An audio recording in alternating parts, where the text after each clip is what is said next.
No, that's just lethal, right? He has yeah, it is. 20 in a rage. Wow. Okay. I did not expect that. I thought the Soul Mirror turn.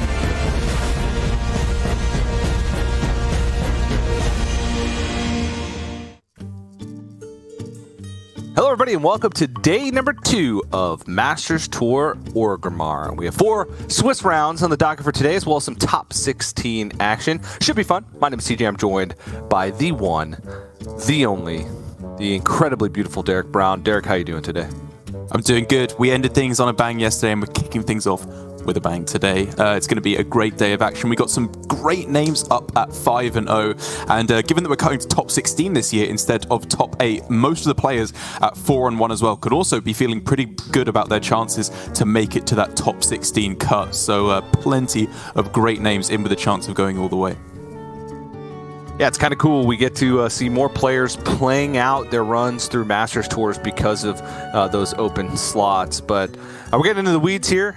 So let's go and talk over kind of the format for the Masters Tour. We have switched it a little bit from previous years, where we are cutting to that top 16, as you can see right at the bottom. And we will be playing Conquest, which is pretty standard outside of, last week of Grandmasters and, of course, the first few Masters Tours, which were specialists.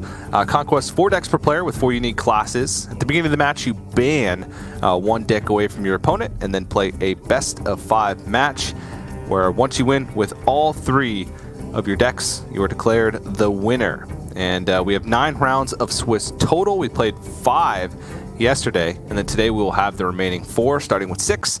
And then, of course, that top 16 bracket to set up for our top 8 on Championship Sunday. And we've got to see quite a bit of diversity as well throughout the weekend so far, Derek. I think that, we had the standard lineup, but what's cool is we're seeing players that are deviating from that standard lineup succeed.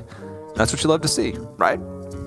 Yeah, exactly. I think there's a lot of experimentation available with our players, even within just the standard lineups, because with most players going with some combination of mage, warrior, rogue, priest, druid slotting in there as well, even within those top tier classes, you have a lot of room to go for different builds of the deck. We're seeing Libram Paladin make its way in, a million different builds of control priest. I wouldn't be surprised if there's no 2 priests that are exactly the same that didn't deliberately cooperate to get that build exactly the same. And so I think that when you're playing these 9 rounds of Swiss, a lot of reps going in, you will start to see the cream rise to the top. So it should be a good gauntlet to test our truly best deck builders. As we're seeing, some of the best deck builders that we have, Zerios at 5-0, Gabby, not really famed for being a great deck builder, but just for one of the greatest players that we have in terms of ladder grinding. I'm glad to see that the good players are doing very well. Yeah, it's definitely cool to see and cool to watch as they get to showcase their skill. But let's talk a little bit about what's on the line for the players. The big thing is prize pool. Prize pool, $25,000 for first place. And it scales down from there, but if you find yourself in that top 16, you're going away with $3,000, which is, quite a good chunk of money for, a weekend's worth of work for Masters Tours. But a lot of players are putting in a lot more than a weekend's worth of work. Don't want to take away from that. It takes a lot of prep for Masters Tours. Also, not listed here is the hidden points as well for Grandmasters promotion, which I think a lot of players have their eyes set on, as opposed to previous years. Instead of attaching Grandmaster promotion to a prize pool, we're actually attaching it to points values that you get for your placements. And especially in Europe, the race is going to be incredibly competitive for who's going to get those coveted Grandmaster spots. That's right, Gabby at 5-0, as I've said already, he has been touted for a long time at this point of being deserving a spot in Grandmasters in Europe. Dead Draw 4-1, Zerios 4-1, as I said as well, could be deserving of a spot there. And even over in Americas, in our first match, Kayla's Luna, joint first place for America's Grandmasters. So lots on the line for all of our competitors. But taking a look at some of the action yesterday, we saw with our inaugural match to kick things off, Blitzchung very almost getting reverse swept on his Druid, but finally, as he has been putting a lot of stock in Druid over the last couple of weeks, finally able to take a win, which is a big start for him. Speaking of reverse sweeps, we also got to see Luna, America's Grandmaster, 3-time World Championship competitor, not being able to take a win with her Mage, which not a deck that you'd expect that to happen, but it's one of those decks where, you know, it was expected to be brought. So maybe players are kind of soft countering it or hard countering it in some cases. And then Gabby, who we saw have an incredibly impressive game, one of the best played series I've seen in a while, versus McBanterface, and able to take that one down 3-1. As you mentioned, end of the day at 5-0. So continuing that crazy streak of win rates throughout Masters Tour. Viper, another player who I believe is at 4-1 now at this point in the series, which is still very respectable. We only have 8 players at that perfect 5-0 record, and so being at that 4-1 point still looking to be in a very, very good spot. As again, we saw the Mage getting reverse swept for a second time on stream today, despite being touted by many players as the top deck, and I would definitely have to agree with him in a lot of aspects. It does still show to have a lot of vulnerabilities if you're not fighting Incanta's flow. But speaking of some of the best played series from Dead Draw, with the Rogue against the Mage, he got forced to play against what was the best hand basically from High 3.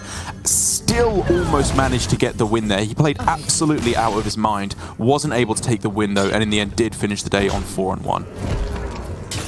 Yeah, we're very quickly running through some of the other matches. Some notable names that we get to see on stream. Language Hacker, probably my favorite America's player, besides Killing All Day, of course. But my favorite America's player who's, you know, actually doing quite well on the Masters Tour. We'll say it 4-1. And then Baby Bear finishing off the day with a very unique lineup, with Weapon Rogue and Clown Druid being featured in that lineup. Looks like a lineup that's targeting Priest, which is a very popular class, one that's being banned by most strategies and lineups, but she's opting to try and hard target it with those difficult matchups for Priest. And she ended the day at 4-1, so could be cool to track her progress as we move forward. Again, she's in a very competitive region of Europe for trying to get that promotion into Grandmasters. But a big tournament win with more spots on the line for promotion in Grandmasters could open up some opportunities for a lot of players that you're going to see on this list. And there are some really standout names here. As I've said, representing right up at the top, standout names from the European region. Gabby and Zerios, 2 players that I always enjoy talking to in the Hearthstone client, as they are battling back and forth between Rank 1 Europe all the time, along with like Bunny Hopper and a couple of others. But some other really good standout names here. 2 representatives from RNG right up at the top, repping the Chinese region, which is always great to see them do well in these Masters Tours, because we don't get to see too much of the Chinese players outside of the Masters Tours, and I think they've been upping their game huge amounts over the last couple of years, obviously culminating in a win.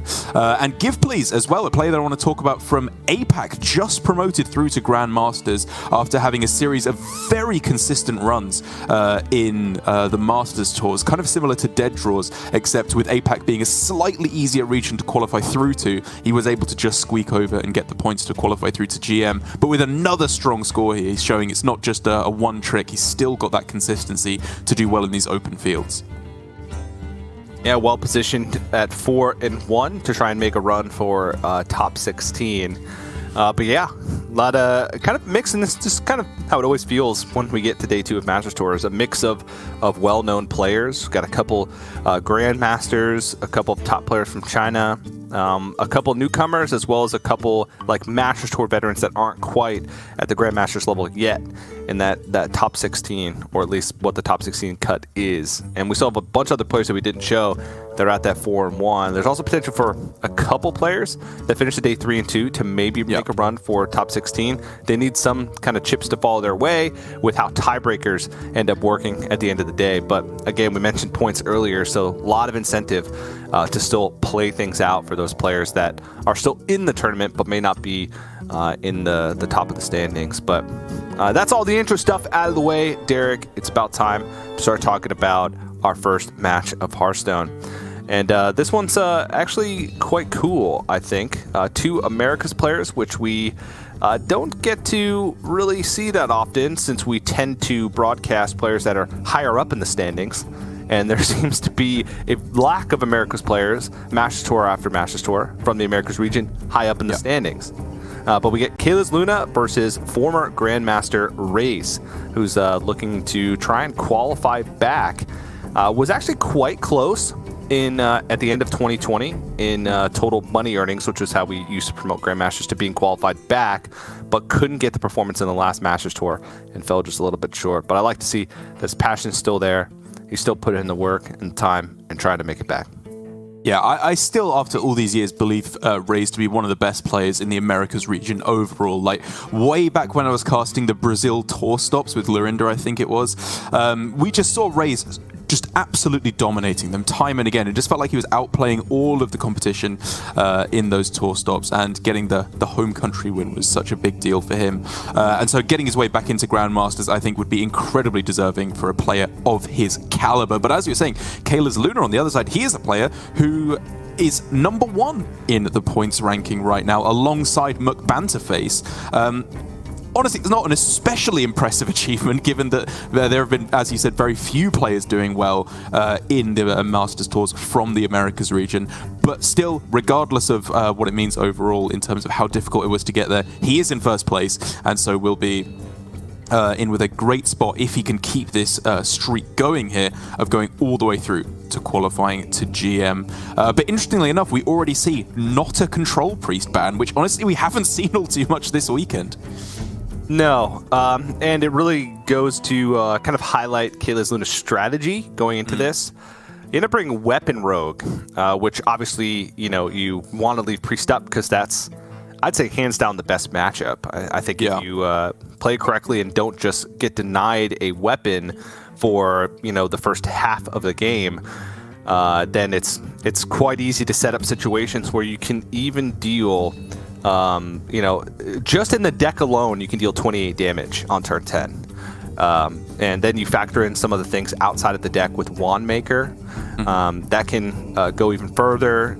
If your Mankrik, your Ogre, has good timing, you can set up things with Cloak of Shadows to block the ability for Apotheosis and Lifesteal and be able to deal that mass amount of damage in a couple turns, especially with decks that are lacking Acidic Swamp Ooze. But Race does have one copy of Acidic Swamp Ooze in the Priest deck, and I think, as we just showed, that is going to be the key card in this first matchup, because if you go, that OTK strategy revolves around you being able to hold on to a weapon and get really greedy with those weapon charges, and if all that progress gets ruined by an Acidic Swamp Ooze, and the Priest can actually find the healing necessary, you could be in for some real trouble. But I like the difference in strategy. Kayla's Luna, even though his Priest deck was banned away, it's also quite interesting running 2 copies of Shadow or Death and Kazakis in Priest. So it seems like a very tempo-oriented version of Priest. A lot more minions than you'd normally see. And kind of fits in with the lineup of leaving Priest up, because in the Priest mirror, having tempo can be a pretty big deal, and can help him navigate through those tough matchups. No, I totally agree. I think that it's, again, just another interesting way to go about this anti-priest strategy, because as I was saying at the end of the day yesterday, traditionally, over the last couple of weeks at least, when you think anti-priest, you think warlock. But then we saw Baby Bear yesterday with the clown druid, the weapon rogue thrown in there as well. Kayla's Luna has gone for a little bit more of a soft target, I would argue, with, like you said, a priest deck that's less anti-aggro, this weapon rogue mage that's just a good matchup overall. It's really the warrior where I think things will get a little bit more murky versus the priest. Again, we've heard dissenting opinions as to the favorability of priest versus warrior. Sottle, one of the players, or say players, one of the casters, I won't go that far, to be in favor of warrior in that particular matchup, he feels. But I am yet to be convinced. Doesn't mean that we'll necessarily get to see it, though, because, of course, Raze could just take the win right here. But I've got to be honest, I don't think any of these cards are doing it for me right now for Raze. I would rather find the ooze and some tempo options at the start. Yep. Full mult. Mind Render could also be a good keep just to dump things. The only thing is that you want to kind of wait for the Mind Render until you know that there's burn damage in hand. You can find a lot of dead cards with Mind Render in this matchup, specifically weapons and weapon buffs. Usually, if you're stealing a weapon, it's at a situation where the weapon row already has a weapon, and obviously the weapon buffs are unplayable.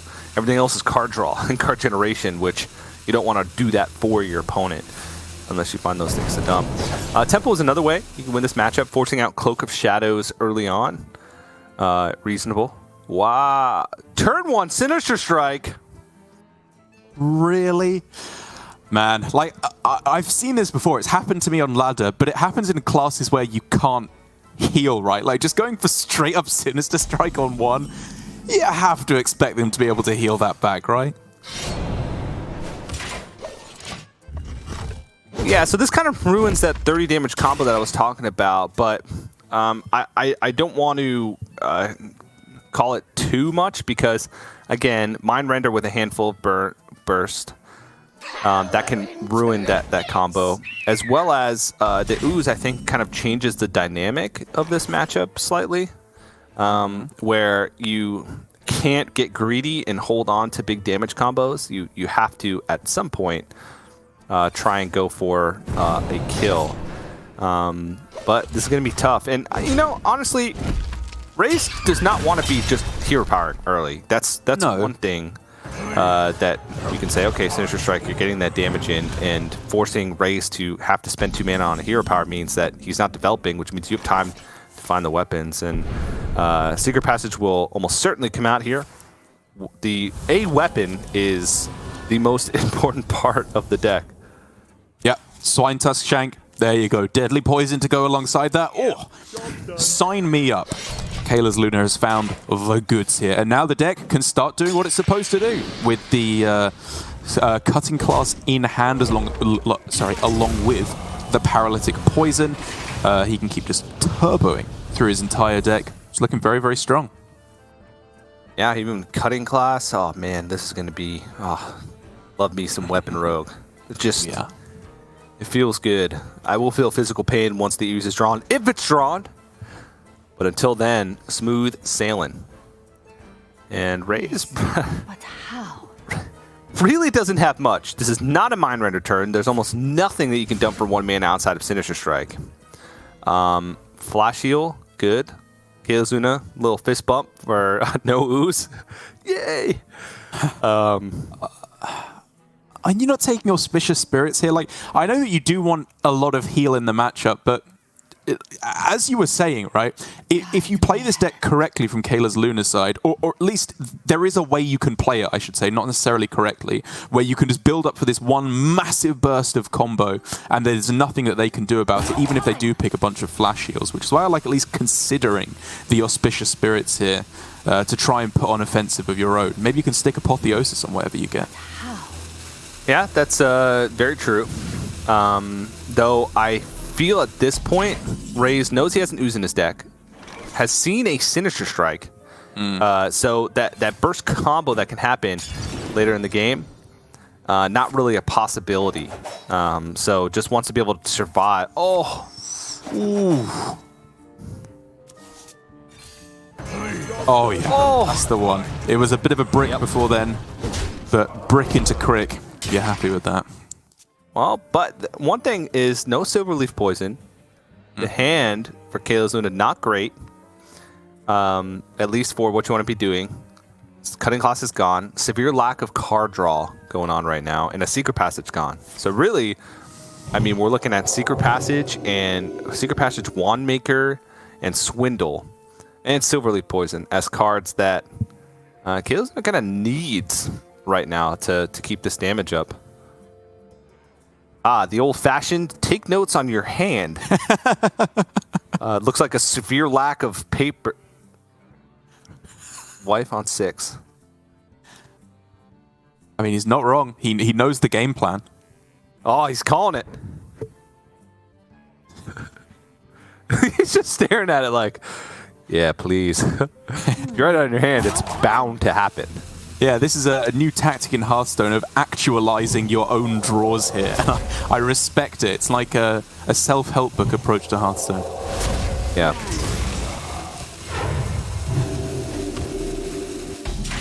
If it actually happens. Could still happen.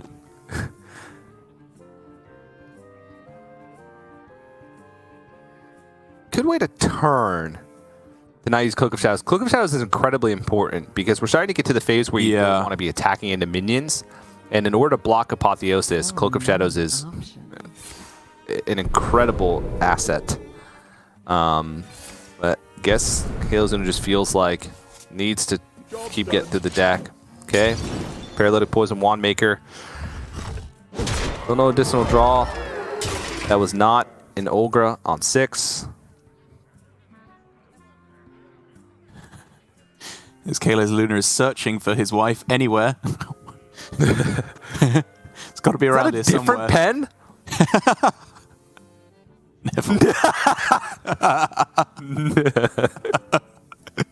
Yes. How? For your sake, TJ, I hope that Kayla's Luna makes it to GM. I think that would give great entertainment value. But nonetheless, 8 points. Nobody's passing that. Whew. 1 top 16 in the past 4 Masters Tours. Yeah, big draw here, though, in the form of Ogre. Oh, it was on 7! Okay. Better late than never.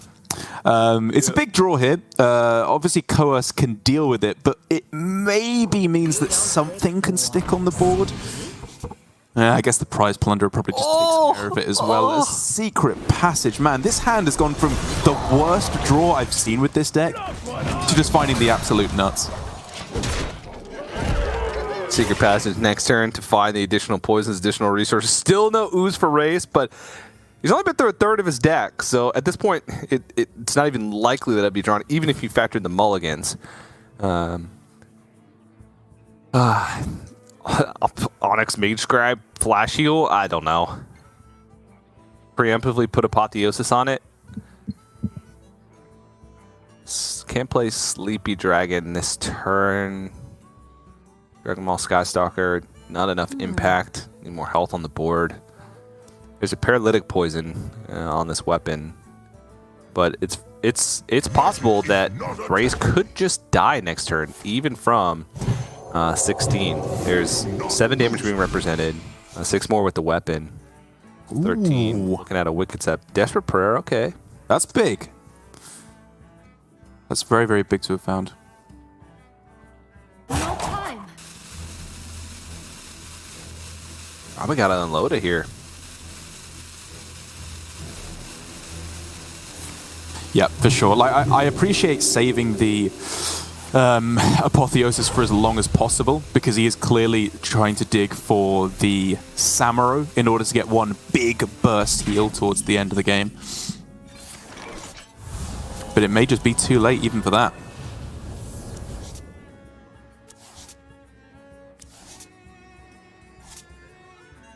You don't pick. Second Secret Passage? Ooh. Treasure Strike. That's 13, 14, 15, 18. So Desperate Prayer, yeah, really saving Race's life here. I think you kind of just have to dump all this and Prize Plunder the Onyx Mage Scribe and trade him whatever. That would be 1, 2, 5, 4, 5. Yeah. And yeah, I think you drawing Sinister Strike off the top. So yeah, I'd like to see the trades as well. Like, there's a very good chance they have Apotheosis somewhere in hand, or will be able to find it with having just discovered a card from their own deck.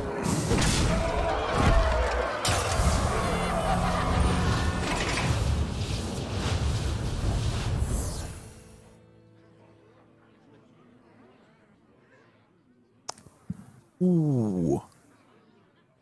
That's interesting now. If you can stick a minion and then cast Apotheosis on it, and then cast the Hysteria on the opposing Mankrik, maybe you can bump it multiple times into your Apotheosis minion. But the problem is the only minion he has is Elusha, which will just give away his healing card. So he needs some other way to either heal or generate a cheap minion. yeah, I believe there is a clear, right, with Power Word Fortitude, Hysteria. You Power Word Fortitude the Wand Maker. Yeah. It'll be at 7 health and 5 attack.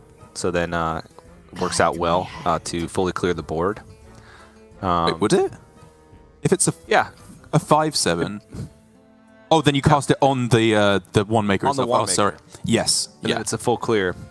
So technically alive on board, but dead to pretty much anything else. It'd actually be exactly a full clear with powered forward to Hysteria. I think that's the only way Eraser. Going for the partial clear and the heal. Yeah, so this is technically more healing, right? Because you get to unload Yeah. flash heal. You heal for 7 and you leave 3 on the board. And I guess having something to attack into is a benefit in case you draw Blade Master Samuro plus Apotheosis.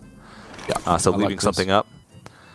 Okay, there's the Silverleaf Poison. Still 2 Wicked Stabs in the deck. That's true. As well as a natural Sinister Strike still.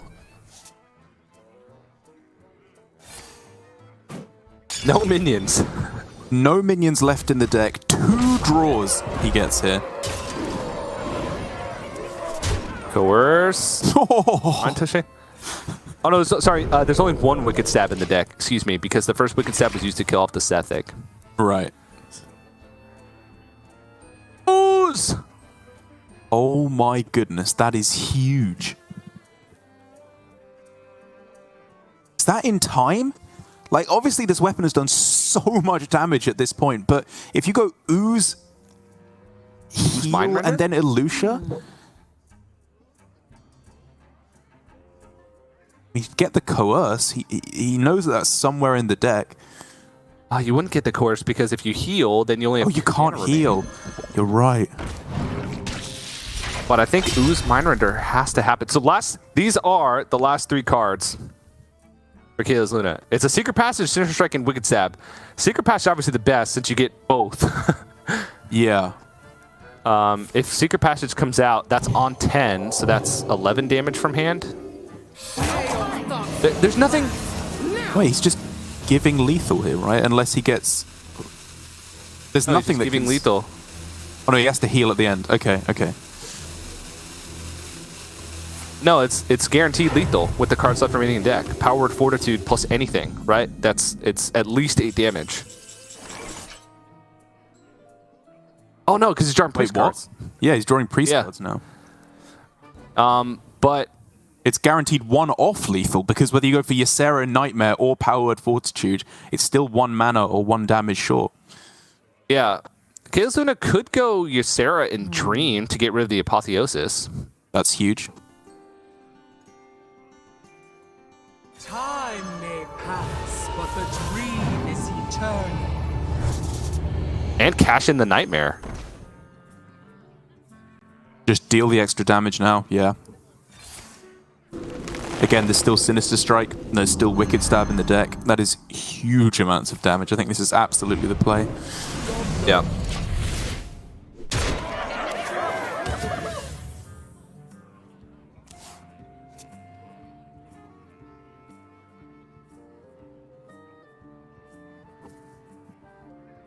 Okay, Wand Maker. Could find Renew, some additional healing.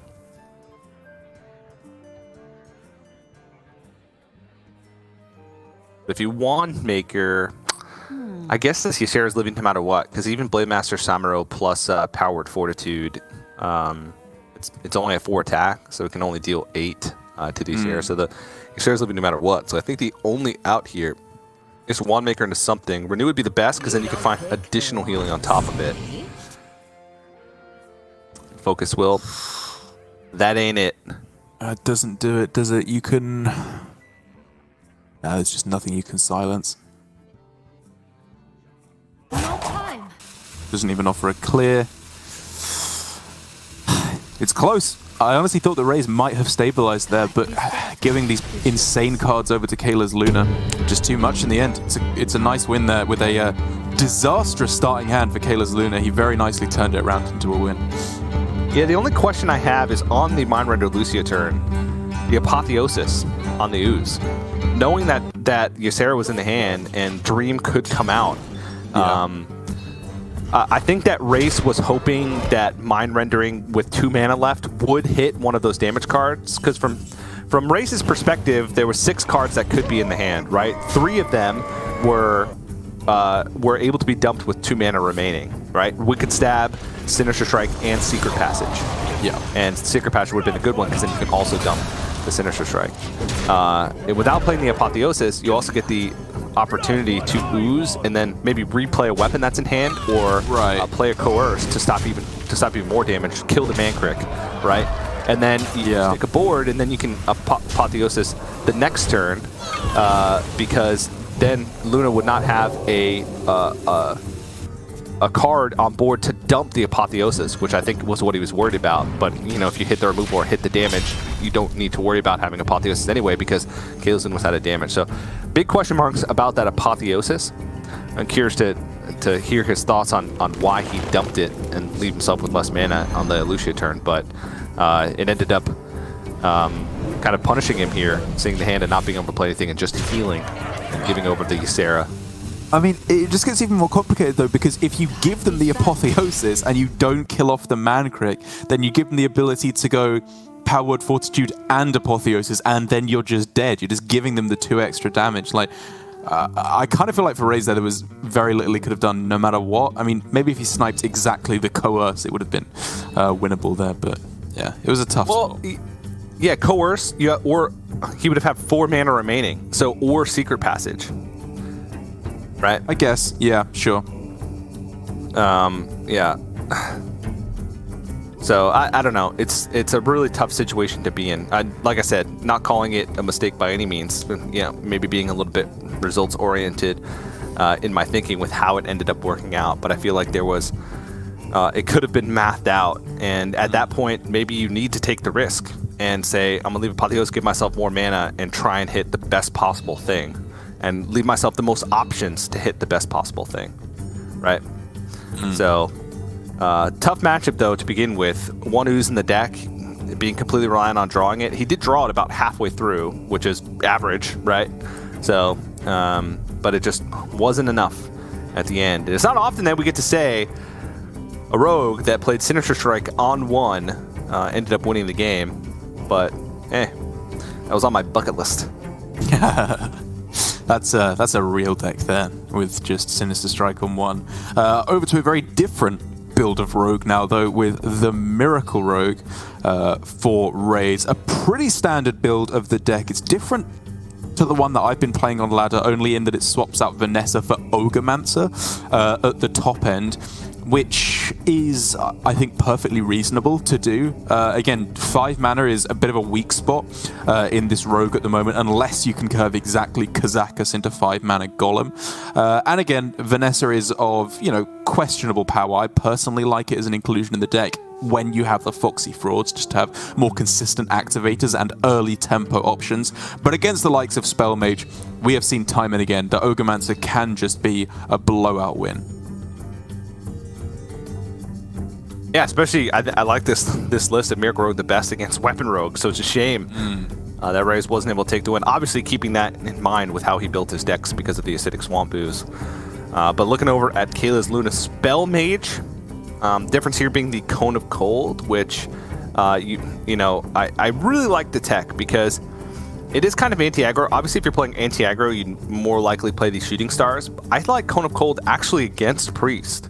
Because when you're setting up for a big burn, you want to cut off the ability for Apotheosis, right? Kind of similarly to how Cloak of Shadows does it in the Weapon Rogue. You don't want to be throwing burn at minions to try and play around Apotheosis. You want to be throwing burn at face and then using Cone of Cold to set that up even further. So Cone of Cold a lot of times is an anti-aggression type of card, but I really do think that it has a lot of merit as a tech card versus Priest, and kind of fits with the theme of Kayla's Luna's overall deck strategy or lineup strategy with leaving up Priest instead of banning it away, which is not a common choice from what we've seen so far.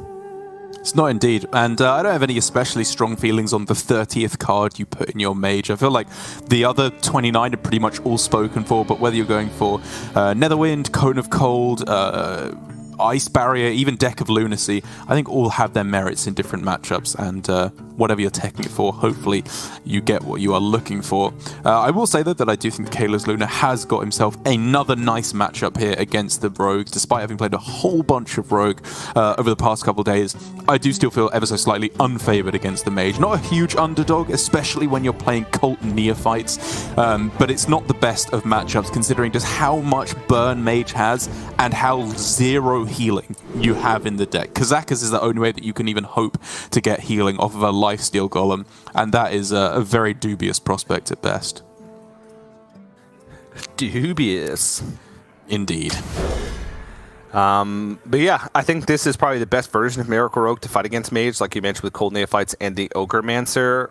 Cold Neophytes, I think, are a little bit more important. I feel like Orgrimmancer, unless you're already ahead, Orgrimmancer is not that great because of devolving missiles. It can sometimes be quite easy, or spell damage on board plus fireball and then getting through the 2-2.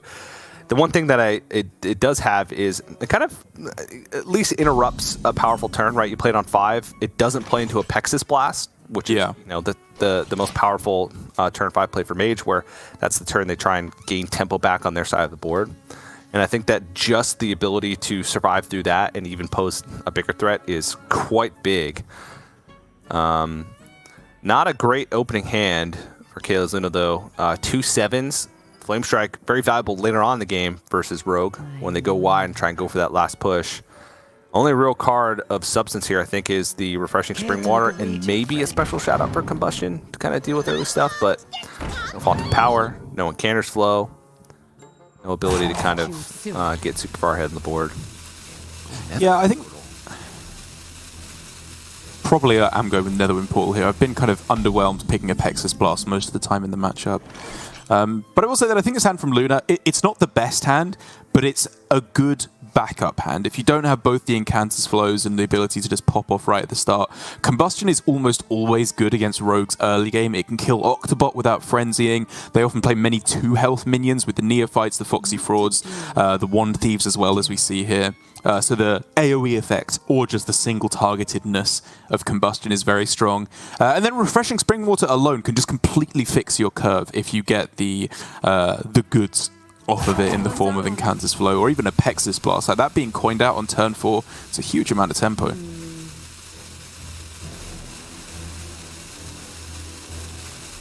The biggest thing is whether to coin out the Combustion here. Whoa. The discipline. It'd be a pretty heavy punish if Cult Neophyte were to come down here, but it is not in the hand for race, so I think Kalos Luna, this could pay off. It's just going to take a little bit more damage, and that's one of the ways you can lose as Rogue, right?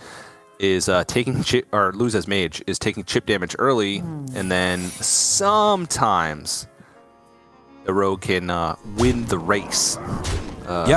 With Wicked Stabs and potentially some help from Orgrimmar or Alex draws on 9. There's an Incanter's Flow.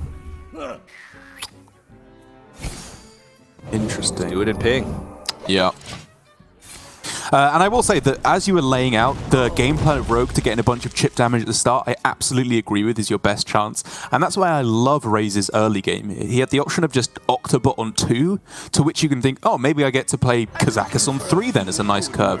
But I love that he just went for maximum damage right out the gate. Foxy Fraud, Wand Thief, trying to tempo out the early game and get that chip damage in, as you were saying.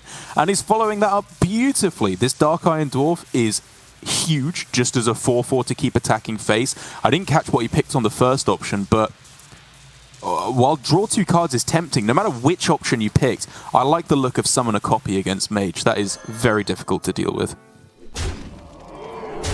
Yeah, even Devolving Missiles is not that great against it. Yeah. Because with a wide board, if you're reducing it to a 4, it doesn't reduce the power that much. Divine Shield, Summon a Copy.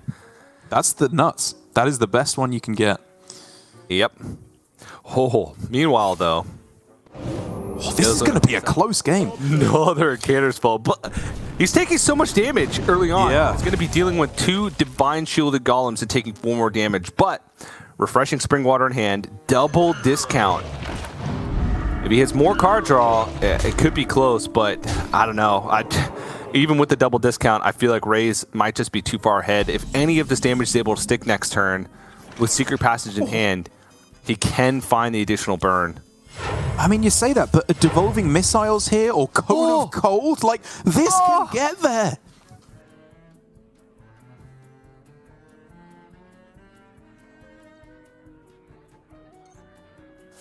It's just the Flame Strike is not discounted. Okay, use Steward of Scrolls and Cone of Cold because you don't really need more mana, more mana this turn because you're getting off the Divine Shields anyway with the Cone of Cold, maybe to deal some additional damage. And yeah, okay. I guess Blood Mage Soundless has some merit because you're drawing through the deck, further through the deck, but oof. Yeah, I like the look of Biscuit. Maybe you can bank that mana for a bigger swing turn later on. Yeah. But again, I think this can get there. Raze has to not let up one iota here. I think the play is probably just to step your Golem and play it again. It's like a 3-mana 5/5 that gives a friendly minion Divine Shield and has Divine Shield as well. It's got to be. He can even then go Dagger, Prize Plunderer, and kill off the 4/4 as well, right? With a trade from the Wand Thief. It seems pretty clean.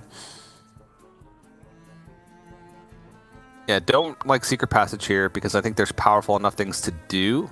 Yeah. And with the way this hand is, I think Secret Passage is quite well positioned for next turn since there's not a particularly powerful turn. You could hit Chandis as well. Or some additional draw, but Raze's goal here will either be to let this board build up enough to where he can just kill on the next turn or next 2 turns, and then if that doesn't work out, just Alex on 9 with the damage. Yeah, I mean, well, this is even better, right? Instead of just daggering, you get to play the Octobot as well. Just a better line that Raze found there. Good job, buddy.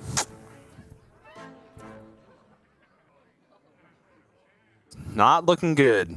Yeah, this has slowed down quite a lot. I think really for Kayla's Loon to have much of a chance, we were looking at needing to find, second Spring Water to have one of those miracle turns where you spend a bunch of mana and then gain it all back again. Yeah. And then finding some way to stall the board, right? But with the Cone of Cold gone, it would have to be like Ruined Orb into freeze or some brain freezes picked up off the top.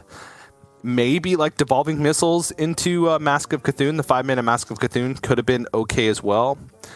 But I think this one is all but done. Maybe the best course is just do a Pexus Blast, the 5/5. Hope that you get a taunt. But it looks like he's going to try and bank some mana. There's actually, Fireball Ping and the Mana Biscuit. That would leave 12 power on board and open up some additional mana next turn. Yeah, I think this is definitely the way to go. It clears off as much as possible. There's obviously a chance that he survives the turn. There's a very real chance that he just dies, of course, as well. But it means that, again, you have another draw at Spring Water. You can go Ping plus Flame Strike on the next turn as well. Dude, you want to woo it? You want to replay the Golem again? It's tempting. It's another 5/5 with Divine Shield. You still get a chance to hit Wicked Stab as well, which is just instant lethal.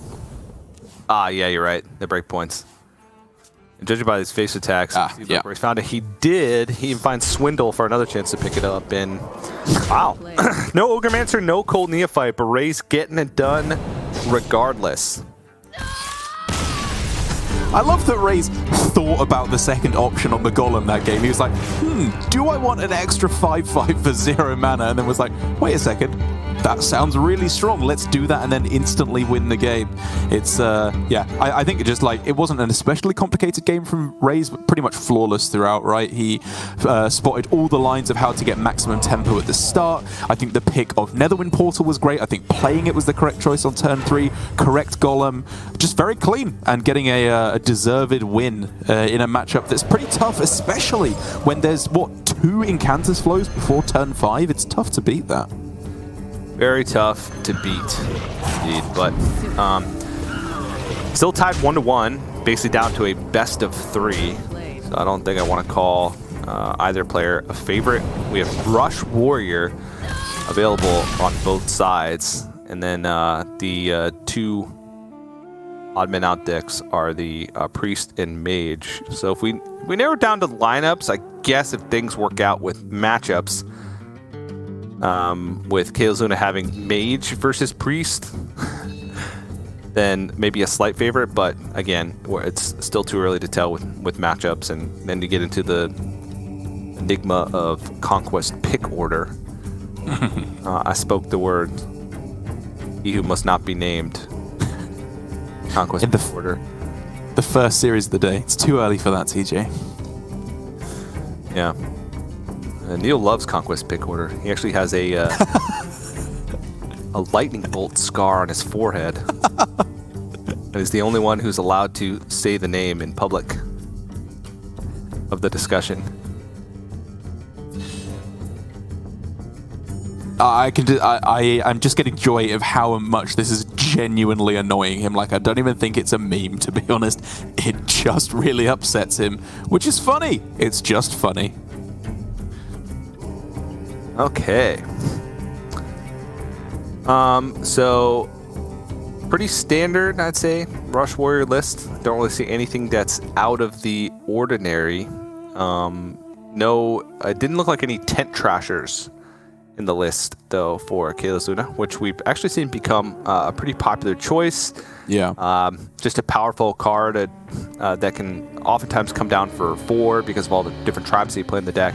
It's also another redundancy card for the ability to draw with Ringmaster Watley, but not being played, and it's going to be Priest, and this is a tough matchup for the Rush Warrior. In fact, most matchups seem to be tough for Rush Warrior these days, outside of Miracle Rogue, which is one of the best. We've been seeing Rush Warrior lose to just about everything. We have, but I think Chaos Luna might have got the ticket to the kind of hand that can get there. A snap full keep that I absolutely agree with. The stats generally suggest with Warrior that keeping just like 2 drops in most matchups and playing vanilla cards on curve isn't your highest win rate chance. It likes Gnarg and it likes Watley. But when you have Watley, which is one of the highest win rate cards in the deck in any matchup, especially against Priest, and then Crab Rider into Rakara, which is very difficultly shaped for Priest to deal with, this is about as good as you can hope to get in the early game. Yeah, very true. And even though, I talk a lot of smack about Rush Warrior, the games we see on stream are a pretty small sample size. And Rush Warrior is actually doing quite well tournament-wide, or Warrior in general. It's at a 53% win rate with about 1,800 game sample size, so very significant sample size. Obviously, there is some Control Warriors thrown in there, but I don't think that affects it that much. Its worst matchup has been against Mage, and its best matchup with a good enough sample size has been against Rogue. The surprising thing is it's doing quite well against Paladin, which you wouldn't necessarily expect. I thought that Paladin would be quite good, but the ability to keep minions off the board with how popular buff Paladin has been, and to consistently just make their hands awkward, I think has been crucial to its win rate in that matchup. So Rush War performing quite well, despite everything that I've said over the past 2 days. But it's not going to perform all too well here, because this great starting plan for Luna has ground to a screeching halt. This single Scorpion is a nightmare. It's kind of funny. It does feel like at Warrior, their early game strategies, the ability to have those insane starts, is just like a house of cards, where it's like, I hope you don't have the one card that completely stops my momentum, like Devolving Missiles in Mage, Scorpid, or there's a couple other things, mostly Scorpid in Priest, and like Plunderer and Rogue, I guess, is one of the ones. Just any ways to gain tempo and stop the pressure, but it still requires some action from Race, because while he does have the ability to deal with the Crab Rider, Rakar is still on the board. But Power Fortitude could change that. It's tough, actually, because I was definitely looking at Powered Fortitude first, but when you actually look at the rest of the hand, I'm starting to think that it might just be palm readings and trade here, because you have Samuro in hand, which with a very cheap Apotheosis and an extremely cheap Power Word Fortitude could just be your silver bullet to swing back any board that they develop, no matter how big it is. That's very true. One of the things, though, is you would leave up the Rikara, which maybe the board gets too far out of control before Blade Master Apotheosis can come out, because it would be on 6. Because their Blade Master would still cost 4, and then Apotheosis would cost 2. So it's multiple turns of potentially leaving Rikara on board, which I think is the scarier proposition here.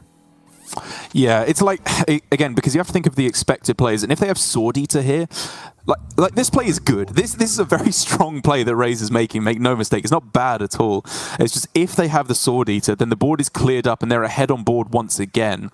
Whereas I'm definitely not certain that it was the correct play, but you could have maybe gone for one massive swing turn where you get a huge Samuro that's basically impossible for the warrior to deal with.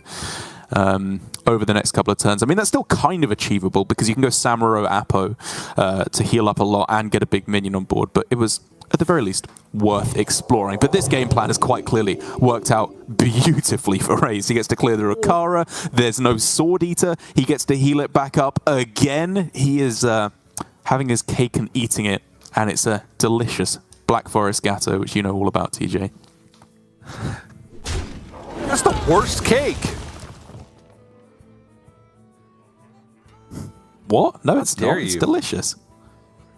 Absolutely not. Fruit does not belong on cake. Oh, I mean, have it with jam, obviously, not real fruit. I'm not an animal. Yes, but Not even jam. I think fruity belongs on cake. And I only make the very rare exception for fruit on meat as well. When does fruit belong on meat? In very rare circumstances. Whoa. Keeping us on the edge of our seat here, eh, TJ? Yeah. One of the things is a nice, a finely diced Granny Smith apple really helps to moisten a good turkey burger, if you know what I'm saying. I do not. I have no clue what you are talking about, TJ.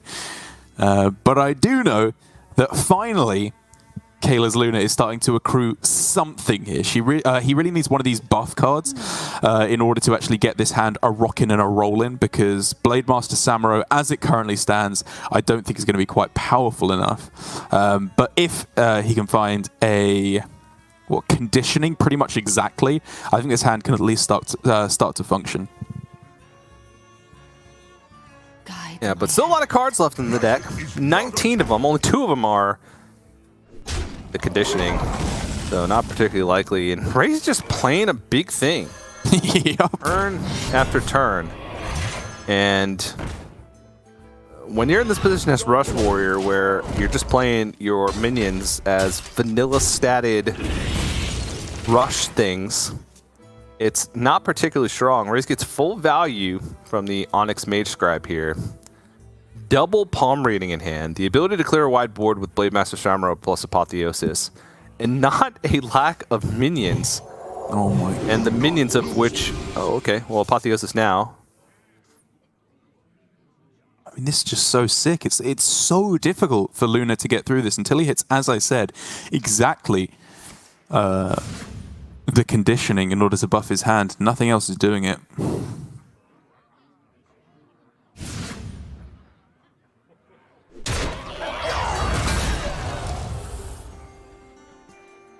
The life steal doesn't even matter at this point. It's all about just having a 6/10 on board.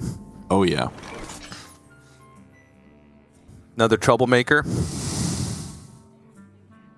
Very expensive hand. Playmaker, Parade Leader, and these 1/1s, you can get the clear because the 1/1s go to 3 and then 5 with the copy in terms of their attack. So you can clear the board and have healthy board control here. It's finally on turn 7. We see board control swinging back in Luna's favor.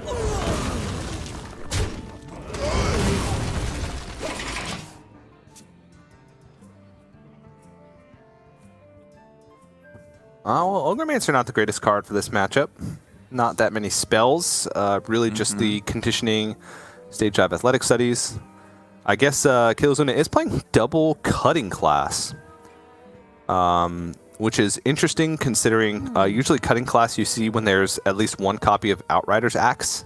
Just so you have that redundancy of weapons, but you still have a good amount of weapons. You have the double Sword Eater plus double Imprisoned Gnarg. And the deck does sometimes run low on resources, which is one of the downsides of it. Like if you don't find Watley and you know you can't get a good hold on the board or find a way to buff your minions to increase the amount of value that they're gaining, your hand can't just run dry. But Raze has so many resources here, but use the Apotheosis last turn and no way to buff the Blademaster Samuro right now. Yeah, I think it's just about taking a setup turn here. You want to go discover a spell off the Scorpid, get a spell into your hand with one maker, and then just reduce it all again with... Oh, wow. I was going to say reduce it all with the palm readings, but instead he's just going for a proactive clear right now. Huh, okay. Ray Leader still lives. I was going to say that with Scorpid and palm readings, you have a decent chance of finding a buff card to go with this Samuro, whereas now it was a pretty underwhelming swing.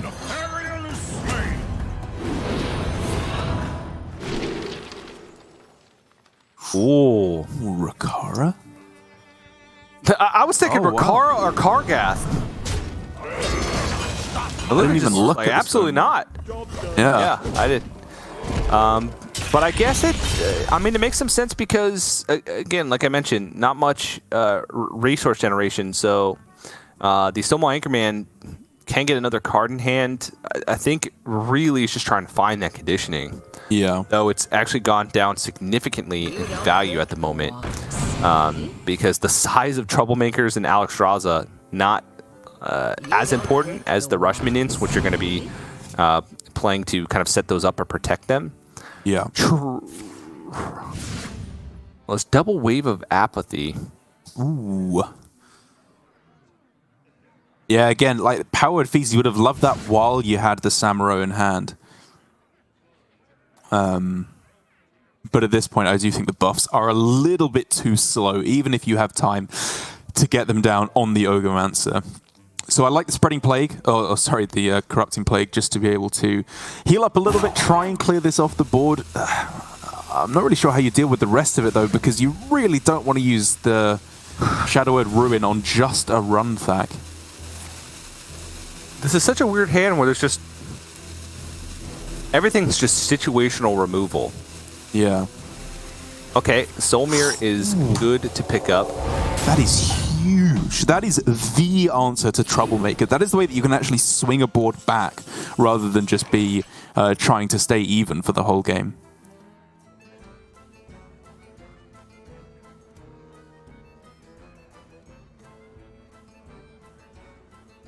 Shadow Word Ruin also going to be quite clutch. Pretty much the entire hand vulnerable to it, especially with another attack of the Runthak. I'm kind of curious how you sequence this turn. If you attack with Runthak first, or if you play the Stonewall Anchorman, draw the card, see what happens. That's true.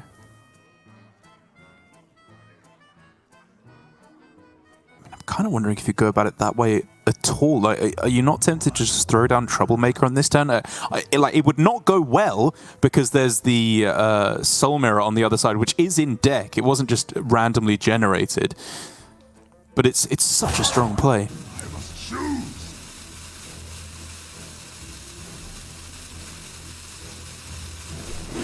Running out of time. I guess it is going to be the Troublemaker. Raid Leader kind of gone down in value. It's better with the combination alongside the Playmaker that we saw earlier. Now it's being used to trade. Huh, Can you ever get away with Wave of Apathy and then Soul Mirror in order to steal the opposing board and stick your own? I'm wondering how unnecessarily risky that is. It's probably not worth it. You get over another attack. Yeah. Overload Runthak. Your hand only has one minion in it, so you get less value from it. You're also leaving up the Troublemaker on the other side. Yeah, exactly. I was just wondering like if it couldn't do that much, but you are correct. It is worth, I think. To save it, you just go with the Soul Mirror now. You can even heal up your own Troublemaker immediately to make it even harder to kill on the other side. Yeah, and you renew it, and then probably the Devouring Plague, just to make sure that if your 3/3s both go face, that you're not still left with a Troublemaker. I even like throwing in Flash Heal as well. Just make it as difficult to kill as possible. You know that they have Alexstrasza in hand, and make it so if they do want to use Alexstrasza, they have to tank 8 as well. Like, this warrior is dying pretty quickly now. Weapons for my master! But Master's Emerald has been buffed twice, right? Is a 3/9. So that's not a clear. 1 damage off. You can use it with the Anchorman, though, right? It's not especially clean, but there are ways to get it clear.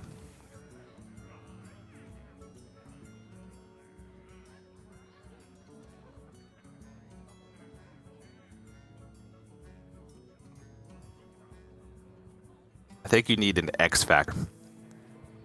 I think it's Kargath. What now? Yeah, I mean, what, Tent Trasher costs 4 and then 3, I guess, with the discount from the Gnarg and the Athletic Studies. I don't think that's especially relevant, to be honest, but just something to bear in mind when making the choice. Yeah. Oh, it's a 3/8, sorry, not a 3/9, so it doesn't even get to VT on the Troublemaker, which is a huge difference. I have more to give.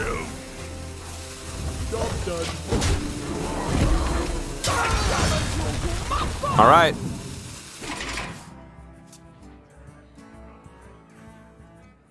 Still a long ways to go for Chaos Luna. Ray is starting to run a little bit dry on resources, but has plenty of ways to still just survive. Onyx Mage Scribe can find some more spells. Thrive in the Shadows as well. 2 Hysterias in the deck, so very likely to pick those up. Magic is not a toy. It is buffed from the run deck as well, from the Soul Mirror. Lose these. I mean, at this point, you'd kind of rather that Wave of Apathy was like Wave of Interest, where it buffs all their attack to 10, so you can just kill it with the Shadow and Rune. You want them to be less apathetic. Wave of Enthusiasm. Exactly, yeah. Or just wave, so they start flinging their hands randomly around. Wave of Black Forest Gâteau. Not you. Now that's my kind of card.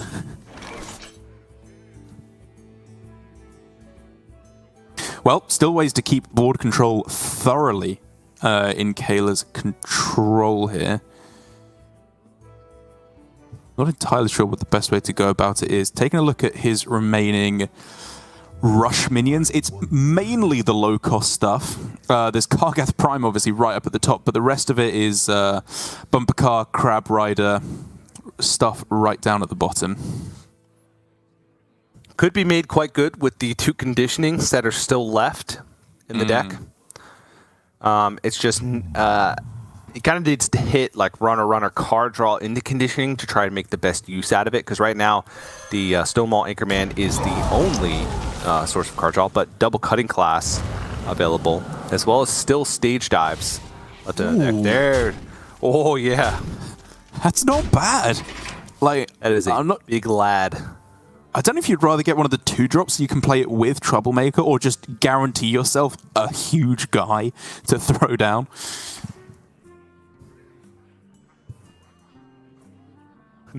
Another Onyx Mage Scribe. No Deathwing.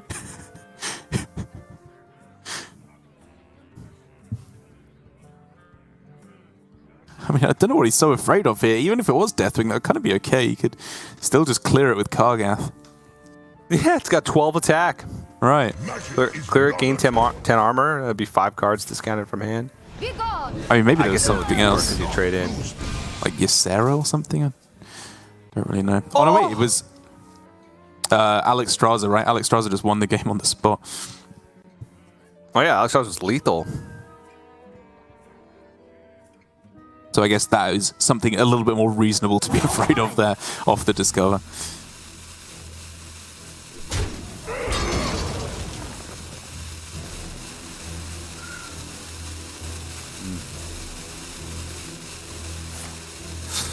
I condemn you all! Okay. Okay. Okay. This is a lot of stuff still for Kayla's Luna. You would have thought at this point he'd run out of threats, really, of any kind, but still turn after turn after turn. Just more meat.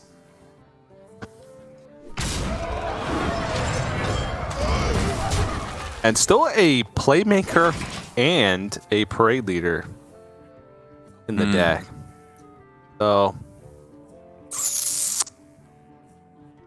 oh, this is a tough one, right? Because it's not a great Soul Mirror, but it's a pretty good Soul Mirror. You get 10 armor, which isn't nothing, and a 2/6 on your side of the board. Maybe you can do something with that. But you really want to save that for the second Troublemaker. Again, we saw once how powerful Soul Mirror is on Troublemaker, and the fact that there's a guaranteed second one still waiting to come down. It's a very very valuable card to be thrown down here for Raze, but he deems it worthy.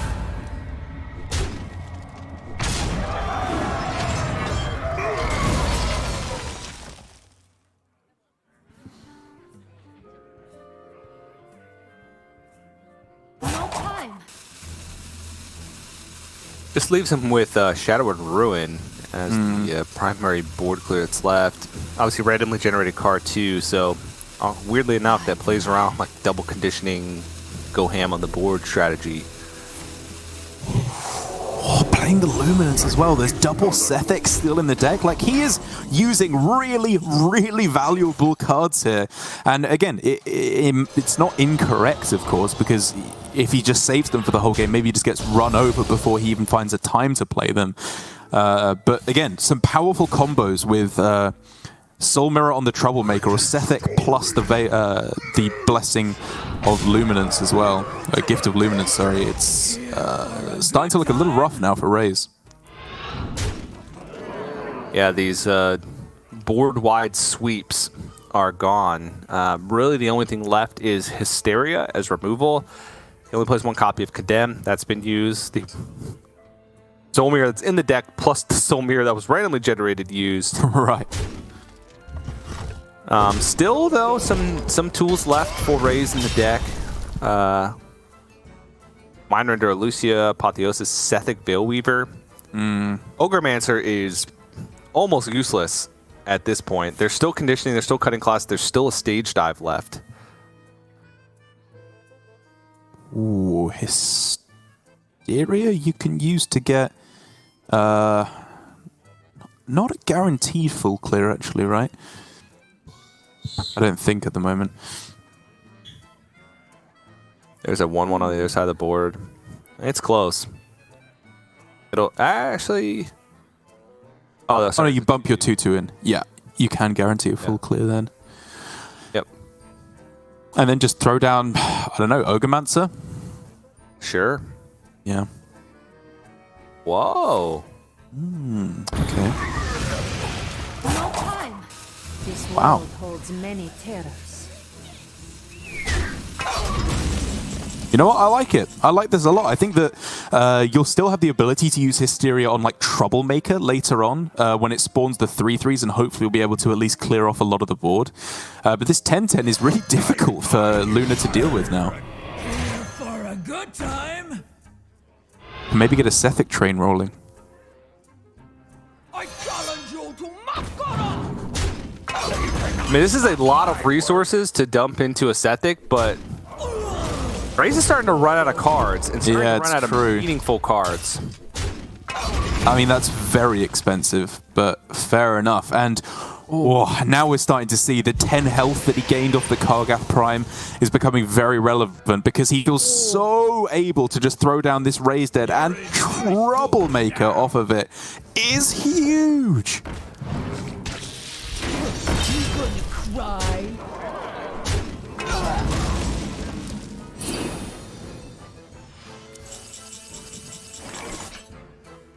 You're in my school now. He's got to hit it. You just pray. That's a tough choice. I think Pray you that have you to, kill the right? troublemaker. Yeah. It's a 1 in 4 twice. Potentially, maybe brought down to 1 in 3 with the first attacks. Face, bad. That's it. Yep. Just game, just died in the end. I think that Luna, he gave it a really good shot with going for the Kargath Prime, ripping that out of the deck, and taking consistently high value options, and realizing that maybe if Razor's hand was a little bit worse, he could have fatigued all of Razor's threats. But the removal was just enough there in the end with the second Soul Mirror, the Shadowed Ruin as well, all the pieces coming together very nicely in what in retrospect was just a pretty cool game from Raze. I like the way that he responded to all of the threats time and again. Again, I think there were times specifically with the Samurai where I might have piloted things a little bit differently and been a bit more greedy with how I go for it. But it meant that at no point was he taking so much damage that he was just dead to Alexstrasza off the top. Yeah, I do think that there were some shaky moments from him in the mid game, but still found some good lines and key moments that made the biggest difference. And sometimes overreacting, which I think he did at times to board states, was well worth it. And we could tell just how close Kalis Luna was to kind of swinging things back. I mean, if Raze isn't picked up off the top, for Raze there wasn't a good Hysteria clear, it could have been a difficult situation to kind of come back from. But able to just barely get over the hump. But now, 2-1. I believe it's just the Rush Warrior itself for Raze as the remaining deck left in his lineup to find a win with. That's right. And on the other side, it's what for Kalis Luna? Obviously, the Warrior, and then is it the Mage as well as the last remaining deck? Yeah, with the Rogue having taken a win. It's going to be a close one. Mage versus Warrior, I think, is one of the closer matchups in the metagame at the moment. Like, at first, I was very much on the Mage's side because it just felt like Warrior has very little armor gain. You can do the classic thing of, in Kansas Flow, draw your deck, deal a whole bunch of damage. But I think as players have got more proficient with the Warrior, they've started playing it similarly to how you do with the Rogue against the Mage, actually, for what it's worth, where you throw down a lot of threats at the start of the game, and even though you don't have the same amount of burst in Warrior as you do in Rogue, you do have ETC, as you see there, Alexstrasza, Troublemaker, weapons. You have plenty of ways to just scrape over the finish line against Mage. Yeah, it has been struggling throughout the tournament. Rush Warrior versus Mage. It's one of Rush Warrior's worst matchups, surprisingly, if we're looking at the data. But yeah, I do think it's quite close when you look at it from a larger perspective of outside of a tournament setting where you can kind of plan against Mage, knowing that it's going to be a popular bring and not be left up. Raze does have a Cairn as well in the deck. That is quite interesting. Doesn't really have any synergy with any of the cards you're already playing, right? It doesn't have a tribal tag, so it's not like something that's going to be pulled off of Ringmaster Watley to play on curve. Doesn't have Rush. But it's just a big, beefy minion. Hey, it's a good card. It's a good card. You have to admit. It was played in Paladin, had a brief moment in the spotlight, but then faded away, and I have a feeling it's going to fade away from Raze's memory here once this tournament is complete. I'm ready to eat my words on that one, but it just feels like it doesn't fit with the deck. Raze, I'm sure, has done a lot more testing than me with the card, and obviously saw some potential You asked for it. in its cold, dead eyes, but we shall see. We shall see. Not the most premium of hands for Raze. Again, if you're not playing the copies of Shield of Honor, then I don't think you're really looking at keeping Warmwall Challenger against the Mage. It's just not quite impactful enough in this build of Rush Warrior. So I would prefer looking for, again, the cards that just generally have the highest win rate, Gannag, Ringmaster Watley, and also just ways to generate a lot of pressure at the start. If you can coin Parade Leader into Crab Rider, you're going to push a lot of damage. Parade Leader into Bumper Car, even just curving out a 2-drop into a Playmaker. Like, you just want ways to force the Mage to have removal instead of being able to spend their mana on Incanter's Flow or Secrets.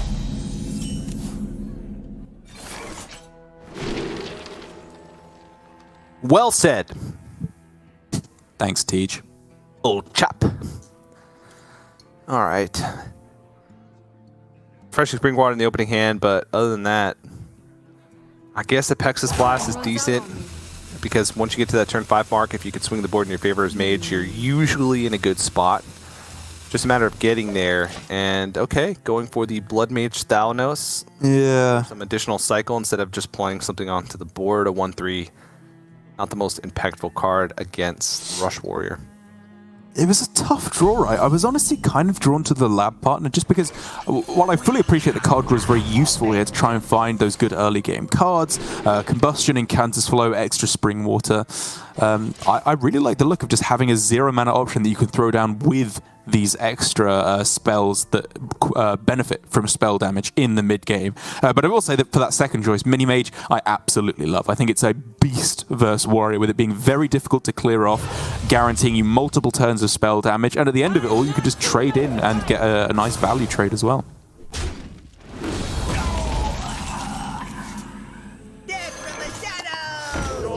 Or a nice trade up.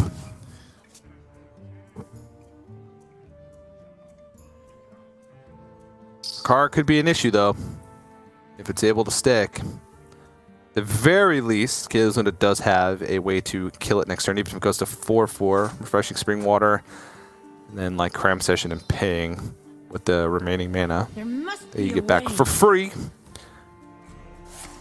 Do you have any interest in playing Conditioning at rank 1 on in this game? You have 2 mana spare here. You just don't think it's worth it? Very rarely, right? Unless it's like this full-on tempo matchup. Right, but my thinking was that you already had Tent Trasher into Cairn, which is turns 5 and 6 spoken for. Runthak as well just makes that even cleaner as to how you're going to be spending your 5 and 6. I think it was actually kind of close there. Yeah, no, I can see where you're coming from. Maybe you play it next turn, because there's not a great play next turn, right? That's true, yeah. Get an extra card out of it, I could see that.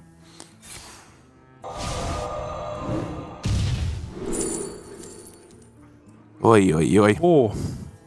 Fireball? Yeah.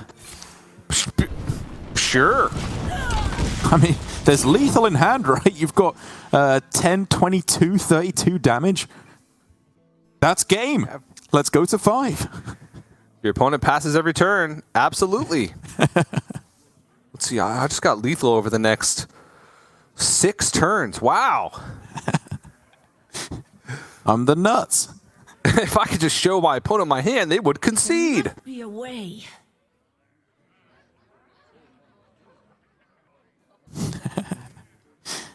Whereas if Kayla's Loner could show his hand to his opponent, they would just read "Never wife on 6" and wonder what on earth he is babbling about.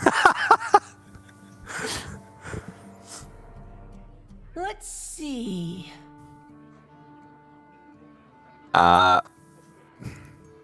Oh man, this mini mage is so annoying, right? Like you really want to go just tempo playmaker here again to force them to have an answer, especially as it's not doing much with this hand anyway.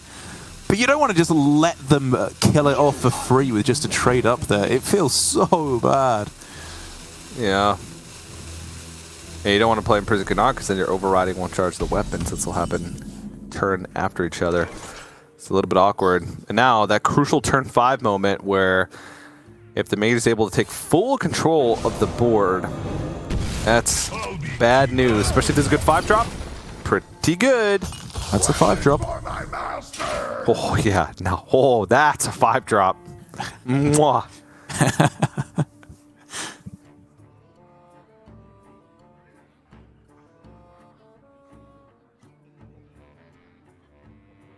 can get a decent run back here where they trade over with the Axe 2. Yeah, I mean, obviously Raze couldn't have predicted that he would be facing a 6 health minion on the previous turn. But if there had been conditioning, this would be a much cleaner turn, just being able to rush the Runtak straight in, not even having to swing in with the weapon, because just tanking 4 damage with the weapon here, it may not seem like much, but again, as I said, with all this damage in hand, it can rack up super quickly. The Arian is slain. But yeah, it's still just the play. Yep. Gets the buff Blade Master Samuro, which is quite good. Oh my goodness.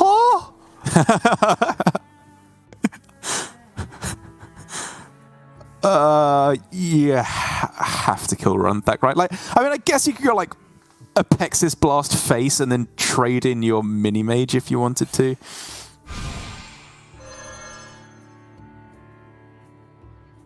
Ooh, those are 5 drops. Fireworks. Oh yeah. Fireworks That's at a 5 elemental drop. is pretty decent here. Gets to keep the burn in hand. Doesn't have to spend an awkward amount of mana or damage, I suppose, with the Apexis Blast. Yeah, just gets to point at face and gets a similar effect on this turn anyway. The average 5 drop isn't significantly better than a 3/5. Not to the point where it's worth missing 5 or 6 damage to face. Yep.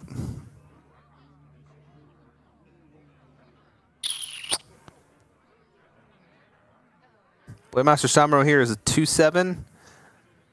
Could be much bigger.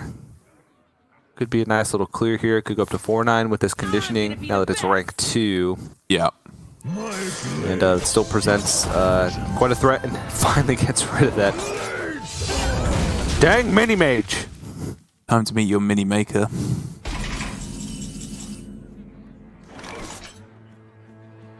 His hand is just so expensive. Yeah, it's so tough to make this work.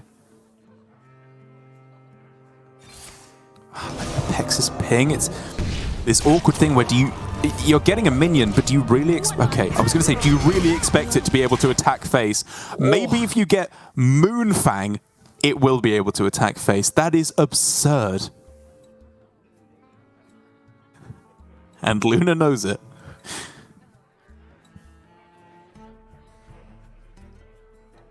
I mean, that is a 5-drop. There must be a way.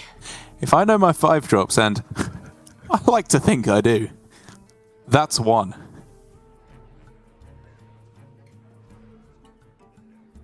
This is so annoying. You just got to go Ken Gannag and ignore it? Like, do you trade in your Gannag on board? Or do you sink 13 damage into it and take the 6 anyway? I hate everything that you've just suggested. I hate everything that I've suggested. Let's see. These old bones just keep moving.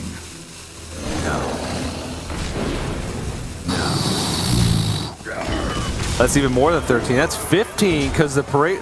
No. Not my work. The forbidden play.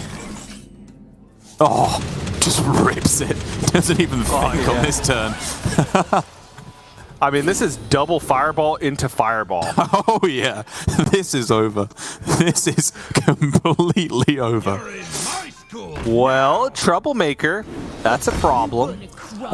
Okay, if you can go Troublemaker here and then top deck Alexstrasza, I mean, Troublemaker then by it's not over. itself is enough, right? Because if Luna doesn't interact with this, it's a guaranteed 11 plus 6. Oh, not quite. There's a possibility for it. Gannag's not coming out next turn. It would come out the following turn. So no, it is. I guess it would have to be Alexstrasza. Gannag is coming out next turn. It was played 2 turns ago. No, it was played last turn. Oh, no, you're right. It was played 2 turns ago. It is coming out. There we go. So, yeah, that's a lethal setup. Yeah. No. Actually, Derek, shut up. Do you mask here? I mean, it very possibly sets up for lethal. You just have to hope that it kills something along the way. Well, you have a ping as well, and Right. an attack of a 1/3. It's got to kill something. You can basically guarantee that it will kill something. Oh, you could go digging with ring toss? Really? Font of power for Varden?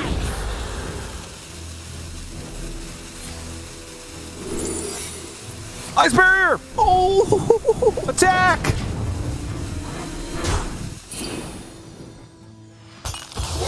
Okay, so there's 14, 17 plus maximum 6 more.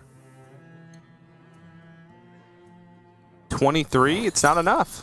Is there any rush minions that can do it? Right, I'm thinking Rakara doesn't make a difference, does it? No. No rush minions heal or disrupt spells? No. It's not Alex. And I think Kayla's Luna knows. That means he's safe. That actually ended up being a pretty sick turn because, Yeah. like you mentioned, the font of power, just in case Varden came out, because that would be, just game ending. You hit to fireball, you have the extra mana anyway, you're only getting 2 minions, but it's worth it since the game ends next turn no matter what. Right.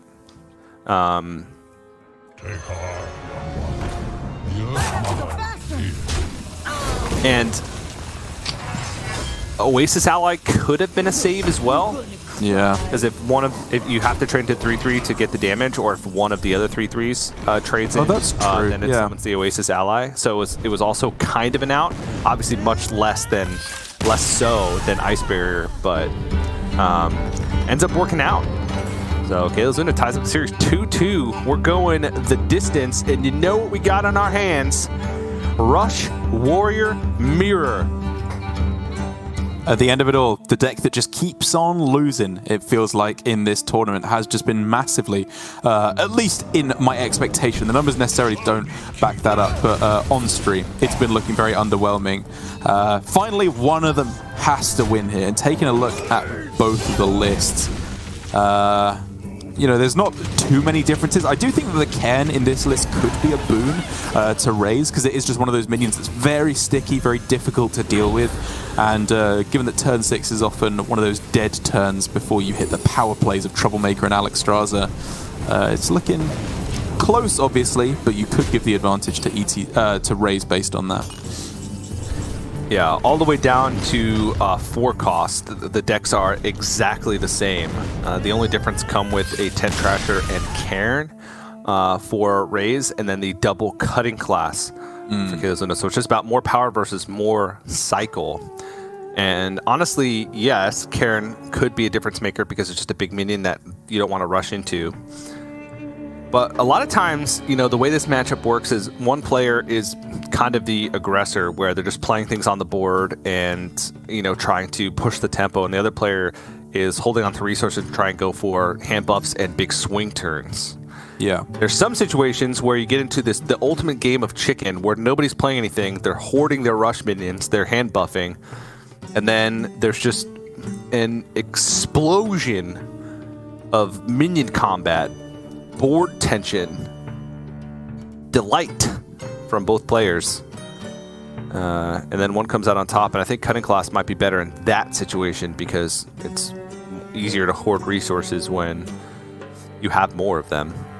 That's true. Again, you got to remember, though, that this cutting class is not like in Weapon Rogue, where you most often see it. It's going to cost 2 at best here, excluding any discovering Krastenov nonsense that can occur, which is, it's good, 2 mana draw 2, but that is really expensive in those mid-turns where your mana, as we saw there from Raze, is very tight. Once you hit turn 5 or 6, as you said, when those explosive turns start coming in, conditioning hits rank 2 and starts giving +2/+2. Spending 2 mana or even 5 on a cutting class may just be that little bit too expensive. So we'll have to see if it will be able to get there.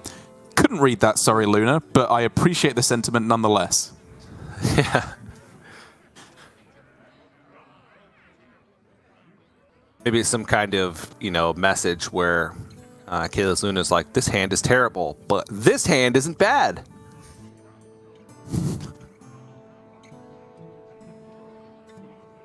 Maybe it said, if you can read this, you're an idiot. And he was just doing us a favor by putting it in blinding light. Yeah. We're not idiots. Woohoo!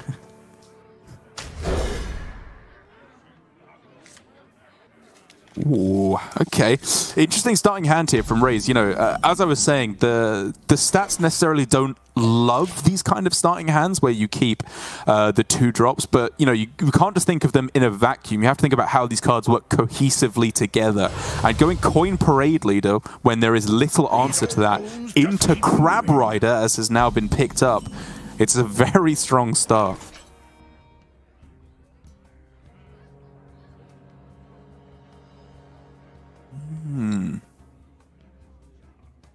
Interesting. It has to play something in order to just get the Corrupt on the stage out next turn. Maybe hit the Crab Rider to fight back on the board.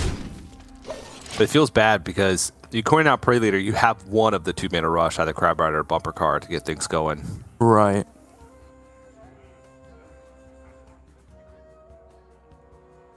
Oh man, this is tough now as well because you probably settle on the play here as Raze a Crab Rider and then VT with the Crab. But there are situations when it's definitely worth it to go bump with the Parade Leader instead if you are afraid of exactly Parade Leader plus one of the 1/1s. Because if that happens, then your Crab Rider is just dead.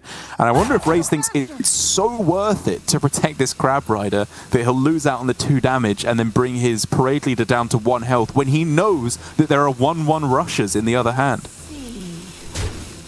Oh, he makes the read. This also plays around a Stage Dive into 2-mana rusher to kill the True. Yeah, the good Crab point. Rider. Because if you pick up Bumper Car or Crab Rider here, it doesn't deal with it. Boom. It's a very good point. And it just works out great for him here. The Crab Rider gets to connect face again. Strong start. Rakara pickup off the top would just end it. Rakara pickup off the athletic studies would just end it. I'm just playing Warmall here. Okay. I guess Warmall is one that's very important to buff, as Rakara was hidden in there. No.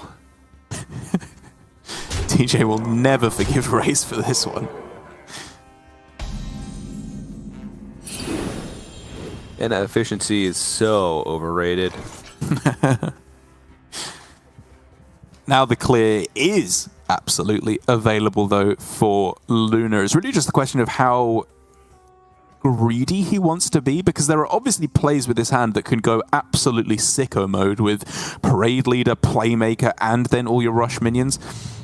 But it does definitely feel like you can settle with either Parade Leader, Crab Rider, or Dark Moon Rider and Crab Rider.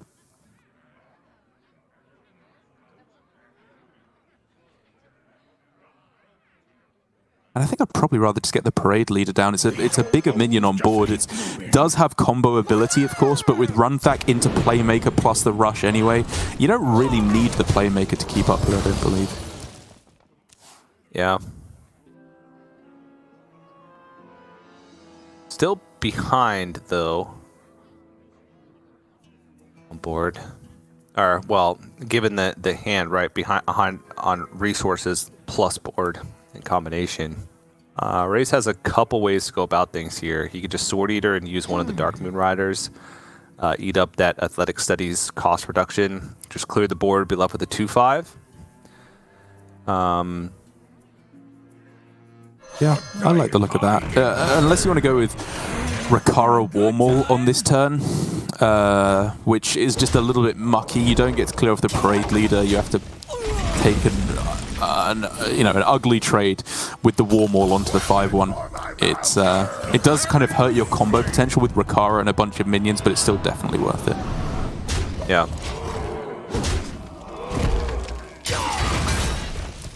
This is where those cutting classes would be quite helpful. True. Yeah, that's Luna. Oh! Ooh. Oh, the problem is the Right. run Thack on the board, but with conditioning in hand as well, that would have been quite huge. Can you afford to go for it anyway? No, I don't think you can. I just don't think you can. Like, the question is whether you go conditioning Warmall now, which is like the strongest individual play, or do you sack the Dark Moon Rider, play Athletic Studies, and maybe even just play Warmall Challenger anyway, even if it's unbuffed here, just to increase your mana efficiency.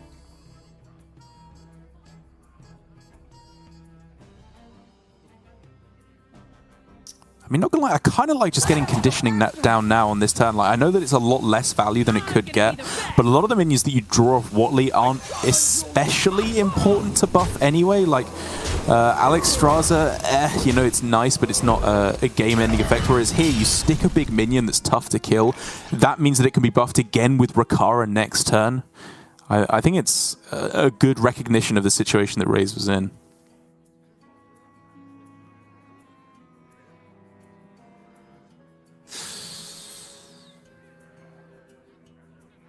again, a couple ways to go about this. We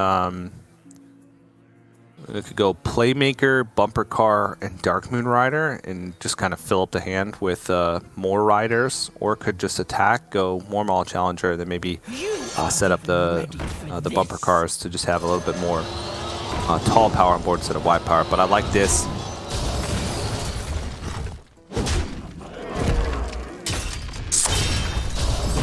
So many different ways to have quite some powerful draws off the top with conditioning.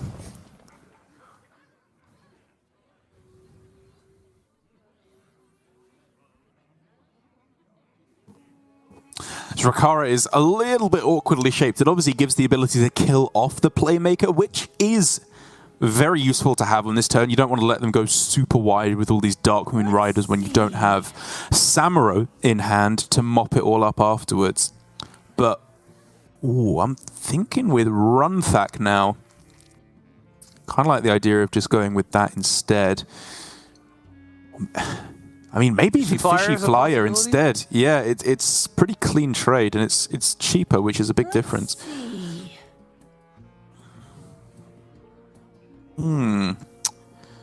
Not immediately obvious.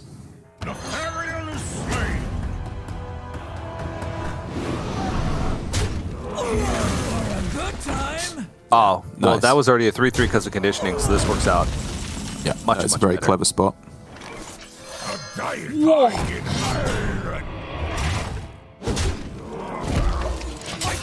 So tempo still on Kayla's Luna's side.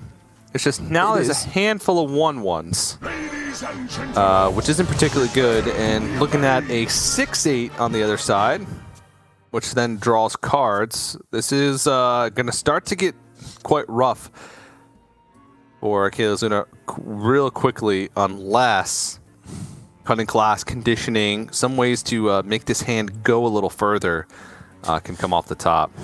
Yeah, really you just need a conditioning here. If you can get that, then you might just be able to tempo your opponent out of the game before they get value out of their additional value with all the cards that they have in hand. But without that, Luna's just going to be ground out of the game here, I think.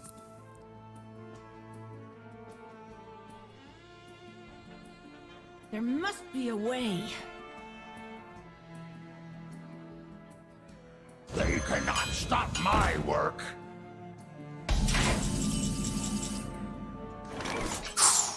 Ooh, okay.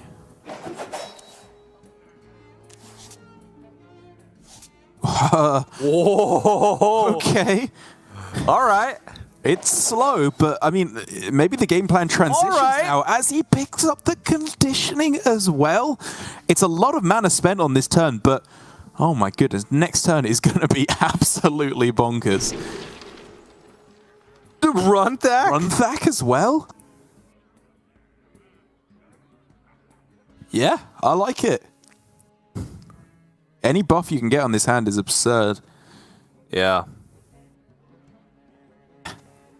You could argue Rustied Raider because it has Taunt and you The one thing you're afraid of here is just kind of like dying before you can get the value down. Here for a It was still a close one though. Here for a good time.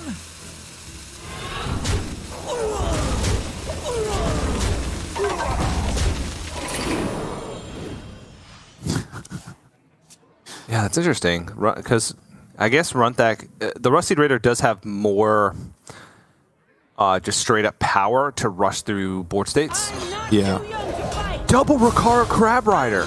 That's pretty sick.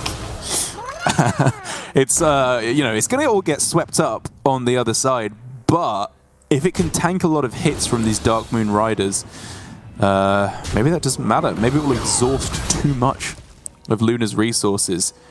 But at the same time, maybe not. These are huge. These are huge. I mean, everything's huge. These Dark Moon Riders are 4/4s at this point, right? Yeah. Oh no, 3/3. 4/4's a 3/3. Yeah. I mean, that's still big. That's very, very big. Yeah. Into double, like Troublemaker, into Troublemaker too. Woo! Yeah. And that is a big Rusty Raider. And you get another one. Yeah, 7/1's pretty sick there, actually. Good time. Here for a good time. Oh man, it does kind of look like it's slipping out of Razor's control. If he can get himself... Health, or do you preserve the... Preserve health, right? Okay. It's the one way you lose here, I think, is if you get Troublemaker and then they cheese both face and you get Alex Strazed afterwards. Like, it's very slim, but I think it's the one way you lose.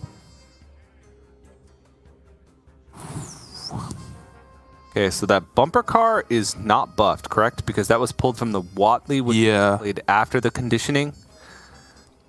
I think you're correct. So I think there's no buff cards left. And Sword Eater overrides a weapon here. This is brutal. Well, you can go bumper car, tent trash, and then with a swing, you can take out, I believe, the Rusted Raider and the 4/1 as well. Unless, of course, the bumper car is buffed, because there was another Runthak played, right, on Razor's side, which might have buffed it. It's difficult to keep track of exactly when stuff was in hand.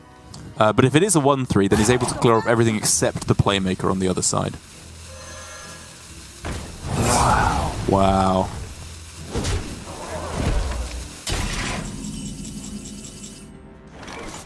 Oh!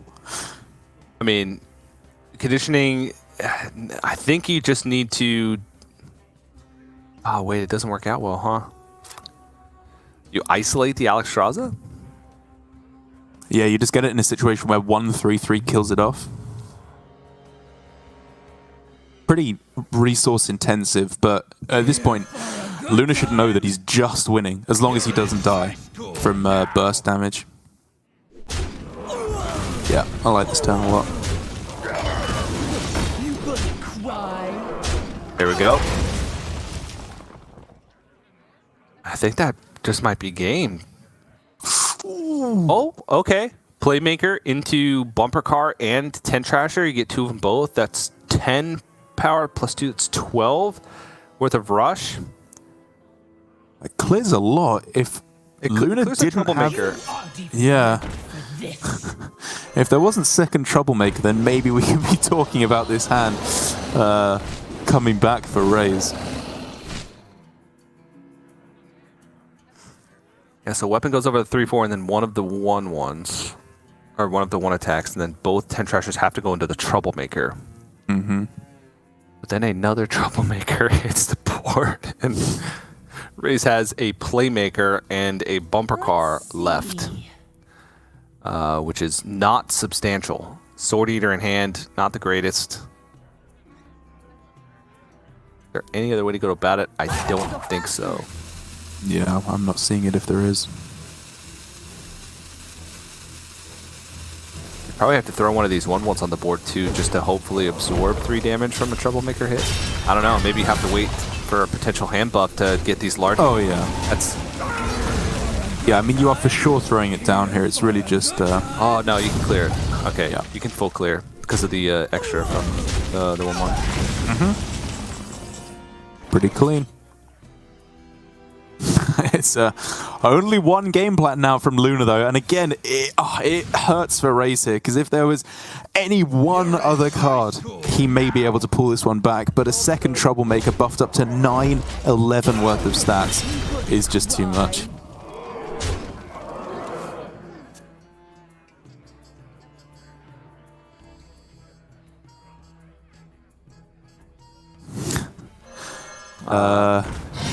Blade Master? Does that do anything? Oh, yeah, true. It's the best shot. Yeah. Run back.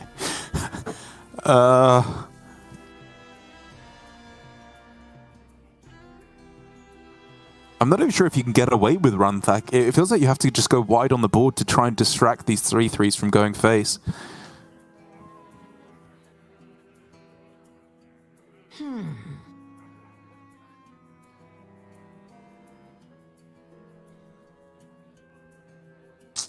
Yeah, it's really tough. Because you play Run Thack, you trade over a 3/3.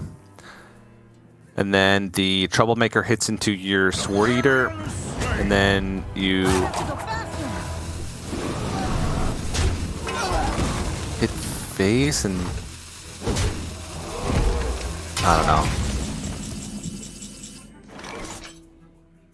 And that's lethal. That's just game. Yep, Samuro plus Weapon Swing will be able to get there. Man, that was a close one to end things there. I really thought Raze may have been able to stabilize, in the mid game. But as we were talking about, it's these kind of mid game swings where you get all these small rush minions, and then you buff them up. Hell yeah! And then you headbang like there's no tomorrow, and you sail through to a victory. Well done, Luna. Front runner for America's Grandmasters. That makes me so excited. Okay, Luna, right, tied for first in the America's point standings. Now 5-1 to start off here in day number 2. Looking good for, at the very least, a top 16. Seem like doing quite well. Doing quite well. I'm happy. Are you also a fan of whipping your hair back and forth, TJ? Yeah, I don't have any.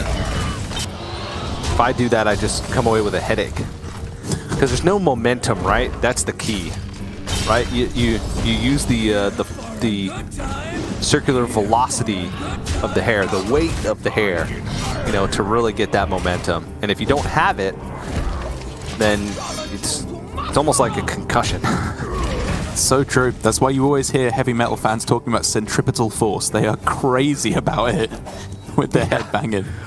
They really understand it, because in order to headbang for prolonged periods, you really have to understand some complex physics theories in order to make sure that you're not just coming away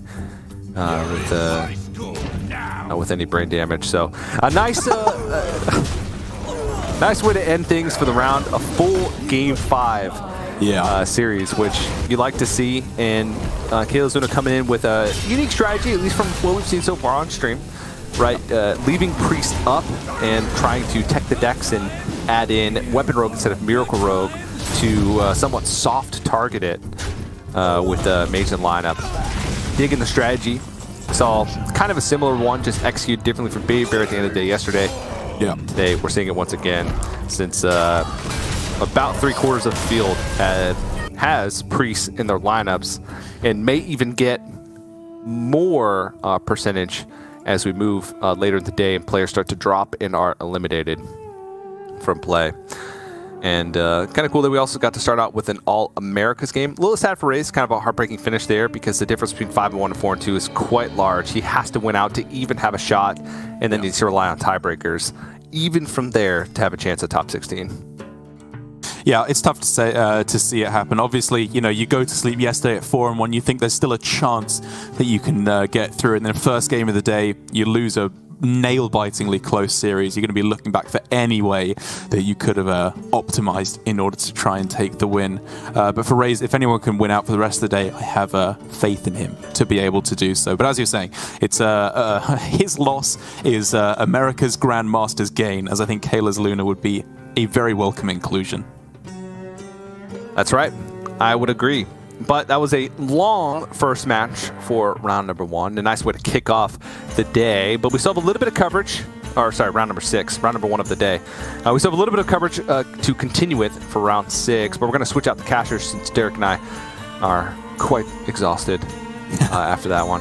And we're going to have to go to a quick break while we do that. So don't go anywhere. More action right here at Masters Tour Orgrimmar right after this.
Hello everyone, welcome back to the Hearthstone Masters Tour round number 6 bonus coverage.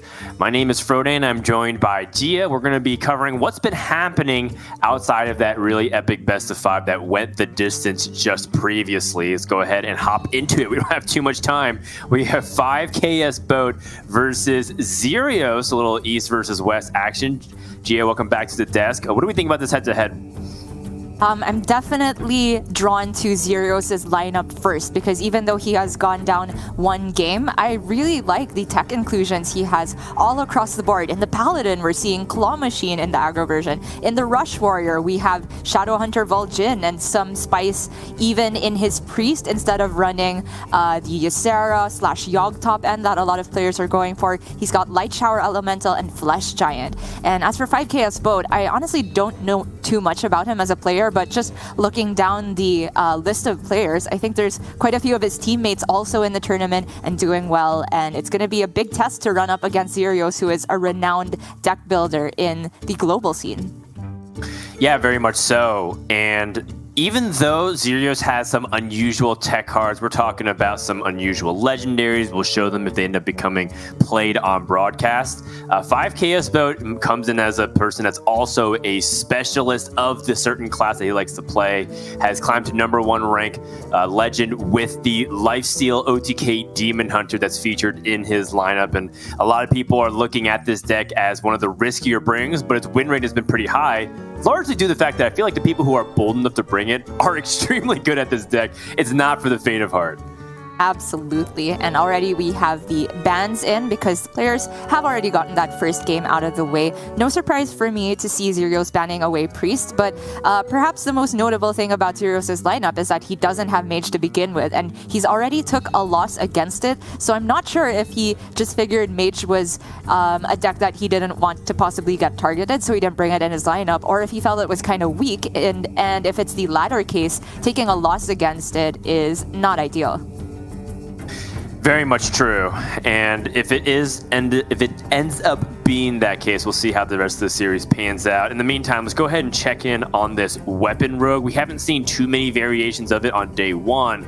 Day 2 seems like we might be seeing a little bit more of this appearance. Anchored by the Swine Tusk Shank, gaining durability for each card that is a poison, effectively if it says poison, paralytic poison, deadly poison, nitro boost poison, etc. You're getting additional stacks of that durability to swing with the weapon. There are a couple of inclusions that you don't always see in every deck, but you know, what do we think about his specific list of 30 cards here, Gia? Is there anything that catches your eye? Notably the Penflinger in there, just as a one-of. I think more than one is hardly ever seen, if at all, but I do like a little bit of flexibility there because we're in a meta where there's Paladin that likes to put up Righteous Protector as a small wall that you don't want to swing your weapon into just to get rid of, and we're also seeing, you know, potentially even Kazakus Golems for 1 cost to create taunts. Anything that these slower decks can scramble to put together as a way to stop that giant weapon swinging phase can be very annoying for Weapon Rogue, so I like the Penflinger inclusion. And the Mancrick I also really like because when the Weapon Rogue is functioning at its best, it means they're drawing tons of cards per turn because of the Silver Leaf Poison, and getting the 310 Mancrick out there early also gives them insurmountable board presence. Yeah, and when you look at this lineup in particular, it does feel like it's trying to kill these slower decks like the Priest. Zerios is queuing up Priest. However, it's not necessarily the full list that you come to expect. There are some spicy inclusions. Is there anything that particularly you like when you look at this deck list? I honestly haven't had the chance to test this newer version of Priest very often. I have run into it on ladder quite a bit though, and there's also newer versions out there that are running Power Word Fortitude on top of that, but this version is just with the top end of Light Shower Elemental and Flesh Giant, and because you are running this kind of healing synergy to get the Flesh Giant down, there's also Devouring Plague in there as another removal option. And I do think that this deck maybe struggles against super wide boards compared to the versions that would run Blade Master Samuro and Zyrella, but they still have at least the Hysteria in there, and they definitely have a lot more game closing potential, and it doesn't necessarily need to go to fatigue every matchup because they're just playing 8/8s that they can raise dead, and that is what I like to see in a Priest. It's a Priest with a win condition. Very much so. Having a proactive game plan to get to something to threaten the board instead of just removing everything, playing cards like Mindrender Lucia and say, not only am I not going to win the game, you can't win the game, I'm just going to lose a little bit slower than you. And that's usually what Priest's win condition has been for quite some time when you take a defensive control stance. But we will see if Zerios can change that with a little bit more proactivity. It's going to game number 2, where KS Boat, his game plan is pretty straightforward. He wants to just get those weapons online and hit Priest every single turn. There is no acidic swamp ooze. There is no way to interact with those weapons. And so from Zero's perspective, the burden's on him to show that he can deal with the aggression, because once it starts ramping up, there's no turning back. And there's already the first checkpoint met for Boat. He has the weapon in hand with the Silver Leaf, which I would argue is the most important of the poisons in order to just get the card draw rolling. Even top decks prep for the perfect immediate turn that he can start the card draw rolling. He gets the buff on his weapon, and Zeros is in trouble as early as now. We actually saw this matchup at the beginning of Kalos Luna versus Race a while ago, and I believe Kalos did end up taking the win there, but that was a very different version of Priest that he was facing, to be fair, which did not have this top end that contains this key card here, Light Shower Elemental from Zerios, that has Taunt and Death Rattle, heal 8 to all friendly characters. So that is kind of a nightmare for Weapon Rogue to deal with. I'm not necessarily sure if it'll be enough against this early of a start, but compared to regular Control Priest, I kind of like Zerios' chances. Yeah, it's a 14-point health swing if your opponent has to kill off the 6/6 and then your opponent heals for 8. So you're effectively being able to gain 14 life from that. And sometimes you get extra if your opponent's weapons are inefficient in terms of crashing into it. And we shall see if Zerios can hold off against the pressure. Second Wand Maker on the board. Zerios just going to stack up his removal. Ooh. Okay, so picks up the Powered Feast. I wasn't sure if there was any merit to Idol of Yasharaj given some of the cards that are in his deck, like Talon Forwarding, like the Light Shower Elemental. Does have one of them, and there's also a lot of Battle Cry heavy minions, so this makes a lot more sense to just pick something more consistent. That is very true that he could have a win condition from something like Idol of Yasharaj, but I do think that if Zerios makes it to a point where he can play that card safely and it's not guaranteed to give him a ton by any means, that kind of means he's already winning. So I do like the Power Word Feast inclusion, even if it's just going to do something like buff his Wand Maker and have it stick as an annoying minion. However, Boat has hit, I don't know, like the best possible Weapon Rogue start in that he has nicely buffed Shank, not that much damage on it, but the card draw is rolling, and he has a solid grip on the board presence, even picking up the Shaman hero power into a totem that actually deals damage. Yeah, that's right. And, you know, he doesn't really necessarily need as much card draw with Life Tap. I think people will be like, why aren't you just drawing cards? Priest gives you time. You know, I think in 5 KS Boat's mind, you really have to ensure that you have something to deal with these inevitable threats on the board from Zerios outside of just using your face repeatedly. So I like that. He has his Silverleaf Poison. He's going to be drawing cards anyways. And so he's just going to shore up some of the other parts of the gameplay that might be a little weaker. And Zerios, on the other hand, is going to discover some more tools, some ways to heal. The Flash Heal, something that caught my eye immediately. I'm kind of wondering if we could use Gift of Luminance in any cheeky way, but it does feel a little bit hard, similar to the Idol of Yasharaj situation we described. Right. I'm actually looking at the Auspicious Spirits, to be honest. Perhaps not this turn, because this looks like a Condemn and Hero Power face turn to me, which is why he started with Renew. But because he already has another Renew and the Devouring Plague, and as of right now, the weapon is not that big from 5KS Boat, I was interested in Zerios maybe trying to set up a more proactive game plan. The problem with that is he would have to still corrupt the Auspicious Spirits, and I don't necessarily think he's going to lead off with Light Shower next turn, given that he's still at full health. Yeah, the only thing I have a problem with the Auspicious Spirits is while it can be really powerful as a tempo option, KS Boat's going to push in some damage here and draw a card. You know, the fact that Zerios' deck also synergizes with itself the longer the game goes with cards like Raise Dead is kind of important. I've seen a lot of priests accidentally mess up their pool because of stuff like that. That is very true. The deck from Zerios is functioning on being able to pump out multiple Light Shower Elementals and multiple Flash Giants, both of which are in hand right now. And this could be a Light Shower turn because he has taken quite some damage now. But I think with the pick of Gift of Luminance, Zerios was definitely hoping to somehow stick that Light Shower and then be able to stick the Luminance on it. It is almost certainly dying if it gets played this turn, but the alternative options are just too slow from Zerios. The additional health from the Shaman Totem is actually really annoying because he couldn't just Devouring Plague onto the Mancrick. You don't click the walls. Yeah, well, KS Boat, while has to deal with this Light Shower Elemental, has a ton of tools to do so. The pen flinger looks very nice to help make things look very clean.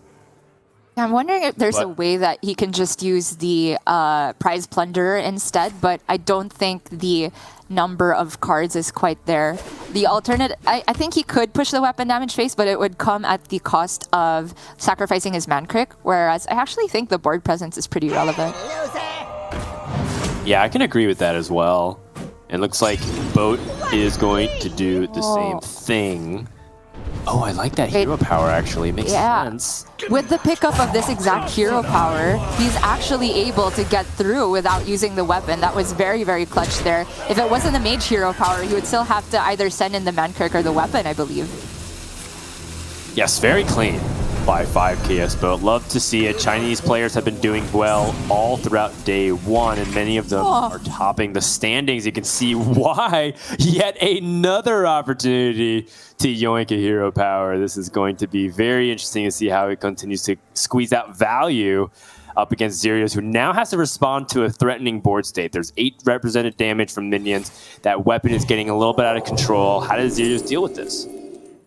Not with those. He picked up Powered Feast and Gift of Luminance, all based on the assumption that at some point he would be able to stick a minion, which, you know, against Weapon Rogue, sometimes a reasonable assumption, because a lot of the time they are just going to ignore your board and ship everything to the face. But Chaos Boat has had the perfect storm of both board-based threats and removal that doesn't even need him to sink his weapon onto the other side. Xerios now can get the Flesh Giant down, though, but there's so much minion pressure left on the other side of the board that it does not feel great. It's true. There is that nice little interaction that Xerios was showcasing with Devouring Plague. Each individual hit is an instance of lifesteal, discounting Flesh Giant to 0. Is it the time to be able to try and go for this tempo swing by playing the Flesh Giant? I think it's his best shot to fight back onto the board. Plus, Kiesbot has to acknowledge this. And he will. Yeah, he has the pen flinger to go about it. And yet another yoink. I don't know when they changed the text on One Maker to say it, give yourself a yoink. But 5KS Boat, that's actually probably one of the best outcomes for a situation, because it's still too early for Sinister Strikes to really get a lot done. And of course, the regular rogue hero power is useless once you equip a weapon already. Granted, One Maker is in the deck because if it's not giving you that stuff, it is giving you poisons, which you really want with your Swine Tusk Shank. Yeah, and I like the pen finger inclusion now that I've seen it in action. It does feel like it gives a lot of extra punch to deal with the board. Normally, a board state that the rogue struggles with is if there's minions that it needs to clear off, but it also really wants to push that damage. And it feels like 5KS Boat has never had to choose because of that pen flinger, getting access to so many different ways to pick apart whatever Xerios plays. This is comically one-sided. I was expecting a little bit better action from Xerios. He's going to go for a desperate Mindrender Lucia here. Yeah, it's his only play. The good thing for Xerios in that situation was his hand was completely useless, so he's fine to give it to Chaos Boat, and he knew about the pen flinger, so he can absolutely dump it here. I'd imagine he also wants to dump the Sinister Strikes. Everything else, Cloak of Shadows also looking pretty tempting for just right now, but the thing is, it's not really that useful in 5KS Boat's hand, so it's not really a card that you want to play just to get it out of his hand. It's a play to survive for this turn, but survival, I'm not sure is as important as getting rid of all of the minions.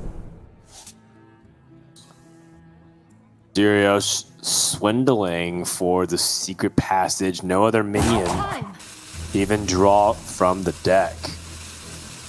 So I think this is just going to be 2 Sinister Strikes and then the pen flinger on a minion. Then he'll know he's not dead from his own hand. But it's scary because he's not actually able to clear all of these, which means that 5KS Boat can use the Powered Feast and Gift of Luminance that were useless in Xerios' hand. Yeah, very much so. And it's actually quite great for him to be able to set up a secure board. If he's not just dead off of Scorpid Discovers, Powered Feast adds another 2 damage. Is the poison lethal? Wait. 8. 11, 12, 13 with the hero power. I think that's it. Oh, that's right. The Demon Hunter hero power coming into play as well. What an unusual sequence of events for 5KS both to rack up that damage. Yeah, should be able to push that 16, 7 on board, 9 with that extra hero power and the swing of the weapon. And Priest is crushed. We talked about how 5KS's boat might be a lineup that'd be targeting slower decks like the Priest. And it is going to capitalize on that 2-0 lead from our Chinese player. And Zerios, the unusual deck looks very cool. There's some clear potential in some of the build that he's trying to accomplish. But against such a polarizing deck like the modern form version of Kingsbane Rogue in the form of the Swine Test Shank, it is very difficult to stop this kind of aggression coming out from Rogue once it starts ramping up, especially if you don't have any weapon destruction. Absolutely. It was the perfect opener from KS Boat, and I think he did make the absolute best of it. The use of Penflinger in that one turn where he hit the Mage Hero power off the second yoink was especially good. And for Zerios, I liked his Elucia timing a lot. He also set it up in such a way that if he had not been immediately dead that turn, which is, you know, very likely because he knew what he was giving to KS Boat, if KS Boat had swung with the weapon, it would draw more cards into Zerios' hand, and upon return, maybe Zerios would be able to heal back up to a healthy enough range or just find another Light Shower Elemental, something like that. But the only question I have is maybe on the Discover picks for Zerios in the early game, because he did take 2 buff spells that were both predicated on him sticking a minion in the first place, which just kind of never happened.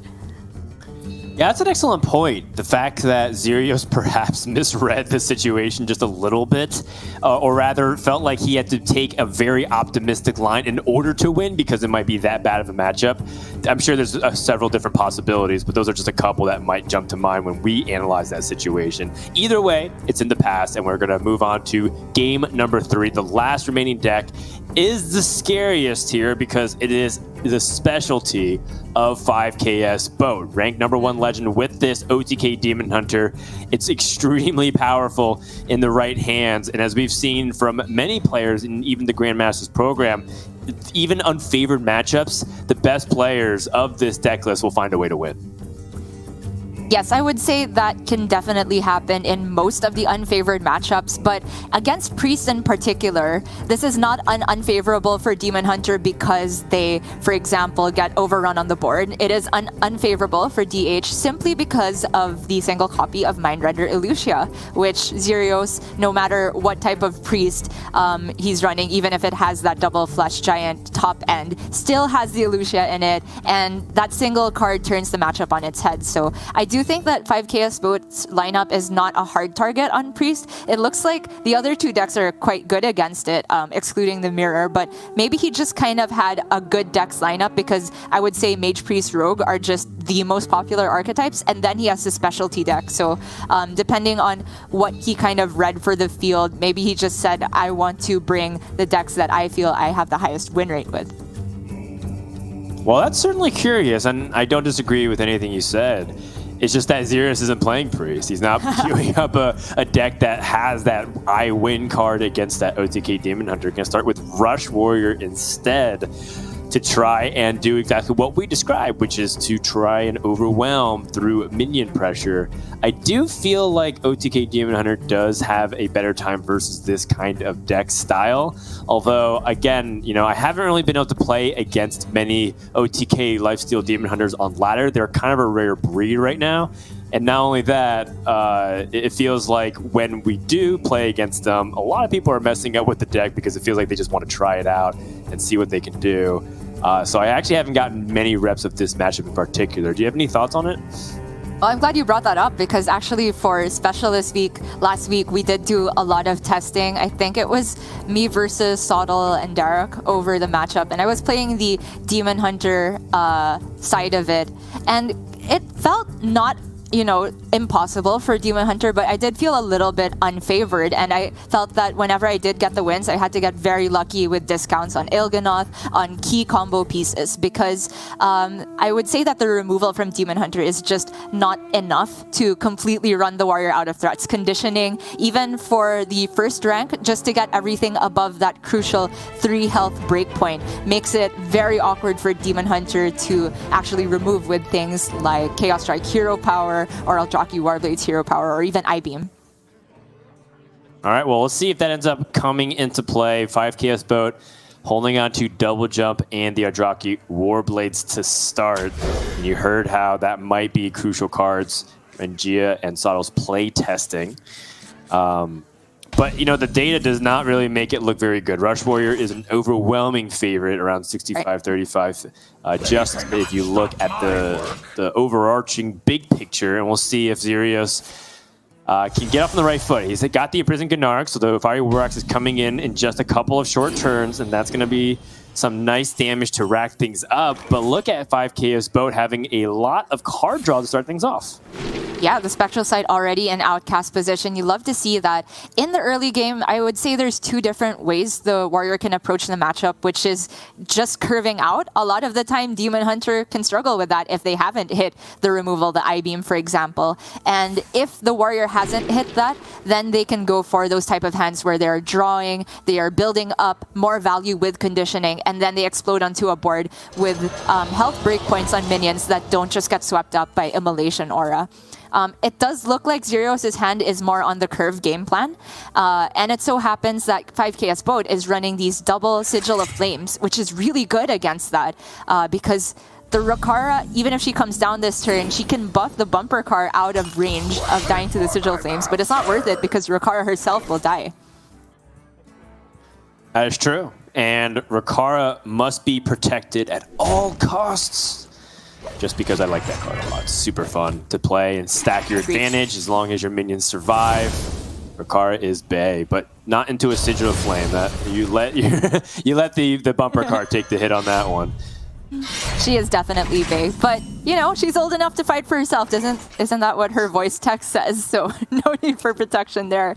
On Chaos Boat side, though, I want to say beyond just the excess of card draw he has a very doable position to get Skull all the way to the left, which is the kicker here. I mean, as soon as he gets the big discounts and he'll have enough healing from the Eldraki Warblades, Xerios will be on a clock.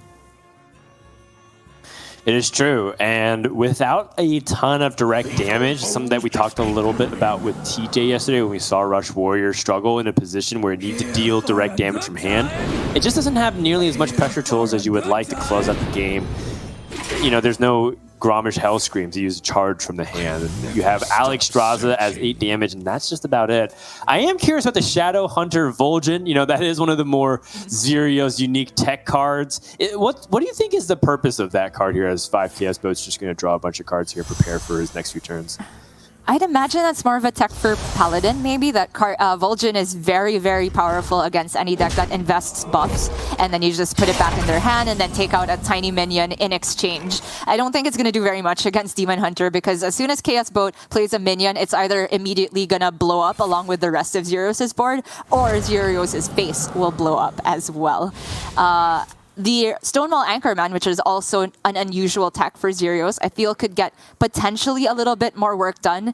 Not probably going to draw him a card immediately, but just as a minion to put on board as a threat that has decent health total on it. And you can already see from Xerios willing to temple out this Blademaster Samuro, just trying desperately to stick any damage because the card draw from Chaos Boat never stops. Yeah, and you can see that it's going to continue to go on. As long as Xerios is not really pressuring, finds a I-Beam that can clean up the Blademaster Samuro with the combination of the attack. Yeah, I kind of like the look of that. Honestly, for KS Boat, his biggest problem right now is budgeting his hand space, because I think he's in a position where he can't acrobatics and Skull consecutively because he would just have too much in hand. Acrobatics in this deck, I find very rarely that you're able to get off the additional value of it. You kind of just play it as a 3-cost outcast Spectral Sight a lot of the time, and that's good enough. for here, I'm interested in Chaos Boat coining out the Eldraki, as he is just going to do, because the priority is just to get the skull onto the left as soon as possible and get the most cards out of your hand while doing that. He has held on pretty diligently to the Talented Arcanist, though, because that's a very key card to pair with Immolation Aura to really get to the high health breakpoints on the next board. He doesn't have the Immolation, though. It's true. You know, you want to capitalize off that +2 spell damage when you can. Immolation Aura is one of the best to do so. Speaking of capitalizing on an established board, Rakara hits the board, and now the pressure really starting to ramp up here. And Xerios is on the offensive. 5 Chaos Boat also just used a little bit of removal, right? The weapon swing plus the lifesteal. Right. The I-Beam finds a Skull of Gul'dan off the top, and that is going to be 3 discounts. That's so huge. Cheap cards. I was going to say for Xerios, his timing to build a board like this was perfect because it's the first turn where Chaos Boat could reasonably play Skull from a potential left-hand position. It so happened that the Skull came off the top and happened that way. And if Chaos Boat didn't find that, it was looking scary because he didn't have Immolation Aura and he still had to take one more turn to put the Skull in the left.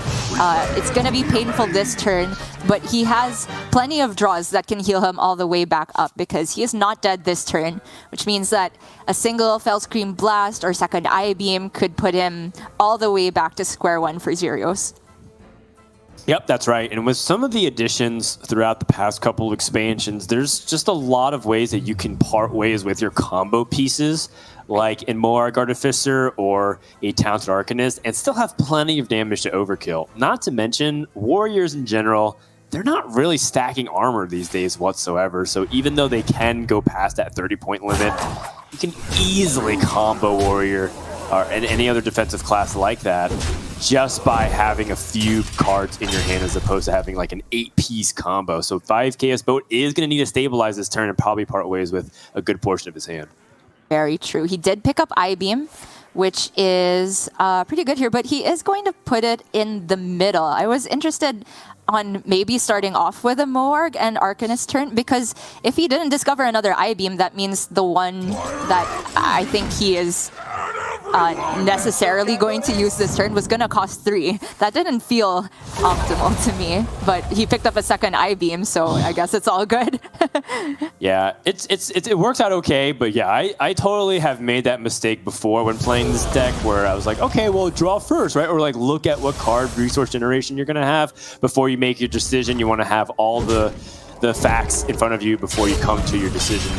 And 5 Chaos Boat could have incidentally put himself in a very awkward spot, but ends up being okay. And now this board state has completely been neutralized. Xerios has to restart from the ground up, only having a Warmaw Challenger that really doesn't do much on this board.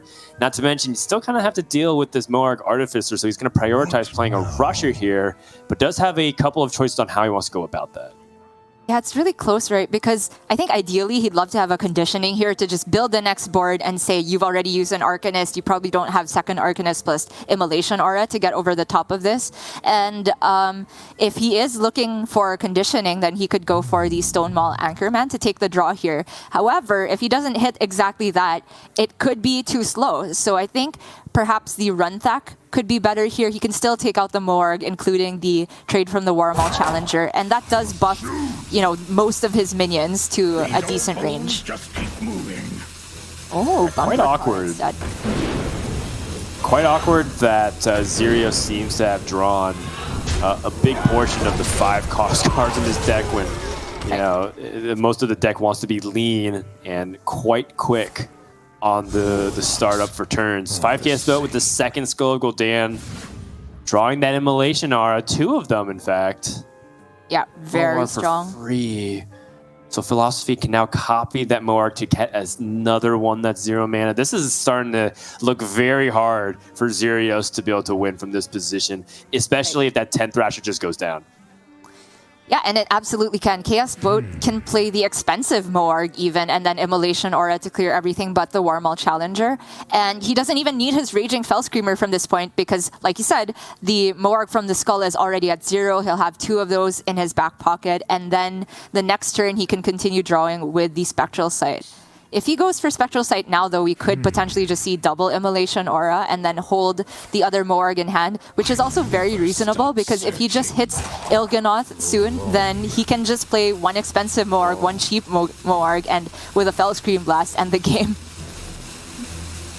Yeah, I realized that both of the Fell Scream Blasts seem to be in the bottom 5 cards of the deck. That's not really that big of an issue here because 5K Espo still has Acrobatics Tech tucked in on the far left. And as we have mentioned before, still is not under any real threat. Xerius would have to set up a 2-turn lethal in order for 5K Espo to feel desperate enough to have to play for stabilization. But 5K Espo is in a position to win as soon as next turn if Xerius can't do anything here. It is true. And last turn from Xerios, although I did say I expected something like Renthak, Xerios found the play that gave him the most immediate damage and said, if you don't have the Immolation, I can set up a 2-turn lethal probably. It just so happened that the clear was there, and now Xerios has to start from scratch, and it looks far less powerful. There's just not much he can do, and he knows it. Like, 5KS Boat copied a Moarg in hand, and if Xerios was paying attention, he will know that the Moarg was the 3rd card discounted to Skull by 0 in all likelihood because there are 2 cards that cost 0 in the Immolation Auras and then a 3rd one got copied and you kind of know by then. Yeah, this is looking pretty bad here. The more I analyze the situation here, the less I like it from Xerios' perspective. It's starting to really appear as if Xerios has no ability to pressure the Demon Hunter, and 5KS Boat in just 2 turns will have drawn the remaining 5 cards of his deck, guaranteed. So now it comes down to whether or not 5KS Boat wins this turn. Is that a Fell Scream Blast? I think it is. I just have to count here. I think it's 24. Oh, sorry, you can play 3 Moargs. Yeah, that's 48. Moargs. I'm pretty sure. Because yeah, with the philosophy. Doubles 3 times to the power of 3 with an extra spell damage. It's just way overkill. And that's going to be the end of this game, the end of this series. 5KS Boat 3-0, improving to a 6-0 score over Xerios, and showing you how one of the more unconventional lineups with OTK Demon Hunter also has a lot of game, which you want to see, right? Like, as much as people are talking about what are the best classes currently in the meta game, you also want to see if anybody can punish that. And I think that Lifesteal Demon Hunter, especially when it's played very well technically, is one of the more beautiful things to watch in the game if you're a fan of high-level competitive Hearthstone. Absolutely, and I'm glad that you set up the context of 5KS Boat being a top-level OTK Demon Hunter player. I assume you meant rank 1 legend on the Chinese server, which has over 100,000 legends, if I'm not mistaken, which means it's just the toughest one to reach rank 1 legend on. That's incredible. And even though I did have a couple questions on that one turn where he started with Illidari Studies on what looked like a start with I-Beam turn, in retrospect, what I suggested of using 1 Moarg, 1 Immolation would have not given him this cutoff of 48, in which you keep all 3 Moargs, and that was great foresight from KSBO to say, I don't even need the second Immolation Aura if I can just clear this board and very likely get to the 48 and disregard all of Xerios' armor. Yeah, and one thing that TJ has always told me is that every time he watches his deck, he feels like he learned something, and I feel like I picked up something as well. Great to add that to my repertoire, as well as everybody who is watching alongside that want to improve. We're just getting started with day number 2. Round 6 is complete. When we come back, we're going to have round number 7 of Swiss, so stay tuned. More Masters Tour Orgrimmar action continues when we return.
Welcome back to Masters Tour Orgrimmar. It's going to be round number 7, which is where we start finding out some of the top 16 most likely. Because if you go 7-0, your tiebreakers are probably good enough. But Derek, how are you finding it so far? This is not your first time today. Is it going as you expected, this tournament? In some ways, yes. In some ways, no. We're seeing, I was going to say Priest doing pretty well as expected. We haven't really been seeing Priest at all, to be honest, because it's just being banned so often, which, if anything, does indicate that it was a good bring to the tournament. Overall, there have been a few players going for the leave Priest up, as we saw from Kayla's Luna at the start of the day, just being able to scrape in with a win, despite, obviously, the Priest taking a win towards the start of the series. But for the most part, definitely, I think the expected meta has been shaping out to be very strong. And speaking of the expected meta brings, up now we have our current world champion Glory, who has gone for pretty much the 4 standard decks. It's about as cookie cutter of a lineup as you could bring, with Spell Mage, Temper Rogue, Control Priest, and Rush Warrior as just the 4 kind of best decks in the meta game. But for Tolmenos on the other side, representing Team Phantasma and Greece, on the other side, it's very, very different in terms of the lineup. He has not gone with the standard decks, given that he is one of the only players bringing Shaman. Yeah, I mean, I just thought they'd introduce another new class or something when I saw Shaman. I was like, what is going on? But I went to have a look at his Twitter, and he is having a whale of a time beating people with his Shaman. He's always been known to be excitable, let's put it that way, about Hearthstone in both directions. But every single tweet he's making is, beat another mage with my Shaman, beat another priest with my Shaman, lol, beat this guy with my Shaman, ha ha, Shaman wins again. He's having great fun, and we're going to get a chance to show him probably beat somebody up with a Shaman. Yeah, I mean, I think the Shaman does have a lot going for it. I've played against a couple of different builds over the last couple of days on ladder. It's obviously very rare that you do run into Shaman, and it's kind of the 2 main camps it falls into are the more aggro one that he's going for, with Doom Hammers, Rock Biter weapons, all the burn that you can possibly fit in there. And you can also go for the slightly more value-oriented one, the more mid-rangey one, where you have double guidance in there that is able to discover you not only aggressive options, but also control options. It's pretty easy to fatigue your opponent if you get like the tidal wave to heal back up and then exhaust all their burn damage later on. But that's not the case, obviously, for Tholmenos. It is the much more aggressive version, which I think, honestly, could be in a pretty good spot against Glory. From what I hear amongst the rest of the players, Shaman is supposedly pretty good against Priest, although I would have to see that to believe it, I have to be honest. And even good against the Mage, from what I hear as well, being able to burn down a bit more aggressively and a couple of turns quicker than the Mage can on the other side.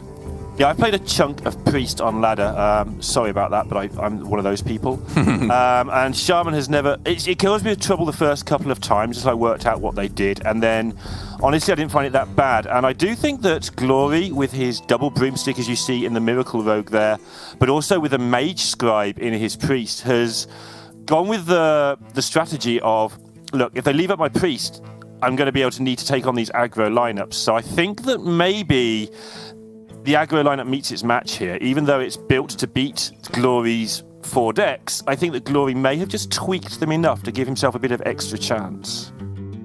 Maybe, but we get to see one of the other very unique decks here. It is not the OTK Demon Hunter, as we have been coming to expect, but rather the Inquisitor mid-range tempo Demon Hunter. A lot of different names. I don't think we've quite settled on an appropriate moniker for this deck, but it is, I still believe, a very powerful deck. It's again a slightly different iteration that we see here from Tholmenos, which I kind of like the look of. One of the main switching out that we're seeing here is obviously he's gone for Kazakus instead of the Raging Fell Screamer.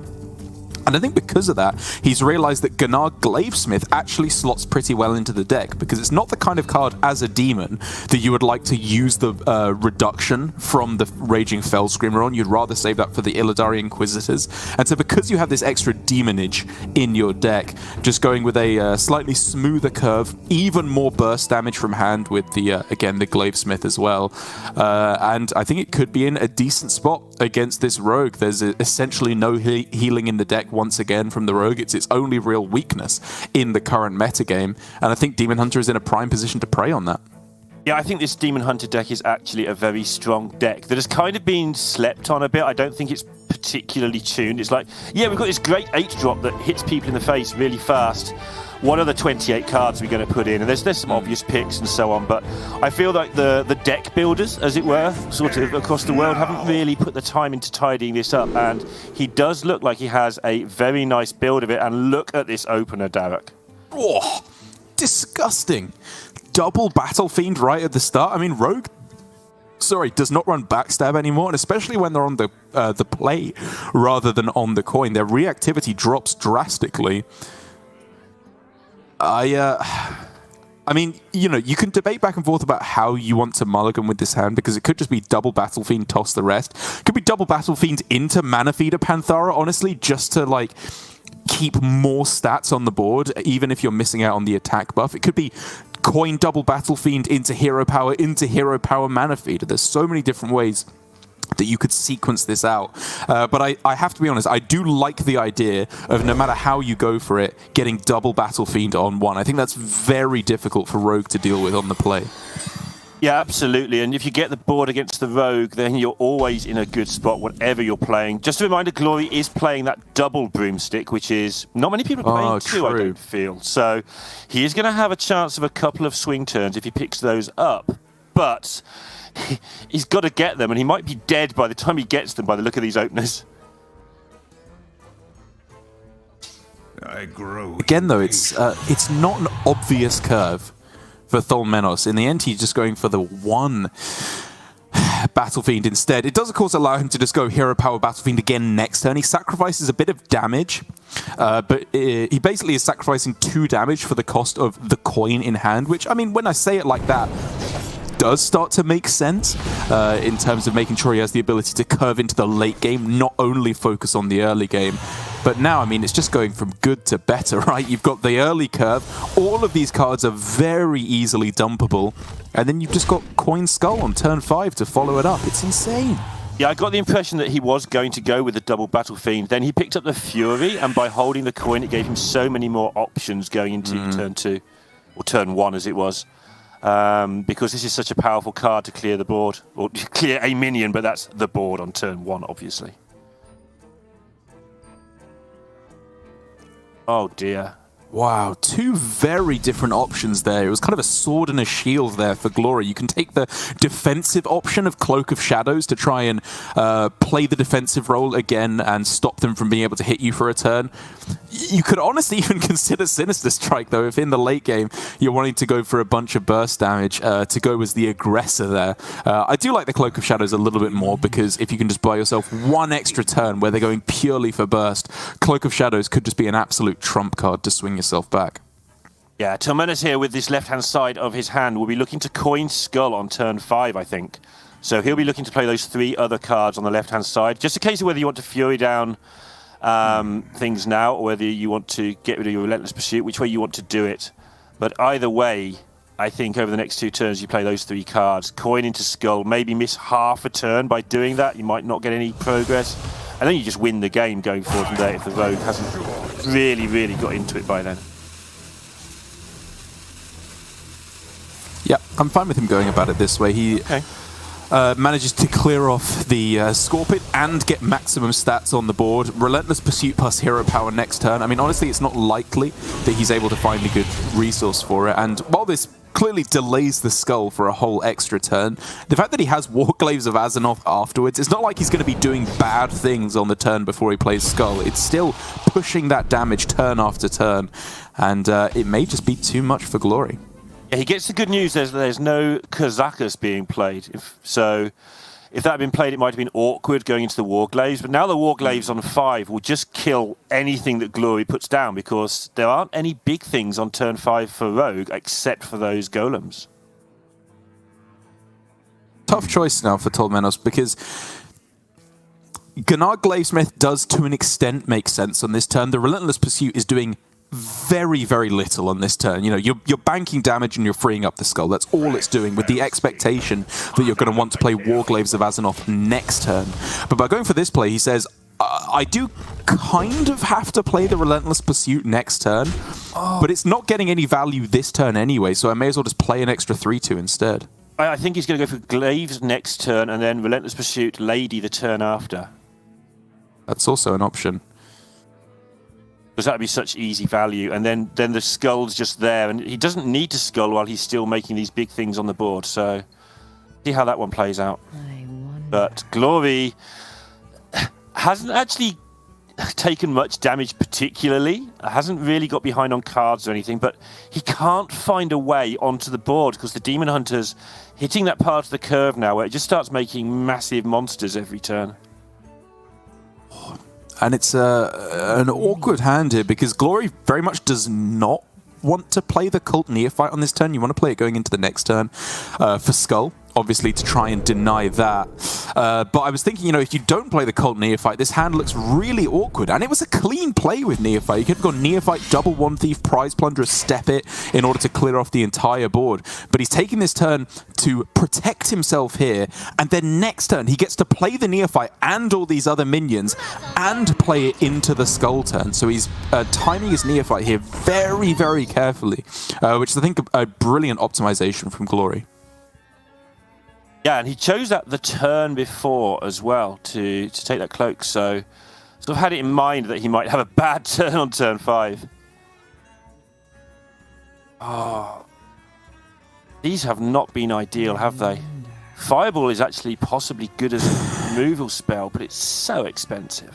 Right, Fireball is always tempting in the matchup to try and turn things around and go for the burn plan, but he's used both Wicked Stabs already. There is very little ability for him to actually go for any kind of an aggressive plan, yeah. And I'm just trying to think through the rest of his turn here, as it does, I think, inevitably have to end up on Prize Plunder and stepping it back to kill off both these minions. But whether or not he throws down the second Shadow Step alongside it is really the big question here, because he can just stop any spells from being playable, basically, if he wanted to. And those of you who have forgotten about Warglaives, because they haven't been played that much in recent times, they just go bloop, bloop, bloop. That's what they're going to do right now. It's pretty clean, actually, though, isn't it? You just go Relentless Pursuit. Can't fit in the Fellfire Deadeye on this turn, which is annoying, but it's annoying is all it is. It's nothing worse than annoying. Yeah, picking up the Inquisitor as well just means that he's got constant plays. He may he may just try and save. Like, he doesn't put his charges up because on turn 8 he wants to have a charge and his weapon's still remaining, right? So he can just go face and win the game. If he's going to take a turn of damage here, and then turn 8 he's just going to hit Glory in the face and the game will end. And this is where I did have a bit of a question mark from Glory. Like, I appreciate the Shadow Steps are very powerful because he can go double Neophyte on this turn to deny the skull again. He can step One Thieves in order to try and find, primarily Ice Barrier to try and gain some extra health. But the fact that he didn't kill that Gnarg Glavesmith on the previous turn does mean that he tanked an extra 3 damage where it really wasn't necessary for him to do so.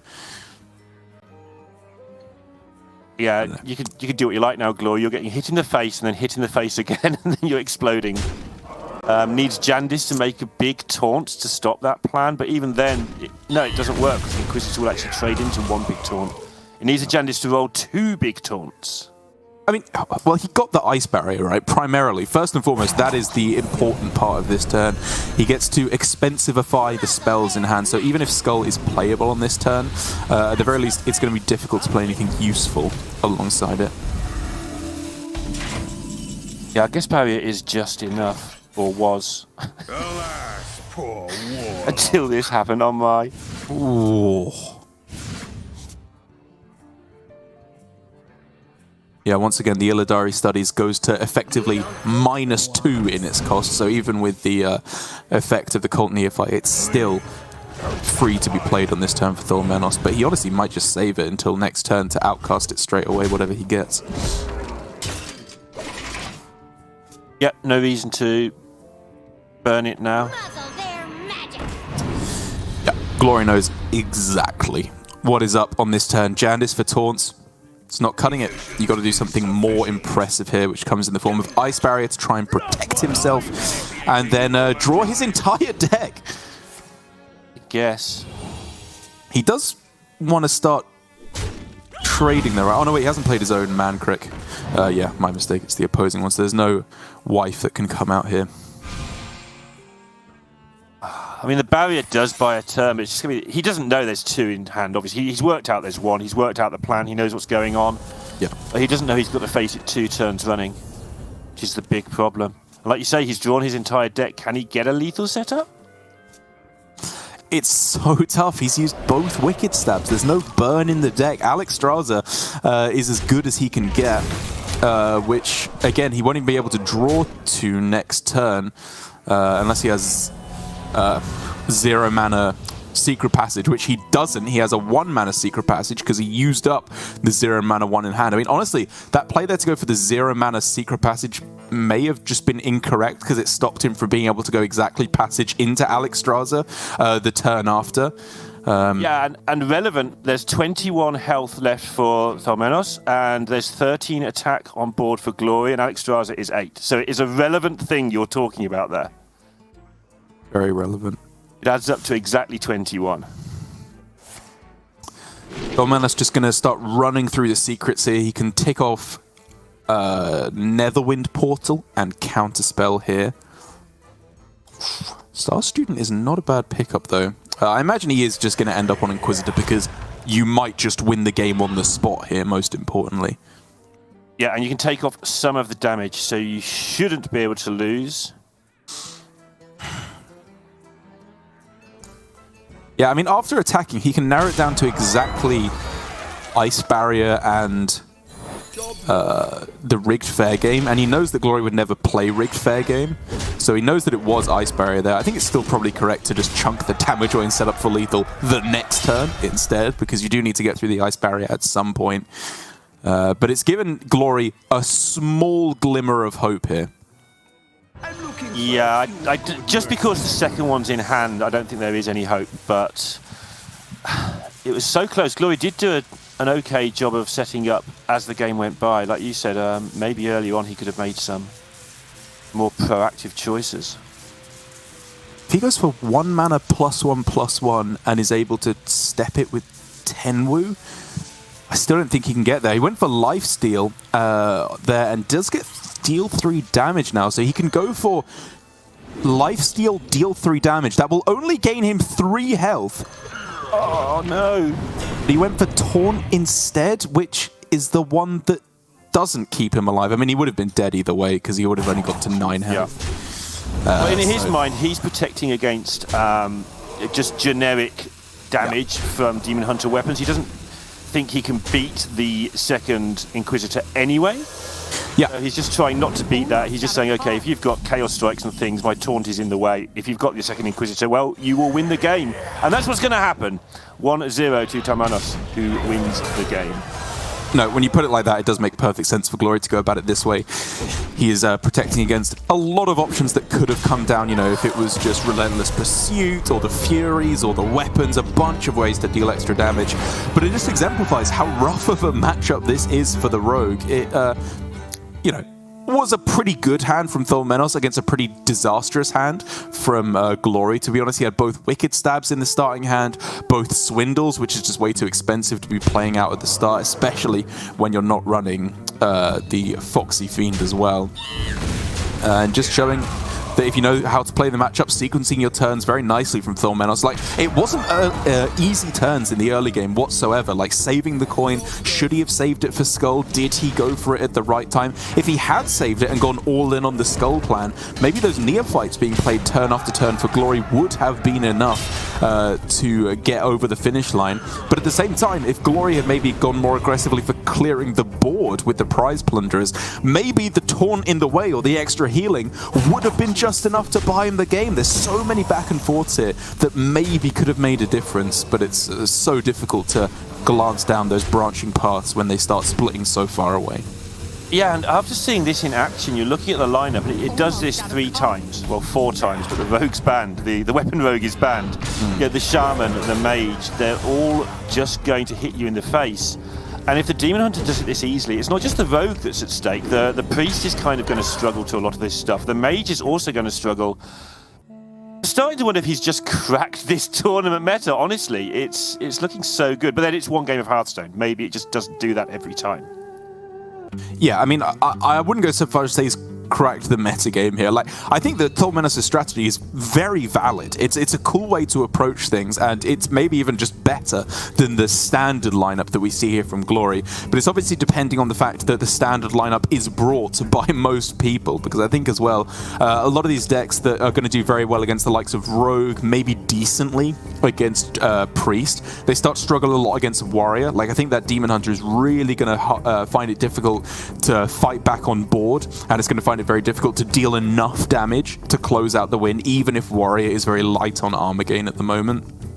And even against Spellmage here, like, if it gets the Dream starting hand, you have to win 9 Swiss rounds, or you have to play at least 9 Swiss rounds. Right. Over some of those, your opponent is just going to draw the Dream Spellmage hand, which obviously is not to say that that makes Tolmenos' strategy wrong, because very few decks can beat that on the other side. But it's just to bear in mind that there are still weaknesses in Tolmenos' strategy, even if it is looking very strong at the start here.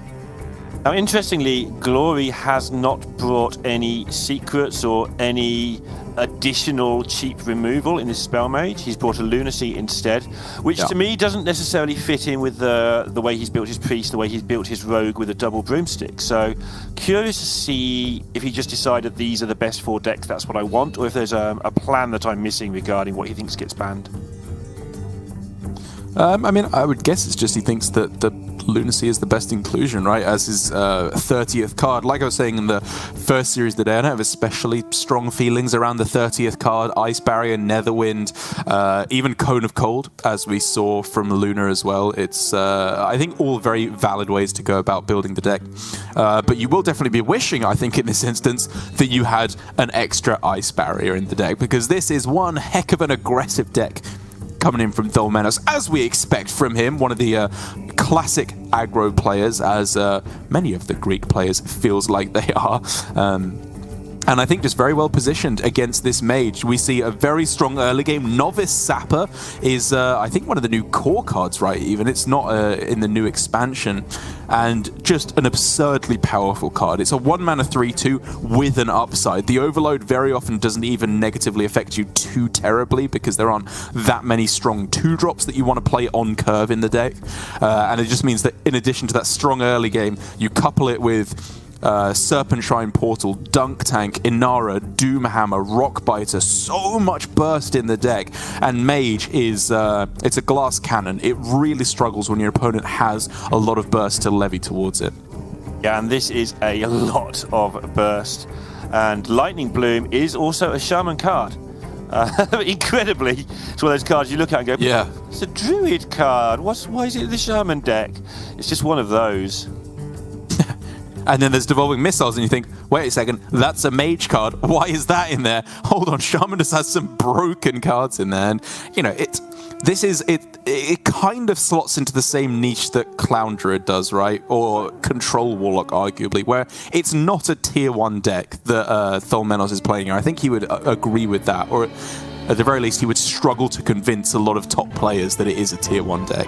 But it fills a specific niche, and so far at a 6-1 scoreline, or 5-1 scoreline, sorry, it's been doing that very, very well for him, and it will hopefully, for his sake, continue to do so, as I love to see these next level N+1, N+2 strategies that we see coming in time and time again from the more creative deck builders in our community. And jumping into the game now, we can see, unfortunately, didn't get to see the mulligan section, but it's looking already like a pretty decent start for Tolmenos. He picks Lady Vash instead of the Novice Zapper in his starting hand, which means he doesn't get a turn 1 play, but he gets a lot more value by curving out into turn 2, so I do like this choice a lot. Yeah, and he's going to need a little bit of help from his deck, because double Lightning Bloom is usually not what you want in any deck. 1 is great, 2 is kind of oof, but because you desperately want one of them, you have to put 2 in your deck. I'd love to see him do well as well. He's sort of taken a slight step back recently from Hearthstone. Not a huge one, just started sort of taking life a bit more sensibly. Mm-hmm. And I think it's paying off for him this week in his results. Yeah, and what went from a good turn 1 into turn 2 has slowed down drastically here. Like you were saying, the Lightning Bloom's doing nothing because, I mean, Bloom is often a great card in your starting hand. We didn't get to see his mulligan, but I really wouldn't be surprised if one of these was kept and the other one found off the top, because if you can Bloom out Inara, that's insane. Doomhammer, that's insane. Even if you could just go Bloom into like Serpent Shrine Portal on turn 1, there are powerful ways for you to start getting the damage rolling. But there's just no payoff here for Tholmenos. This hand looks like a beginner's control deck with, hey, I'll bloom out some control cards. That's just not at all what it's trying to do. It's just the hand that he has drawn. But maybe now. That could solve a lot of his problems. It's not quite so obvious as to whether you're supposed to go for it here, because Stormstrike is reasonable on this turn. Again, you would rather save Stormstrike for when you have Inara or Doomhammer equipped, but it's good enough to just throw it down here. And then all of a sudden, that double Lightning Bloom in hand, if they could just be used to chain out, I don't know, just casting a bunch of burn, basically. Yeah, whatever you want to go for. Lightning Bolt, Serpent Shrine Portals, Dunk Tanks, whatever. It's very, very strong. I think he'd want to get a portal off it just because the turn after he's going to do nothing. Because he's going to be overloaded for 4. So I think Fireheart into Close Your Eyes and hope it all goes well is the right play now. Yeah, agreed. Torrent is 1 mana, which is very interesting. Obviously, Molten Blast actually gets you minions in play, but I agree. It's a very cheap cycle here, as Guidance is a lot of extra value. One of the best outcomes that you can get off of Fireheart.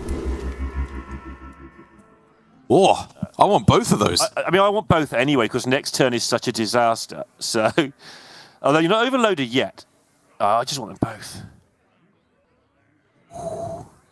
Like,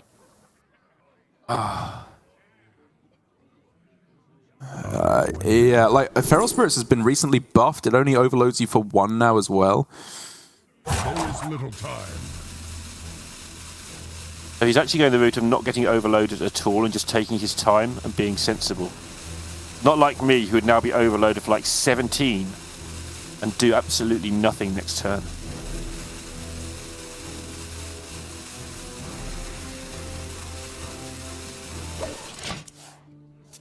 He's pointing out to us that he has noticed that he could have another minion, but he's choosing not to do it. Pretty sure it was that's what that hovering was. What makes something real?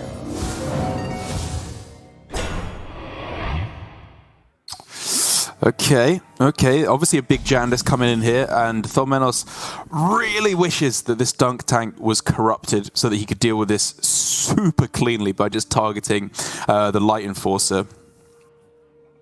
But it's still not bad. He's got the value. He can start to deal with some of this through devolving missiles, Rock Biter weapon, and summon a couple of 2/2s, 3/2s even.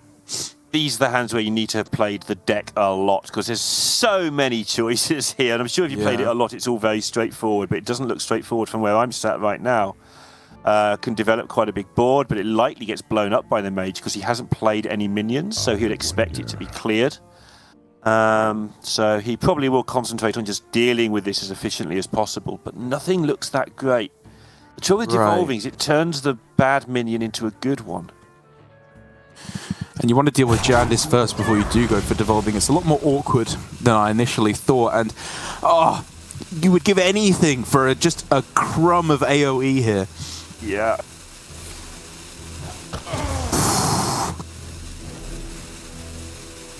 Man, that's a rough turn. Especially considering like the turn he had before to set this turn up. It looked like he was going to be all over the board, but it wasn't even amazing Jandice. It was just a nice, tidy bit of this, bit of that Jandice. And there's no such thing as a bad Jandice, I guess.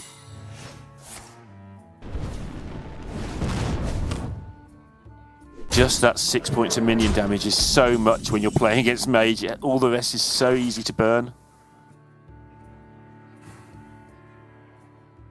This allows him to clear, but clearing is not enough right now.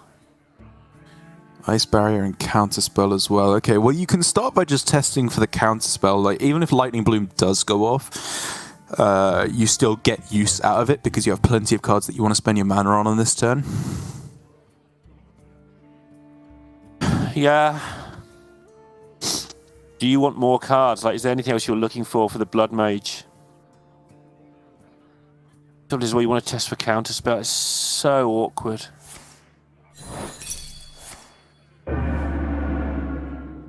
Well, that's a good result for him. That's just got use out of one of those Lightning Blooms that wasn't doing a whole lot. Yeah. I'm kind of just looking at going, obviously, Rockbiter, Swing, Deathmatch, and then... Yeah. Or, yeah, I guess you go Cage Match Custodian, then a double... Oh, sorry, Diligent Note Taker, and then double Deathmatch Pavilion, just to get maximum pressure on the board. Obviously, this is weak to a multitude of threats from your opponent. Flame Strike, first and foremost amongst them.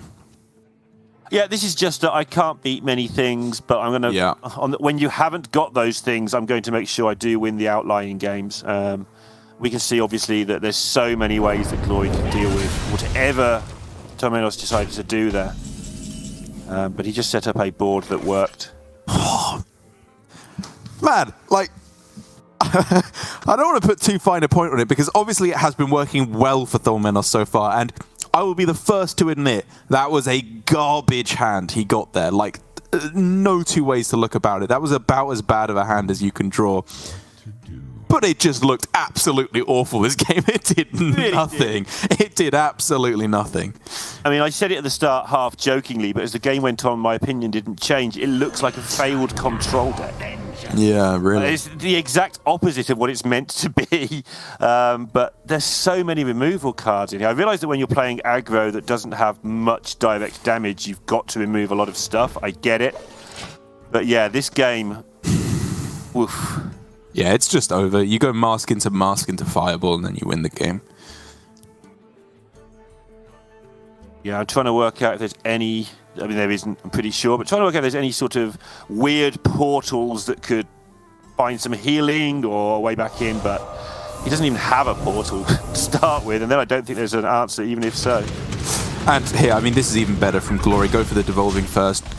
Denying them a card draw is the only thing that matters. And with Inara, nothing can stop the Fireball coming in for the win. Rough way to go down for Tormenos in the second game of the series, but still very possible for him to pull things back. It's only one loss for the Shaman, and the Mage getting the win, I really don't feel like that was his primary target in the series. It really felt more like he's trying to get a target on the Rogue, honestly, because the Rogue felt very poor against the Demon Hunter. I'd have to guess, if you get any kind of a reasonable draw as the Shaman, the Rogue is also going to struggle heavily against that. Yeah, that removal will look a bit different when your opponent's playing a bunch of 1/2s and 2/1s every turn. Some of this stuff's just going to take care of that in no uncertain terms. So that could be the one that the whole series swings on, will be the Shaman versus the Rogue, quite possibly. The Priest obviously is still a big deal. Maybe the Priest versus Mage will be very important. As I think I expected, although maybe not everyone else did, I thought Priest versus Mage might be the whole tournament, like who could win that matchup on either side. But with so many priests getting banned, we're not seeing that happen very often at all. We are not, but we are seeing plenty of Rogue, which is, again, what I think Tormenos is going to be hoping to match into. We're not seeing much Shaman, for what it's worth, and maybe getting a good look why. As I mean, honestly, the Jandis was like the MVP, not even in terms of what it summoned, but just the Jandis itself in that matchup. It attacked for like 6 damage that game, over 3 turns. And again, when that happens, you just have no chance. As now, we're not going to be seeing the Rogue on the other side. It is instead going to be the Priest from Glory, which is the matchup that I've been told Shaman should be in a good spot in. Again, I haven't seen the Shaman all too much in action, so I am taking players' words for it here as to it being a good matchup. At the end of the day, it is still an aggro deck against Priest, which generally at the moment is seen as a bit of a disaster. It's why so many of the generic tempo/aggro decks at the moment just look at instantly banning Priest. But if I had to take a good guess, I would say that it has a lot of decent development at the start of the game, which Priest struggles to keep up with when you're playing well-statted minions right from turn 1 with the Novice Zapper. And then the main thing is just Doomhammer, actually, which is very, very difficult for Priest to deal with. No weapon removal here for Glory. And if that's just swinging face for at least 4 a turn, if not 10, when you factor in the Rockbiter weapons as well, it could be a tough matchup for Glory. But I have to say, this build of the Priest is looking pretty good in the matchup. He's got double Desperate Prayer for extra heal, in addition to obviously Renews in there. One Condemn arguably could hurt him, but it's just a very low curve of the deck, very streamlined, very anti-aggro, that I think for the most part... It looks like he should be able to hold on to turn 6 to get that down. It looks like he's got enough other stuff, especially with those Desperate Prayers going on. He should be able to hang on in there, even if it's a bit iffy. And if you get a Mage Scribe down and activate it, your 4/9 is not leaving the game in a hurry. Like, there's no Hex or anything to take care of it. And then it's going to generate you 2 more spells, which is likely, very, very likely to generate you even more healing. So... it will all be about the first 3 or 4 turns. No space for Apotheosis. I don't think you keep that in your opener here because you're not going to get it to stick on anything against this Shaman, I don't think. Probably not. I will say that, like, this Priest does run a lot more early curve than you would expect. Like, the deck is insanely cheap overall for a control deck. And with, you know, Wand Maker, double Wand Maker, double Sethic, even if you just find Samuro to go alongside that, honestly, I kind of understand the keeping of Apotheosis, because the Shaman on the other side, for the most part, just wants to remove. It doesn't want to... it wants to develop its own threats. It doesn't want to spend its mana removing your 2/2s. No, absolutely. I can understand it. I'll be interested to see. I think it's a thing to look for, whether that Apotheosis ever gets played on a minion in the whole game. You know, with any sort of use, of course. I would rather have looked for maybe a Zyrella or something like that here, where you get an excuse to heal and kill things in the same go, obviously. That's the point of the card. It's why it's such a powerful card.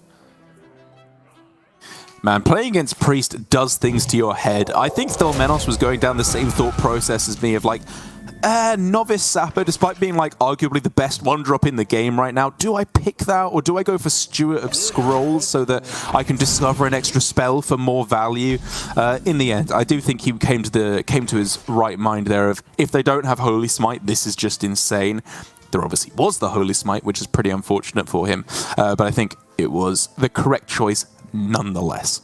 This is so interesting to me because his instinct here is the exact opposite of mine. And I played a 0 Shaman, by the way. I played a lot of Priest, played 0 Shaman.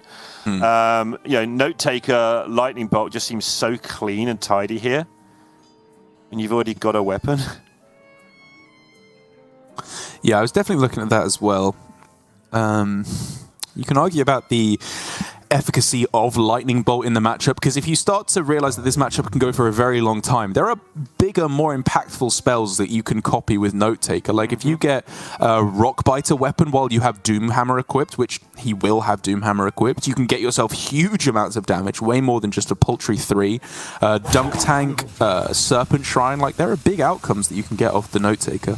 Yeah, and the devolving as well, actually. If he can bait the devolving here by not killing this minion on purpose, and then get double devolving, one for next turn and one for the turn after, whenever. I wonder if there's a little element of, yeah, I dare you, I saw you keep these cards, I dare you to play your Apotheosis now. Which he shouldn't, because there's no healing to be gained from it, and you tend to only get 1 or 2 shots out of it if you do play it early. Whoa, Glory, I think that with the mouse over a Wave of Apathy is considering a very cute play here, because the first instinct is, of course, just Holy Smite to clear it off. But I actually really love this. I think he realizes that he is destined to be ahead on board for the vast majority of this matchup. And so just getting value while he can out of the Wave of Apathy is really smart. So Thelmenos doesn't want to overload this turn because he really needs to get those Doomhammers on 5, just because he has chosen to have 2 of them. Yep. So that's fine. It's a good card. You don't mind. There's no way of blowing it up. It's going to get a lot of damage in. But that does restrict what he can do this turn.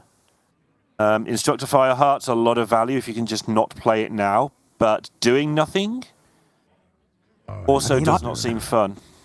I quite like doing nothing here. It means that you get to go Doomhammer next turn to clear the board, maybe. If they buff up the board, you can just go Doomhammer pass and then Devolving Missiles the turn after. Like, they have to have a very specific hand to truly dominate the board by you passing, whereas Fireheart here, to get a 3-3, it's okay. But that can be one of your trump cards later on in the game to just churn out damage after damage after damage. Yeah, it's a decent closer. I have faced Shamans where you just sit there, I'm on 16 or something, and suddenly you're not on 16 anymore, you're on 0 because Fireheart goes crazy. Wow. Glory clearly indicating how safe he feels in this situation, because this is huge amounts of healing to be used while you are at 30 HP here with both the Apotheosis and the Renew coming down in one fell swoop. I decided I'm going to take no minion damage this game. That's his plan. Yeah. Kill me with your weapons, good luck.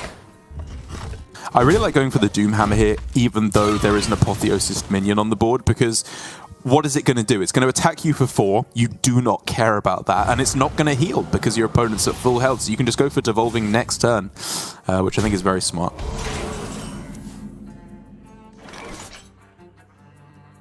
Choices now.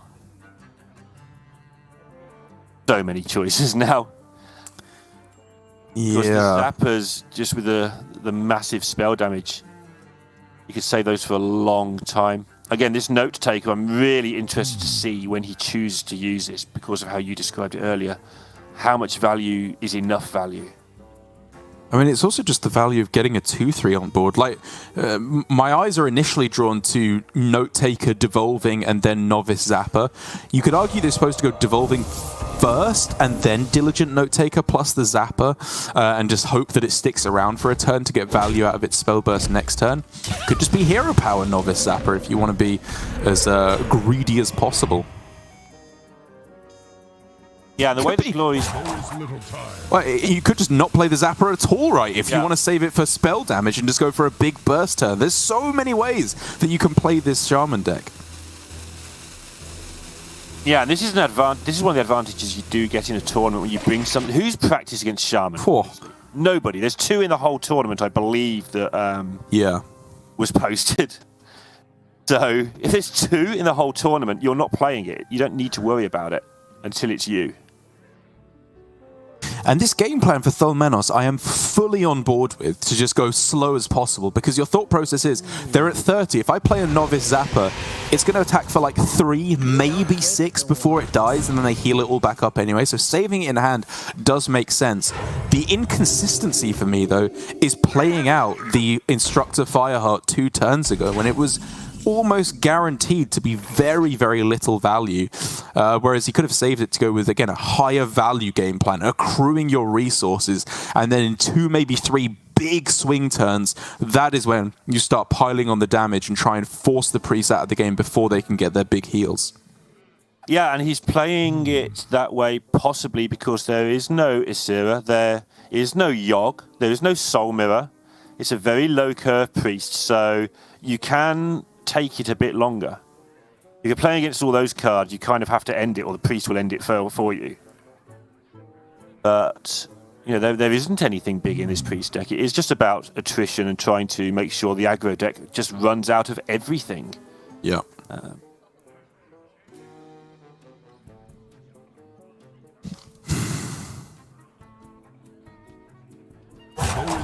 I'm so impatient.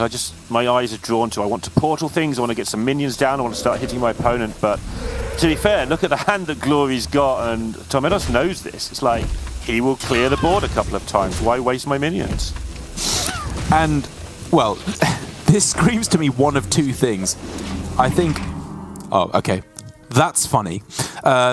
It screams to me one of 2 things. One, which I think is the far more likely outcome, that he has tested this matchup a bunch and has realized that playing it super slow, accruing all your resources is the way to go. The other possibility is that he's kind of just making it up as he goes along, which is why we're seeing so much roping turn after turn. I do not believe that to be the case, of course. But, I mean, even already there, with the portal at the end, kind of a hilarious way for it to go about, where it just means he loses out on a bunch of damage at the end.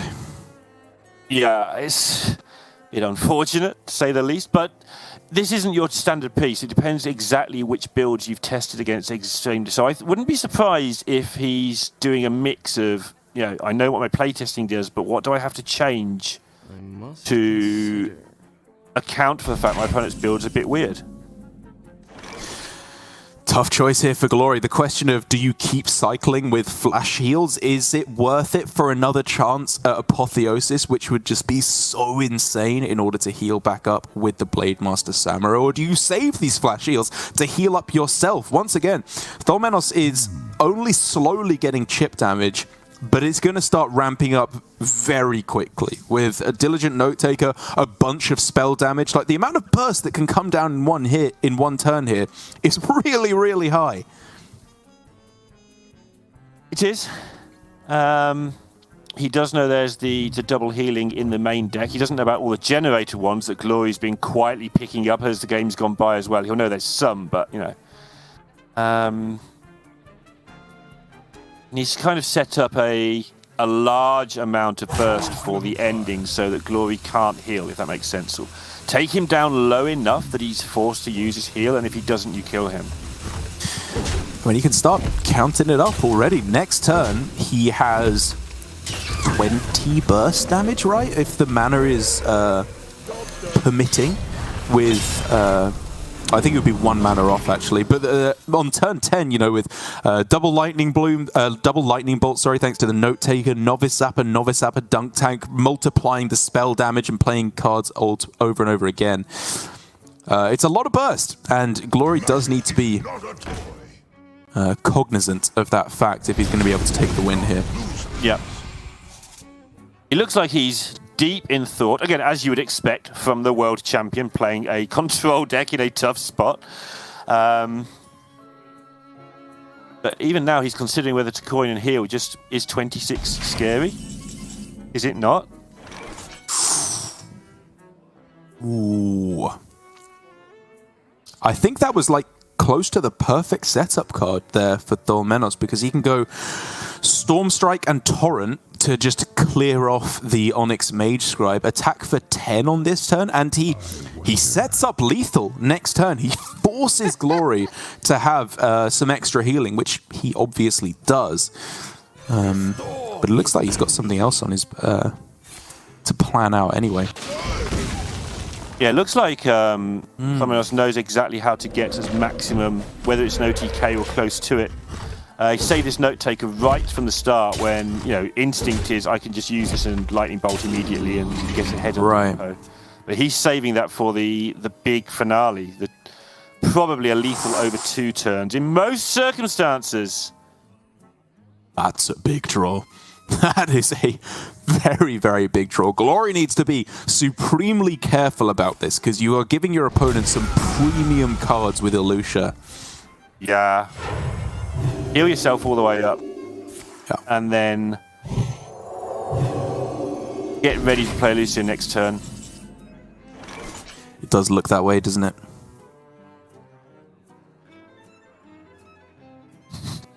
Lucio is surprisingly hard to play, especially against a deck when, again, Glory, fantastic player, but how's he supposed to have any idea what to do here? He'll be worrying about the real Hearthstone classes right now. I'm sure he'll have taken advice. I'm sure he'll have looked at it a little bit. I'm sure that when he saw this, he'd be contacting friends saying, "Oh my God, have you ever played against Shaman? Please tell me, help." Everybody's got that friend who plays Shaman somewhere along the line, I'm sure, that you can ask. But his prep will have been 10 minutes.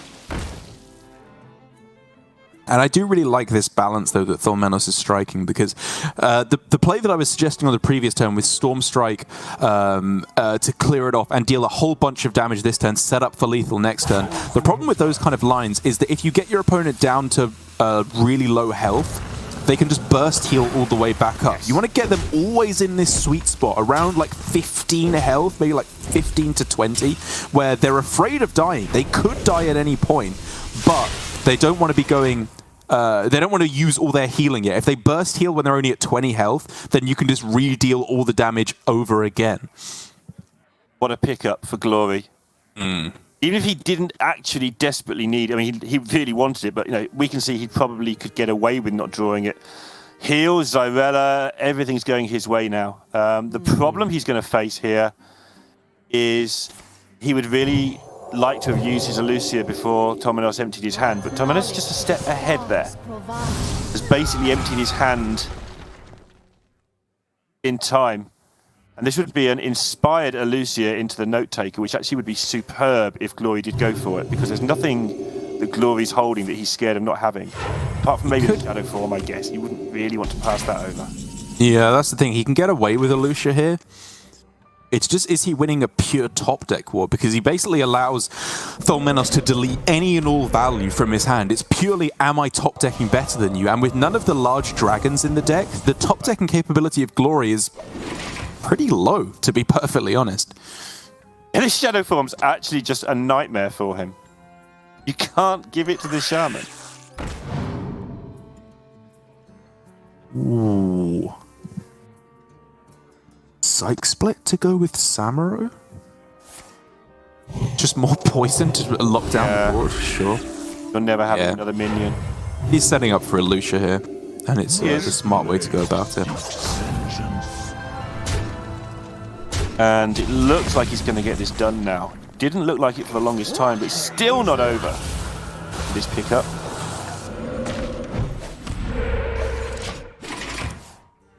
But the other problem now is Glory's health total has just started. Because the Vash was played but not killed here, Glory can swap decks and then shuffle the Vash Prime into his own deck here. So even that out isn't available to Tholmenos. Like, the best card in his deck is just deleted, as long as obviously Glory sequences this correctly, which, hey, what do you know? He's the world champion. He has. Yeah. And again, setting up, it's not lethal on board, but it's effectively lethal. It's enough attack value, and your opponent's low enough, you're going to kill them before they kill you, even if things go badly on this turn, which they should not, because there's not even an Ysera to be drawn. Ooh. Well, you get a Sethic Train rolling? Is that a thing? I mean, obviously you're just giving value back to your opponent, and there aren't really any priest spells that would help you enough that I can see, so you probably just end with the Sethic rather than start with it. Yeah, I always like the desperation, Sethic Hysteria, and hope it misses, I must admit. It's a play I make more often than I probably should. Oh, the full clear. The form is nice. It just empties the hand. So you're right, it's this top deck war that you envisaged. And this is the question. Does his deck top deck with enough value for him to get there? Killing this Sethic is honestly a pretty high priority. It's probably just worth a condemn. He knows about the Note Taker, but the Note Taker is just going to allow so much value in some circumstances. This is huge. You repeat that? 2 Primordial Studies. I guess saving the Condemn will work out pretty well for him, because if there were any targeting spells in the deck, they all deal damage rather than buff, so it would have had to kill off the Sethic anyway. It's getting more value though with Stuart. And Blood Mage, this is just all perfect for him. Well, perfect is over the top, but it's all incredibly good. Surprise Wind Fury, surprise Storm Strike. Yeah, I'm honestly kind of looking at Wind Fury here, just because if your opponent doesn't have removal, like if it is that pure top deck war, that could be huge amounts of damage that you're getting over repeated turns. It's hard. And it starts the Sethic Train, right? That's the card that targets a minion, but doesn't kill it. Yeah. It's a tough call because it's a lot of damage. Yes! I love it. That's sick. I think that's such a clever pick. The word Ruin, totally useless because of this particular priest build. Now it's Glory's turn to draw the nonsense. How much silliness can he pick up in his turn? Rally gets him maybe Sethic, but probably Wandmaker and Scorpid. Yeah. Not that good. Yeah.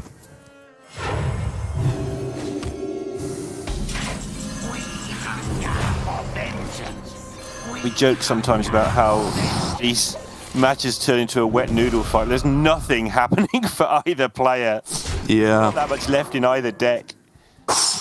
Huge top deck, though. Huge for Glory. We're looking for Mage Scribe here. We're looking for anything that offers big value.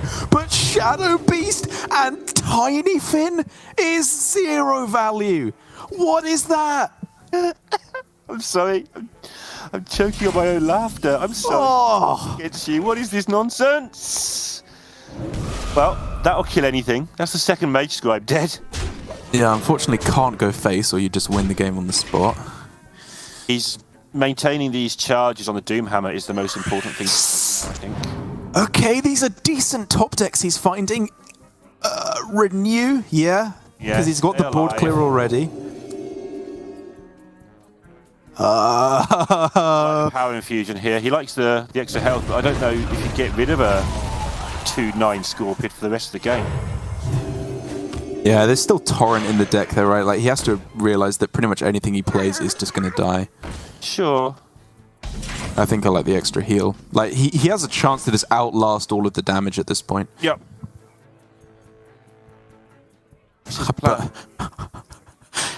It's not going to be easy to outlast all of the damage because this is still so much. Look at this. Note Taker into double Rockbiter weapon.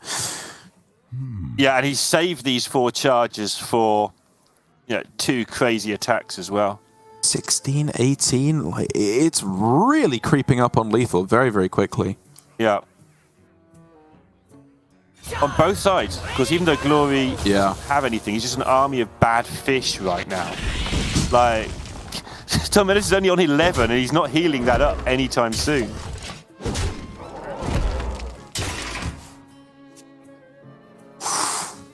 Draconic Studies? Okay. Amazing. Yeah. Skeletal Dragon is a taunt? Absolutely, yeah. Stick the taunt in the way and get yourself another dragon. Or are you going Mage Scribe? Because you can play Mage Scribe on this turn, right, to get the immediate value off the Devouring Plague. I want the taunt. My opponent's so low on health that he can't use the weapon to clear it, so he's got to have the torrent that he's just used. You've seen it used. Oh, it's so close! It's so close! You can go Note Taker double Rockbite here to kill off the dragon along with the hero power. And then you get to swing face for 8. But then Tholmenos is kind of just gassed out. And he's got to kill it, right? You can't leave that up. Put yourself to 1. I guess 1's a lot against a priest, but... Okay. But he only has to tank it once, right? Because he can hero power it in addition to the 8. Oh, sure, yeah. Okay. I'm not saying it's good, but it's... No. It's better than I thought, yeah. Yeah, you have to do it, because otherwise you're just going to die in 2 turns anyway. Unless he's calculating his top decks, of course. Man, I got to say... Glory got some pretty nutty top decks over the last couple turns, like Raised Dead Scorpid into Draconic Studies for the Skeletal Dragon as well. Like, a lot of his deck is a lot less good than that with Apo, if there's nothing to stick. Shadow of Death does nothing. Desperate Prayer just buys him a turn. Whereas Tholmenos is just getting absolutely nothing, and he just decides to throw it down, and my goodness, was that a hard-fought battle on both sides there. Glory giving us a World Championship worthy performance, as it almost felt like he'd handed victory to his opponent through the shadow form there, just piggy face turn after turn. I think Tholmenos made it a lot closer than the vast majority of players would have done by hoarding all these spell damage buffs, hoarding all the burst damage to try and swing face in 1 or 2 turns to close out the game. It wasn't enough in the end, but it was a valiant effort. Yeah, I love it when we get to watch a deck that is very rarely played by somebody who obviously knows what they're doing, because it's so instructive. I'm not going to pretend to know how to play a Shaman deck in this situation, in this exact setting with this lineup, but I love watching someone who's an expert in it show us, yep, you can save the Note Taker for the whole game, you can get this massive burst damage, don't be scared, the priest won't kill you, just chill, just let them do their thing for a bit and then try and kill them in 2 turns. And it's so nearly worked. And obviously it's not over yet, it's only 2-1, so we're going to see that Shaman has to get a win against the Rogue if it's going to win the match. I guess it's worth mentioning as well that Glory actually had multiple top decks for Vash Prime as well as another brilliant top deck that he did give himself through his very nice ordering there. But yeah, as you said, we are going all the way now to Glory. His one remaining deck, I think, in my opinion, is by far the weakest deck in the matchup. He has not saved the best for last here.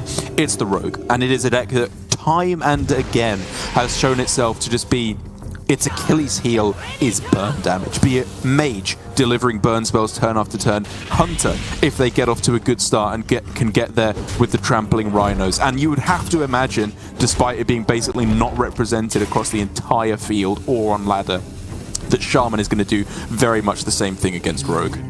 Yeah, and the other deck he has is that Mage, and the banned deck was that aggro weapon Rogue for Tomenos. So you can see, like you said earlier, it's more of a Rogue target. It's not really a hard target, it's more of a good card target, but it's targeting this Rogue as much as you possibly could without actually giving up too much to the others, except for the part where we've seen that Shaman twice, and in one of the two games, it looked garbage. Yeah. I mean, it looked right. I mean, it looked garbage in the first game. It looked okay in the second game. To be honest, like, I appreciate that it maybe didn't get the dream draws, but if you actually look at the deck, like, if you're looking for a dream curve, there's not that many strong minions that you can actually do to get a really strong curve. Like, he got Doomhammer, which is one of the best cards in the matchup. I think the real question is whether he could have saved the Instructor Fireheart for more value, because again, that coming down on turn 4 for only one Discover is... I mean, if I had to guess at any point that he thinks he could have improved, that would definitely be the number one question point where you were unsure. The rest of the game, it felt like he had a very solid game plan, even if it didn't get there. But against the Rogue, I think you have a much more obvious game plan, as is just laid out by this hand. You're going to draw Doomhammers, you're going to get them out early, and then you're going to smack your opponent in the head. It sounds like a good plan to me. I do wonder with that Fireheart, he was taking on 2/2/2s. If maybe he was a little scared that Glory was going to go Apotheosis, hit you for 5 or 6 or whatever, and then you just never actually end up investing more in removing the minions than you would have done by saving the Fireheart. A 3/3 challenging 2/2/2s is kind of a nice way to be. I mean, that's what did happen, though, right? The Apotheosis came down and he was in the same situation and still just used the devolving missiles to clear up the board anyway. Like, I don't know. I'm not entirely sure what he was hoping for in that instance. But now a bit of a quandary is presented to Tholmenos, because I think at first glance he was definitely just going to go Bloom Inara, hit face a couple times, curve into the Doomhammer, or maybe the other way around with Bloom Doomhammer into Inara. But now just thinking, you know what, it's too valuable to deny this activation of the Octobot, and you got to understand where he's coming from. That is one of the ways that you can be blown out of the game as the Shaman. Yeah, the Shaman, as I mentioned earlier, plays all this weird, large amounts of removal, and the only reason for that is because it needs it. It's, you know, an aggro deck wants to play as little sort of targeted minion removal as possible, but to get through, it has to play them, and I think it's a good use of it right there. So, is it 1 mana Bloom into Inara here? Yeah, or Doomhammer, depending. It's got to be, right? And I know Inara puts a minion down, but you also want to get through these Doomhammer charges because they're both in your hand.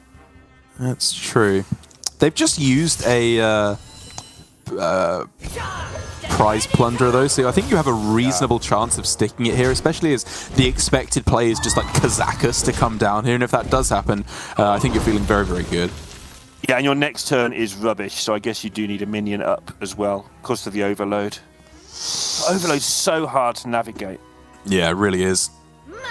Neophyte One Thief, though, is where it looks like we're heading, but okay, I was thinking he could have tried to look for Devolving Missiles or Brain Freeze. Instead, just accepting, you know what, this Inara is here to stay. Have at it. Yeah. Not a phrase I would want to utter. Hey, just keep your Inara for the whole game. That doesn't feel good. I think it's just Mini Mage, right? Like, sure, you can get Vash Prime in your deck, but what does Rogue do about Mini Mage? It's just permanent spell damage. That's insane in this deck. That does seem reasonable, yeah. Yeah, it just has no way of removing it, does it? You can just sit there as an aura for the whole game. Yeah. Just very quickly, because I know people are interested and we're not featuring him in this round. Gabby is 7-0. No way. Any French spectators, any French fans out there? Gabby has picked up at least 7 more points to add to his already decent total. So getting one step nearer to potentially becoming a Grandmaster in.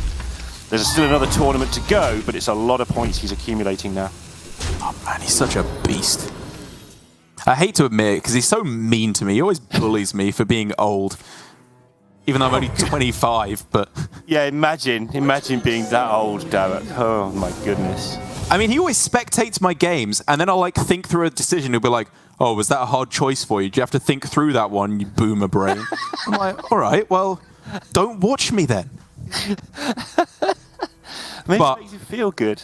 Yeah, I mean, I'm sure it does. Not that he would need to feel good about himself being 7-0. But now, back into this game, the coining out of Jandis is clearly what has been set up for a long time here for Glory. But now, finally, Lorinda, I think we are getting to see the power of the Shaman shining through. Because even with a very strong Jandis here, extra spell damage is nice, rush is nice as well.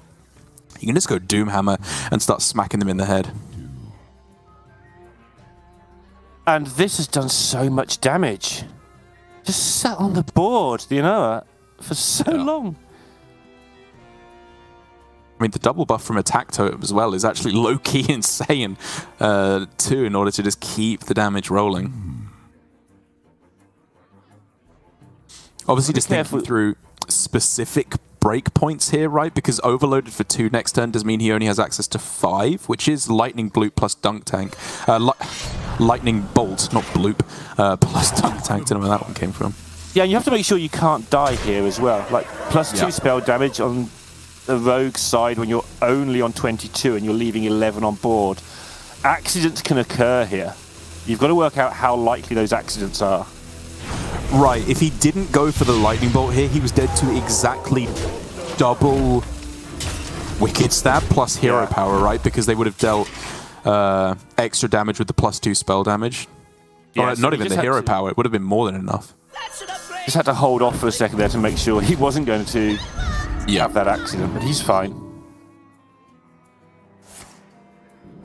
And this still sets up the lethal, importantly, with double swing plus Dunk Tank. So I think it's a reasonable deviation, make no mistake, as Glory is digging like a crazed person here to try and find the ice barrier just at any cost. Or a counterspell, even, just to stop the damage coming through. A taunt, anything to stop this lethal coming through, which he knows is going to be here next turn. And it's only turn 6, by the way. His turn 6 is going to be turn 7 lethal. All right. Unless... Now or never. That's a miss. And Glory unfortunate. Yeah, he gave it the best chance he possibly could, but there are a billion cards in Tholmenos' deck that will close this one out. As on the 3rd attempt, finally, the Shaman gets over the finish line, taking out the Rogue. A tough one for Glory to stomach, as again, I think he knows as well as we do that this Rogue has had a bad matchup against the Demon Hunter, a bad matchup against the Shaman, and I don't think it's going to be getting any better now either.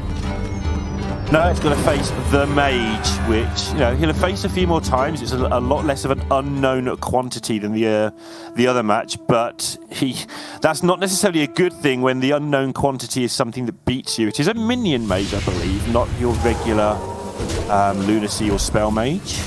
Oh, right you are. Aegwin, Raz, Frost Whisper, plenty of other tech inclusions that I'm sure we'll take a look at once we get a proper look at the deck list.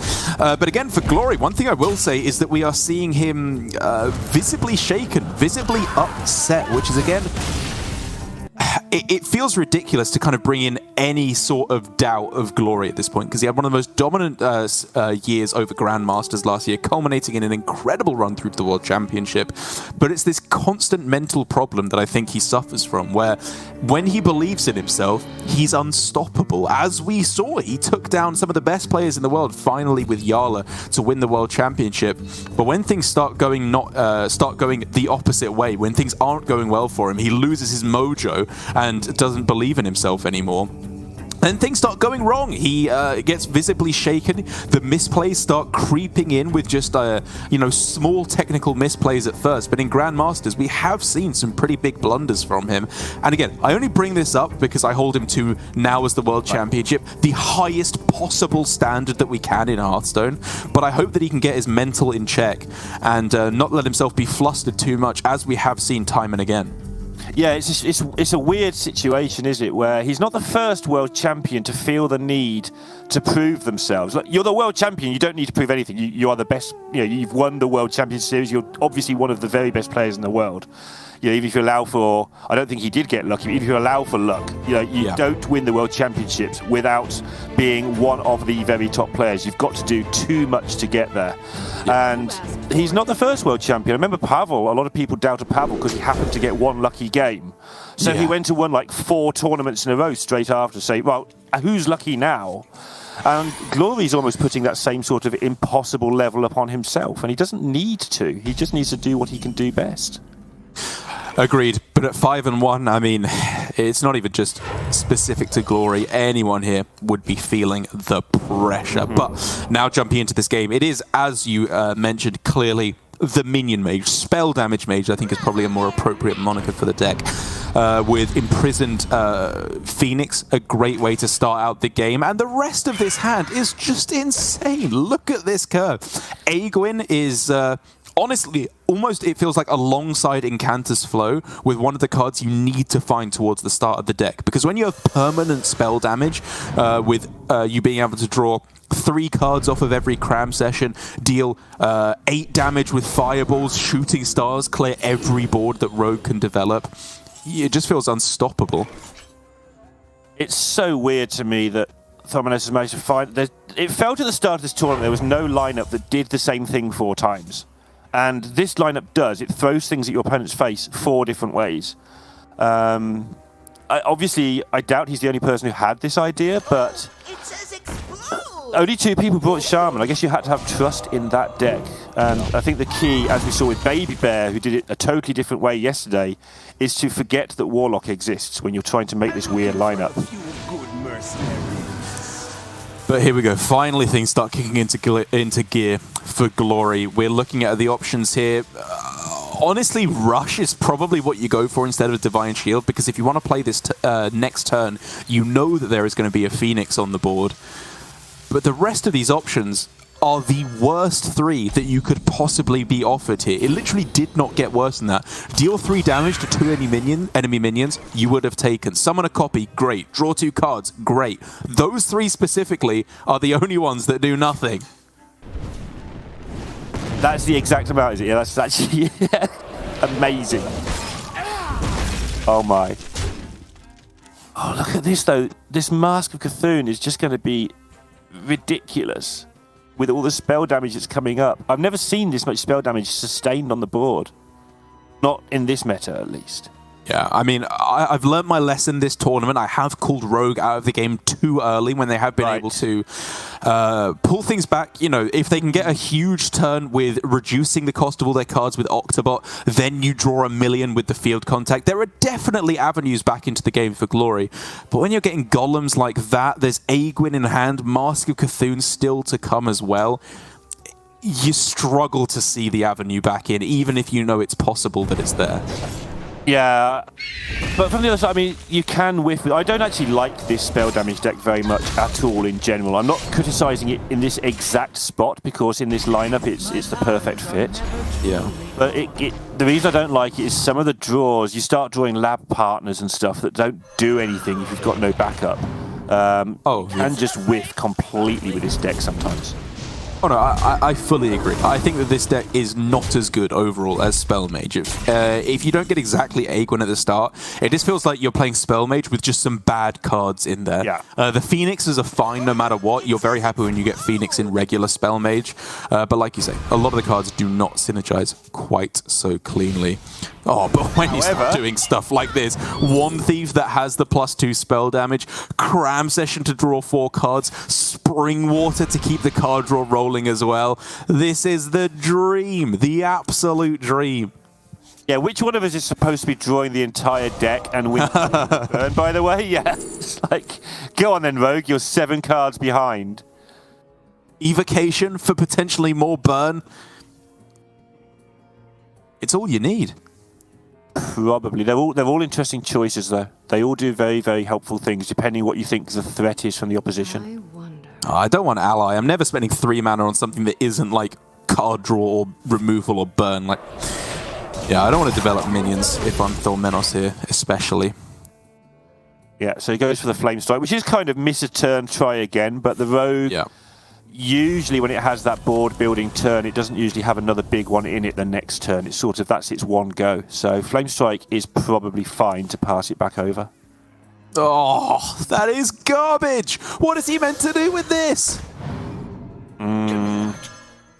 Explode? Yeah. I mean, this is what he's meant to do with it, is clear the board the best he can, but what a sad little board. Like, if that Alex was a field contact, we could talk. There would be a way back in. He could draw the Mancrick, maybe draw Mancrick in Raid, start getting those Cult Neophytes to, at the very least, make it a choice for Thormenos as to how he spends his mana. But I mean, now, how do you want to go about this? Raz is very, very powerful here. Mask is absurd. Mask this turn, and then next turn Intellect, and if I lose, I'll cry. Sounds good to me. Like, do my opponent for 7, put them on 8, and if somehow my Arcane Intellects and my Spring Waters and all that stuff doesn't get me there next turn, don't forget you've still got the Raz, you can still put it down next turn.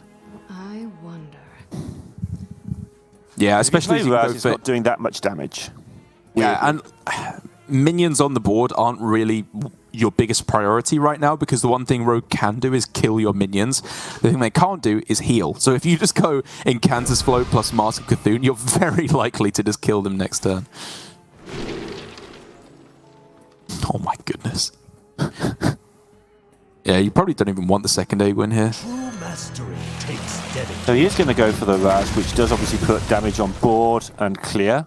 It means it's going to be a turn slower for the lethal, but it's also more steady, definite lethal. That does give the Rogue an extra turn, I feel. It does, if he can get himself... I'm not even sure what secrets you're looking for. Like, Ice Barrier doesn't do enough. Counterspell, I don't think, with all the cheap spells in hand, does quite enough. But Burn from Mask of Cthulhu, maybe if Thormenos slips up for a couple of turns and gives you 1 turn too much, you might be able to pull it back. Yeah, he hasn't found anything of use. I mean, you can't even kill the Raz, let alone start worrying about killing Thormenos.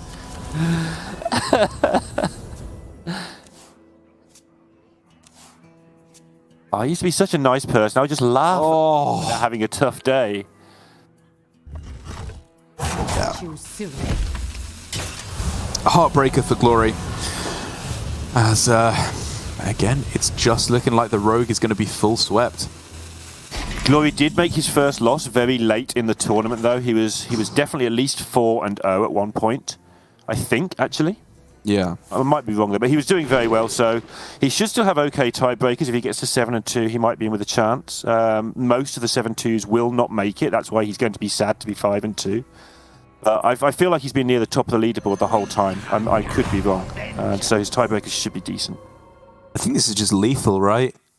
With the Raz effect, you can fit in Kobold Geomancer and Mask of Cthulhu and Shooting Star. Yeah, the Shooting Stars actually face damage here because it takes away stuff that the Mask might have hit. So yeah, it's just lethal. Yep. Good count, sir. Heartbreaker for Glory, but big hand to Thormenos. His unconventional strategy here being one of, as you said, what is it, only 2 players to bring Shaman. That was definitely, it looked like the weak point in the matchup, I will be honest, but the overall idea is definitely there. It's another one of these strategies that we are seeing. This time, it definitely has an eye towards countering Priest. It's definitely not as hard of a counter as we saw from the likes of Baby Bear at the end of the day yesterday, but it has a good matchup, I think, against Priest for the most part, but it also has a lot of splash damage. There's a lot of decks that are caught in the crossfire here, where you are clearly great against Rogue. Banning the Warrior, I think, makes sense as well. You're probably in a decent spot against Mage, even though it didn't get there for Thormenos here. So it kind of feels like instead of going for a hard target on Priest or a hard target on Rogue, he's just kind of got a soft target on most of the top decks aside from Warrior. Yeah, anyone who's built standard builds as well is going to be even in more trouble. Like, Glory's Priest was actually very well geared towards healing for an extra 10 damage that most people can't heal for, main deck. Yep. It's also had the Mage Scribe main deck, which is probably an average of 2 or 3 more healing, plus a huge thing in the way. And it still came down to this top deck nonsense war. A real Priest would have just got destroyed there, I'm pretty sure. So he's now gone to 6-1. He will also be incredibly happy to have performed on stream. I know that just by reading his Twitter timeline, he is just extremely excited that he's brought Shaman and is beating people with it. So if he can keep himself together, I don't see why we won't see him in the top 16 and get him back on stream at some point. I see no reason either, and I hope that he is as elated as we presume him to be, taking down a world champion and going through to 6-1. While my heart goes out to Glory, he's in Grandmasters. He is the world champion. You can only feel so bad for a player who has done it all, despite the desire for them to follow that up. It's time for a new player to shine, and at the moment, that's Thormenos. I agree. Of course, being in the European region, he is going to have to probably come in the top 4 to have much chance of getting enough points, but we will see. But there's plenty more action going on right now, so let's take a short break and then have a look at other action from round number 7.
Welcome back, everyone, to additional Round 7 coverage here at Masters Tour Orgrimmar. It's Frode and TJ Sanders, the best duo in the Americas, covering Grandmasters normally, but covering Masters Tour. TJ, 7 rounds in. We're marching very close to finding out who is going to be locked in for the top 16. Anything that's been surprising from you, macro story-wise, as we go around and check out what's happening in the tavern? Mostly lineup-wise, right? I feel like the kind of target priest and mage strategies are working out better than expected. Obviously, we're just seeing a small sample size of just what's on stream, but it feels like they're winning more than they're not. The weapon rogue, the more aggressive lineups, we even just got to see one. And they're all coming in with different kinds of strategies, which I think is cool. It's not all the same lineup. You're seeing Aggro Shaman, you're seeing Weapon Rogue, you're seeing Clown Druid. All these things that are slow decks that pack a huge punch in that like later portion of the mid game, which is, I guess, kind of the weakness before Mage kills you and before Priest can stabilize the board. So I think that's been the coolest thing for me. Biggest surprise. Absolutely, and it's something that you want to see in a format like Conquest. Yes, people can bring the good decks which perform on ladder, and a huge percentage of them will do well, largely due to the fact that they are high win rate decks. That does not mean that they are infallible, that they're incapable of ever losing, and that you should only be playing that. And as we head into mid-series between No Hands Gamer, current America's Grandmasters top-ranked player, that's right, No Hands Gamer is #1 in Americas at the moment, up against Enrico, who's trying to challenge for a spot. We'll see, if they're able to continue to target those kinds of strategies with classes like Demon Hunter. In Conquest, people always say that your weakest deck is the link of which, you have to always be worried about. But in this case, some people are targeting what is perceived to be the strongest deck. And I think that's what's really cool. And you want to be able to see stuff like that. Yeah, it's quite a cool strategy. One that is opened up to us because of Conquest, which I appreciate. But Enrico going to be not opening, since we're going through this series with a 1-0 score. May have opened with it, but it is that OTK Demon Hunter. In a pretty standard list at that, the 1 Throwglaive, 1 Raging Fell Screamer. I've seen that list quite a few times, even just throughout the day. But it's a deck that I honestly expected more of, or at least more success from it going into the matches today. But I think it's one of those cases where it kind of just feels like it's a great deck, because when you lose to it, it felt like there was nothing you can do. And when you beat it, it felt like there was nothing they could do. And so that leads to this feeling of, oh my gosh, it's such a good deck, or oh my gosh, it's such a terrible deck, and nothing in between. Yes, very much so. And that's kind of what we describe as polarization, where decks are extremely powerful against a specific type of strategy or an archetype of strategies, and then quite weak and vulnerable against others. In this case, Demon Hunters, lifesteal, one-turn kill combinations, they are vulnerable to a few different things. We talk about the aggression, we talk about, disruption in any kind of form, whether it's people playing, mana cost increase through Cult Neophyte, or whether it's weapon destruction. Those are all small things, but the big disruption that people are talking about a lot is Mind Render Lucio with Priest. Not going to really happen in this game, as we do know that Mage is coming up from No Hands Gamer, a class that has all kinds of tricks up their sleeves, but even to the point where they're not entirely sure what they will be drawing or the outcome of what's going to be happening. That being said, No Hands Gamer is not playing the Deck of Lunacy version, so a little bit less of that complete chaos that we are accustomed to. But it's still a very solid deck list that's capable of many powerful things, largely due to the fact that whatever even comes out of cards like Font of Power can be game-changing. Yeah, it's true. It's a powerful deck, even losing Deck Lunacy still on top. And just to go back to talk about just No Hands as a player again, you mentioned in the intro to the matchup, #1 player in America's Grandmaster standings right now. He's been rank 1 legend multiple times throughout the season, doing this all while streaming.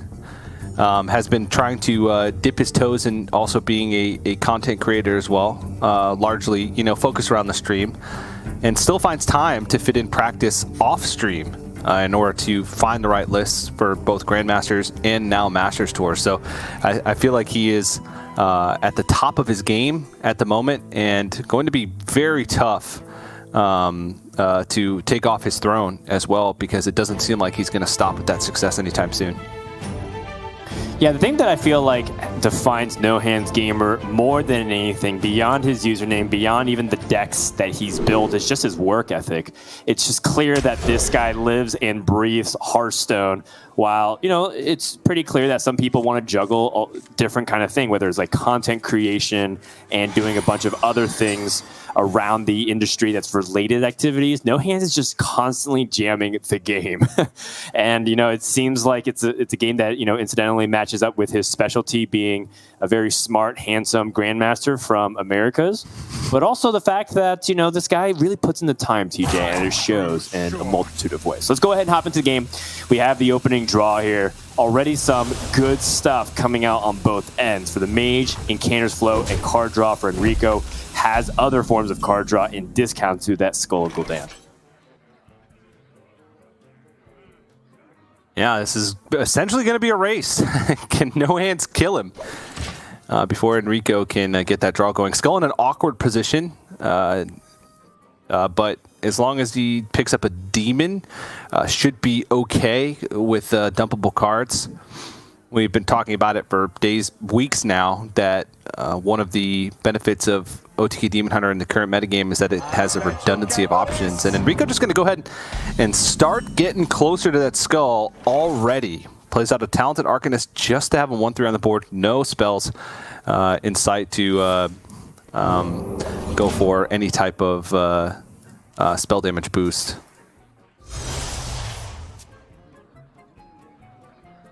Two philosophies with no demon in hand. You hate to see it for Enrico, as he does not have a demon to copy, therefore philosophy would feel like a waste. You do want to spend your mana efficiently. You want to get Skull on the far left side. Is that the time to play it? Probably not. So Enrico instead could perhaps use Illidari Studies, dig for a card that he's looking specifically, but he's limited on mana. And a lot of times, Illidari Studies has, you know, a very intentional effect. The card that you end up picking is the card you want to play immediately, and you might end up picking up something that is way too expensive. So Enrico probably going to just hold and pass here. He does. Okay. Can intellect. Yeah, the timing of the Illidari Studies is interesting, because if he wants to time Illidari Studies to get a discount on Skull of Gul'dan. So next turn he wants to play it and Philosophy. But by not playing it this turn, he opens up the opportunity to play an Outcast card that he would draw off the top, and then still be able to get the discount, say Spectral Sight. So I like the hold here. And now, I mean, it's still an awkward turn. He wants to dump this Philosophy, and he wants to get rid of this Illidari Studies, but not play the Outcast card this turn. So didn't work out quite as well as I'm sure that he would have hoped. Yeah, I think it's one of these things where you're like, while it's not ideal, you can use this philosophy almost like you are using a Moarg Artificer to clear the board, and then you can Illidari Studies. Yes, it's not great. It's not optimal by any means. No Hands even just got information, right? Oh, he didn't even copy a card in his hand. He's just preparing for Skull of Gul'dan. So I like where Enrico's head's at, which is, yes, you don't get the optimal value, but hey, there's like some really good stuff that you're still able to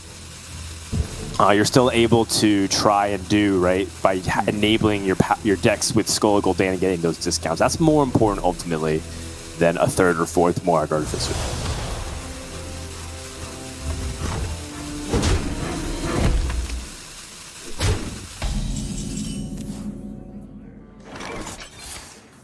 No Hands gonna just keep rolling here with card draw, though. Everything he draws is gonna be discounted. Already a ton of burn in hand.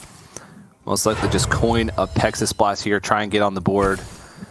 He is ramping up quick, and you want to get something on the board and start rolling when you know the Skull turn is coming, because that's the least likely turn that they're going to be able to have to try and swing things back and actually clear off the minion. Poor warlock. So I like the setup for No Hands, and this is going to get scary real quick for Enrico. Yeah, there's a lot of burn in hand, right? Fireball is 12 damage, Mask of Cthulhu is an extra 10, so 22 just from the hand. paired with the 5 that might get dealt through the minion on board. Enrico could kill it with a Chaos Strike, for example. Or even the Ethereal Arcanist and Fellscream Blast. It is very expensive to use those because you just set up your Skull of Gul'dan to get these discounts. Do you want to use it so liberally? Probably not.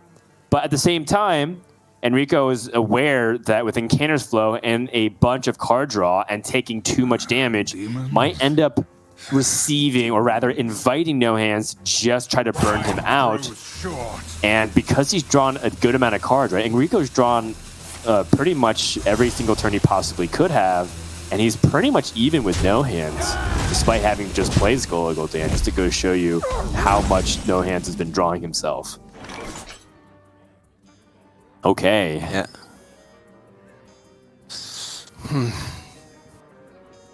Hand space is an issue. 9 cards, so Font of Power only get 2 minions, but maybe that's enough. Okay, that's Sure. spell damage. It's spell damage. You could play it now with a Fireball and then just get that expensive card out of the way. Can also Ruined Orb and Cram Session. The problem is hand space, like you were talking about, has a couple of cards that are basically useless right now because they're AoE response cards to the board.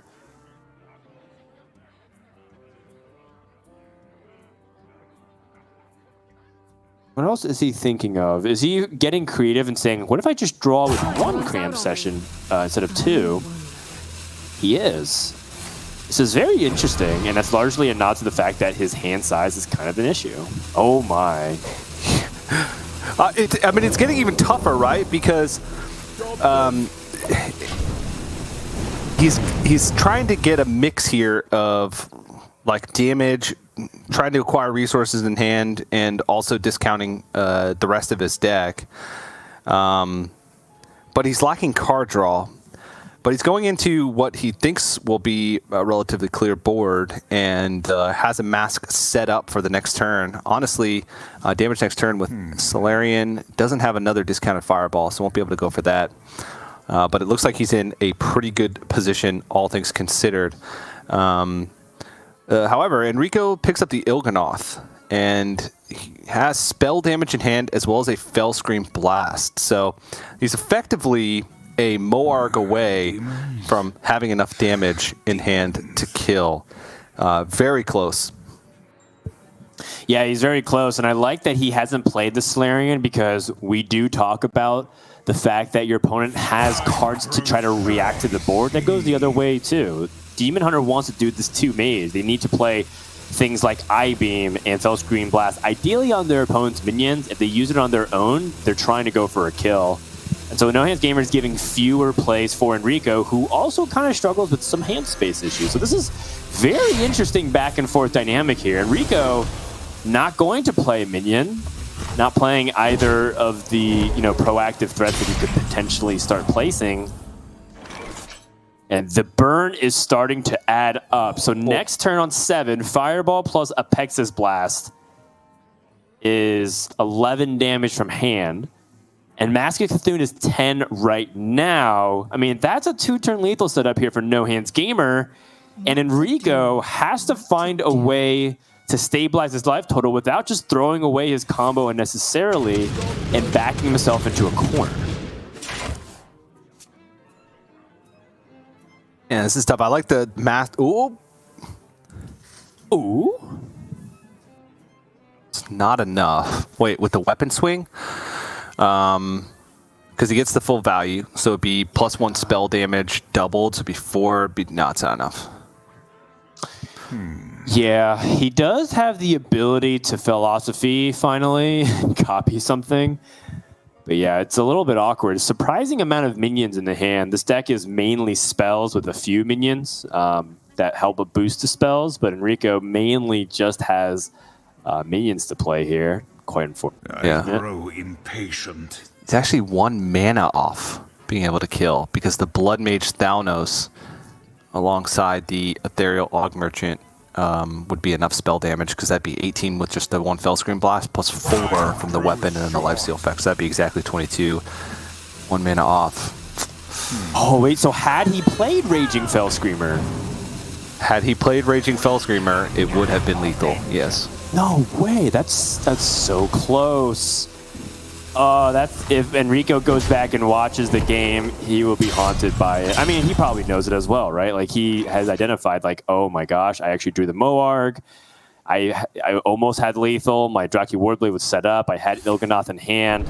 And No Hand's going to escape with a win in game number 2, showing you how thin the margins are in order to get a win with this deck, TJ. You know, it's so easy to lose control and just be a little bit off. 1 damage off, 1 mana off, 1 turn off, 1 draw off.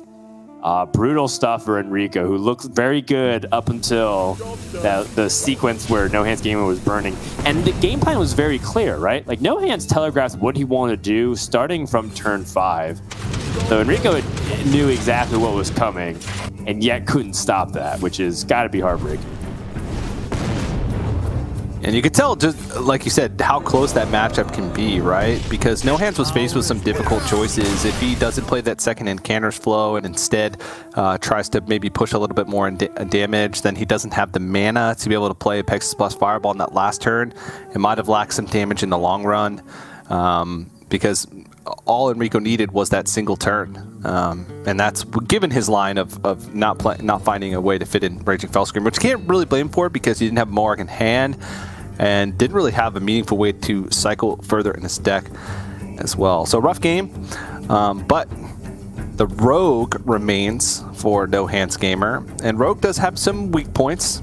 It's not the end-all be-all of Tier 1 decks. It's one of those decks that's in pretty much most lineups, but is not being banned pretty much ever. So, and its win rate is middling at best for what we've seen thus far. No Hands is running the double animated broomstick version, which I've come to like a lot because it gives you that. I kind of just like weaves everything together. It lets you go for, obviously it's a battle cry, so you can use it for field contact to keep the train rolling, and you're also playing a lot of minions during that turn normally, and the small minions you can use to kind of trade off the board and go for these big tempo swings where you're also drawing cards. It fits quite nicely, though it can often lead to some awkward draws in the early game where you have this card that really isn't doing much. But I have liked it more times than not in seeing it and in practicing with it. Absolutely. And, you know, Enrico probably is a little bit haunted by what things could have been, but you got to focus on what is present, which is taking down this Miracle Rogue. Enrico, we were told by Gia, is considered to be one of the top players, if not the top player from the Philippines. It's high praise coming from the top Filipino caster in Hearthstone as well. So I'm sure she is very much dialed in. And when you got Gia's stamp of approval in terms of the quality of play and juggling school and studies and yet qualifying for everything, you're okay in my book as well. And so to take down the #1 ranked player from the USA and the Americas at the moment would be a huge boon here for Enrico. If we can do it in game number 3 once more, Lifesteal combo Demon Hunter. No Hands Gamer does have the Cult Neophyte on 2 and the Efficient Octobot. These are really nice tools to help disrupt, or rather accelerate your game plan and disrupt the Demon Hunter. So it's a pretty decent start, especially if you get a chance to somehow get a discount going into your Kazakus turn. It's going to be very nice for No Hands Gamer. Yeah, it's a pretty decent hand to get the discount on.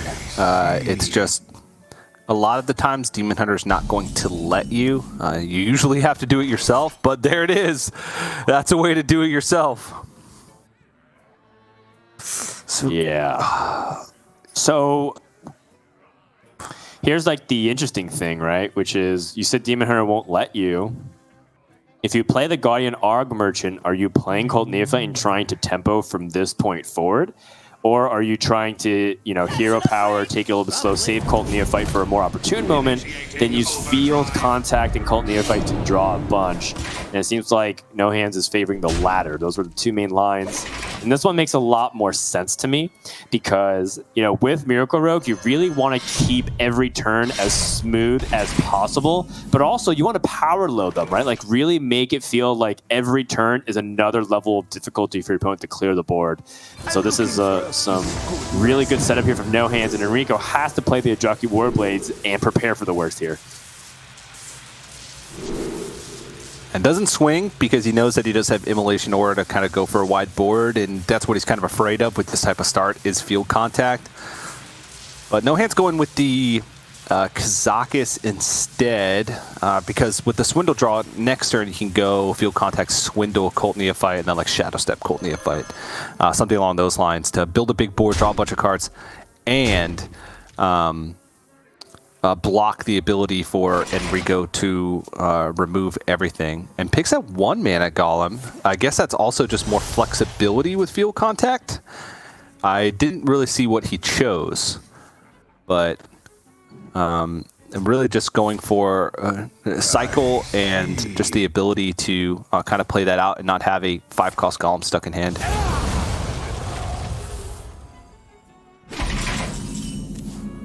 Dealing with a couple of threats so far while keeping up his hand economy. Now No Hands can go off, so to speak, and really start to accelerate his resources. Enrico had his fun turn for a bit, drawing a bunch of cards.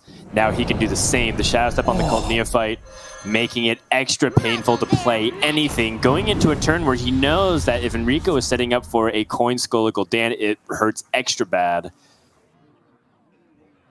And the Golem is stealth and give minions +1/+1, and because No Hands is played the Cold Neophyte twice, it means that like double Immolation Aura can't come out. Immolation Aura will be the entire turn, and it doesn't even fully clear off the board. This is actually pretty cool. It'll clear off some of it, but the 3 health is such an awkward breakpoint, and can't even like Talented Arcanist coin it or Ethereal Aug Merchant anything in Immolation Aura. This is a big deal. Also picks up Fireball from the Wand Thief. Even more burn, which is exactly what you want in this case, because usually you're trying to race. You're trying to build up as big of a board as possible and then burn with Wicked Stabs and with Fireballs. Even Alex Drossik can sometimes be a little bit too slow, since you know, that's around the time that the OTK Demon Hunter wants to kill you with their combo. This is an incredibly awkward turn. May have to just Immolation Aura and Ethereal Aug Merchant down the field contact and swing with the Eldraki Warblades into something else. Yeah, it's exactly how you described it. No Hands has made this turn very painful. Even set up a 2-turn lethal because I counted 16, 17 on the board plus the Fireball. Obviously, he knows there's a low chance that that all happens. Full hand, Enrico has to have plays available, but it wasn't exactly pretty. And No Hands can continue the pressure. He's got Swindle, another efficient Octobot, 2 Swindles. Okay.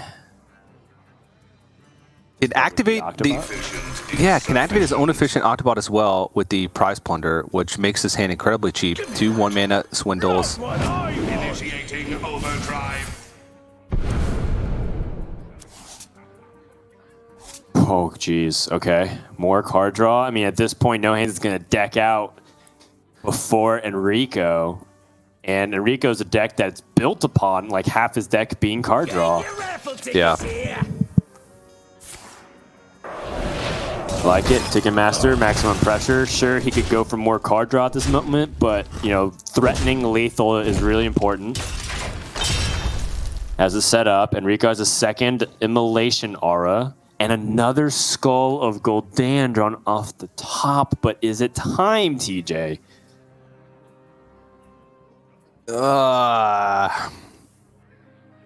He'd have to coin first, since he has 9 cards in hand to make room for it, which would give him 1 mana. If he finds like Moarg, he could Moarg plus Fellscream Blast with the discount of Moarg, but even that doesn't really clear a lot off the board.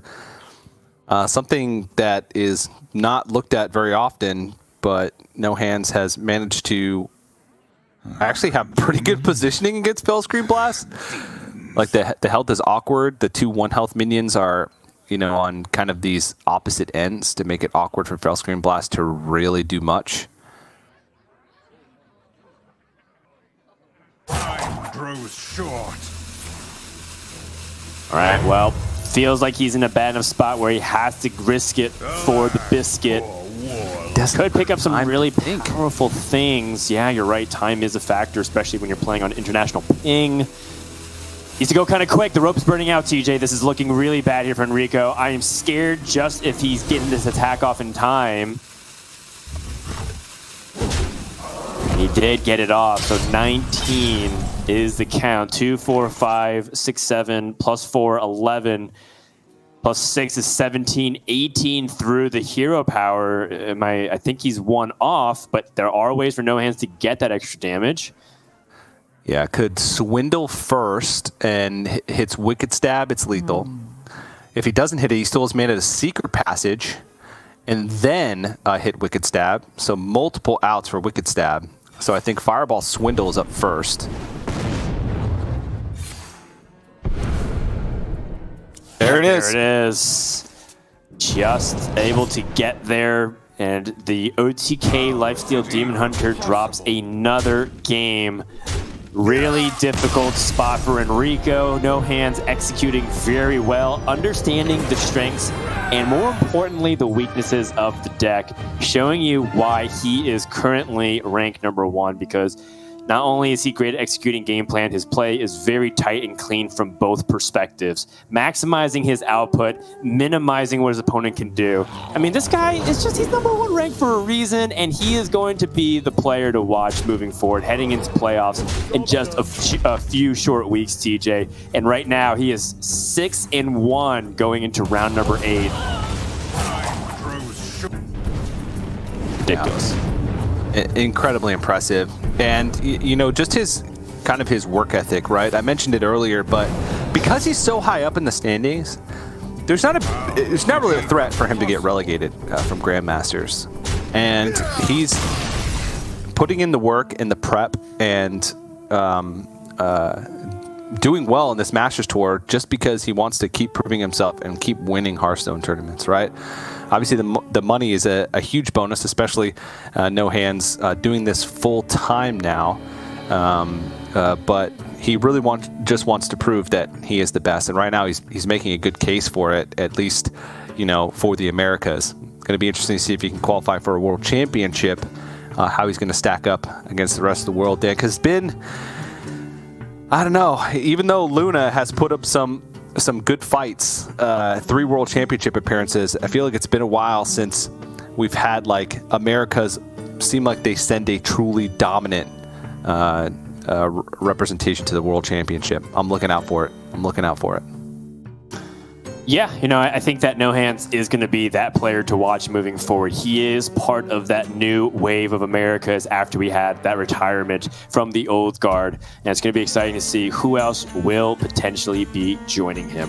Round 7 is done. That brings us to round 8. Just a couple more left, and then we're going to start our top 16 to wrap up day 2, ultimately marching closer to crowning a champion. We're going to take a few minutes and get set. When we come back, more Hearthstone action here at the Masters Tour Orgrimmar. Stay tuned.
We are getting to the business end of things here at Orgrimmar. We are down to round number 8.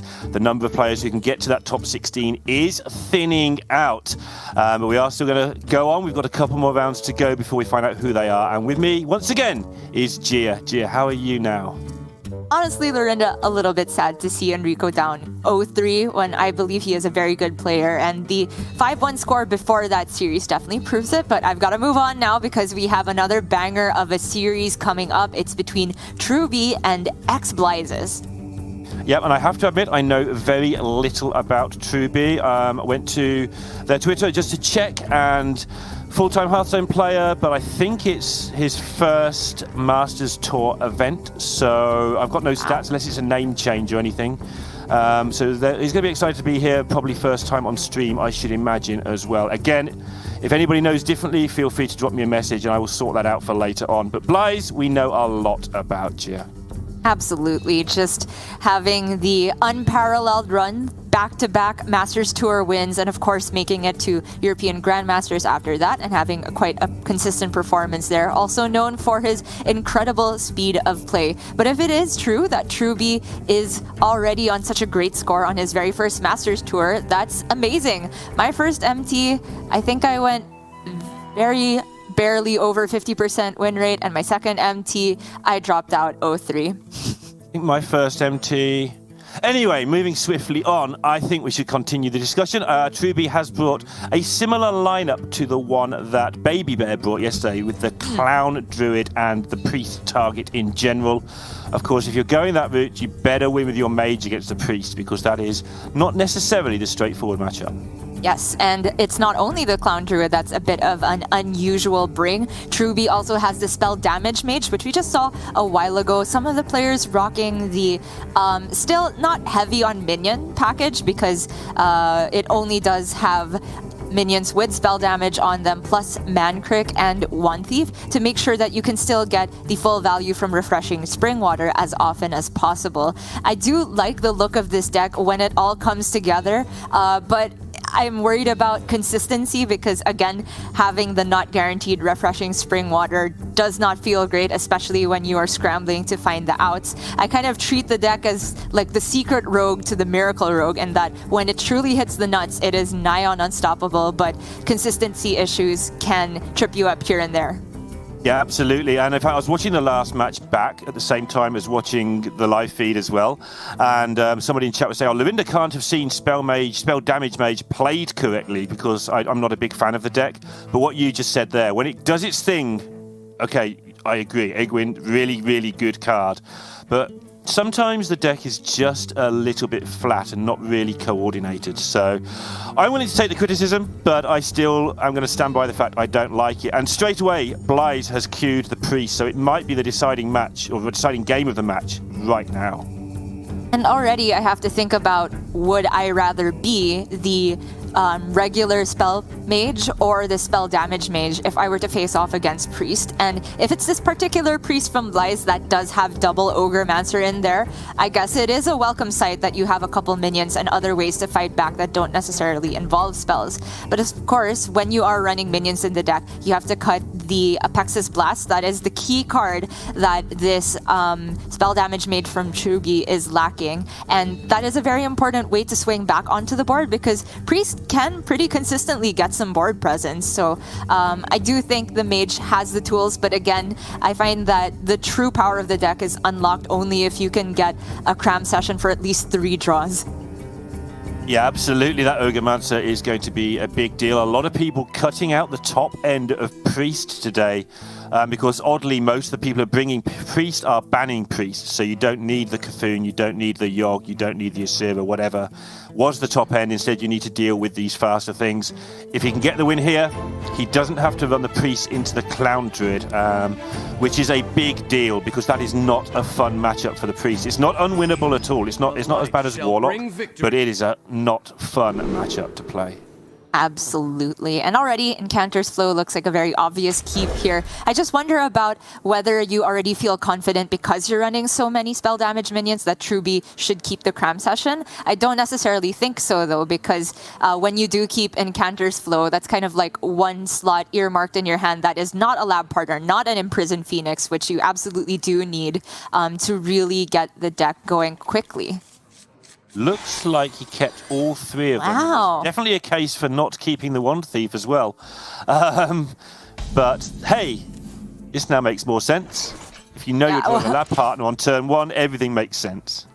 Absolutely. For Blythe, the keep was a lot more straightforward. Pretty much everything cheap you want as Priest, but already the wins from him as soon as he sees the Incanter's Flow. That's like, that's not fair. You're not even Spell Mage, but you got the thing.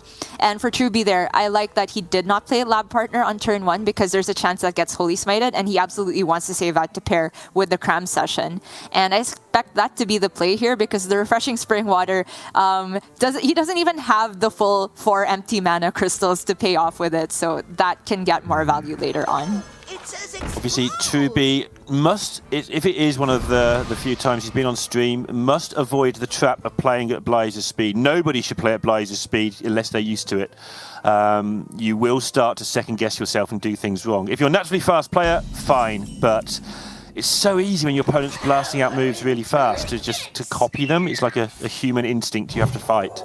It's like Blythe is Nozdormu built into every deck, and you feel like you have to fend off the pressure to match his pace. But that's absolutely right. It is a real thing, and Truby not getting caught up by it. Maybe it's less pressure when you have to do it like not at a land and when the player's directly in front of you, because this turn is already crucial. He could start with Lab Partner and then completely refresh with the Spring Water, and if he picks up a little bit more spell damage to deal with this Shooting Star, then it makes her a very, very clean board clear. For now, at least, yeah. Obviously, if Mankrik can find Wife very quickly, getting that 10 extra health on board is a big deal for dealing with Mask. It means that the mage ends up having to use some of the burn on a minion. So Blythe will be in a hurry to get Mankrik down and start sort of going through the deck as quickly as possible to try and find the 3/10. And the Encounter Slow is just so nutty here that he still has the mana to fit in the ping. Even though he didn't find immediate spell damage, it is still a very easy clear. Gets down the Phoenix, load that up for later, have the Ruined Orb do plenty of damage when that wakes up. The only worry for Truby right now is actually a lack of card draw. Yeah, and there's another worry now, obviously, with the Ogre coming down. It's going to have to eat some removal. I mean, he could just do nothing, but then the Ogre starts actually killing minions, which is also no fun for you, so... It could just eat a Fireball here. The awkward thing is that the 2/2 that is then generated, you trade and ping that. I'm trying to see if there's a way to finagle with Ruined Orb and then use the Shooting Star to actually hit 3 minions that will be generated off of the Orgrimmar, but it's awkward because he only has 1 spell damage. I think it is a little bit short. Yeah, and you're always... everyone, if you haven't played much Hearthstone and you've got some basic mathematical ability, you're just wondering why. Why doesn't he just fireball this? This is so clean. Well, that fireball has to go face. Otherwise, if the priest stays on 30 for a long time, picks up some heals, it becomes so much harder to OTK them. And then if you don't OTK them, or at least bring them down from 20 to 0 or 15 to 0 on turn, the priest can heal for 7 or 12 so often. You're now in trouble to use that fireball. And Blythe's going to get the near guaranteed Ogremmancer, but he gets the 2/2 instead. That is unfortunate.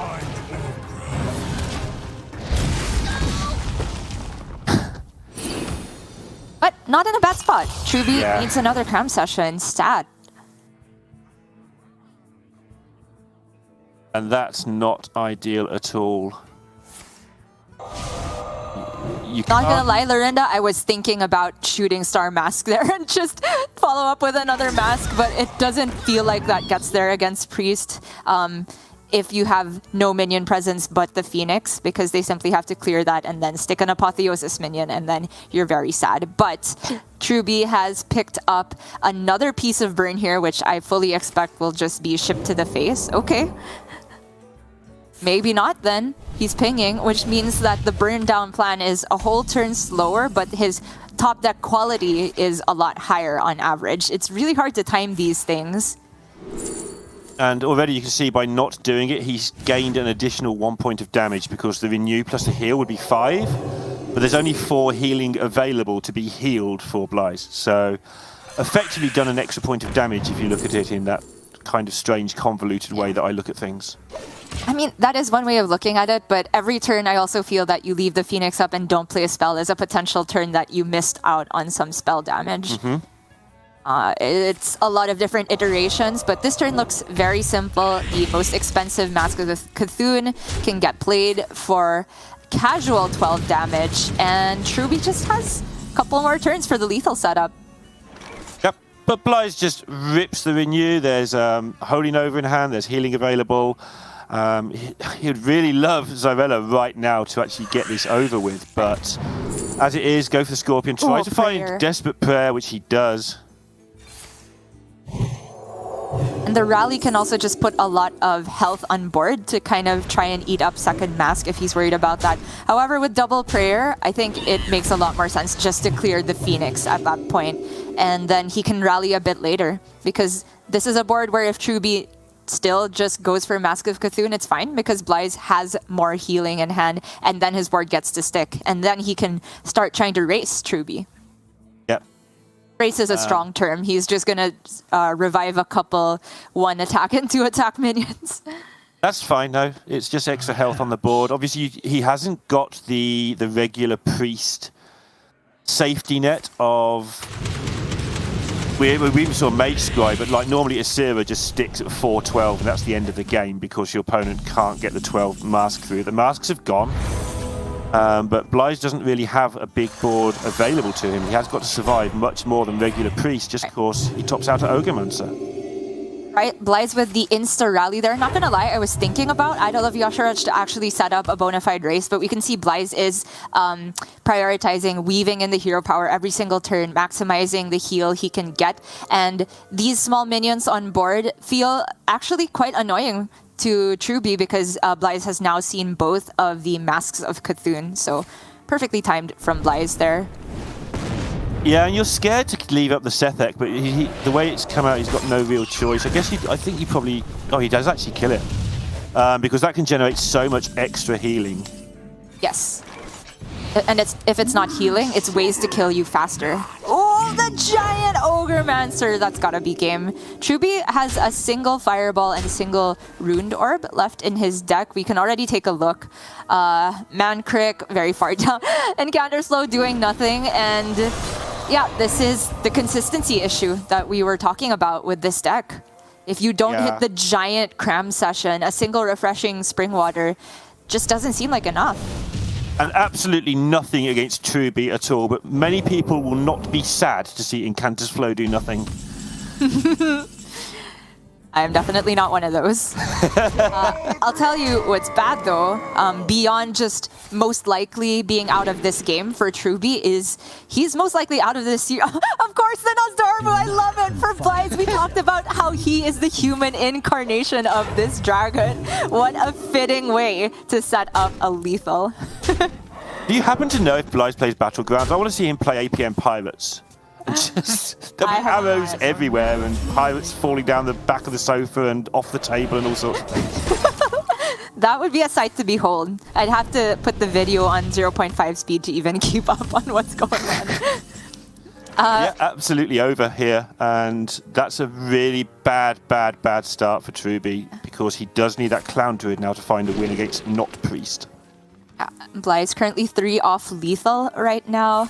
Not very far at all. And even if he just Shadow Word Deaths away this Aegwin, Truby has no singular draw that gets him lethal. Oh, Power Infusion is 1 off, I guess? Yeah. Very close.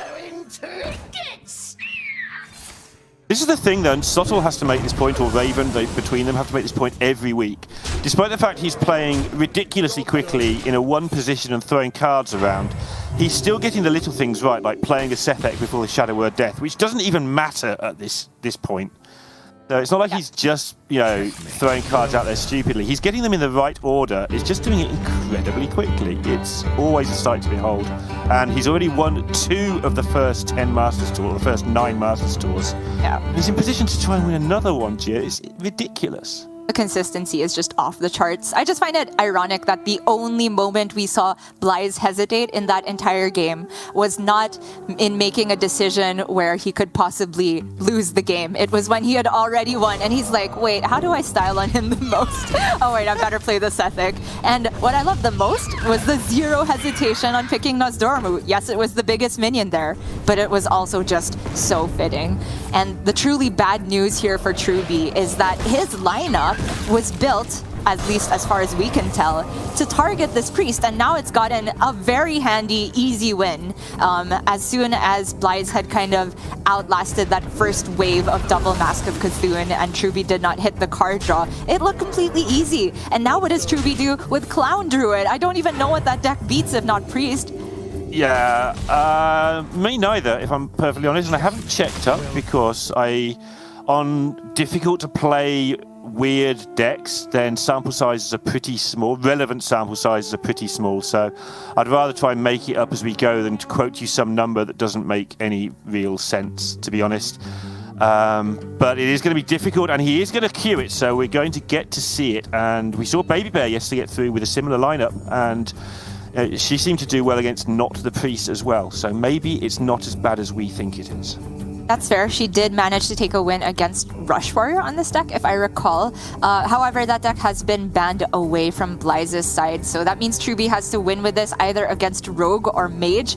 Both of those feel like very scary prospects to me because this Clown Druid takes a while to get going. Yes, you can hit the very nutty hands with Overgrowth in the start, Wild Growth, and then you have Lightning Bloom. And as soon as you can get one of these heavy hitter 8-cost cards down, it already feels like you can turn the tide around any board state because of the power of Lake Thresher and Primordial Protector in particular, being able to summon a 10-cost minion. The deck is called Clown Druid, but I feel that the clowns are actually very rarely the win condition for this deck. Yeah, the win condition is Overgrowth. Yes. You play Overgrowth. Absolutely. Like most slow Druid decks, you play Overgrowth, you win. You don't play Overgrowth, you don't win. But Mage doesn't even care about the clowns because the turn you play your clowns, the Mage should be in position to just launch everything over those taunts into your face. Yeah, or Flame Strike them. Or Flame... Well, they are quite often really big, though, to be fair. If they're corrupted. I mean, if they play Survival of the Fit, if the Druid has a whole turn to play Survival of the Fittest against Mage and develop nothing else, then they were already winning that game. I'm just going to put that out there. That's fair. And the problem is the Druid's supposed to stick Moonfang, Teacher's Pet, Twilight Runner, all that stuff, but that just gets devolved into a bunch of 3/3s, and it's like, I don't care about your 3/3s. They're just not scary. It definitely feels like a tall mountain for Truby to climb, but Baby Bear definitely proved me wrong on how the deck functions yesterday. I did not think this deck had a place in this meta, if not trying to beat Priest, but this definitely feels like it's going to have to prove a lot of people wrong, not just me against Mage. But it is 6-1, and I imagine the Priest does beat it sometimes. I doubt he's gone 6-1 without some hiccups along the way and having to beat some other decks, because all the Priest has to do, if it is Priest, is find 4 Soul Mirrors, which is hard, which is why the Clown's the favourite, but the Priest can just do that sometimes, along with other ways of winning. So I imagine Truby's been in this spot once or twice and got through it in this tournament already, so let's see if he can do it again. And that looks like a good way to try it. Yeah, Overgrowth in the opener, you love to see it. The rest of the cards are kind of garbage, though. You would much rather get the beasts off of the guardian animals. Although, in a way, depending on what the board state looks like, if you get the guardian animals and these are not in the pool of your deck anymore, then you can kind of curate it such that you're more likely to get Moonfang. Or, I was going to say Lake Thresher, but 3 beasts in the opener. Yikes. Yeah. Going to be turn 5 before Truby can play them, but they are going to be able to block the mask at least and sort of deal with the Apexis roughly as well. Roughly. On how it goes, yeah. At least slow Blythe down, at least on the board. I don't think you ever slow down his playing speed. that is simply not possible. The one welcome sight for Truby is the lack of Incanter Slow this early on. But, you know, Blythe just has damage. He might not necessarily even need the flow, which is a very rare outcome for Mage. But finally, Truby gets the overgrowth down. Oh no, another beast drawn. And he can still only just play 1 minion per turn, I guess, plus Broom. He might even immediately Broom to get draws off of the Twilight Runner. Yeah, I think a couple of minions in the opener. Obviously, you wanted the guardian animals, as you said, but a couple of beasts was okay to back it up. But drawing all of them like this, you're going to waste so much mana. Yeah, and because there was Apexis Blast played, it does have to be Thresher here instead of the Twilight Runner. I completely agree. It's really nice that he can save so much health on it because there was a small minion left up.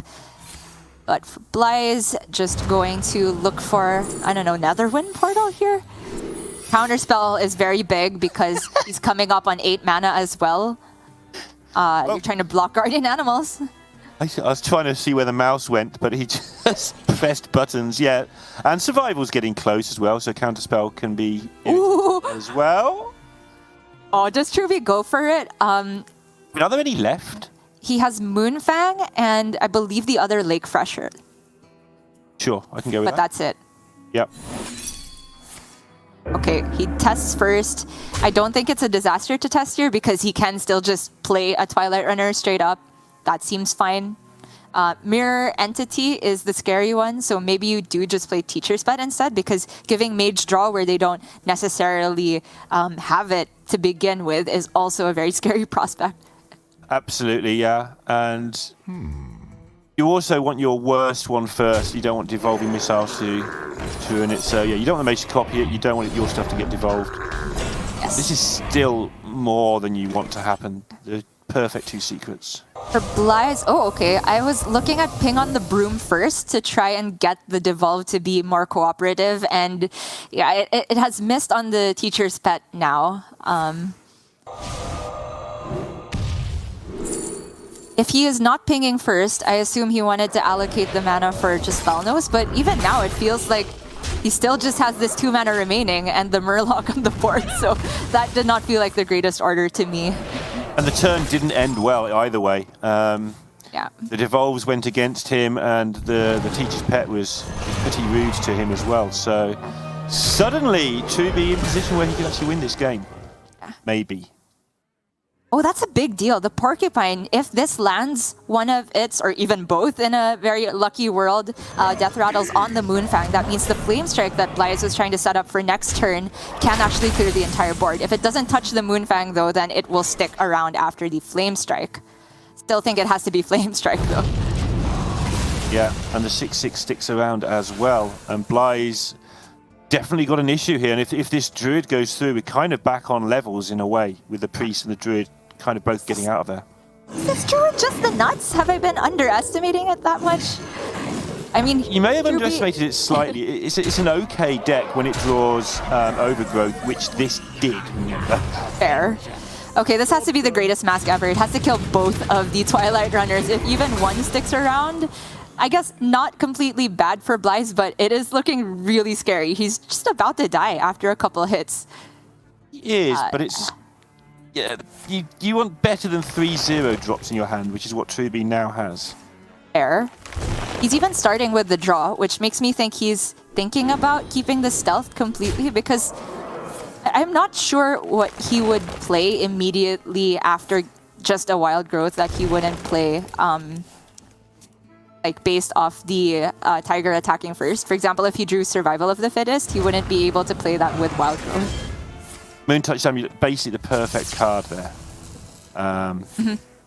Just sorting out both of the issues that he has in one go. How do I do more damage and how do I take less damage? I know, Moontouch Amulet. Blythe now needs to end this game here. Or discover Ice Barrier. He can survive against the Druid Hero Power at least. Bringwater just seems so insane for Blythe in particular, because he has so much time to work with. Gets the barrier, that's huge. Gets a way to clear the Panther as well. And the game continues. No more beasts in the deck, so this Guardian Animals is doing a whole lot of nothing for Truby. He can Vate Clown for 3 clowns. Send in the clowns. You've seen a Flame Strike. There's only one Flame Strike in the deck. If there's Entity on the other side, it will just be a single 4/4. Truby is, I think, forced to play the clown here. He could start Hero Power, and if he sees that it is indeed Ice Barrier, then he can Lightning Bloom clowns.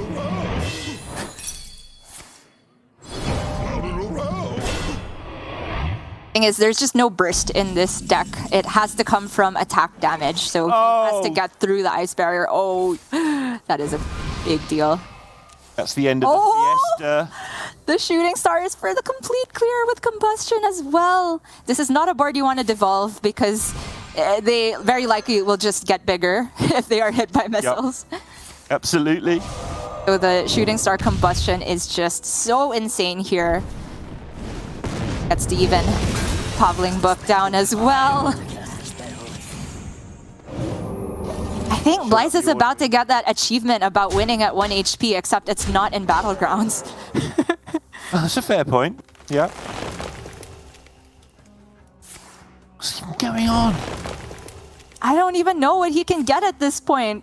More the deck just doesn't. Okay, Primordial. Yeah, that'll summon him a 10-drop because of the survival of the fittest. Ordresh, not quite good enough. Wait, he's actually 1 off, right, with the Apexis? Head ping. 7, 8, 9, 13. Yep, 1 off lethal. And so we gotta take a look at what's left in Blyze's deck. There's still the double fireballs, if I'm not mistaken. And so he can Arcane Intellect, and if he hits one of those, that's lethal with the ping. Or he the just spell damage. He's the 10-10 and just make a massive board, so... Yeah. He goes for the lethal. It's Blythe, of course he does. I mean, if he doesn't hit Fireball, he could just hit Brain Freeze, which is a cheaper version of the Deep Freeze in this situation. And that is going to be the game. That was really tight at the under. I mean, 1 HP, and he had to hit Ice Barrier to survive. And it turned out that Truby didn't even test for it in the end. Like, from Truby's perspective, that could have still been... could it have still been a bluff at that point? Because he never attacked a minion, right? So it could have still have been like Oasis ally bluff, I think.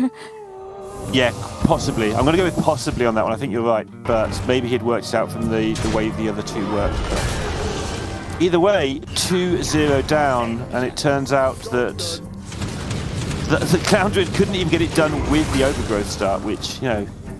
does not bode well for the deck, huh? And it drew notably, terribly, though. Let's be honest. Okay, Overgrowth is what you want, but everything else was really bad. To be fair, though, Blythe didn't even have early Encander's Flow. This is, like, not the super nutty mage draw either. And so, obviously, I don't think Truby brought this deck for this matchup. He brought it for Priest, and it got very close towards the end there, but he now has to run it up against Rogue with not only this deck, but also that spell damage mage and whatever else his last deck is. Yeah, it's going to be very difficult. He has the Druid, the Warrior, and the Mage all taking on the Rogue. Well, the Warrior beats Rogue 100% of the time, with no questions asked. Very black and white. Rogue has never won that game in the history of Hearthstone. So that's one of them done. The Mage will beat the Rogue pretty often. So it might come down to Clowns versus Rogue. It might still come down to it. That would be pretty funny. Truby also still has his Rush Warrior to contend with, which I feel has a decent matchup versus Rogue, so maybe this could be at least 2 of the 3 decks soft targeting Rogue, and then the Druid has a question mark matchup against the Rogue, because you're absolutely right, there is just not enough data about Clown Druid out there. But my instincts say it probably gets run over by Jandis / Mankrik Kazaka stuff going on in the early game, and very notably, the Cult Neophytes. That is huge to shut down Overgrowth / Guardian Animals. Yeah, we've seen Neophytes because of the nature of how most people's lineups have been just being played on curve, because that's kind of their best use. But must not forget they can be used in a more strategical way, like you just described, blocking Overgrowth, blocking survivals, that sort of thing. You don't have to just put it on the board as a 3-2 tempo minion every single time. And in the slot that we tend to see players mess around with, Ogremancer / Vanessa Van Cleef, Blyze does have the Vanessa, but he also has one copy of Broomstick. So I'm not actually sure what he has cut to make room for that. I will get back to you a little bit later because he still has the double Cult Neophyte, double Foxy Fraud, which I'm very, very used to seeing. And I don't feel that the Vanessa is going to be particularly useful in this matchup, and the Broomstick for that matter, because when Rogue has to get in a position where they need to come back on board, I'm not necessarily sure if a board of a bunch of 3 and 2 attack minions is going to be enough to hit the size of minions such as Lake Thresher and possibly even the Clowns. So I don't know if the Broomstick is what Blyze really wants for this matchup. However, that Neophyte is going to be really clutch, and he holds onto it. I feel like Blyze has done this before, where you look at his list, he's like, yep, he's got 33 cards, because I can't see what's missing either. I'm just staring at the list like, something's not in there that's really obvious, and I can't spot it. Nope. Tenwu, he doesn't have Tenwu. Yeah, that's what it is. Okay, cool, good spot. Which means he doesn't have access to like the Giga Alexstrasza combo, but hardly anyone can pull that off these days. And I was going to say, the Neophyte is going to come in clutch for a certain timing, but the fact that Blyze picked up no alternative minions for early pressure has led him to play it on turn 1, which is not a big deal for Truby. I don't think he was going to coin Wild Growth with this hand anyway, so the Neophyte is pretty much just a 3-2. Yeah, when someone's playing Passage on turn 3 as well, you're aware that something's about to go. But he's got Shadow Step, of course he has. Now he can bounce it, and now you can't play your Wild Growth. Yeah, that's big. And he can also just Prize Plunderer first to get that minion on board if he likes. It looks like he pressed the dagger button though. Again, I'm not necessarily sure if he would want the Prize Plunderer as a potential draw, because off the top of his deck, not helping right now, but later on it could be huge in combination with a field contact turn. And that's what makes Rogue really hard to pilot, in my opinion, is trying to balance the odds and figure out whether you're okay with drawing combo pieces without the activator. Yeah, that Tenwu you mentioned that is missing might turn out to be a reasonable sized deal here if it shuts Blyze from, you know, getting the combo finish down at the end. I don't think it'll matter, but a card that he wishes he had in this particular matchup. But then who plays Clowns, honestly? Fair. Oh no! Oh, that's big. Another Shadow Step. Using it right here means that he's out of Shadow Steps for Jandis, but again, the Jandis is coming down so late, he hasn't hit Octobot, so the curve has had to just be the single Neophyte taking on the world by herself. Oh man. Finally gets the Wild Growth cast, but so slow. Yeah, the Neophyte is just doing everything. Looking for big money here. Mankrik, Kazakus, you'll take a Swindle. Okay, Octobot can still get some work done. One Thief as well might just be handy, but I think you're right. I think the Octobot's the more important. Yeah. It can put the Alexstrasza down by 1 mana, which is a big deal, because as it turns out, Blyze has just kind of been beating up on Truby with a singular minion. And Blyze already used 1 Wicked Stab in order to activate the Swindle, so in terms of burst, it's coming up a little bit short, but Truby is going to get his first GA down. Both Lake Threshers, both Twilight Runners available. That's all the draw he ever needs, and the Strongman can come down immediately. Yeah, I don't think Blyze can get this one done. Has to be an amazing Jandis. Yeah, this looks rough. Trying to beat down even a slow deck with 1-3-2, even if it is slowing your opponent down, is it's not going to get you there very fast, is it? Yep. I think he doesn't even have to attack the Neophyte necessarily. If Blyze wants to step that, that's fine. Truby doesn't even necessarily need the spells in the hand right now. He could just go for a Lake Thresher type of turn. In the end, he is taking the trade, and he gets a usage for his coin anyway, so no mana wasted. Innervate. Although Lunar Eclipse doesn't really fit with his hand that great, does it? Innovate just seems like he's got a lot of that going on, but okay, he can get the survival down. Yep, he can just threaten a counter lethal. Yeah. board state is so bad that Blythe has opted for not Jandis on turn 6. That's how you know Rogue's in a bad spot. It's weird, isn't it? Because when Rogue's in a bad spot that's so bad, sometimes it becomes Jandis again, because you go through the other side and like, now I need to roll 2 elementals. But yeah, for now he's in a pretty grim spot, so can't afford to just not Jandis. Well, it is a very mediocre board from Blythe. Truby has now seen both the Wicked Stabs, so he knows the burst is pretty much exclusively coming from Alexstrasza plus Wand Thief Discovers, and I guess Kazakas for the Golem into board buffs, all of which are just not even likely to be in Blythe's hand at the moment. He is starved for resources. So I don't think Truby has to overreact. He can simply Lightning Bloom into the Lake Thresher. It just trades well with this board. Yeah, that seems reasonable. He has to just be careful because he's almost won this game, so he'll be thinking like along the lines of, okay, which golems beat me, what Jandis rolls beat me, because not much else is going to beat him right now. Moonfang also, I mean, it can be killed by this board, but it takes literally all of Blythe's minions going in. This is the window though. Jandis can potentially pull this back. Ooh, high quality stuff.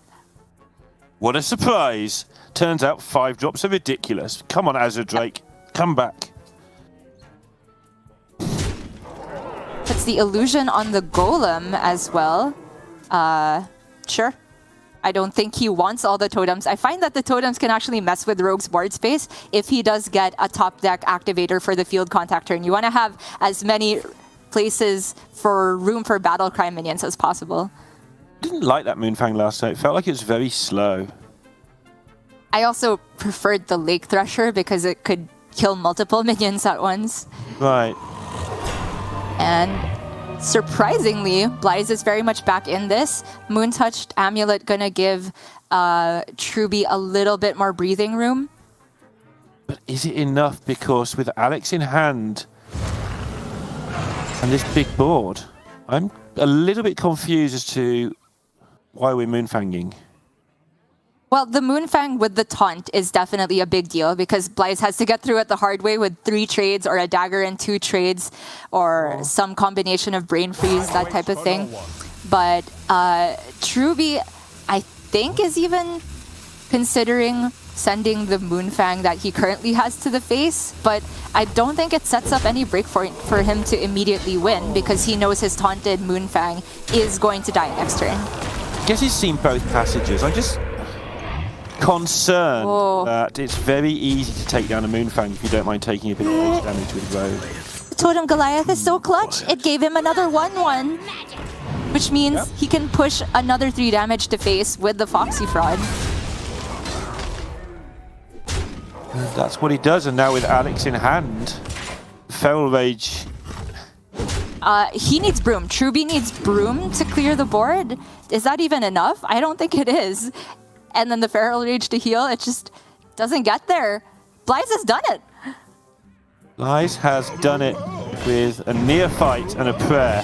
And he knows he's done it. He's celebrating, going to 7-1 for the millionth time that Blythe, we only had 10 tournaments, has just cruised through a field of highly trained professional players. It's ridiculous.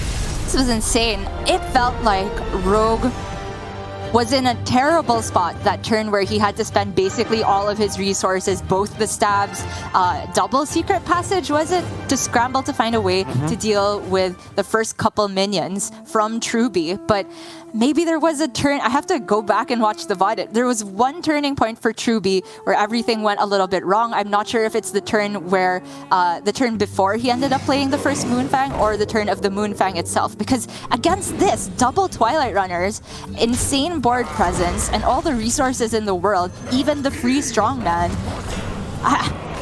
I'm still just in disbelief how Blythe managed to pull this one back. Really impressive stuff. I mean, I'm not a Clown Druid player, so I could definitely be wrong here, but it feels to me like you're not holding off Rogue, even one that's trying to top deck you, with a 6-3 Taunty Moonfang. It just doesn't feel like Rogue worries. He's going to draw some cards, he's going to find a way to ping it a couple of times, he's got a dagger. Maybe I'm wrong. I've been wrong before many times. But that felt like an ambitious plan where you could just start playing your own big stuff and threaten your own counter-lethals. I don't know. But all in all, it looked like a good lineup. He's done well with it off stream. And losing the first game, obviously, with the mage against the priest was the beginning of all that problem. Right, it was definitely kind of downhill from there because, again, the lineup with Clown Druid is not built that way in order to beat Rogue. It is built to beat Priest, and the spell damage mage did not hit the strong card draw engine required to make that matchup easy, in my opinion. So that does mean Blythe moves up to, what is that, 7-1 now? 7-1. Another incredible performance. Even if he loses every game from here on out, I hope that doesn't happen for his sake. It's still a very impressive score for a man who's already won 2 Masters Tours. Blythe is just unstoppable.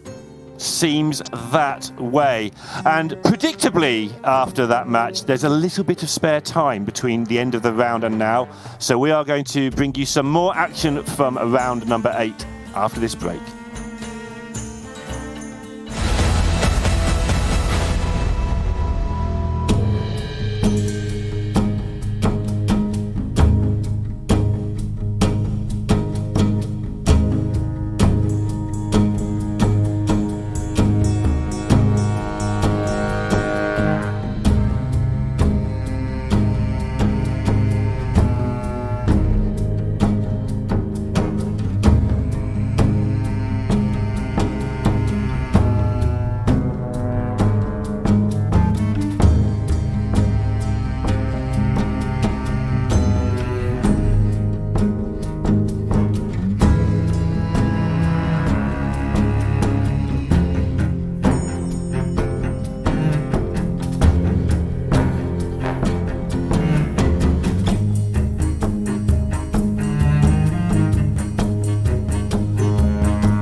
Hello, everybody, and welcome back to Masters Tour Orgrimmar. We're continuing our Round 8 coverage of the Swiss portion of the event. My name is TJ, and I'm joined by Neil Arendabon, my co-caster for Some Days of Americas.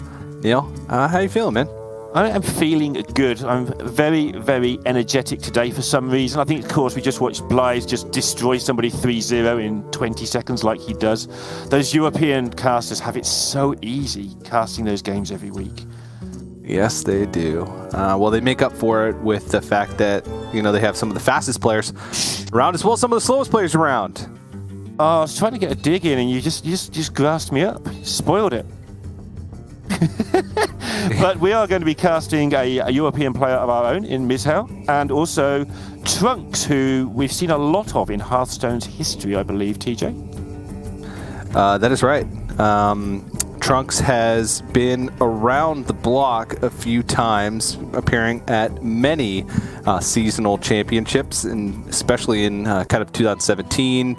Participated in the Gold Series Grand Finals. Made it to 2 seasonal championships that year when we had the Global Seasonal Championships, and then another one in 2018. So, very impressive player, to say the least. Now, seeing him again at the top end of the standings for Masters Tour Orgrimmar.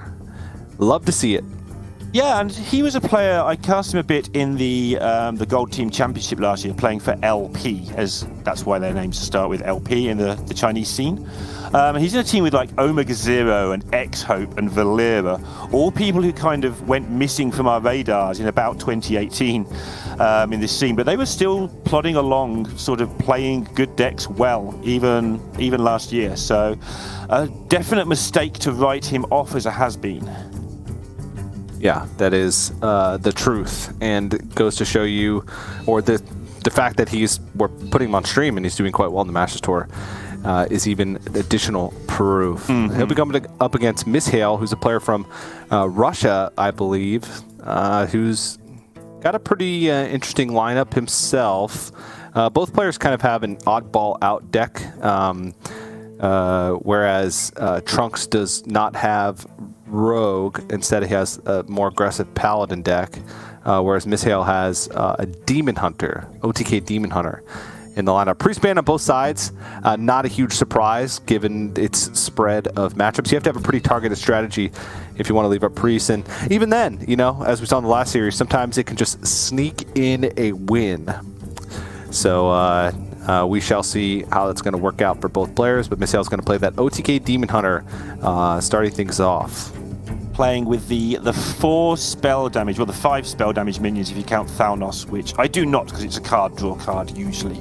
But yeah, going maximum spell damage, which means he has maximum ways to waste cards, if you like. Quite often this deck wastes a lot of cards early on to stay alive, so it's not really a waste, I guess, and then uses what is left to deliver the OTK.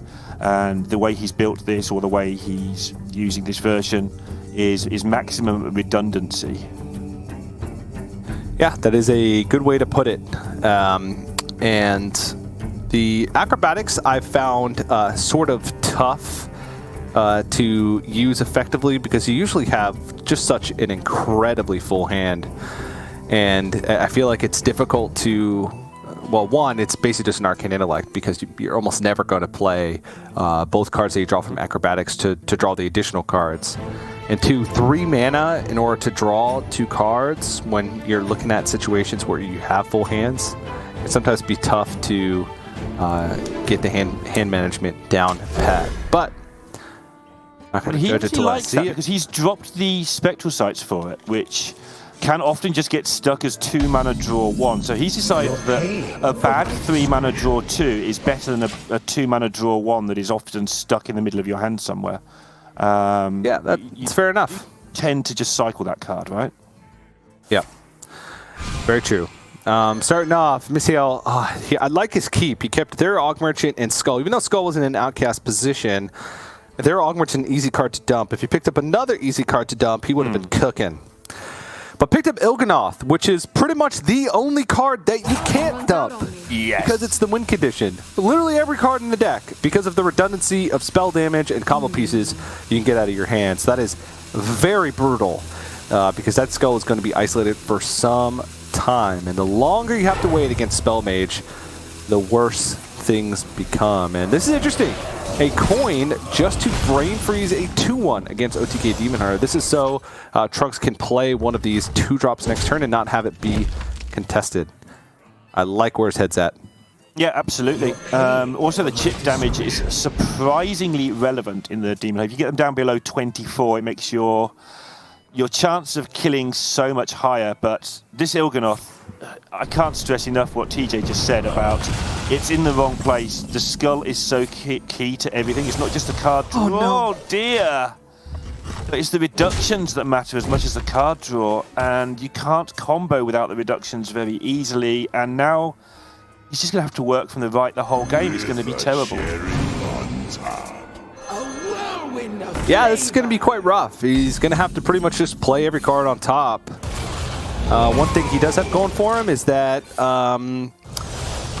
maybe if he survives long enough, he can just cast Skull for 6 and already has Il'gynoth in the hand. I don't know. I'm just trying to find the silver lining for him in this position, but it's looking kind of rough. One thing that he has going for him is that there was no Enchantress Flow played for Trunks, so he's going to have to play some good old straight-up Hearthstone, playing his cards for full cost. Oh, yeah. The horror.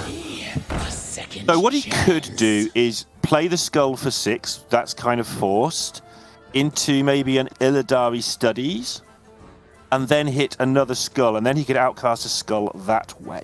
That might be an escape route here. That could be, yeah. A lot of other things seem really too slow to me. I would agree. That's that then. Let's watch what happens. Acrobatic's going to get him some more cards. Yeah, we're done here. Analysis given. We've analysis. Just go and watch it now. Like, we're off. Yep. Nice to have an afternoon off. And again, just playing cards as they come into hand. I mean, we're looking at a potential kill if you can get a little bit more chip damage in, but it's not significant enough since nothing is discounted. It have to be Il'gynoth double Moarg. He doesn't play any discounts for the Moarg, so doesn't play the Raging Fellscream. Oh, Warlock. That's even better analysis than we've been giving so far. I agree entirely. Michelle should be able to deal with minions for a while and stay alive. That is another of the things that's going on while he waits for... I think he is just waiting for Illidari Studies. I think that's kind of the only out. Or I guess wait to get to 10 mana. That's the other thing. If you get to 10 mana, maybe he can cobble together a lethal that way. Yeah, but it would be quite difficult. He'd need a Warblades to be in play and chip away maybe 6 of this health and just keep himself alive with a Warblade, and then he'd need the Mage to have no Mage cards, would be a good start, and not Jandis would be another good thing.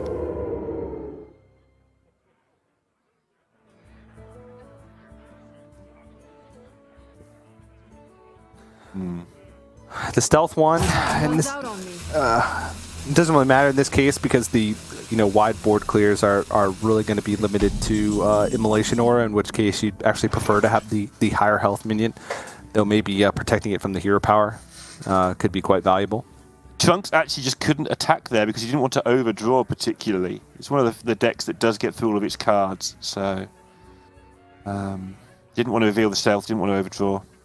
Didn't want to do 5 damage apparently. Patient.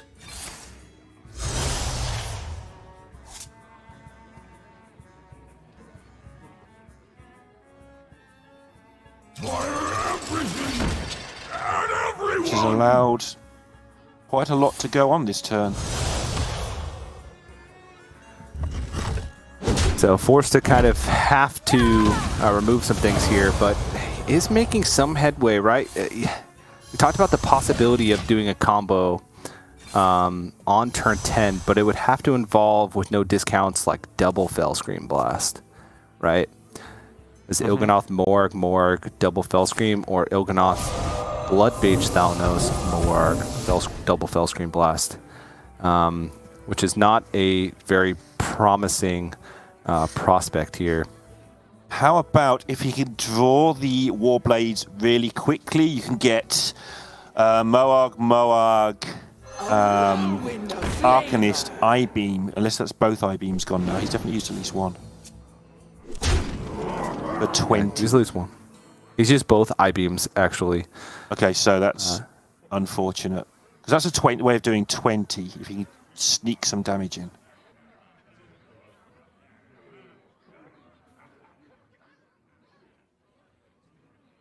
I guess it's 40 with triple Moarg. What to do? Alchemist, Runs out on me. I-beam. If you can find one from the studies. Getting a bit convoluted, and his opponent's killing him. Yes.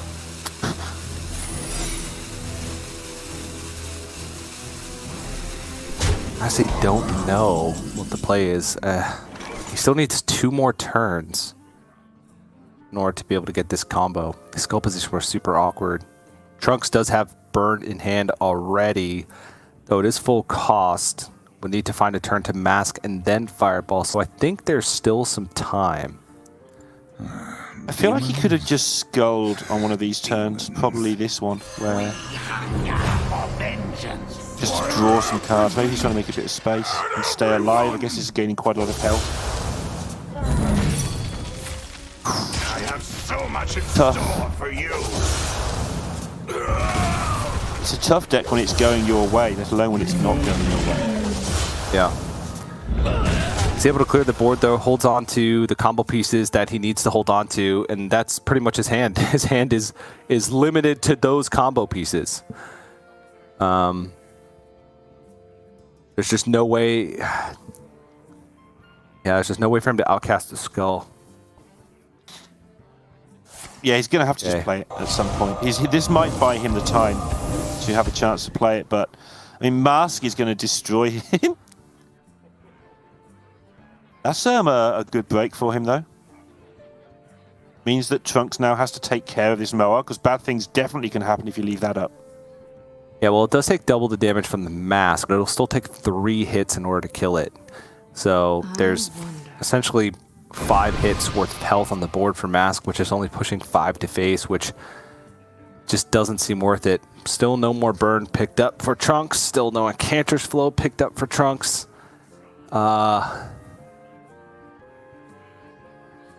Combustion and ping, that doesn't feel particularly great. Yeah, we've been concentrating on Mizhel's bad hand, but somehow Trunks hasn't got a winning hand yet out of it.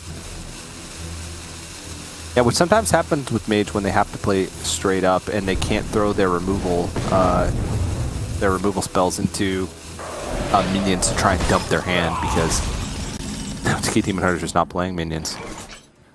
All right, well, so talent.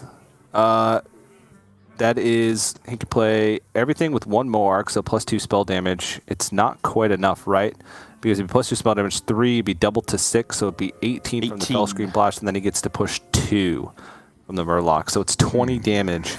I want to skull, find the weapon, and hit them with the weapon this turn and have lethal next turn. Okay, double Fellscream Blast. That's what he needs. Il'gynoth, Talented Arcanist, Moarg, and Fellscream Blast. Fellscream Blast. Are they the targets? It's awkward though. It's awkward because there's no targets. If his 2/1/1 survive, then he goes Il'gynoth, Moarg, Fellscream Blast on the 2/1/1s. Which would only be 4 damage, but then Talented Arcanist, Fellscream Blast on his other minions would be the 18, so it'd be 22. That's if his minions live. But he's worried about dying. Yeah, it's all a mess. Now he's stayed alive to buy himself some more time, which I don't mind, actually. Or do I? Maybe I do mind it. Because there's no way you just out-heal right, yeah. the damage, right? That's not a thing. No, you're right. You're absolutely right. Yeah. Now, you needed Trunks to make a mistake and leave up a minion or something there, and then you had a chance. But this way, you never get it done, I don't think. Unless he's got an out that we're missing. Fellscream Blast off the top. Oh no, you used the Fellscream Blast last turn. Yeah, he's not. He's out of Fellscreams. He's out of I-beams. He can find another I-beam because he hasn't used the studies yet, I think.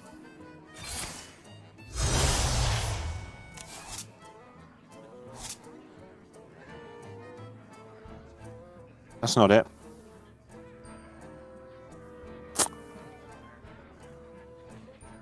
Nope. And there's plenty of damage from hand. Needs to find Eldrazi Warblades. Okay.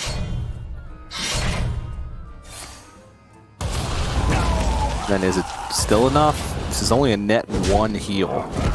And there's plenty of damage with Fireball, Pegasus Blast, and Ping. I believe that's exactly 12 damage.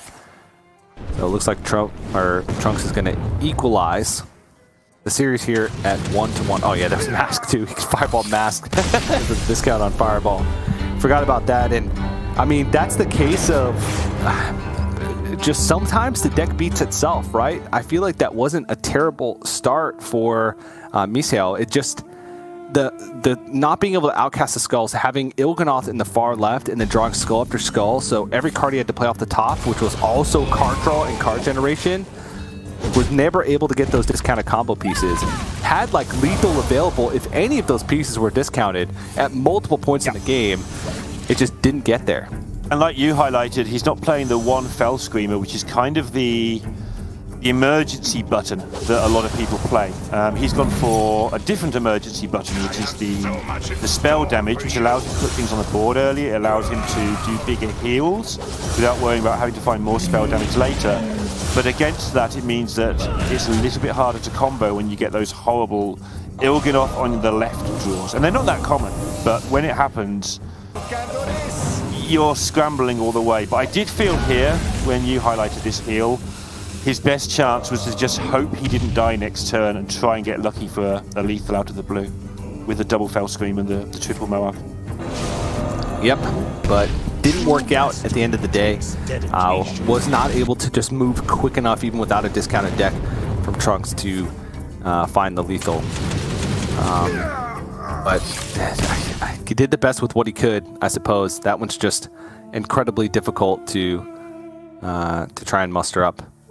But still the OTK Demon Hunter left, as well as the Rogue. Trunks has Paladin and Rush Warrior as the 2 decks remaining for him. He's going to be up against the Rush Warrior, so if he's queued the Demon Hunter again, I think he's in quite a good spot. Personally, I think that the Rush Warrior is just a little bit slow. It sort of becomes this massive rumbling snowball of a deck that will finish you off in time, but doesn't mean the Demon Hunter gets time to set up and quite often can clear one board for fairly low health minions at the start of the game and then get into it that way. The one thing that it does have going for it is that it just makes big things each turn, right? It just keeps presenting a threat, and eventually that just gets there, which can sometimes be pretty difficult to deal with, especially if you're, looking at a situation where you have to use those big clears on the early boards, and they make a big 5-drop, big 6-drop, etc. So I'm not completely sold that Demon Hunter's favored in the matchup, just because sometimes you can put them in awkward positions. Mm-hmm. But we've seen how the Rush Warrior can draw sometimes, where they have this slow start where they're trying to build up, and that's where you can strike as the OTK Demon Hunter. You take a lot of the power, I feel, of the Rush Warrior away by not playing minions.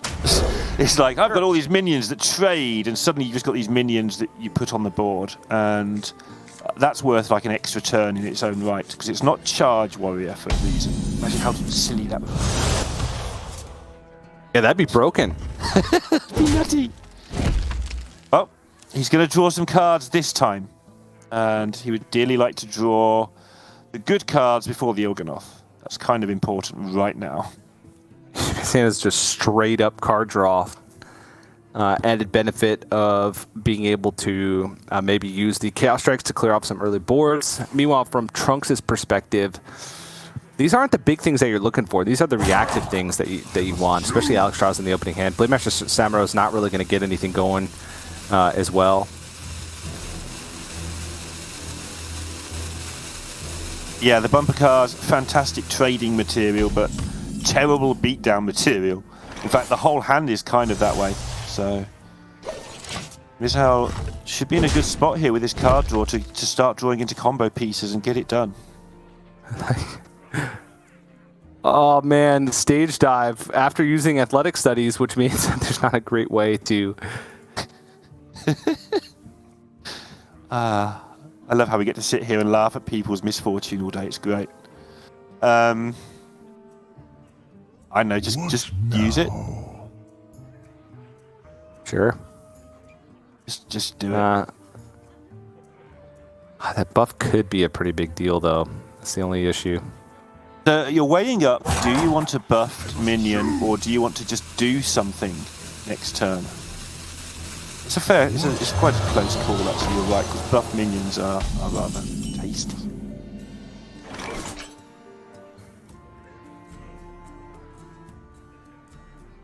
Ends up just floating a mana. Double jump. I like it. I mean, yeah, I guess that Skull is going to be outcast at some point, right? You're just dumping card draw. It's just going to be some time because of the acrobatics. I-beams will be discounted as well. You don't necessarily need those to win the game. And Trunks is showing that his opening is not very great, and it's not getting that much better. Conditioning is okay, but Claw Machine, it's got high attack, but low health. Yeah. But it's a claw machine. You put it in your deck yourself, you deserve it to have high attack and low health. Yep. But yeah, I like the idea of getting the ordering that Michel's done here to get the skull in his hand before risking the card draw. So you're not taking this 1 in 3 that the Il'gynoth appears before the skulls.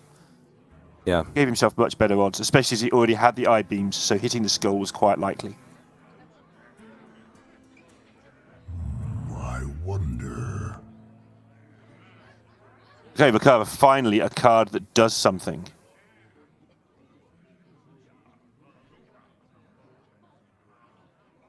We call bumper cars dodgems in America. No. We call them dodgems. United Kingdom. That's incredibly weird. Because you're trying to dodge the other people, not bump into them. All right. I mean, that makes a tiny bit of sense.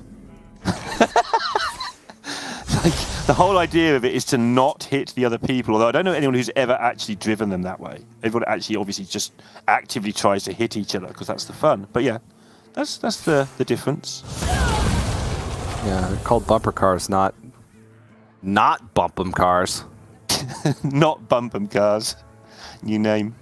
But he's not bumping anything with these cars because there's nothing to bump into. You're paying for my There's not. Just has to keep kind of making room in the hand. Dumps the Ethereal Aug Merchant. Yeah, one turn away from being able to get an activated skull, and Trunks is I mean, it's starting to ramp up, right? Like if he can stick some big minions and then just roll into a big an Alex Raza on 9 for the kill, it could be what he needs. A troublemaker is going to be very, very hard to deal with as well. It's not the sort of thing that is removed very easily by the Demon Hunter. Yeah.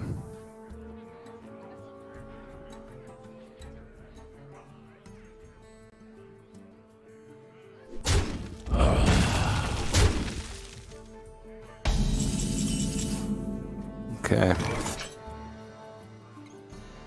Alright, well there's Immolation Aura, so could go like I-Beam Talented Arcanist Immolation Aura. That would be a clear alter. Oh no, it'd be better. It wouldn't be better the other way around. I mean, it could be right. Immolation Aura, Talented Arcanist, and then I-Beam. I think the Morg is or you could part ways with the Morg a little bit more, but not really much health to heal because of Trunks' slow start. Okay, yeah, this makes sense. Then Morg. Yep, don't be scared of getting rid of your Moargs. Then Morg, then I-Beam. There's more where they came from. Why you have philosophies in your deck. Well, it's not why you have philosophies. They're meant to make the combo easier, but it's part of the reason to have philosophies in your deck, so you can have more Moargs. They will never catch me. It looks like he's pretty torn on what he wants to do.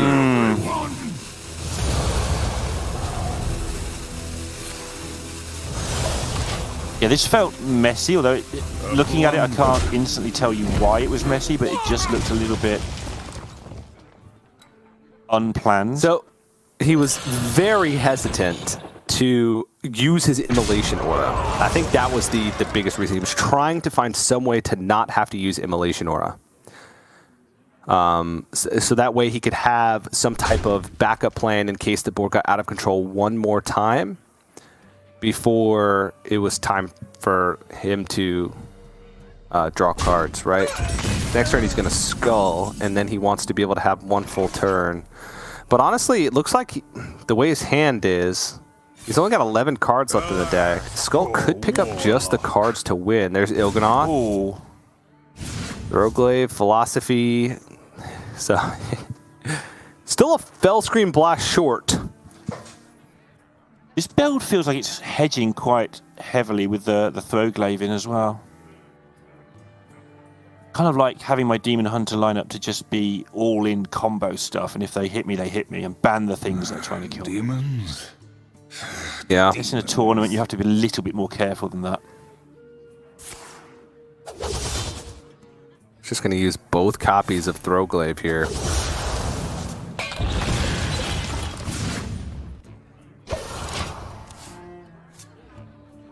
Okay. Well, still on 23 as well, but here comes the trouble. Trouble this turn, and Alex next turn is so much damage.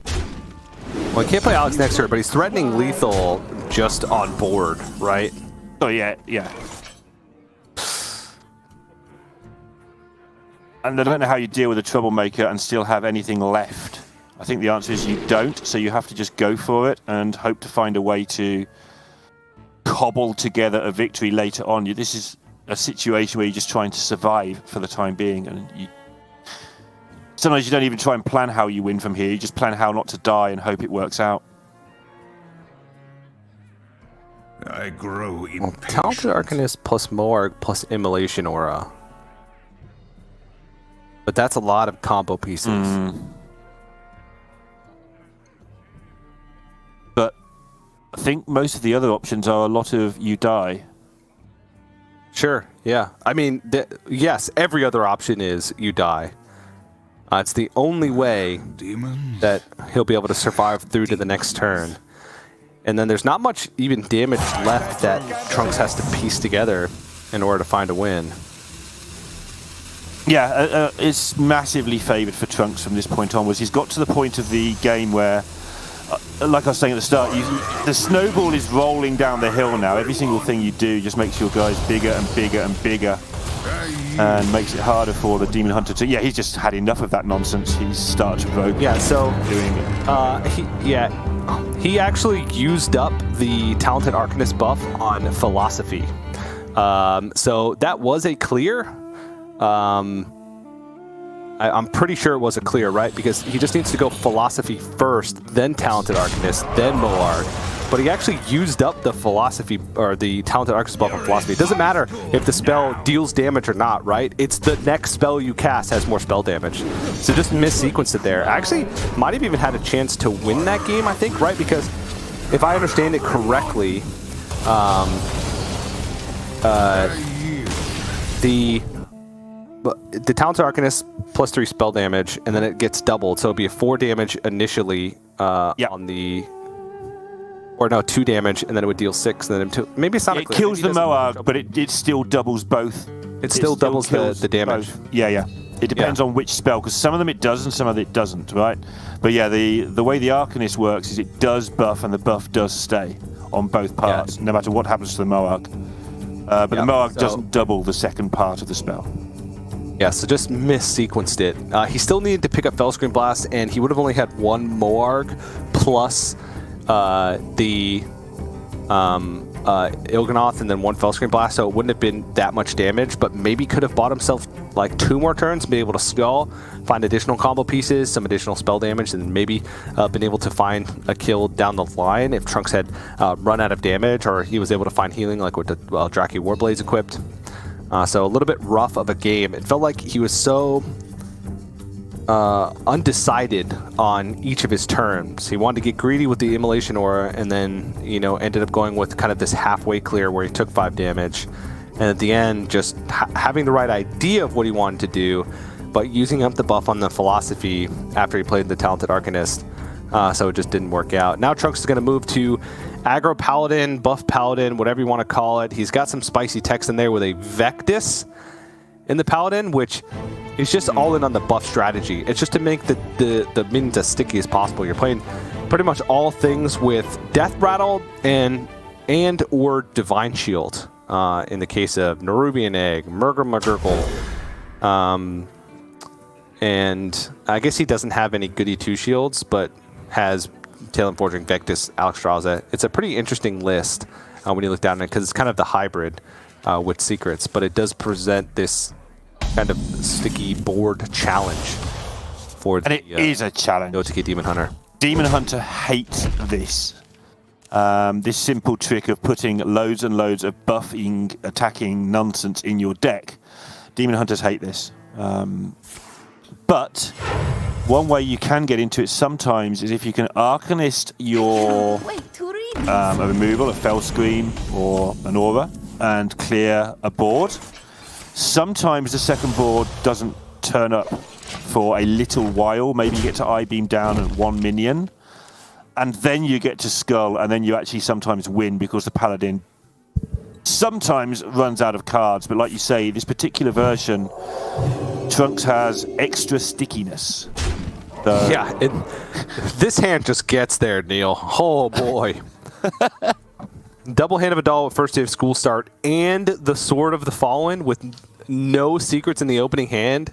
I mean, everything in this hand is so powerful, I don't even know how to spend my mana. It's like I just wish I had more mana every single turn. He's debating about whether or not to coin out another 1-drop in case this one is dealt with, which it looks like it will be with a Hero Power plus an I-Beam, which is why Misael Hero Pod it last turn, because he didn't want to I-Beam it preemptively, just in case Hand of Adal wasn't there. He didn't want to use the I-Beam when there wasn't a threat, and does take some damage for it, but I don't think it's that big of a deal. One of the big deals is at the risk of sounding sarcastic, is he no longer has an I-Beam, which is, because this matchup is so horrible for the Demon Hunter, you sometimes have to sneakily win with one of your other win methods, and the I-Beam is one of those. So Trunks kind of lured the I-Beam out rather than getting some AoE used, and that could be a problem later on. Very well could be. It's actually a surprisingly difficult turn. My instinct says just play minions. But Sword of the Fallen, with double Sword of the Fallen in hand and no secrets in hand, you kind of want to start pulling the secrets out of your deck so you're less likely to draw on. So I like presenting a minion while also getting Sword of the Fallen on, because next turn he can just start going off and just whipping cards out of his hand. But you do want to get the Yogg into play going into the turn 6 of the Demon Hunter to stop the Skull. That's but he's got no way of really making that happen right now, so just going with normal human being strategy of making stuff happen.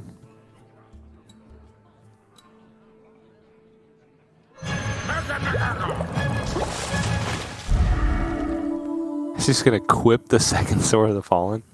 The next turn go Hand of Adal Conviction, plus whatever, and keep attacking with the Sword of the Fallen. I actually don't mind that. It kind of consolidates the minions.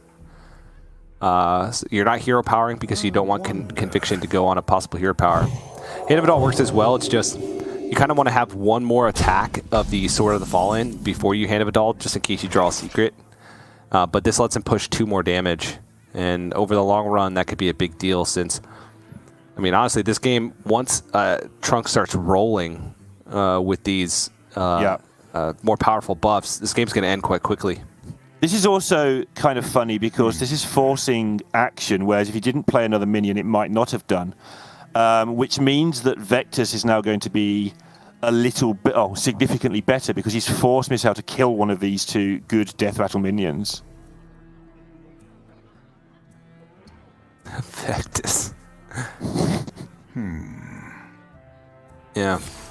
So he doesn't really want to play Immolation Aura here. He just wants to test for Oh my god.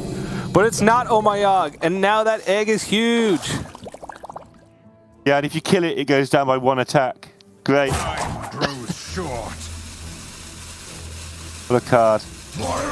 Yeah. And everyone! If you kill it, you unlock the Vectis. That's a really bad TV game show. Unlock the I honestly Vectis. think you don't even want to play Vectis at this stage. Just because you don't want another Mergurgle Prime in your deck, because that's the only Death Rattle mini that's died so far.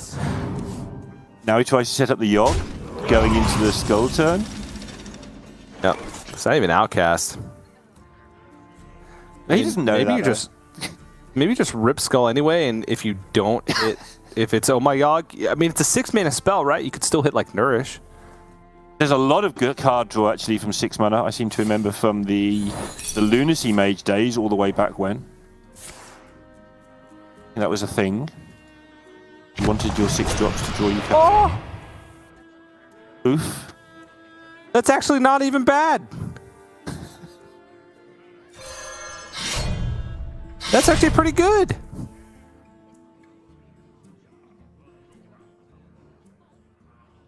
Took a good amount of power off the board, got rid of the Death Rattle.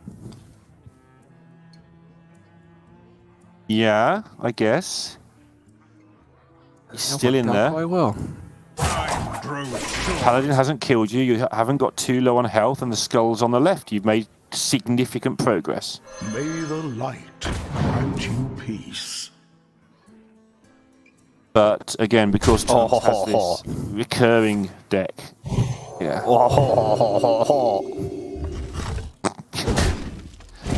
you do that one more time? That's a great noise. Thank you. Appreciate that. But I don't think Mizhel's going to appreciate it because he is... I don't want to say he's dead, but I don't see how he gets out of not winning this game.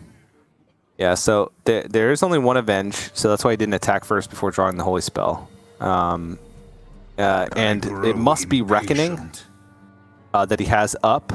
So Mishal could just rip the Skull and hope that it's Galloping Savior and Reckoning.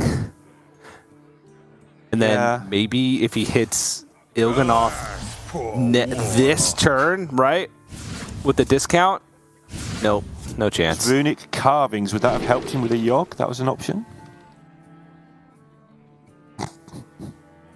Sure. Yeah. Depends which one it casts. If you just get a bunch of 2/2s, now you're dead. And Mishal is dead here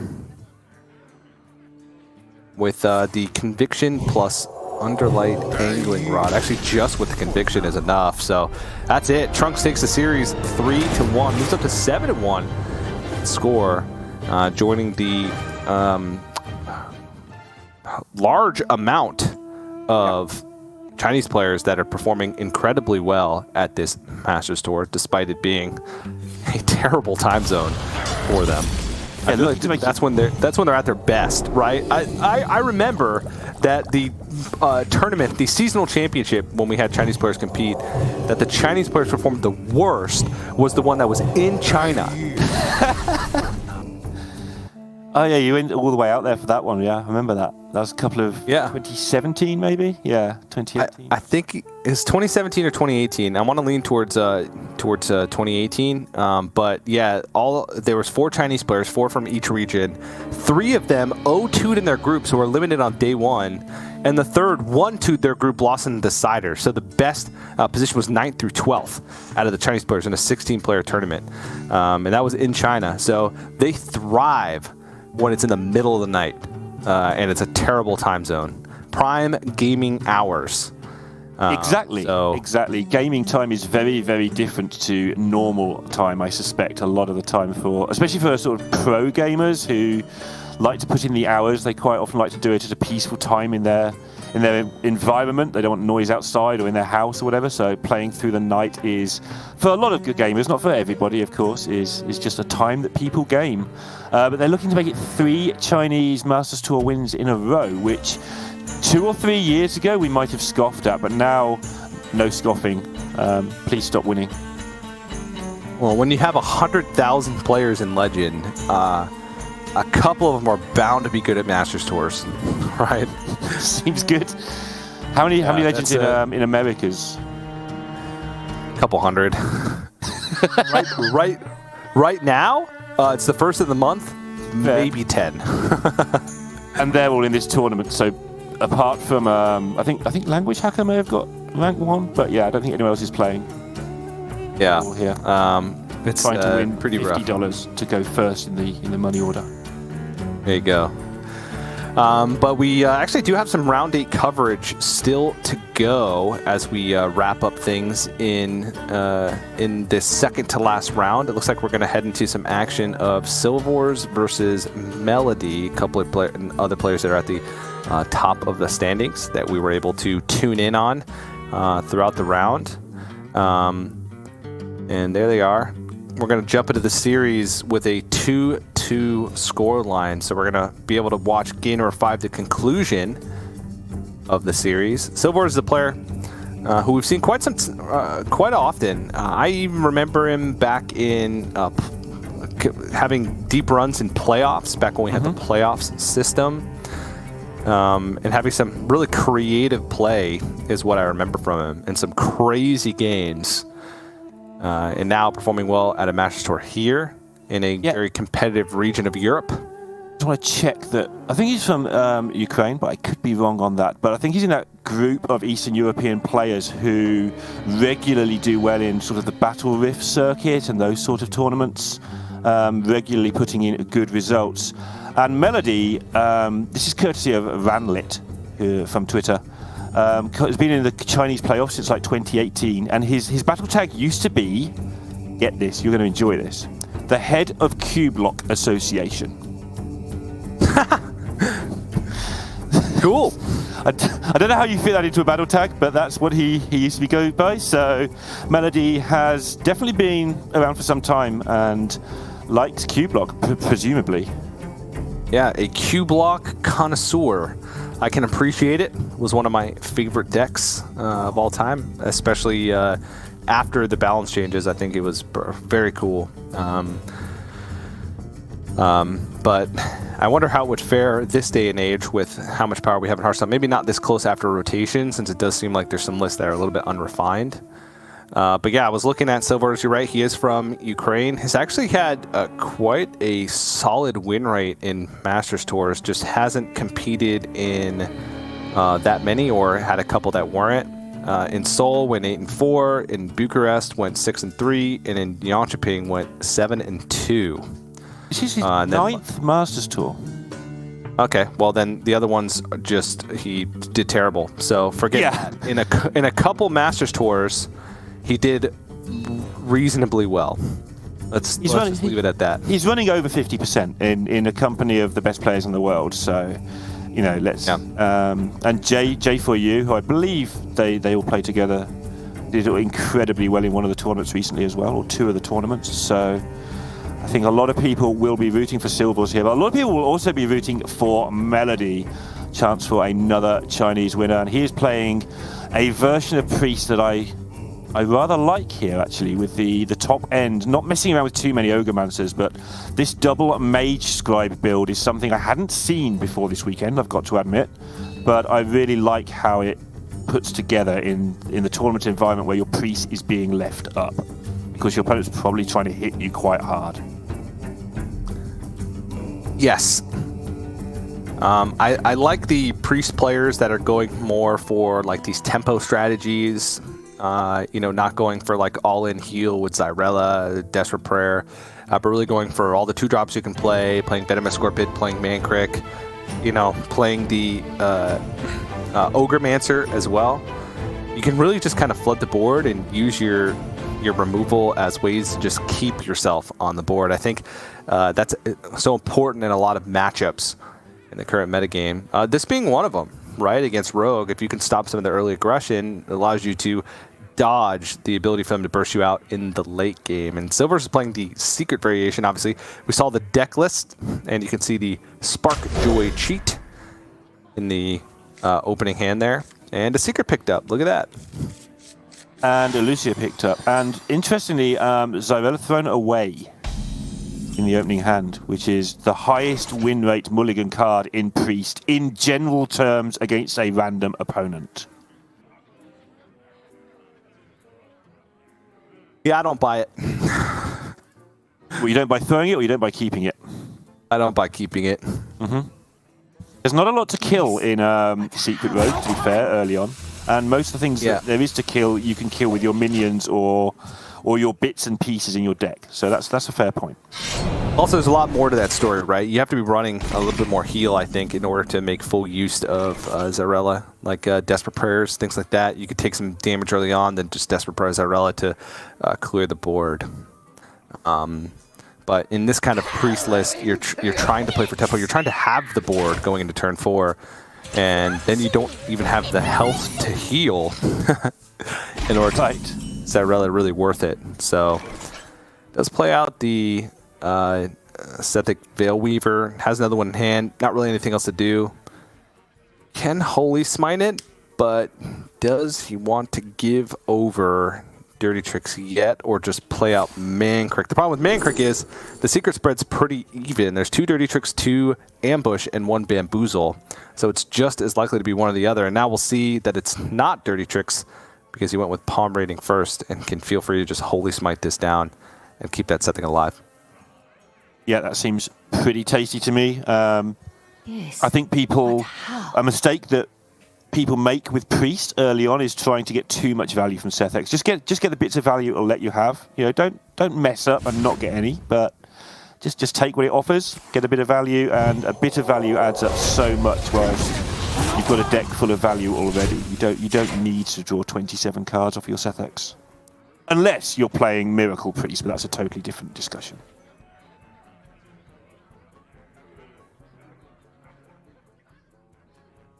Yeah, and then they all get free with the Bloodweaver. Question here is, do you want to... what do you want to do with this Shadow Step is the plan for this turn. There's a lot of available things you can do with it, including bouncing Kazakus or bouncing the Golem.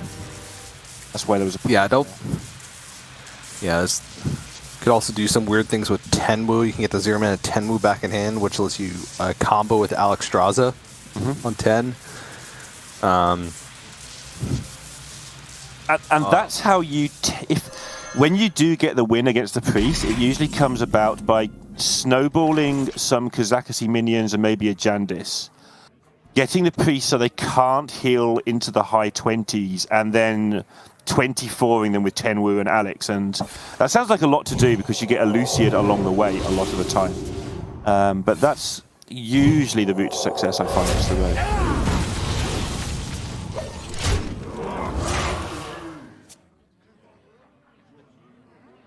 Don't let the door hit you.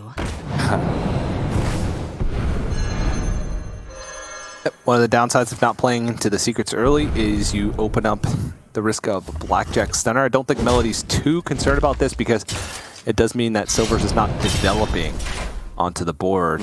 Dodges the possibility of a Golem for a turn. Golem not that great. You can see being mouse over, draw 2 cards. I don't know the other effect, but it's one of the weaker options. Usually you want some type of tempo, whether it's rush or summon a copy or deal 3 damage to 2 minions, just to try and take back control of the board. Whereas the Golem that draw 2 cards is if you're already ahead and just need more resources to stay ahead. But I'd still would almost always prefer the other options. Yeah, it's very hard with Secret Rogue to generate a board if you whiff on your Jandis and your Kazakus. But one thing you can do is get all the way through your deck really quickly by playing this card, Hanar, and just meaning that your opponent has to clear rubbish up every turn for like 3 turns while you're drawing cards. This is just a stalling tactic most of the time for the Rogue, but it works really well. This garbage. Looks like Pack Tactics was picked up, and the Bamboozle. Wow. Okay. Yeah. That is going to be a value hand. I never really liked this strategy against Priest, just because I want them to have to remove things. Mind Render with a 0 mana Shadow Jeweler Hanar in hand, knowing that there's a secret as well. It's not the best. Usually you want to just dump the Hanar at the end and not play the secrets. But he knows, well, only 3 mana available, not 4 mana, so I won't be able to dump the Golem, but there's not really anything else he has going on in his hand. Yeah, exactly. That's the reason I think he's thinking of doing it now. The longer this goes, the more chance he has of picking up a real card that Silvers could actually use against him. Whereas in the current situation, to be fair, his hand is pretty rubbish. So he's going to use the Raised Dead so that Silvers can't get back any of his good cards that he wants to use. He's quite happy to have Silvers have the opportunity to actually cast the spell. And yeah, he's just going to dump what he can. He's going to get lucky because he's going to get to dump the Tenwu, which kind of ends the game. It doesn't end the game immediately, but it makes it so easy for the Priest to play the rest of the game. I never lie, but I never tell the truth. He's going to actually get to Tenwu the Mind Render here, right? And then just get his hand back. No, it says to go for Revenge, but then he gives a secret over. So just wanted to dump the cheap stuff and get the Avenge for himself. Not terrible. Leaves Silvers with not the greatest hand, to be honest. Greater Golem will draw 2 cards. Freezing Trap, at least Melody will know that it's there, because he's the one that chose it, and knows that a Tenwu's in hand. So one of the other benefits of Elucia is that you get all this information. And Silvers has some things to dump, but like Mankirk puts it into Melody's deck. Yeah. I'm looking at this again. I would have Tenwu'd at the end there on my own Mind Render and played it again. And then you've just dumped 3 of Silvers' cards for no downside. And got rid of his kill. Yeah, and then he just wouldn't have played the secret instead? Yeah, sure. You have a card that he didn't. Who cares? Got an Avenge. 4 mana. He wouldn't have been able to do that, right? He would have had to leave the Wicked Stab in hand then, because he had 4 mana once he swapped. 0 mana Hanar. Oh no, he could have done it. Yeah, he could have done it. Yeah, I think it'd have been nice. But I'm scared of Tenwu's. I think that they're the main way you beat the Priest, but Melody's seeing it differently. He is playing a more tempo variant as well, so maybe I'm not factoring that in correctly. What knowledge do the stars provide? There's that Rella. That's some value. Not clearing off everything, but clearing off enough to where he can feel quite safe with a pretty powerful hand to follow things up. Shadow Death, if Silvers plays the Golem, he knows that that's there, so he doesn't want to just play it, give up his whole turn. Yes, if he's drawing 2 cards, but... Oh, wow. Okay. That's interesting. Guardian Animals, no. Rally, maybe. Just for board, but Lightning Bloom, because you get another copy, you could have 4 extra mana, as long as the spell burst is kept intact. But you would want to hold on to that until you had things to utilize that mana with. So it's just going to be Rally. There's not really another choice when you think about it. And gets 2 of them. Has had Sethix die. Hanar didn't die. It got borrowed. Yeah, it got stolen onto the other side. It's Sethix, Blackjack Center. Was there any 3s? Not that I remember. The ambush token. Sparkjoy. Did he have a Sparkjoy? I think he did. Yeah, he did have a Sparkjoy cheat.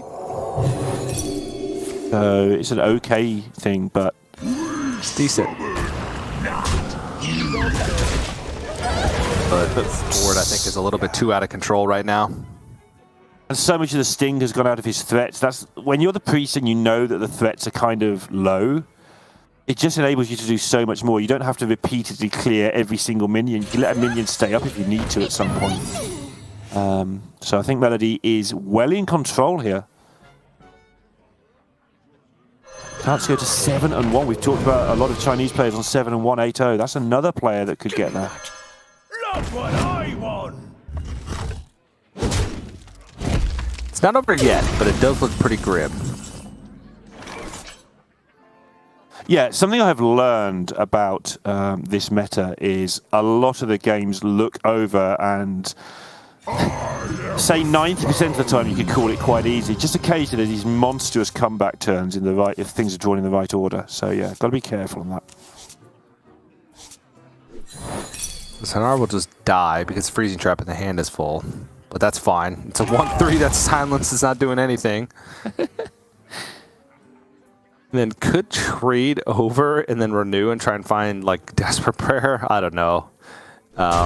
Just to keep the health on the Orgrimmancer high. You'd get the if you don't find a spell to dump, at least you get to choose a Discover spell and give up a card in your deck, which I don't think is that big of a deal because Melody definitely has enough to win. Has proactive things to do as well as reactive things to do with minions, Auspicious Spirits, and then on the other side, Hysteria and Condemn. It seems like everything's there. He's still at 30 health. Yep. He's killed off one of the Shadow Steps. I'm not sure if the other one was actually cast, but he did kill one with his Elusius. So dragon combos are very thin on the ground. Mm-hmm. And he got rid of a stab, so just OTK or close to OTK damage from the rogue seems unlikely. I think Melody needs to just concentrate on getting a little bit of heal together just in case, and he's got plenty of ways to generate heal, and then I think he's done here. Jandis, save Silvers. Looking for Rustwicks. Dealing Forging is actually not that great in this situation because Silver's hand on the other side is essentially full, and if he's going to want Thief as well, he's going to put another card in hand. Rustwicks, by the way, is how you beat bad ladder players with Priest when you're playing Soul Mirror. The bad Warlock plays the Rustwicks and you Soul Mirror into it, and then you just try to hit it desperately for the rest of the game. Yeah. Well, in this case, it's the only way that I envision Silver's winning this. Loses Insight, not the biggest of deals. Excuse me, Silver's hand wasn't full. He still has one more space, so not the biggest. And there's no Soul Mirror this time either, so it definitely would have been a good thing to hit. Yeah. Okay. I don't think there's enough stuff that can get removed here, though. The Condemn removes most of the board on its own.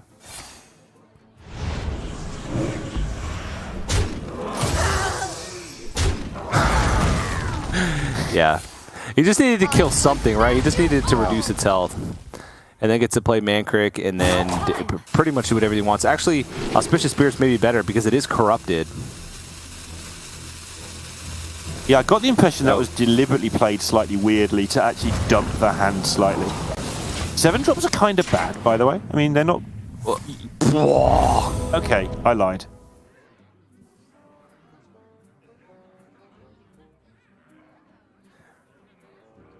Okay. There's Tenwu and Alex in hand, and Silvers can use Prize Plunder to activate the Octobot, and then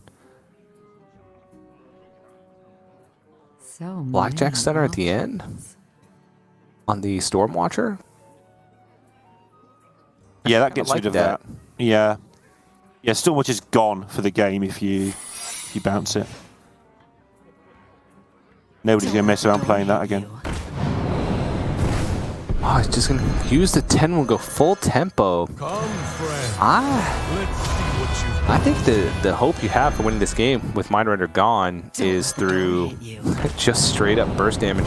He would have gotten pretty wide as well, would have isolated the Malagos, but now putting the Malagos back in hand, trying to force actually Melody to not have any minions on board, and maybe that's how he wins the game. Yeah, the clear last turn was sort of convoluted. Maybe Silver senses that he can have a chance of sticking a wide board against the odds, looking at what the priest has got. But last turn, there's a lot of sort of fiddling around to kill a very similar board to this. Maybe he feels there's not any fiddle left now. And he'd be kind of right.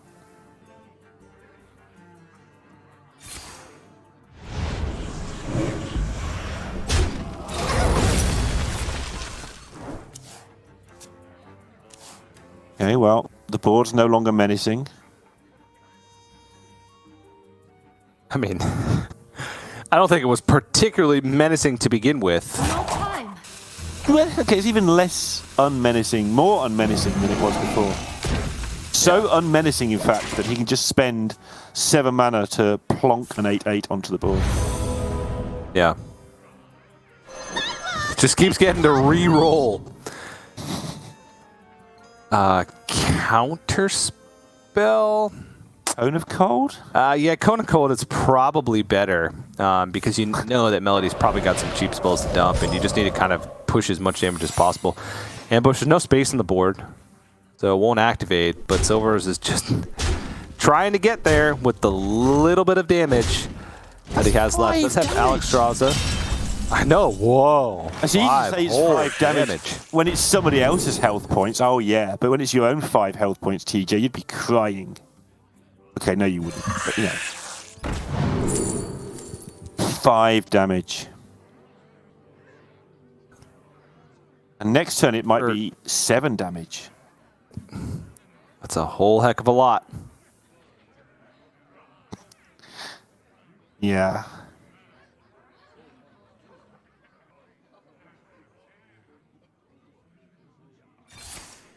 Just looking for some type of wide board sweep here. Condemn anything.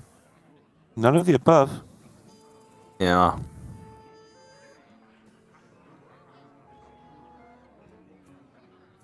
Just chuck that on something. You can wave just to take away how much damage does it actually save you. 3. Wave heals you for 3. Yeah. And allows you to heal your face for 2 with the remaining mana. So it's kind of 5 health. It's just telling you how much 5 was. It's a lot. Yeah, just gonna throw it on something. Okay, you win this round, sir. I mean, there's really not much good stuff left for Silvers. He's got a randomly generated mage spell, which might be the scariest thing that's left. That's actually a really good point, because if that's mask, this is a very good time to buff a minion on the board. Yeah, but I felt like there was enough health on the board. Like the difference between it having 3 health and 8 health when you have 10 health already on board. Mm-hmm. Yeah, maybe he clears more. Sufficient is sufficient. Okay, secret passaging is what's even left? I'm out of I don't know. I feel like we should know, but Mankrik and the second stab. Okay. Yeah. So you play the Mankrik. Oh no, you don't play the Mankrik because then your board's full. You trade one of your 1/2s into something then, right? Melody. Wave of apathy and ignore it. Oh! He used the powered fortitude last turn! I told you that was wrong. I have no idea. 21. He knows exactly what he's facing, which is 3 from the enraged Mankrik. But how? 8 from Alex. These aren't all on the same turn. That's 11. There's a stab. So 17 is kind of the magic number. So does that mean he has to kill the Octos? He doesn't want to do that.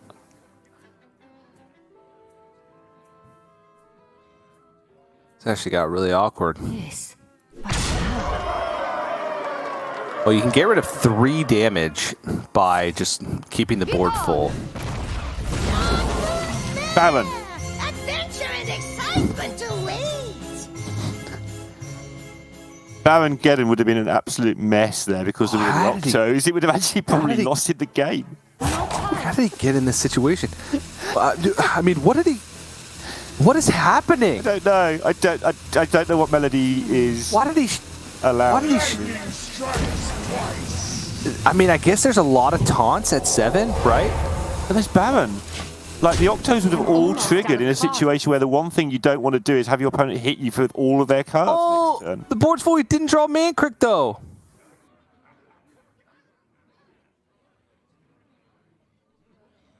Wait. He can trade in one of the 1/2s. Oh, no, he can't do that. It's a good job this 7-drop has 4 attack, by the way. Some of them don't, I think. Because trading in the octos and reducing the cost of everything here would get terrifying really quickly. I guess. Yeah, it's just he can't clear the board, right? And he's at 6 health. So a weird ending to that game, but it really was just all about that tempo in the mid game and Melody just having resource after resource, even with kind of an awkward hand at the end. Still, because of big minions, was just able to get the job done. So Melody going to take the series 3-2, move up to a 7-1 score. Silver's going down to 6-2, which there's a possibility, right? Started off 6-1, so not many 7-2 players make it, but if his tiebreakers are good, there's a chance. And 7 points is also worth having. It's a decent number of points. You get nothing for 6-3, you get 7 for 7-2. So it's a very big break point if he can win his last round. But Melody's got that done. Obviously the points don't mean anything to Melody because Melody will play in the Chinese scene for most of the year. But the 7-1 for Melody should put him pretty close to the top 16. Again, we can't guarantee anything on tiebreakers, so I'm not going to commit to that. But he'll be in a good spot. He's been up there throughout the entire tournament in the top half. Yeah, for sure. And again, the Chinese players just continuing to impress on stream. Many in the top of the standings at 7-1, 6-2, really putting up a good performance. And that was an interesting matchup also because of just leaving Priest up with a standard lineup, which is not what we've seen, right? Mage, Rogue, Warrior. Oh, it's a Control Warrior, that's why. Okay, never mind. Right. Yeah, but certainly a cool strategy nonetheless from Silvors. Kind of hope that he does get to that top 16 so we can see maybe that Control Warrior in action. But we'll have to wait and see because that concludes our round 8 coverage. We have one more Swiss round left remaining on the day, as well as the coverage of the top 16 and then the reveal of the top 8 heading into Championship Sunday. But before we get into round number 9, we're going to have to go to a quick break or reset and get a fresh pair of casters in here. So don't go anywhere. More Masters Tour Orgrimmar action right after this.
Welcome back, everyone, to Masters Tour Orgrimmar. It is the beginning of the end. We are in round 9 of Swiss, meaning that after these last best of fives, we're going to find out who joins us for top 16 for the playoff elimination and who will narrowly miss out and have to accept their points and their money that they get, but ultimately not a chance to advance further. It's Frodan and Derek Brown here to bring you the last of it. We are also going to cover the round of 16, so following this best of 5, don't go anywhere.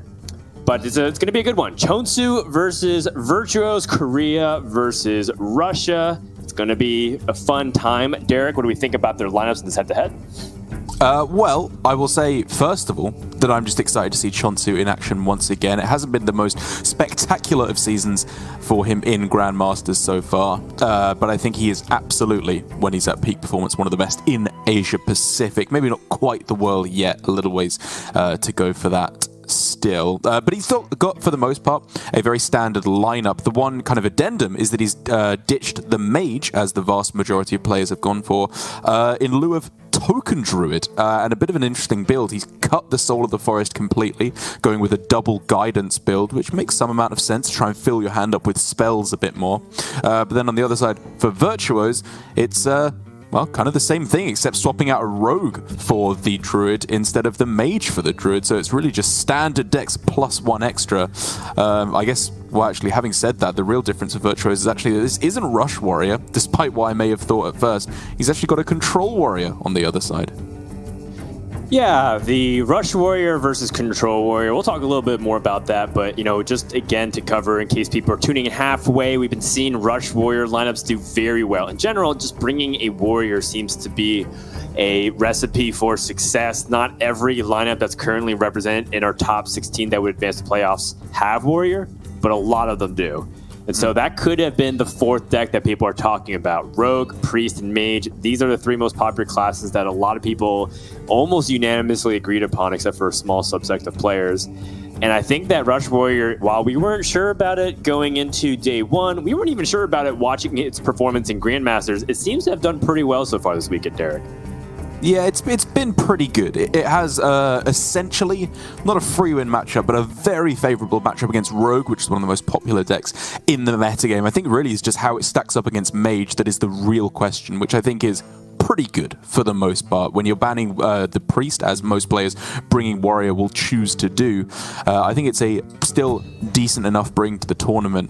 But one deck I haven't seen very much of at all is this Control Warrior, and I'm kind of going to have to figure it out as we go along here with Control Warrior against Rush Warrior, because I haven't seen this deck played basically at all in this metagame. It's a bit of a homebrew here, it feels like, from Virtuos, but with plenty of removal still available to Warrior, even with the shift over to the recent core set, with Brawl, Shield Slam still in there, in addition to all the more modern removal tools like Minefield and Sword and Board. I think there's a reasonable chance that Virtuos can just stall the game out until he gets to that late game with Rattlegore that can be drawn with Talon and Fordring, because once Rattlegore comes down, it's basically impossible for Rush Warrior to deal with it. Yeah, and there's ways to really add to that fact. You know, you play Rattlegore, they're not able to deal with it. Even if you just have to copy a slightly weakened version of Rattlegore with the Faces Manipulator, even if it's just like a 6-6 or a 7-7, that's still a lot of stats to chew through, and your opponent will be able to win back the board eventually. So it's very unusual to see a Control Warrior right now in the current state of the metagame, but in a format like Conquest where you can ban out its weakest matchup, and you expect a certain type of field represented by, you know, Mage and Rogue. If you ban the Priest, I think you're clear skies here for this Warrior to do reasonably well, and I think it's paid off for Virtuos so far. However, you know, I'm going to reserve judgment. We actually haven't seen too much of this deck at all on broadcast, and, you know, quite frankly, I'm a little bit excited, but also cautiously hesitant to always talk about Control Warrior, because it's one of these decks where if you praise it too much, you start hyping it too much, too many players bring it, all of a sudden the broadcast never ends, Derek. It's going to be like a 16-hour Control Warrior fest. So, you know, I cautiously await to see the results of Control Warrior from Virtuos. Yeah, I do definitely have my doubts as well, because One of the things that you have to realize now with the modern builds of Control Warrior, now that Armor Smith and Risky Skipper are no longer a possible combination, the armor gain is kind of limited. Even Shield Block is no longer available in Standard. So the real ways that you're trying to gain armor, you're looking at Armor Vendor, Kargath Blade Fist, which is, you know, pretty fickle in terms of its ability to gain you armor, Scrap Golem. There are armor gain cards in there, but they're not quite so explosive as they have been in the past. And armor gain for a control deck at the moment is an absolute must-have, because with Rogue, high amounts of burst damage, Mage, huge amounts of burst damage, if you're not able to get out of range, the deck cannot function. But having said that, against Warrior, slightly more limited in terms of its burst, so simply board control should hopefully be enough for Virtuos.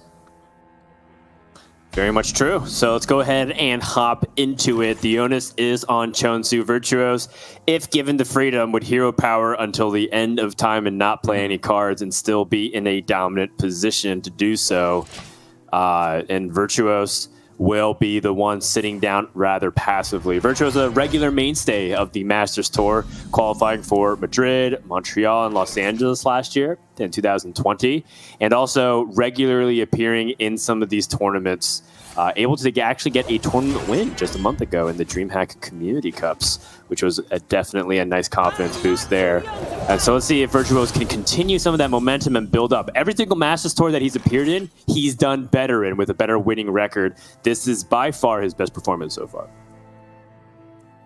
And he could be following it up pretty well here with Rattlegore already in hand. That is a very big find, because I think if he was just to play a pure fatigue style of gameplay where he never actually puts a win condition of his own, eventually he would lose, because this warrior deck from Chonsu, the Rush Warrior, can play super slowly. You can just accrue a bunch of resources, buff them all up, and then just slowly drip feed your threats onto the board, rather than committing anything too heavily into a brawl. But now with Rattlegore in hand and Faceless Manipulator as well, come turn 8 and then 9, he's just got his win condition ready to go. Does seem like it. Minefield is very clean of a turn here. I think Virtuos thinking if there was any reason to use his coin here aggressively to try to get onto the board to challenge, what would Talon Forward even draw here, since he already has Rattlegore in the hand and his Faceless and the other Scrap Golem? I'm curious. It's probably just the other Scrap Golem, huh? Yeah.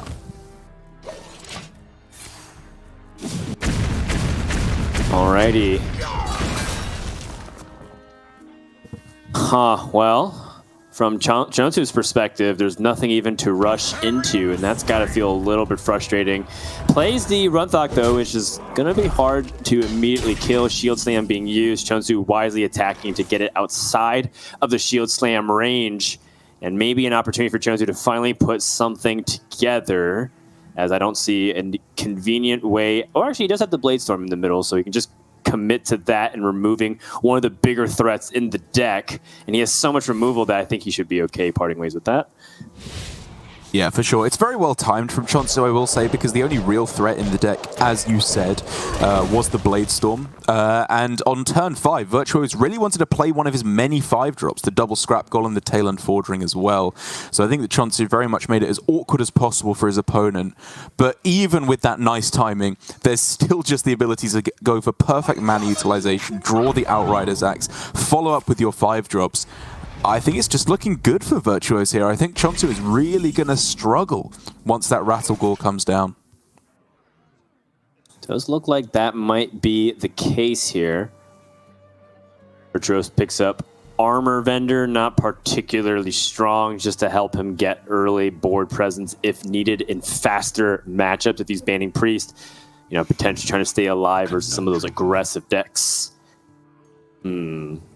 So, do you have a preference of a 5-drop that you would like to play here, Derek? I think probably Scrap Golem. The fact that there's a 110 on the board means that the swing of that plus the sword in hand would take out Talon a little bit too cleanly. And Talon really doesn't fill an especially useful niche quite yet, because all it's going to do, as you said earlier, is draw the other Scrap Golem, which is not a necessity at this point for Virtuos. And, I mean, all points, I've basically agreed what Virtuos has done. By saving the coin, I think it makes it that he's more likely to be able to get Rattlegore down before there's a huge amount of pressure on board. And he will just carry on with his very simple game plan. Chonsu, I guess, looking at Fishy Flyer just to have a bit more value. Okay, Rusted Raider, very clean way to kill the Scrap Golem. But, you know, in the end, still is just playing one-attack minions. Oh, okay, preemptively setting up Shield of Honor. All right, I don't mind that. It is a little bit of a trickier card to use in this kind of deck, given that you don't have, as Derek mentioned, things like the Risky Skipper package to naturally damage your own minions. And, you know, we have seen a lot of decks, or rather, a lot of people try out this deck with Shield of Honor. I wasn't really sold on it myself when I tried it. I found it sitting in my hand quite a few times. The only exception would be Playmaker, so you can copy a rush minion of yourself with 1 health remaining, and then you can use a Shield of Honor. That felt like kind of a narrow situational use as opposed to ubiquitously good quality minions with a lot of stats. No, I fully agree. I think there's too little card draw in the deck to be justifying playing 1-cost spells like this. You need every card in your deck to be impactful, whereas, like you said, a lot of the time it's just going to be drawing pretty dead with the Shield of Honor. Can't unfortunately see what the options are here off of the Scorpid, but I mean, basically any of the myriad removal spells from Warrior, I think you'd be happily picking up here. Yeah, I'm definitely feeling the same thing. Virtuos picks up the Cutting class. Okay. Not Speaking bad. of card draw, that's really nice to pick up. You're in my school now.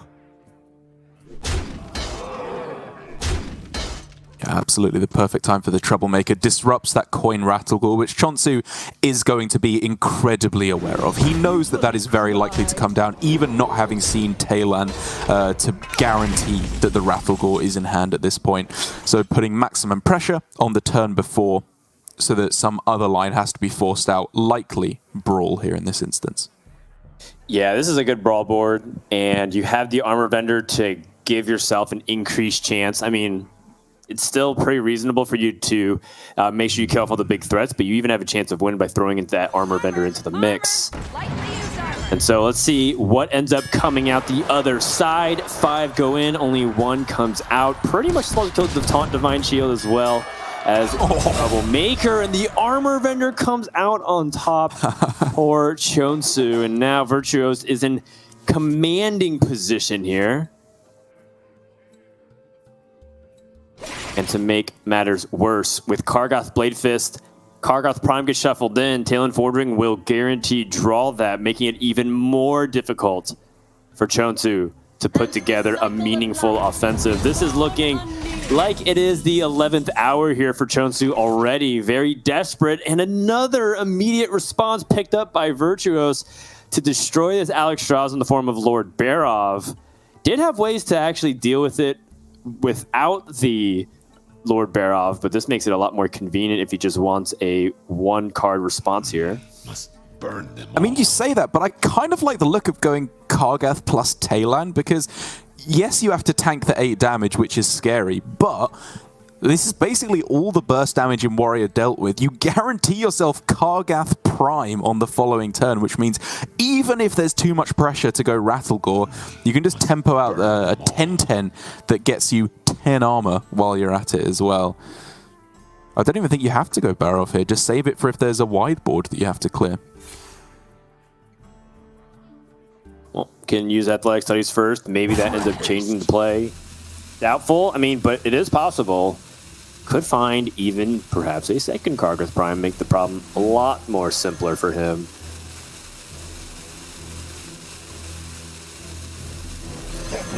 And we'll end up playing what looks like to be Kargoth Blade Fist. Oh, Wow. okay. I did not expect Very that. cheeky. Yeah, I wasn't expecting that for a few reasons, but you know, let's break down what this play actually means. Is this the win condition, the true win condition? You know, we talk about how Rattlegore could be like this way for you to dominate the board and put yourself in a very favorable position, but is this like 100% line that Virtuos is taking? I mean, it's just saying that one Rattlegore is enough, and that the difference between second Rattlegore and second Kargath Prime is close enough in terms of value, and Kargath Prime offers you an extra safety as well. I am definitely not going to commit one way or the other saying that it's definitely the correct play to go for here to Virtuose, because I have not played this version of Warrior deck at all, this build of Control. But my instincts do say that this should be more than enough for him to close out the game, with Talon able to tutor out that Kargath Prime in addition to the Rattlegore already in hand. I think it should be more than enough. A conundrum. Yeah, it's looking like that is the case here. Virtuose, with that Talon, can set that up and is still probably feeling a little bit uncomfortable. That's what Ringmaster Watley does really well, which is just put enough resources in hand to make you start being spooked a little bit here. Gonna draw with the Outrider's Axe. See if he can pick up Kargath Prime. And that's gonna be just a Talon Forward Ring instead to guarantee it by the next turn. Yeah, he's just got all his bases covered. The Tempo Samuro there, I think, is fine. It was an activator to go with Barov, but of course Bladestorm or Sword and Board are both also potent activators of Barov. And yeah, as we've been saying time and again, with the Kargath Prime ready to come in addition to the Rattlegore, I think Chonsu has his work cut out for him to try and wrestle this one back. He does have Playmaker, Parade Leader, and double Bumper Car, however, which is a very powerful combo. It can basically guarantee to clear any board that Virtuose can develop, aside from Rattlegore, obviously. But the question is, do you want to go for it now? Because you're kind of just letting them use their removal to clear it off. Yeah, it's a good point. It feels like this is the time for Chonsu to go in from his perspective, so he's just going to commit to it for now. Maybe get some meaningful buffs. But yeah, he knows exactly what's going to happen, though, because of the way Kargath Prime got copied. He knows one's going to get drawn. I will say, I think he's making the best out of a bad situation. This double Krasnov play is very, very cool. I haven't seen this particular combo before. And it does allow a 20 damage weapon to swing face turn after turn. Eat your heart out, Tyrion. And even Kargath gaining 10 here. Even the second Kargath gaining another 10. That just cancels out the weapon, which means that if Chonsu was ever going to have a chance of taking a win in this game, this is the way to do it. Yeah, Virtuose does have the fabled 11 mana play with the Bladestorm and a Kargath Prime. Everything lines up very nicely stat-wise for that because of the convenient 3 health that's spread across the board.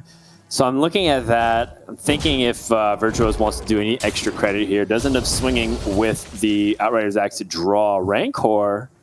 Another way to gain a bunch of life. Very good against the 4 Dark Rune Riders that happen to be in Chonsu's hand. This is still looking real tough for Chonsu. Virtuose just has to ensure that he is not going to throw this game away.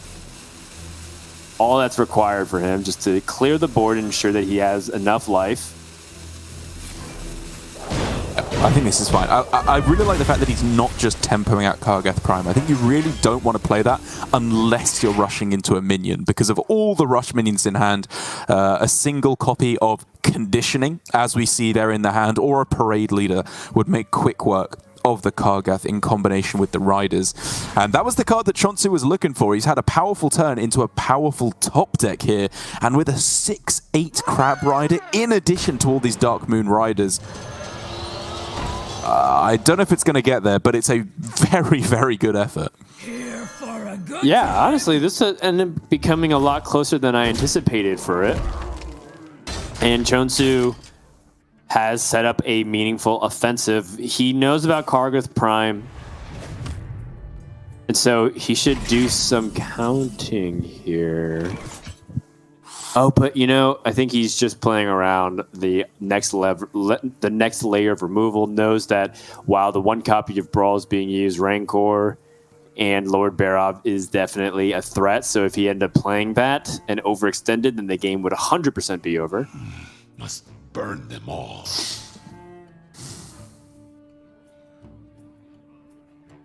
I'm kind of interested in... Sorry, go ahead. No, you go ahead, Derek.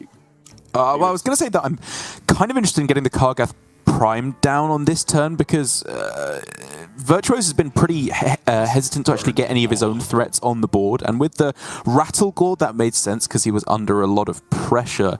But on this turn, you know, you could go for Barov, Kargath, and then coin out the Sword and Board to kill off your own Barov at the end. You could even just go Kargath, Sword and Board, Swing in order to clear off most of these minions in play and just leave one up. It's taking it slow again, though. Yeah, trying to favor the inevitability of having these big threats, but more importantly, showing a lot of respect, I think, for what Warrior is capable of.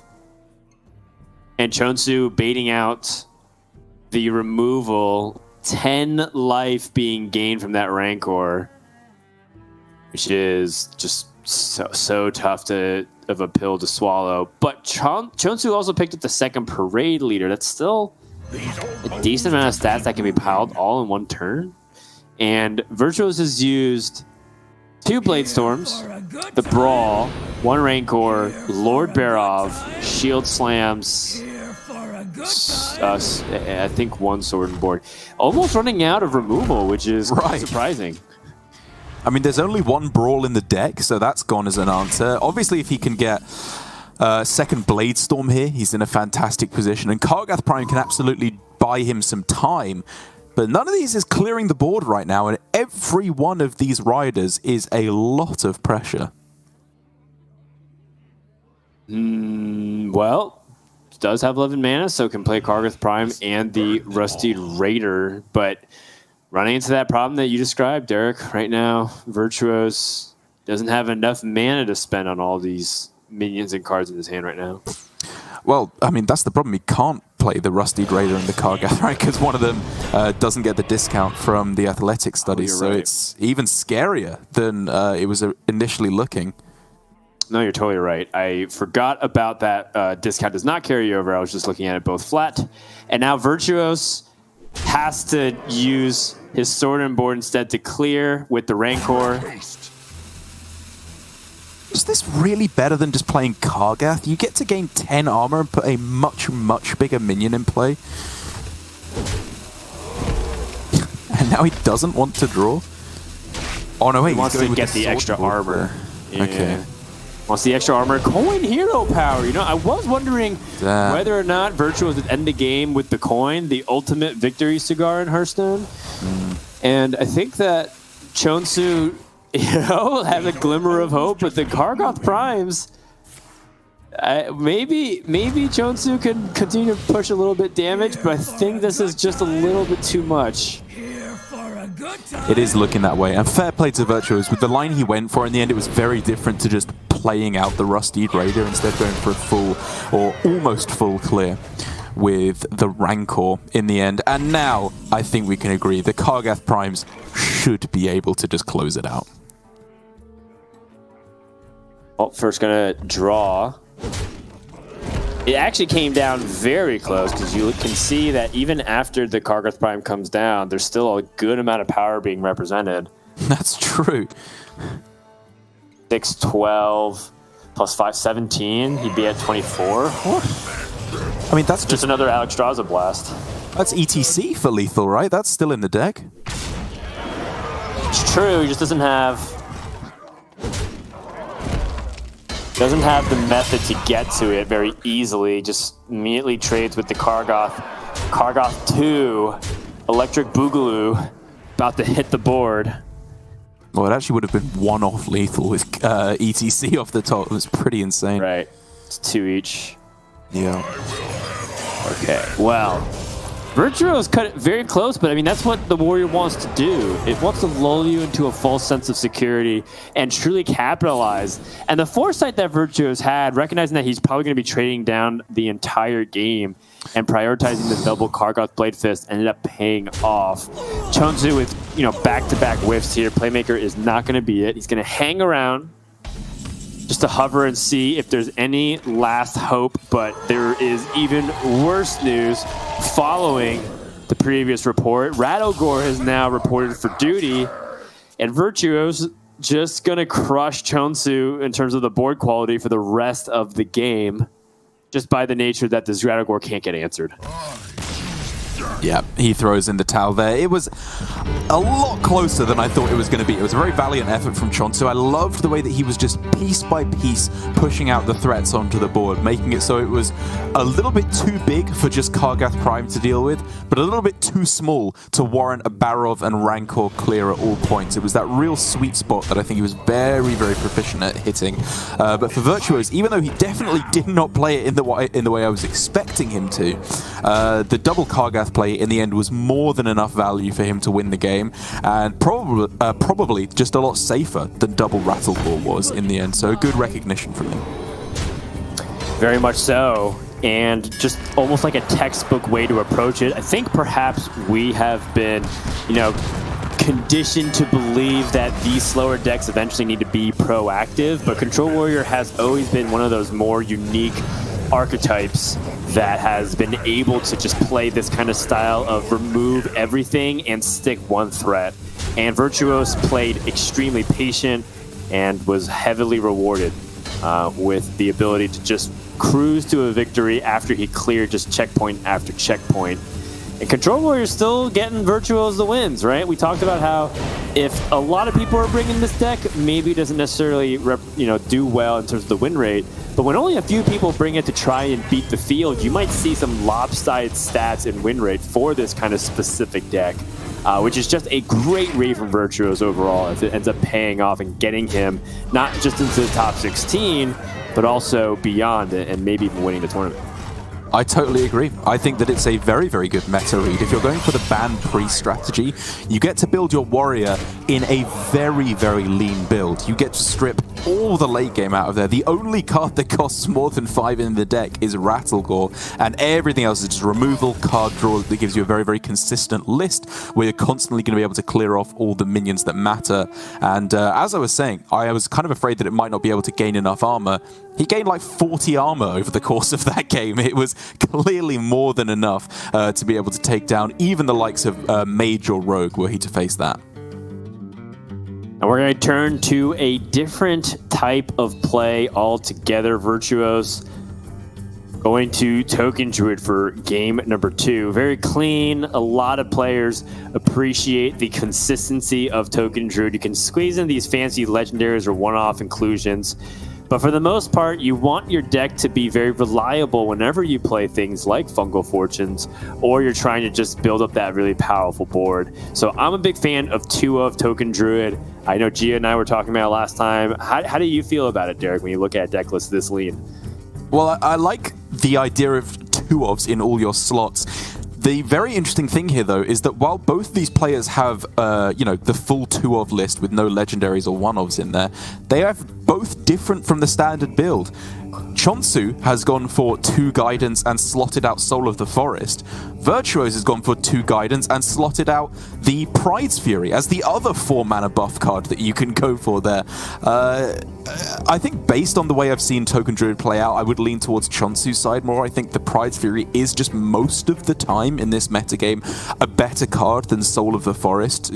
Traditionally Soul of the Forest was very powerful to play around the likes of Brawl or any of these other mass AoE clears. There's not all too many of those in the game actually at the moment, and just being able to buff the health of your board is likely going to be enough to keep it alive, given that most board clear comes in the form of AoE, priest AoE damage to clear off the board with Zyrella or Mage going for Flame Strike. If you have a high health value, your board is probably sticking.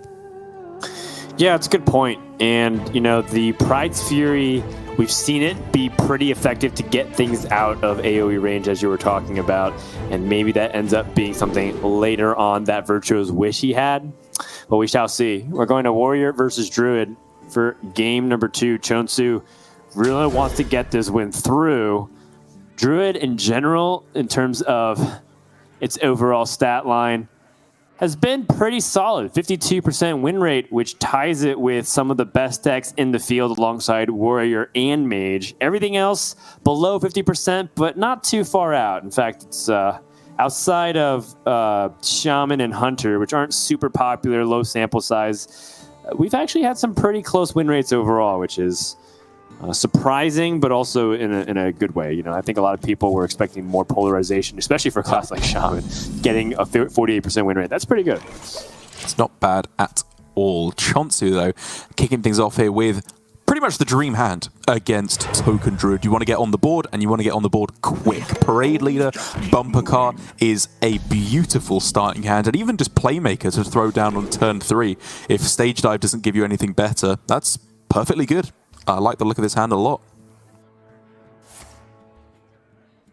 Virtuoso with the unfortunate pickup of a 2-mana card, making it very tricky with how to guess the weight, but ends up getting rewarded with the Innervate. As a lot of times when you get that 2-mana card, you can end up not drawing. And Chonsu just going to take advantage of that by immediately pushing out this Bumper Car and pressuring the Druid. I like it. Don't give Druid too much breathing room. If they commit to building up a big amount of resources, capitalize, punish them for the first few turns of the game. Interesting as to how you're supposed to sequence this now, because you could obviously go for Lunar into Nature Studies, which would then allow you to go Glowfly on the following turn without having to expend the Innovate, importantly.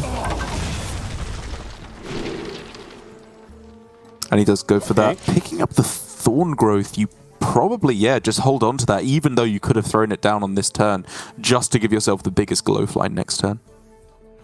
Yes, that makes sense to me.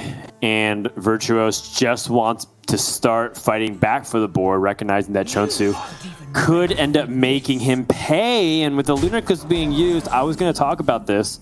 Yeah. If you see a Lunar Eclipse, do you play the Playmaker? And now Lunar Eclipse number 2 finds its way into Virtuoso's hand. Yeah, I mean, I think this is 100% the correct play for Chonsu to go with Playmaker, because drawing a minion off Stage Dive, you can then just delete the vast majority of boards that Druid is going to develop here, at least most of the board, if not all of it. But the Lunar Eclipse here, at first glance, seems insane to clear off the Playmaker. When you look at it a little bit closer, it's kind of yucky. You only get 5 Glowflies out of it. One of them instantly gets cleared off, and you have to expect that at least one other is going to die alongside it. It's true. The mana discounts don't roll over, so it's not like you can Glowfly Swarm and then innervate the Lunar Eclipse, which is quite sad. If that was the case, then by all means, Virtuos would, 1, be able to clear that Playmaker, but 2, also be arrested for illegal play. It's not possible. Unless it's classic Hearthstone, I guess, with 2-mana innervate games. I still think it's absolutely the correct play, because you're kind of expecting one to die. In the worst case, it's like buffed Crab Rider to kill 2.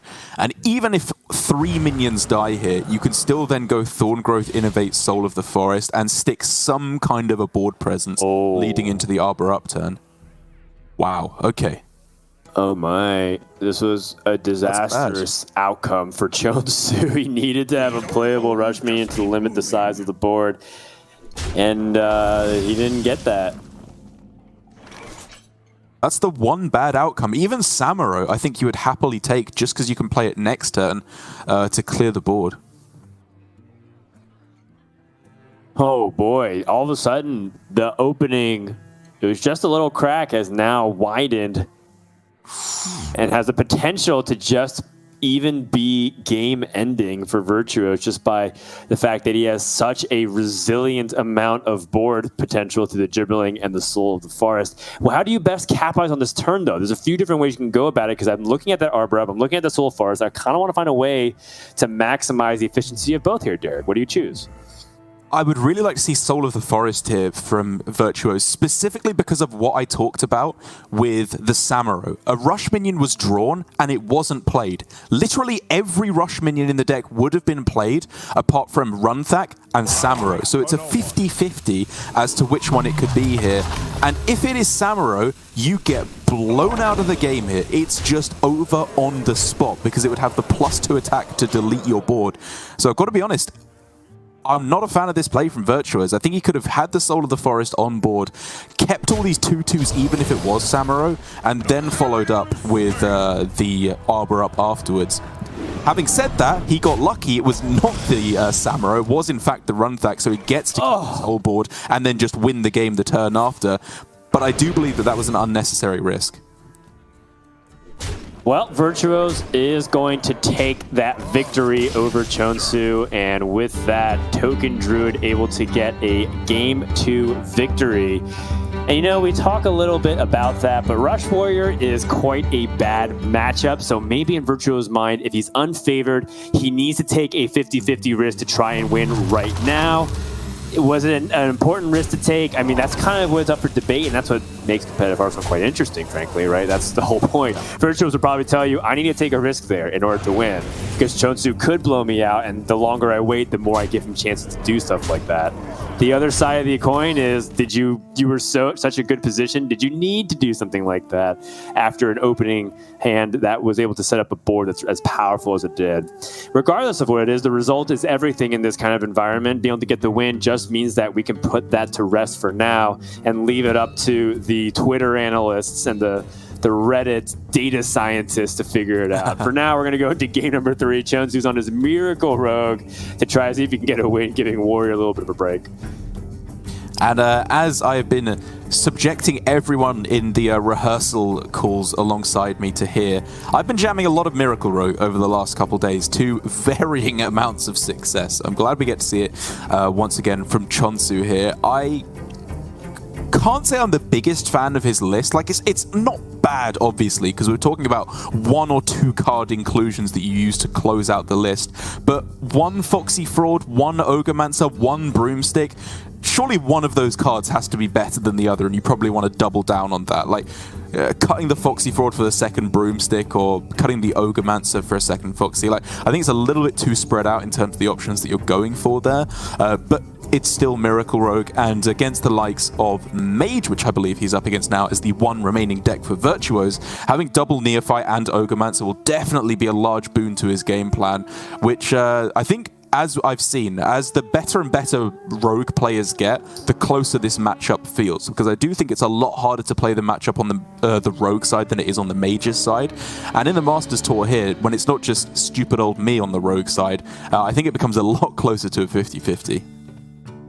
Yeah, and the data reflects that as well. So your analysis is accurate in almost every corner there. And we'll see whether or not Chonsu can be the one making the plays happen. That being said, you know, it wouldn't surprise me to see if all of a sudden the script got flipped and then Spellmate says, hey, I see an opening to just be very aggressive out of nowhere and start burning the opponent out. And then Rogue just has to deal with it and race them to the finish. And we've seen some really cool plays to do so. You know, No Hands Gamer came on broadcast earlier today, really put on a clinic on how to disrupt spell-based decks in general, and he's been doing that very effectively. So we shall see if the same could be done on Chonsu's side. He needs to win here, and if he doesn't and he loses round number 9, he's at the mercy of tiebreakers for top 16. I think he has a pretty good shot given that he's at 7-1 right now, but you always want to maximize your chance and leave as little room for error for tiebreakers to really come to the mix, because it's always one of the hardest things to accept when you do so well. You tie with 8 other people, and you just happen to be on the bottom half of the group of tiebreakers, and you narrowly miss out on playoffs. It's always the brutal nature of Swiss tournaments. It is, although I would argue that finishing 17th place and getting to tweet a picture of the bracket with an upside-down smiley face as the only message alongside that is almost worth more than losing directly in the top 16 just for a sympathy online from your fellow competitors. But jumping into the game right here for Chonsu, I do think he's got himself a very juicy looking rogue hand. He's got the Octobot, which, as long as it is not efficiently dealt with right at the start, pairs beautifully with this field contact. And he's got the Prize Plunderer to activate the Octobot should he need as well. Just looking like a good hand. So many. Looking like a quality hand all around. Virtuos could end up having a very good hand as well. If he picked up Incanter's Flow on turn 2, did not, found Cramp Session. So we'll be playing a little bit more straight up from this perspective. Now, from Chonsu's side, the Efficient Octobot unlocks a ton of opportunity with all the cards that you mentioned. But I'm looking at that Cult Neophyte now all of a sudden thinking, well, how can Chonsu really leverage this card to really make things hurt for Virtuos moving forward? Yeah, I like the fact that he didn't go with the coin into Prize Plunderer here to activate his Octobot, because the punishes are, well, I suppose spell damage plus brain freeze, but the main ones are combustion and devolving missiles. And if he has either of those plays, it means he's not doing anything more broken on this turn. And the rest of his hand still functions reasonably well, even without the Octobot reduction in cost. Initiating overdrive. But he gets it here, which is a big deal. Get it. All right, well, get to see a little bit of fireworks to start off this turn. Chonsu can play this Cult Neophyte, Shadow Step the Neophyte, and play it again, drawing more additional cards and really refilling his hand. We also have seen some players at the very end feel like if they're not confident in their current quality of hand, have also Shadow Step their field contacts. Although I feel like there's a lot of card draw in Chonsu with the idea that every one of these cards replaces themselves and he has Swindle. And I would really like to make it hurt for Virtuos, who's had a relatively slow start here. Yeah, I'm interested in stepping like every other card in the hand. I don't want to Shadow Step the field contact here. There's benefit to Shadow Stepping the Cult Neophyte. Like, honestly, you could step the Neophyte and keep it in hand, is the kind of play that we saw from Luna the other day, where she was playing very, very greedily with these Cult Neophytes, wanting to hoard them in hand for multiple turns. In the end, Chonsu steps it and just plays it again immediately, prioritizing immediate card draw, immediate damage over the potential of multiple turn disruption of spells, which is the way I would play it myself. It's just whenever Luna makes a play, you have to doubt your own game plan if it's not the one you're going for. No disagreements here. Right now, Virtuos has to play a 4-mana Ruindorf. It feels so bad. Ooh. Just to deal with the card draw threat, finds Incanter's Flow as a follow-up, but is it too slow? Is it too slow of a flow, Derek Brown? What to do? I don't think so. You have Refreshing Spring Water in hand, so you can basically get immediate value out of it. Obviously, you can't play those both on turn 5, but I don't know. He has a lot of card draw in hand. You kind of want to make use of that by reducing the cost of your deck. Yeah, that makes sense to me. I think that one thing I'm curious about is whether or not he would just be taking a little bit too much damage because he doesn't have access to AoE. So by doing so, ends up falling just too far behind, you know, a step and a half, and then just bleeds out HP every single turn until he hits Flame Strike, or the turn that he has Flame Strike.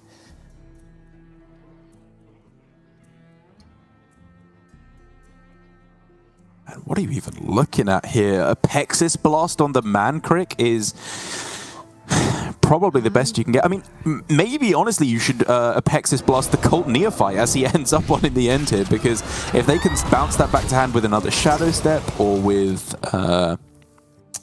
Tenwu, then having your whole hand made more expensive again would just be disastrous.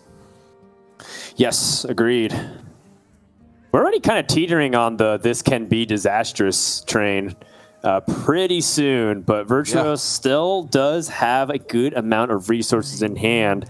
I mean, in terms of the quality of hand, it's pretty much on the Mage's side, but just doesn't have enough time to put everything together, and that's what Rogue wants to capitalize upon. With an additional Octobot as well, can really start to plan for how he wants to curve into the Alex Straza turn in the future. Goes with Secret Passage to try and start off the turn play. Finds more additional card draw and a couple of tempo tools. And I got to say, again, I love this play from Chonsu. I feel like I'm on the same wavelength with this man, because you don't want to go for the Neophyte going into turn 6. You want to do it going into turn 7, where they can Flame Strike or Mask of Cthulhu your board, and you would rather just find other ways to load up the pressure on this turn. Then you unload with the Cult Neophyte and disrupt their one crucial removal turn. And although he doesn't get the highest pressure Secret Passage I've ever seen, only really developing a broomstick in terms of tempo, I think it's great recognition of the timing of when you want to play Cult Neophyte in the matchup. Yeah, and it makes sense, you know, like being able to recognize those situations and spots. I think Chonsu was just simply counting how many cards he would have after the Secret Passage has finished, and he would return all the cards from his original hand, and I think he's at 9, so that was probably the only hesitation from Chonsu's perspective, and everything turns out A-okay. You know who's not okay right now? Our mage player, our mage hero from Russia. Primordial Studies to start things off. Lab partner, okay. Maybe an opportunity. Combustion now. Maybe you can make something happen. Draw a lot of cards. I mean, you're talking about resources here. Virtuos has a ton of things going on. What to do? Time runs out on me. Maybe from his perspective, he knows that Chonsu is setting up for a big disruption turn. Corrupted Ring Toss. Ice Barrier for life. Netherwind Portal, perhaps? Yeah. I like both those choices.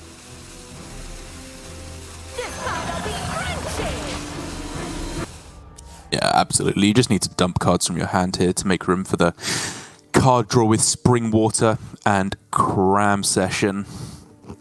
But now for Chonsu, I think it is absolutely the time to go in with these Neophytes as, I mean, what am I even talking about? Of course he already knows what to go for here. I think the only question is whether you start with the Octobot and activate it with your own Prize Plunderer, because then you can go both of those and then follow up with Neophyte, 10 wound Neophyte, in order to get double spell disruption on the following turn for Virtuos. It just makes it very awkward for him.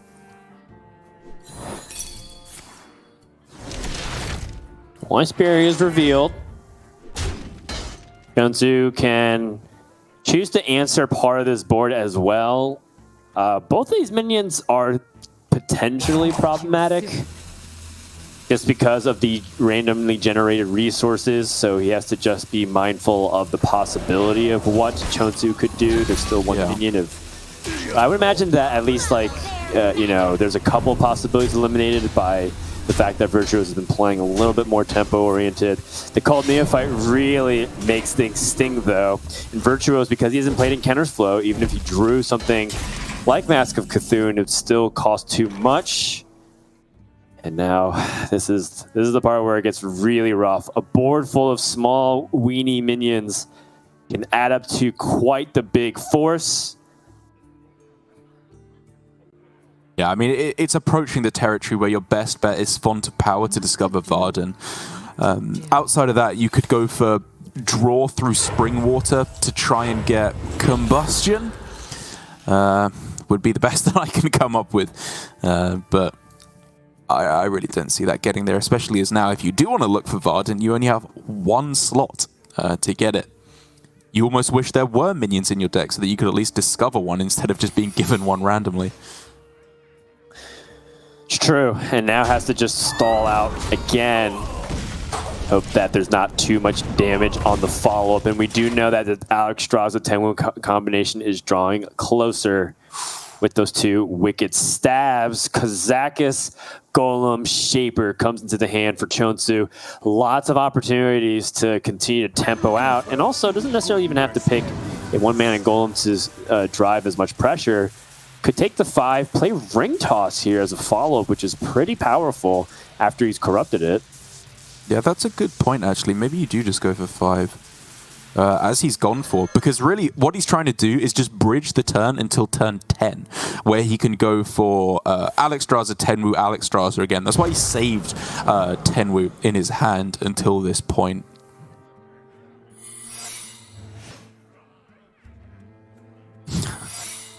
As I always do, almost forgot that the rogue, you get rogue secrets here off of Ring Toss instead of mage secrets, which is a bit worse overall.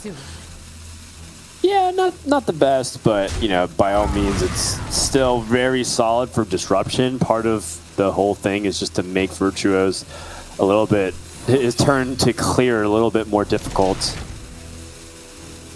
Being up difficult, Virtuo's making it very annoying for Chunsu to make any ground on the life totals, just constantly running into barrier after barrier. Now, Virtuos can actually start answering the board commandingly and maybe even find a way to position himself for success moving forward. Because if he's able to, fade this aggression, the Alexstrasza Tenwu combo won't actually kill him for a few more turns. And even then, he's at 25, so Chunsu would need to have a little bit extra, which is what the Wicked Stabs are supposed to represent here.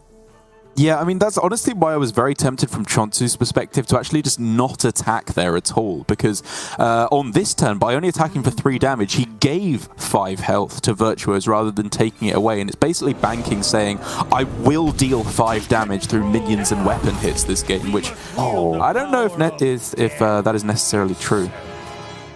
Time runs out on me. Well, Kael'thasar does not get the Spell Burst activation because summons afterwards. Virtuos, you can see, trying to commit to a line which can save him maybe in a turn or 2. Is going to go ahead and pause. Alexstrasza comes down, has the Shadow Step ready to go. It can play it next turn as well. This is very much telegraphing what's about to happen. And there's not much that Virtuos can do, I believe, given that, there's no way to stop that interaction and there's no way for Virtuos to block that damage. Yeah, this is the lock. And it's a really smart play from Chonsu. He realizes this enables double Alexstrasza next turn rather than on turn 10. The banana for 0 mana. One of the most niche and often pointless interactions in Hearthstone is that the banana does go to 0 mana if you've cast Incantus Flow. I have no idea why that's the case. It makes no sense whatsoever, but there it is. Fun bit of trivia. Yeah, I think it's for a really interesting interaction, which is like technically it counts as a card in your deck, and it transforms it like the moment before you pick it up. It's not entirely relevant whatsoever in 99.9% of the cases. And this is one of those situations where completely irrelevant. Chunsu is going to wrap up game 3. The Alexstrasza combo is going to end it. Even had the Wicked Stabs, so it's not even necessarily the Tenmu combo either. And that's going to be Chunsu taking game 3 in a very easy one, right? There wasn't any real good start from Virtuos, but more importantly, Chunsu showing you how disruption can be a very powerful tool against what Mage is trying to do, especially if they don't even have those outs with Incanter's Flow and Deck of Lunacy like they did in the past. That's right. It feels just very, very clunky when you don't hit the Incantus Flows, and therefore for Virtuos, we've still 2 chances left to get a win. This is where you're telling yourself, it's okay, everyone gets bad draws with Mage, it happens, don't freak out about it, obviously in Russian. But the fear does start to creep in at this point. Just a little bit, I think usually after game 4, that's when the panic starts to really seep in. But around the midway point of game 4, you can start to maybe see that, and players are like, oh no, not like this. I was in such a good spot. I was up 2-0. I thought my hand was entirely reasonable. But, we still have a decent amount of Hearthstone to play here, potentially, depending on how Chonsu's decks will do. As we do know that he has Druid and his Warrior remaining. Now, the Druid against the Mage, we actually haven't really seen too much of the Druid perform against it. It's been the other classes that Druid seems to be facing right now more in terms of the Master Tour Orgrimmar. But in terms of its matchup, it does seem that it is pretty heavily favored. It's one of its best matchups that's not named Shaman, where it has a 100% win rate by a whopping sampling size of 1 game. And then Hunter is won 5 out of 6 games for a very strong 80%. But if you wipe that out, its best matchup in terms of popular stuff is Mage. So Chonsu still has that opportunity to really bring this into a Game 5 series. And it makes sense, right? Mage often doesn't really get going until like turn 4, turn 5. In these early turns, the best removal they can possibly hope to levy is some combination of Devolving Missiles, Brain Freeze, and Combustion, which is potent, but you have to draw all those cards, and you're definitely not mulliganing for them. You are mulliganing for Incantus Flow, Spring Water, the usual cards. You don't want to mess around with removal as Mage. Your best game plan, in my opinion, is to pray that the Druid doesn't get a good hand, so you're not just dead on turn 4, and then after that you want to go with your own game plan where you are going for these miracle turns with gaining mana off of the refreshing Spring Water rather than just refreshing it. But that is obviously very, very difficult to pull off, and so I think Chonsu is in a great position to get things back up to 2 games apiece here, even with his slightly it shows how solid of a deck Token Druid is. I was going to call it a wacky build here, where he's got 2 Guidance instead of the 2 Soul of the Forest. It's not a very important differentiation here, because even against Mage, I don't even see the Soul of the Forest being especially important. Yeah, I have to agree there as well. And we've seen some mages struggle against those kinds of boards. I mean, Mage struggled against a board of 1/2s and 2/1s just now. So it can definitely struggle if those minions end up getting stronger and gaining Death Rattle summon a 2/2 Treant. So let's go into it. Well, Chonsu does have that difference of deck list that you were mentioning, so not necessarily as easily convenient unless Guidance or the Nature Studies was able to generate that specific Death Rattle spell card. Opening hands do look like Chonsu will want to at least try to find cards that can gain him some more resources before he hits that Glowfly Storm. And then for Virtuos, same kind of concept. Wants that early Encounters flow that seemed to have eluded him for so many of those early turns previously. These are both really interesting mulligans, in my opinion, because on Virtuo's side, he had that kind of hand I was talking about, where Shooting Star can deal with Gibblings. Combustion can deal with 3 Treants very often on the other side of the board, but he doesn't want to keep them, and I think this is just correct. Again, you have to be proactive in your game plan, and so I think he gave himself the best possible chance of doing that, even if he didn't find the flow quite yet.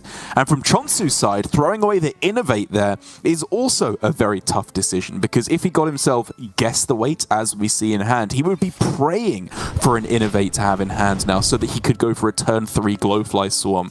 But because of how crucial it is to hit the card draw before you go for Glowfly Swarm, I definitely don't begrudge his choice. Is it less? Is it more for Chonsu to get that extra resource? It's usually more. 0 and 1 mana, you want to pick more. And then everything else you can, oh, for 2 mana slot, it's anyone's guess, and then everything else is less for Chonsu. Virtuos finds a Arcane Intellect on 3, finds Deck of Lunacy to create some real spicy potential here. We might see some fireworks this game. There it is. That's the win con. He found it. I was saying how you can struggle to find removal as Mage when you have Deck of Lunacy into Incantus Flow and your opponent didn't just play Lightning Bloom into Glowfly Swarm. Okay. This is very winnable now for Virtuos. I mean, Virtuos has the refreshing Spring Water to try and draw these very cheap spells relative to what the original cost was. Deck of Chaos is not it. Oh! Oh! No! Look at me, look at me, look at me. I'm the Token Druid now. Concede! Instantly, Virtuos takes game 4, wraps up his Swiss tournament in dramatic fashion, and a little bit of a chuckle. Wow, what a turn of events. And you know what? Chonsu knew exactly what time it was. It's time to take a break and see if he makes the top 16. What a finish to that series, Derek. You always forget just how toxic Deck of Lunacy is, don't you? Like, it's been brought from 2 to 4 mana, and you think, oh, brilliant, it's problem solved. You don't have to deal with that anymore. And then you just get... Imagine trying to keep playing out in that instance as the Druid. You should have learned your lesson at this point. As soon as you see the Deck of Lunacy, you just concede on the spot, because you never beat that. Yeah, it's Chonsu's fault, honestly, that all that happened. So, I agree with your analysis, Derek, and well said. Here is the highlight, which incidentally showed you pretty much the half of the cards being played in this game. Cycle of Hatred, indeed. I've been hard-pressed to find a more athlete-named card being played in this situation as Virtuos cruises to quite possibly the fastest game that we have seen in a Masters Tour history. That was just so quick. Every turn was pretty fast in the very beginning. And Chunsu instantly recognized that he could not win in that position, and I fully agree. So with that, we have some series finished for round 9, but not all of it. And keep in mind, as we discussed, after this round, we're going to go into the round of 16. That has been a change from previous formats of Masters Tours in history, where we used to go to a top 8 instead. We are cutting to the top 16 playoffs and trying to cover it for the first rounds of today. So that's going to be happening, but not before we see the other rounds as well. So we're going to take a few minutes and get set. And when we come back, we're going to have bonus coverage of Round 9 Swiss here at Masters Tour Orgrimmar. Stay tuned.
Hello, everybody, and welcome back to Masters Tour Orgrimmar. We're approaching the end of our Swiss rounds for not only today, but the tournament as we quickly approach the cut for the top 16. My name is TJ. I'm joined by Gia to finish up coverage of round 9.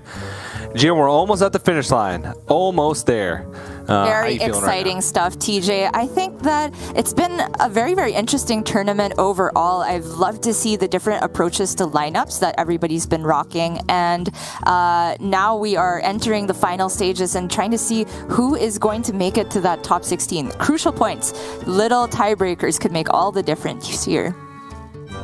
Yeah, absolutely. It's a pretty big deal. The players, they go in, they do the best they can, but at the end of the day, sometimes they do need a tiny bit of help from tiebreakers. But we're going to jump into what looks like game number 3 between Floki and Monsanto, 2 players we're quite familiar with. One maybe more so than the others, with Monsanto being a current America's Grandmaster. But Floki has been around the block a couple times, seen some great performances out of him from Masters Tours already. And I just want an America's player to do well. Is that too much to ask? It certainly does feel like it, TJ. If recent history is anything to go off of, especially since Floki is, I think, a very renowned Masters Tour player. If I'm not mistaken, I saw somebody's tweet saying that prior to him losing to Gabby in this tournament, he had an 14 match win streak in Masters Tours, at least in the Swiss portion. So he was doing well at the previous one as well. But I think it is largely due to him just playing the meta decks very, very well. We have the Miracle Rogue here. Sorry, this was the wrong tag on here. Wrong Miracle deck, not a Priest. But it is just the very classic 30 cards, nothing out of the ordinary with Ogrimancers or anything. Yeah, it's Miracle something. That's all that matters. And I have liked the Broom version better for the field. It seems like just minion versus minion combat is so important, with so many players having Rogue and Rush Warrior in their lineups, that it's been tough for decks to come back when they don't have those cards. Or at least slightly tougher. It seems like the Broom list has been performing a little bit better, but Miracle Rogue, it doesn't get banned. It's in most players' lineups, and it's just performing pretty well. It's all you could ask for in a deck, right? I think that overall players should be pretty happy with how Miracle Rogue's been performing, given that it was the most expected deck.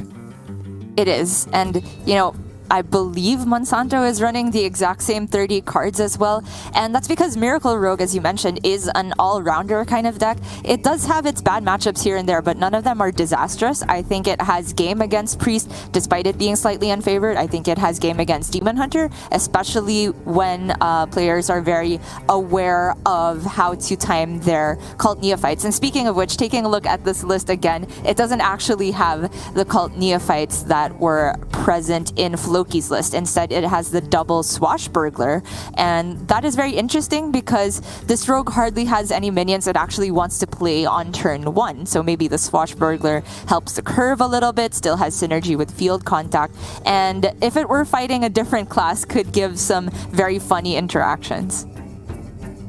Yeah, could very well, but Monsanto has been doing well on the America's ladder. I'm actually going to check right now. I'm pretty sure he still might be rank 1. Or finished close to rank 1 last season. Sorry, it's a new month. I forgot that it was a new month. True. But I've been very impressed with how he's been doing things, and he's been playing a mix of like Control Warrior, Miracle Rogue with the Swashbucklers, and Priest on his runs to rank number 1 legend. So practice paying off because he's at least getting to play the Miracle Rogue in the field today, and we'll see how those Swashbucklers will perform. Absolutely, and I'm a big fan of the mirror.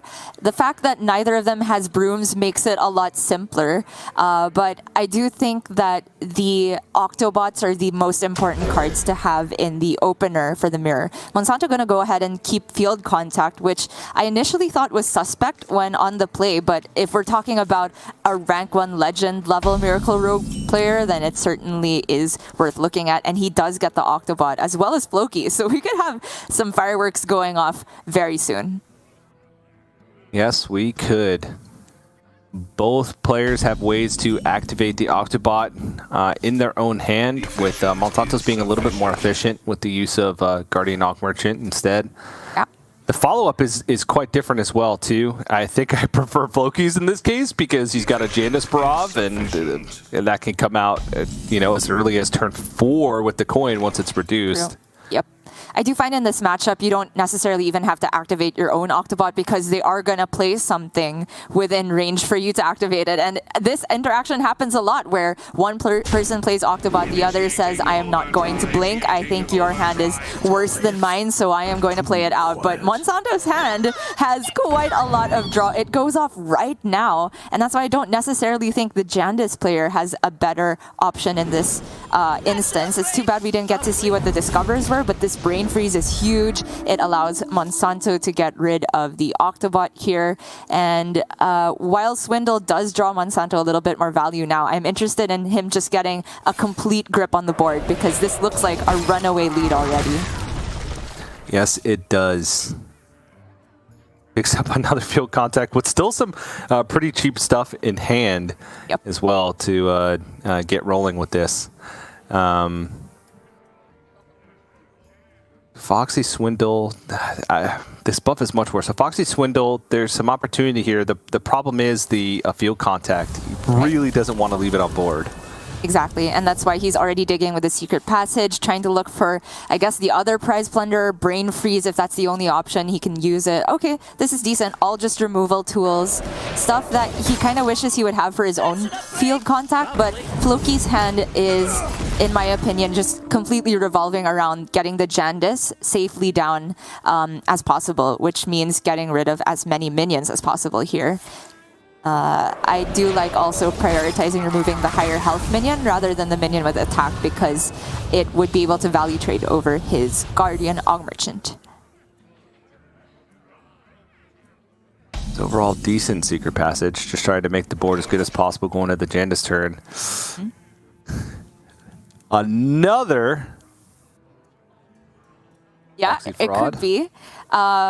I don't think the field contact goes all that hard this turn. It's only guaranteed to be able to get one activation, and then you would have to rely on Shadow Steps after that. So I think for Monsanto, the decision was between a Foxy Fraud turn or a secret passage of his own to find something like Kazakus. He does settle for the Foxy, and that means he'll have more flexibility with his passage later on. But now Floki gets to start the counter-offensive. It does need to be a pretty impressive Jandis, though. Has 2 tries at it. One next turn if you decide to Shadow Step. 2 3/5s with both Battlecry minions. Not the best. Not the best, but honestly, as long as the health total is high, I feel that's more important than having a high attack at this type of board state because Monsanto has the tools to trade down, and Floki just wants the most durability that he can get. This could be another field contact turn because those look like prime brain freeze targets. Alternatively, it's start with passage and look for, I'd have to imagine, Kazakus, Prize Plunderer, Mankrik. So many options.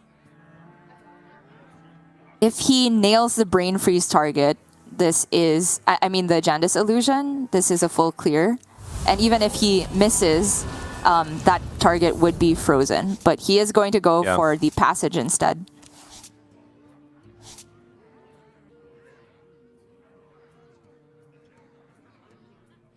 So it's Kazakus. Yeah, that's non-negotiable. It has to happen, and then I think it's just Prize Plunderer, Shadow Step the Prize Plunderer. Yeah. Nailed the target. Sweet. Too bad we can't see the options, but I'm pretty sure he gets a 5 here. And at least he's not on the top side, which means that we get to see it in... Oh no, the text is hidden because... Okay, Divine Shield and deal 3 damage, so... Okay. Pretty good tempo tool to try and win back, keep the board, knowing that there's a discounted Jandis in the hand. Yes. And gets the full clear with the Prize Plunderers as well. In the end, it didn't really matter that he nailed the target on the first time because they were just uniform minions and he had 2 Og Merchants, so no matter what happened, we could have still just seen this the other way around. Oh, Inara, so huge here. That's illegal. He gets to sweep up the 2 minions as cleanly as possible and make it such that if Monsanto had hit the buff golem, for example, it is much less effective here. And we have another round of Jandis. Jeez. This is quite potent. This Inara is insane. And also, Floki potentially could mind games here. Like, Inara largely has outlived her use after the first turn, after she's played. And he did put the illusion on the Inara because of that. Doesn't matter, though, because Monsanto had the right responsive golem for the situation. And Floki's fighting back pretty well, right? There's being able to Jandice 3 turns in a row, but Monsanto now has a big health lead. Oh, Moonfang! And Stranglethorn's actually pretty sick. Both of those are illegal. Floki's just, he rivals Bank Yugi on his level of Jandice gaming. I just put him up there on this pedestal now. I have my power rankings for Jandice gamers. But is it enough? That's the question. Still leaving 5 power on the board. That's a good point. We're approaching critical mass here because Monsanto can just go for a burn game plan. The Moonfang is making it such that he might die within 2 turns. The Alex not being discounted is the huge difference here. Yeah. He could just freeze the Moonfang. I'm certain that the illusion is on the Tiger, but I do agree that this 5 needs to go face. So you could see something like Field Contact, Brain Freeze, and if the train doesn't continue, just Secret Passage. He really wants to find Octobot and a way to activate it to try and get the Alex available for next turn. Okay, the train continues. So I like the Swashbuckler. Oh, we could be thinking about stepping the Golem actually, because that would proc the stealth illusion. Still gives a card as well. That's really strong. Yeah. I like that. Yeah. Takes off one of these minions. Still at 30 health too, so it's basically just a matter of a couple turns, right? Before Monsanto's able to close out this game. Looking probably for Alex Raza on 9. Just needs 5 more damage to stick and has that from hand next turn with Wicked Stab. And that's if both minions are dealt with. Very clean setup. All he was worried about was possibly dying sooner than that if he had left the 11 damage on board. And he found a nice way to take off at least the Stranglethorn Tiger. He freezes too late here.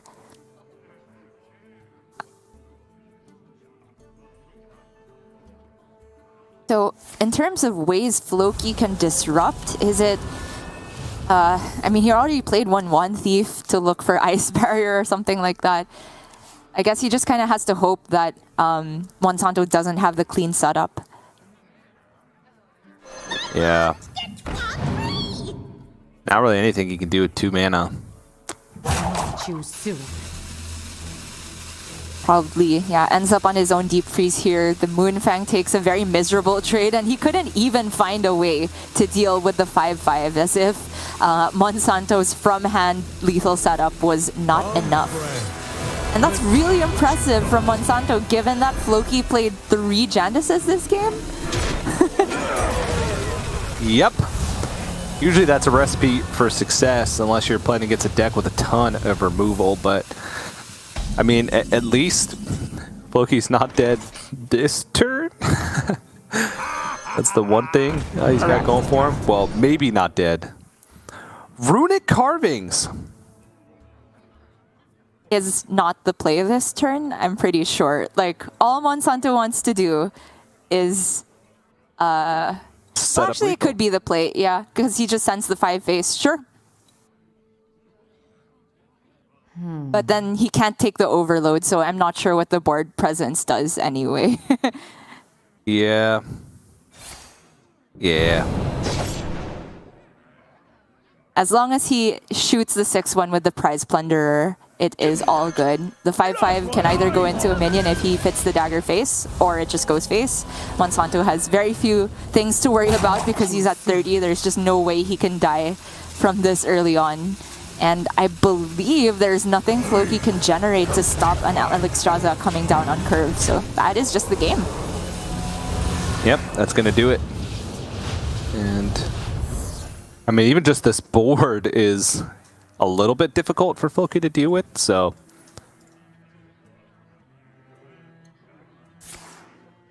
If he had generated a golem a bit early on for lifesteal, that's kind of the only way Rogue can heal that's not dependent on Ice Barrier, and Alex doesn't even care about Ice Barrier. Devolving, does that? Nah, there's nothing. Nope. I mean, he can hope that Alashos is not in hand, but there's going to be 7 cards remaining. I'd say that that's a pretty unlikely prospect to hope that there's not just enough damage in hand. It would also just be Wicked Stab if he hadn't used a second Wicked Stab. He's going to make the biggest board possible. Do what he can, but that's going to be it. Loki did the best he could from his perspective, but I think he knew as soon as a rogue just ships a Wicked Stab face a turn prior to the lethal, they definitely have the remaining damage in hand. And that is the mirror, and I'm really glad that it played out in such a way that it showcased the 2 ways you can go about an insane Octobot start, which is either consecutive Jandis turns or draw your deck with the field contact. And it happened that in this case, Monsanto was able to go off first, and the responding Jandis was just too slow on the tempo. Yeah, and picks up a win because of it. Goes up 2-1 in the series. Again, Gia, is it too much to ask for an Americas player to just do well? I don't care that he's already a GM. That does not matter to me in the slightest. I don't think it's too much to ask, TJ. He is now winning, so I'm on your side. That's how I roll. I appreciate that. I appreciate that. Even though I've enjoyed watching Floki play over the last 2 Masters Tours, or last couple Masters Tours, not necessarily just 2, but he's been performing well for quite some time. But yeah, looking at the recap, again, like you mentioned, kind of just coming down to tempo versus just straight up power plays, and in the end, that damage that just stuck was enough for Monsanto. And he does have the Paladin left remaining, and Monsanto is playing kind of an aggro buff Paladin with no secrets. Just a bunch of sticky minions and weapons and buffs, and that's it. Right. They actually have very similar lineups overall. All the classes mirrored, so as you might expect, the Priestess ban on either side. But the Paladin from Floki is actually Libram, and that is the big difference here. He's actually going to queue that up instead of the Rogue into Monsanto's Paladin. I do feel like Rogue is favored in the Paladin matchup, but because it's Conquest, Floki, if he's planning on winning the series, has to win with both the remaining decks. The 2 Pen Flingers that are still in Libram Paladin here are very relevant in this matchup because you want to have all the little damage that you can get to deal with these annoying Divine Shield minions on the other side, and having that 1 extra breakpoint to maybe get rid of a Crab Rider early on can be the difference between 16 damage smacking you in the head versus 0. Yeah, this is kind of funny. It feels too old school. But it actually just still works a lot of the time, right. Which, you know, is just interesting that after rounds and rounds of nerfs that it's still getting the job done. I guess not too many, just with the Pen Flinger, but the core of the deck is still there, and it's got some fancy new tools to go along with it. It's honestly, the spread of Paladins is what surprised me the most, right? I understood like people differing in priest lists, but I didn't expect, I expected buff Paladin primarily, and not as much Secret as we've seen, and not as much Libram as we've seen, because there are still a lot of players that are left in the field that do have Libram Paladin, or at least in like 6-3 plus, right? Or 6-2 plus, since we're in round 9 currently, which I didn't expect there to be any, to be honest. I agree. I didn't expect it at all either, TJ. I mean, the deck hardly ever crops up on ladder, and you can already see some of the practice groups maybe putting together their secret tech in the lab, and it is working out for Floki. Notably, Floki has a 16-1 match record going into this series. Thanks, Lorinda. The only one who's ever beaten him in recent Masters Tour history is Gabby. And Monsanto could be the second to fell him, but he would have to take a win with this aggro Paladin, which, to be fair, I think has a decent matchup on paper against Libram Paladin. Just kind of parsing it out in my head, they should get ahead on board much earlier than the Libram Paladin. Eggs would be a nightmare for Libram Paladin to deal with because they do have Barov and the new fancy Blade Master Samuro paired with the Librams of Wisdom, but any minion with Death Rattle creates a big problem. And for Floki, he really only needs one thing to stick for Monsanto, he really only needs one thing to stick for Blessing of Authority. All right, well, let's get into it. Monsanto has McGurgle on the play, but I don't know if that's the 2-drop of choice. Since by itself, it doesn't really contest that anything the Libram Paladin's going to do. Looking for some powerful ones in the form of First Day of School, but doesn't find it. Yeah, I agree with the mulligan from Monsanto. Just thinking about the way the Murger would line up against an Eldar Attendant already feels kind of icky. But man, Floki's hand has no minions that are cheap. This is looking very bad for Floki. The saving grace for him is that Monsanto also doesn't have minions. Everybody's First Day of School is at the bottom of the deck. Reporting for duty. And Libram of Hope. Okay, well, there you go. There's a First Day of School. On the right track. Going to see what's in the box first before maybe equipping the Underlight Angling Rod. Yeah, it doesn't feel great to have to swing into a 1-1, but I completely agree with Monsanto prioritizing preserving the fragile minions he does have because his hand is just buff, all on the left side. That's a Red Scale Dragon Tamer, and Monsanto does play Alexstrasza the Lifebinder. That's some unintended synergy.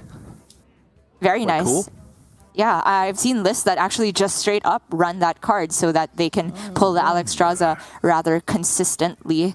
As for Floki, he has a Cariel, but this is absolutely not the size of board that you want to use her Divine Shield on.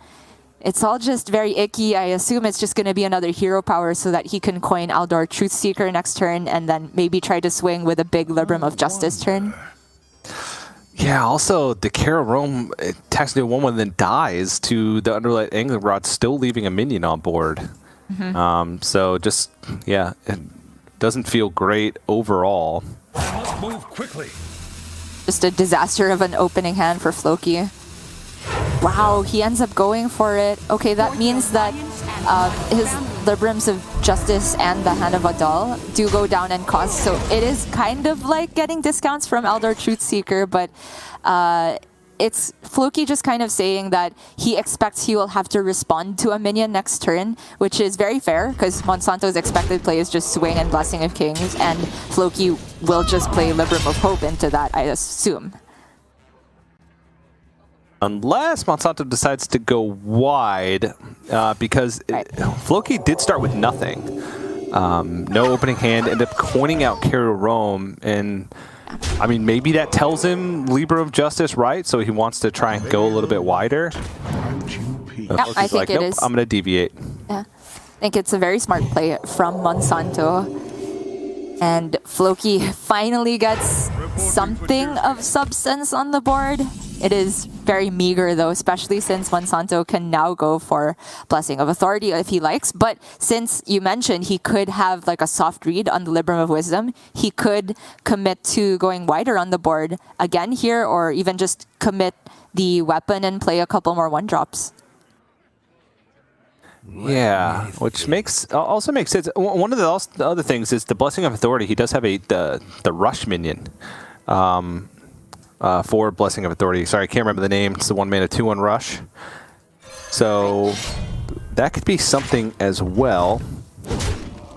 It's a great response tool, and like, even though it's not in Monsanto's hand yet, the ideal target for Blessing of Authority is, of course, Crab Rider, because if that sticks, it pretty much just threatens immediate lethal the next turn. For Monsanto here, nice that he picks up a cheap Murloc because he didn't necessarily want to play the Rush minion on the board without getting immediate value, and Floki's problems continue. Yeah. If he does make it to the later stage of the game, this hand's going to be pretty good. Picks up more Libram discount with the Aldor Attendant. Can start chewing through board. It's just how much damage is he going to take in the interim, and is it going to be enough to kind of swing the board back? I feel like the Devout Pupil is going to be pretty big as well to kind of cement things, but that's if he gets there. And right now, Monsanto doesn't look like he wants to let him.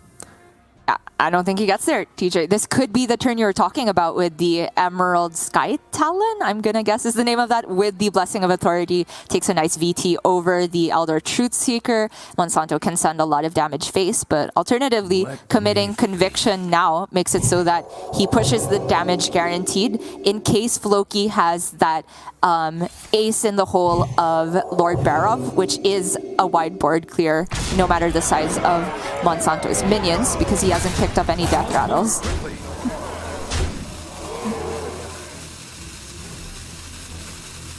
That's a 13-7. He's a big boy. No Barov, and even if he got the Barov, no Broom to go alongside it. So Floki, is he just dead on board if he goes for Libram of Hope? Goes to 17. Monsanto can... Yeah, he is just dead on board if he goes for that. Because Monsanto can swing and then trade the 5-2 and the 3-3, and then there's 17 remaining. Yeah, exactly, 17. Even without the Blessing of Kings and Hand of Adal that are in the hand and playable next turn for Monsanto. Mm-hmm.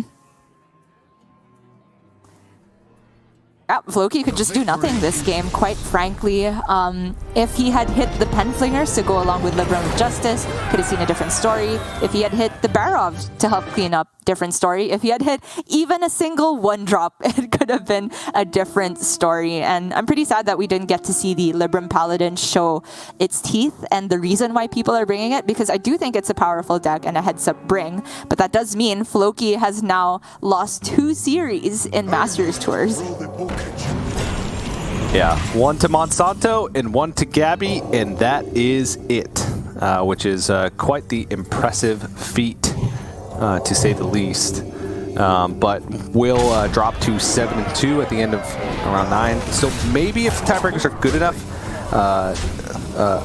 ability to get into that top 16, but we'll have to see once everything shakes out. Monsanto guarantees a spot in the top 16 with an 8-1 finish. So at least we'll have 1, and I will take that to the bank. Absolutely, TJ. Cash it in right now. It is worth its weight in gold. And Monsanto, I think, pretty much guarantees himself a spot in the top 16 with that, like you said. And that means that he's put in yet another impressive performance in the Masters Tours. We did just see the end of that series, though, and we're going to take a look at some of the other action that occurred in round 9. This one between Tianming and Satori. I believe these are both players from the Chinese region, which kind of makes me feel like we could see a lot of OTK Demon Hunter action, as that class and archetype has been super popular among the Chinese players who have been very well performing. Yeah, and we saw a Demon Hunter icon there, which leads me to believe that as we jump into the series in game number 2, that Satori is going to be playing that OTK Demon Hunter. The times we've seen OTK Demon Hunter on stream, though, it's been quite lackluster. But, you know, obviously understand its power in the metagame versus some decks, maybe not the fast ones. I do feel, though, the downfall of OTK Demon Hunter is usually the pilot, not the deck. I'll just throw it out there. I think that's very true. Tough deck to maximize. It's very fair. I can say this because I have messed the deck up so many times, and there are lethals that are not straightforward. You have to sometimes piece it together over 2 turns, or you have to use Fell Scream Blast and I-Beam. There's ordering with Talented Arcanist. There's positioning on your own minions so that you don't kill everything off all at once, that type of thing. And against Miracle Rogue in particular, I think the most important thing for Demon Hunter is kind of budgeting your hand space such that the timing works out of when you play Skull. Because the Miracle Rogue, they are running Cult Neophyte, and they have opportunities to make your life as difficult as possible. So I feel that even though there might be some turns for Demon Hunter where they might say, I don't want to just spend my mana on a philosophy to get it out of hand, it might be necessary. Yeah, definitely could be. And one of the things that I've been seeing lack the most in these OTK Demon Hunter matches is like that whole dance where you want to get that skull outcast on 6. I feel like players are not really being super efficient with dumping their hand to make that happen. And they, or on the flip side of that, trying too hard to make it happen and not kind of thinking through what their turns are going to be from 1 through 5 once that skull happens. But we'll see if that's going to be the case for Satori. I doubt it, since top of the standings, probably playing some top-notch OTK Demon Hunter Hearthstone. We shall see. I do expect great things from Satori as well. This list, very streamlined, running 2-ofs of everything except the Fell Screamer and the Throwglaive. I'm a big fan of the Throwglaive tech, actually. I think it is well suited in a meta that has Paladin and also Rogue to a certain extent, where you don't necessarily want to use your Immolation Aura because that card has more synergy with Talented Arcanist, and it can be a very important tool for responding to Jandice. Satori already has his skull on the left, so a lot of that important decision-making you were talking about has already been handed to him on a silver platter, TJ. There we go. Well, then you factor in like Illidari studies and making sure that you don't like give up the buff for Illidari studies before you play the skull to try and get it on 5 instead of 6, but it's a lot easier. However, Tianming's hand is also very powerful. He 3-kept the Octobot, Field Contact, and Jandice. I honestly have not been keeping Jandice so much these days, even though it is kind of a win condition against Demon Hunter, but the fact that he has Octobot and the opportunity to get it down potentially as early as turn 4 is too good to pass up.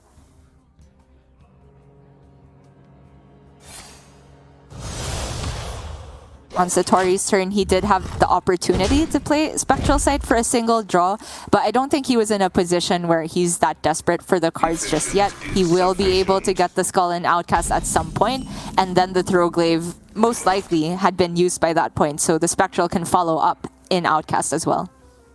Yeah.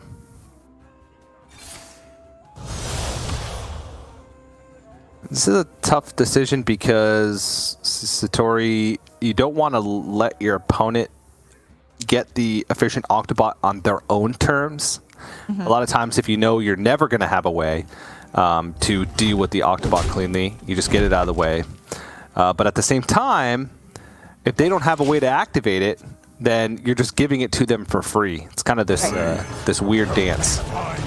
And I do agree with the attack phase here. I find that on the Rogue's perspective, it's actually very hard to activate the Octobot this early. They only run the 2 Aug Merchants and the Prize Plunderers. And if they're playing Prize Plunder on that, they have to play another card before they activate it. So it's like they're not even discounting that many things. So I really like that Satori is just going to leave this alone for a moment. And after a couple turns on board with no activation, the Octobot kind of goes down in value because it's most valuable here, in my opinion, to turbo out Jandice a turn earlier than Satori might expect. Yeah.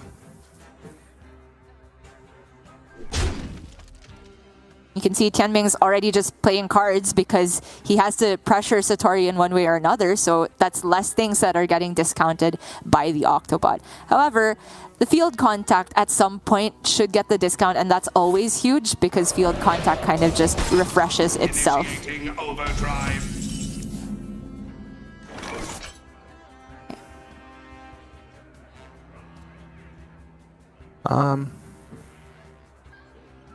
It's an alright double Throwglaive and Hero Power turn. Clears the board, and that's what you want. That's all you could really ask for going into Skull turn on 6. And like you mentioned earlier, he's already got the follow-up to the Skull as well. So Tianming really has to kind of pile on the pressure here. But luckily, there's a Jandice. There is. There's also a Neophyte, though. It's a close toss-up because, I mean, Tianming will have seen this kept card on the left. I think he could have a pretty decent read on Skull. And so I really like the timing on the field contact turn. The problem is, if there is the chance for Immolation Aura, then it's kind of just like delaying the inevitable. Like Satori would deal with his board, then you play Jandice, and then he skulls anyway.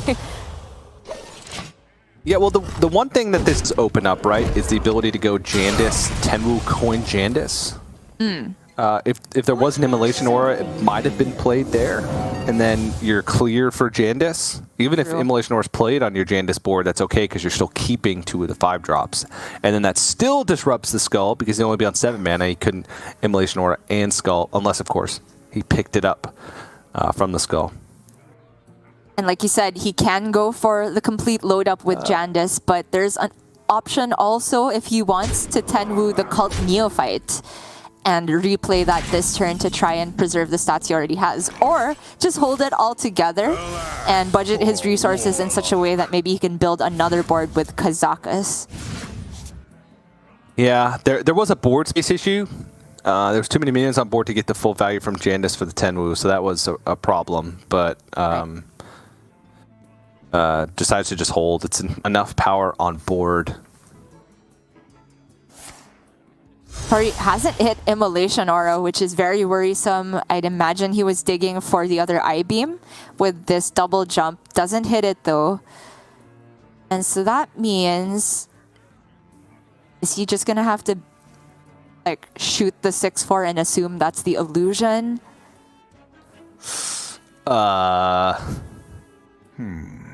You're paying for my discretion. Okay. It was. Guess was right. Pretty clutch. Yep.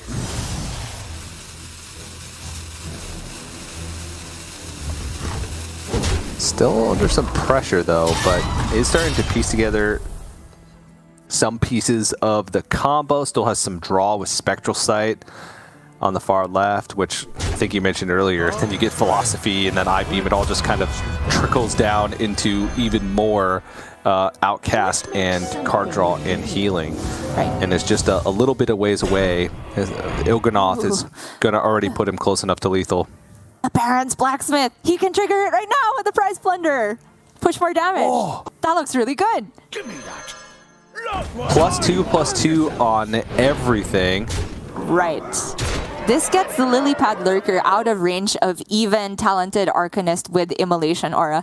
Notably, last turn, Satori swung into the Cult Neophyte just to make sure that Tianming had no opportunity to step that and replay it, because Satori knew about the high likelihood for him having to just clear the next board. He doesn't have Immolation, he has Fell Scream. Wait, does he have is this lethal? 2 more. Yeah, because it's not a Raging Fellscreamer buff, it's a Skull buff, so the discount stays and can do it all. Yeah. That is 36 by my count. Yeah, 36. What? This top deck, TJ. How did this? Wow. Oh my gosh, Demon Hunter. That was 15 cards left too. That was not like that. Like, it's not like he could cycle through his whole deck on turn 8, staring at lethal damage from hand from Tianming. Insane. That I think that pan out really, let's be honest, lets people realize why there's so much frustration against Demon Hunter these days, because you can just die from out of nowhere like that. It depends on how good the skull discounts were, depends on how early you got the Il'gynoth. And if it wasn't Il'gynoth there, it had to be Immolation Aura to deal with that board, because as we could see, the Fell Scream Blast could only deal with some of the minions, and the vast majority would then hit Satori in the head. And then Tianming had the Fireball in hand, or even Kazakus for another Golem for minion buffs to try and find the lethal. The fact that the rug was pulled out from under Tianming like that, honestly, really makes me feel for him. Yeah, I mean, we've all been there, right? We've all been there. Oh, yeah, I got him right where I want him. I've got a huge board. He can't remove it. Even if he picks up the perfect way to clear my board, I still have Burr from hand and playable cards. And then, yep, they just get you. And sometimes that happens. But that puts Satori up 2-0 in the series, and that's got to be a brutal one because I'm sure Tianming felt incredibly far ahead for most of that match, being able to disrupt Satori's ability to draw cards or empty cards from his hand with Cult Neophytes early on. Just didn't pan out in the long run. It is true. There was some very cool play from Tianming with the timing and not getting overly greedy with all the Jandas in a single turn, because that can just get blown up by something like the buffed up Immolation Auras. He found a window to just go a bit wider on the turn when Satori wanted to go for the skull, but now it will be Satori on the Miracle Rogue, and this list looks extremely standard except for the one Penflinger in there in the place of what's usually the second Guardian Og Merchant, which I'd imagine is there for, I'd assume, Paladin matchups. Yeah, I would assume so. Still reeling after that last game. I'm getting flashbacks of my time on ladder and thinking that I'm so far ahead. But again, we're seeing so many different variations of the Miracle Rogue come out so far this weekend. There's, I think, a larger core package of cards than we're seeing from some other classes, with just kind of like the 2 slots and the 1 slots, whether you're playing Pinflingers, whether you're playing Broomstick, if you're playing like Guardian Og Merchants, and then if you're playing Cult Neophytes. Some wiggle room at the top end. We're still seeing some rogues put in Orgrimmar, but I think that's largely been phased out by many players. Yeah, I do feel that Orgrimmar in Rogue doesn't actually help so much in the matchups you want to run it up against, like, say, Priest, because they can ignore it for quite a while until they're ready to clear not just the Orgrimmar but all the 2/2s swept up at once. I definitely prefer the Cult Neophytes with their stacking value from your flexibility from shadow stepping them. In the mirror, again, Octobot, like we saw a while ago, most important thing, I see Satori has one, Tianming does not, but he does have Mankrik Kazakus, which is kind of the best curve you can get when you don't have the Octobot discounts. Yeah, still needs some way to feel like turn 2. Like a Swindle would be quite nice. But if he doesn't find it, I think it is okay. Satori getting, I mean, pretty much field contact by itself is good enough to get discounted by the Octobot here. Yep. It is huge, but I don't necessarily know if this hand is good enough for Satori to go off with, because Foxy Fraud doesn't have anything to pair with, and even if he shadow steps it, that's only 2 draws and very fragile, so Satori is just going to bide his time, build up for a bigger swing turn, which I think is absolutely the way to go in the mirror.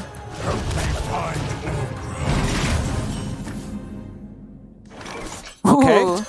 Yeah. There we go. That's juice. Care to make a wager, friend? Let's find something to keep the train going, which is pretty much the entire deck. Oh, except for Wicked Stab. Yeah, he'll settle for an Og Merchant though, even if that just goes on the field contact. That creates a very annoying shape of minion for Tianming to have to deal with. And he does hit another combo card as well. That's huge. Ruined Orb, great discovery. Oh, wow. If he hits another combo card off this draw, that is just the nuts. Oh my god! Oh, but Satori's the best Miracle Rogue player I've ever seen, and it is not close. Look at the difference in card counts. 24 versus 14. He's 10 cards deeper into his deck. And he has the board by a long shot. I don't know how Tianming comes back, because he didn't have the Octobot discounts. He is going to try and put together a similar turn, but the train stops after Brain Freeze unless he hits another combo card. Okay. So he can step his Foxy and then play the Brain Freeze. Alternatively, just step the Prize Plunder, but you get one less draw for that. Care to make a wager, friend? It's just not good enough. No. And that's why he's going Swindle over Brain Freeze. I think he's in a position where if he doesn't hit the other Shadow Step off this Swindle, he's losing anyway. So he's going for the Mega High Roll. Okay, there it is. Okay. Quickly. This is turn 4, by the way.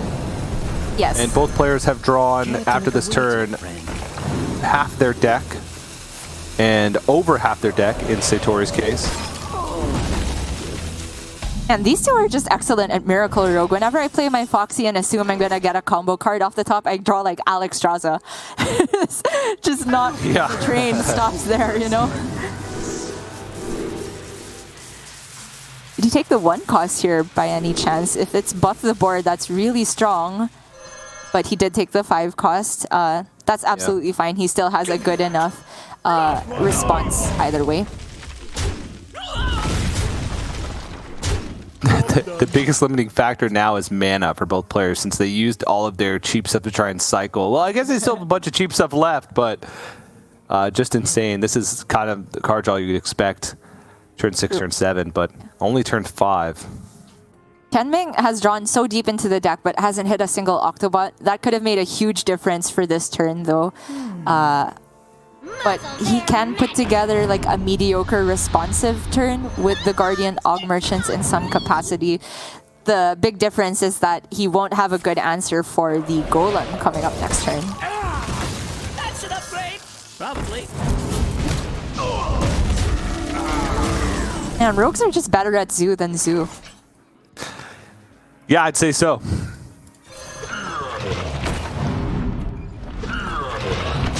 Okay, so it's Rush on the copy. Okay. That's actually still doable for Tianming though. That's of a doable size, but just looking at how the turns have been, it's just been play and respond, play a board, respond. And the way it works out, Satori just has more resources at the moment and the burst and the health advantage. So I struggle to see a way for Tianming to come back without getting the 310 Mancrick, which has been eluding him for quite some time. He can, however, set up for a big field contact turn next turn because he now has the Octobot.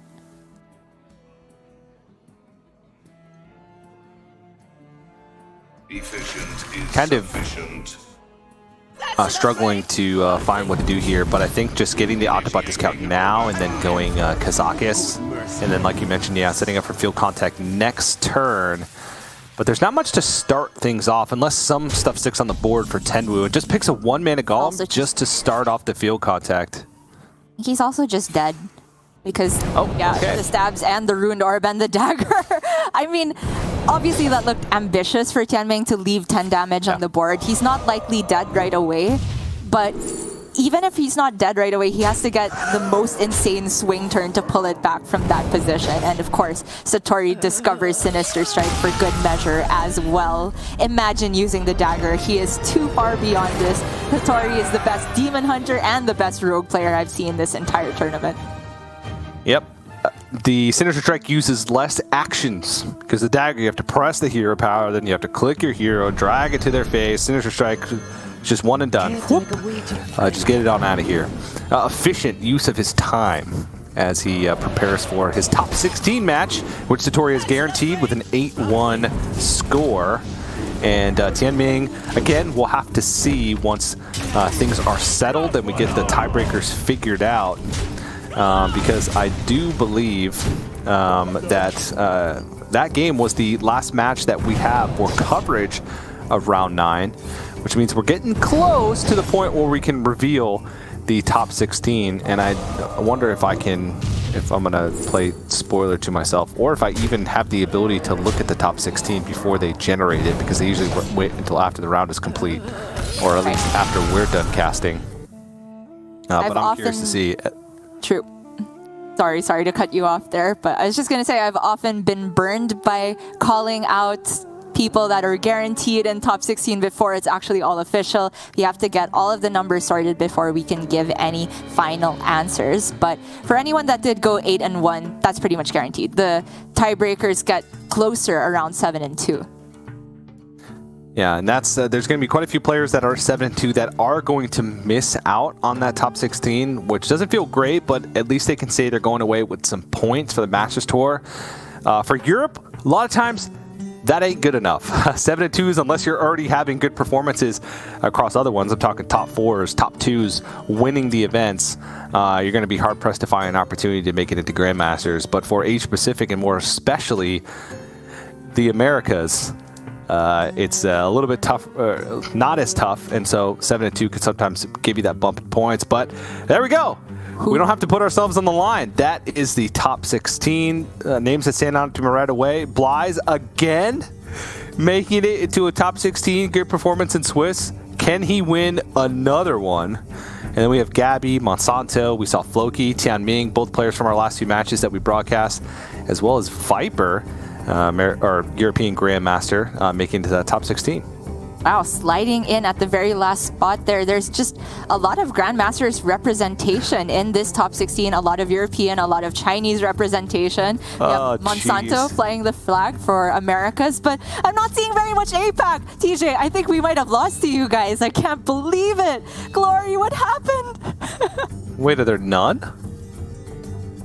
I'm not sure. Oh no, where Fate. is I'm from. pretty sure Fate is from Singapore, I believe. Okay, great. We have one guy. Oh no, they play against each other. Oh no, you're right, TJ. Why did it happen this way? That the lone representative for APAC outside of China and then the lone representative for Americas have to knock each other out in the very first round? What is this cruelty?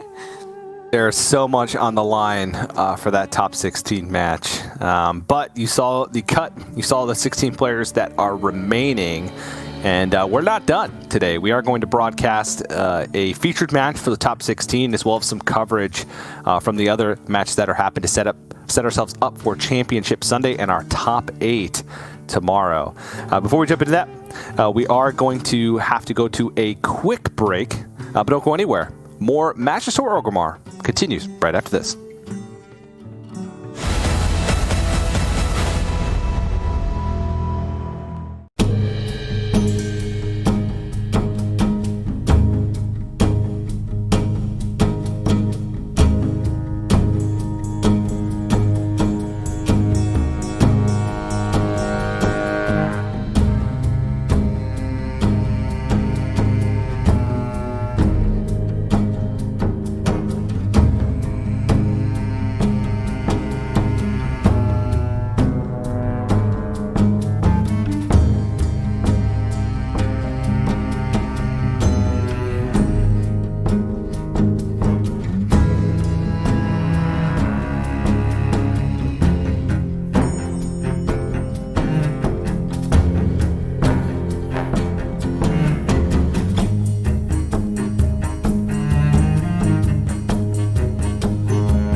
Hello, everybody. Welcome back to the Hearthstone Masters Tour Orgrimmar. Our Swiss tournament is done, and we have our top 16 locked and ready to go. It's time for the elimination phase. Every single series you play for Hearthstone now gets you more points, more money, and another chance to stay alive for the glory.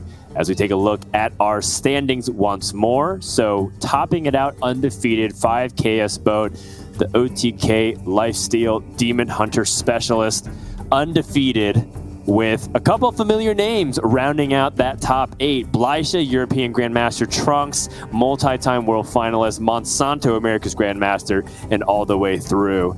It's a really good list, Lorinda, as we take a look at who is represented in the top 16, but there's one region that stands out above the others, isn't it? I mean, there's two, if you like. So Europe, as always, has put in a good performance, but I think China, if you take it on a per-player basis, they didn't have that many entrants into this, and they have just dominated this tournament from start to finish, really, in this top sort of regions of the leaderboard, and they've got 6 competitors in the top 16. Yeah, that's right. China has been doing very well with the few that they've had. We've always known that China, with such a large population, has some elite players.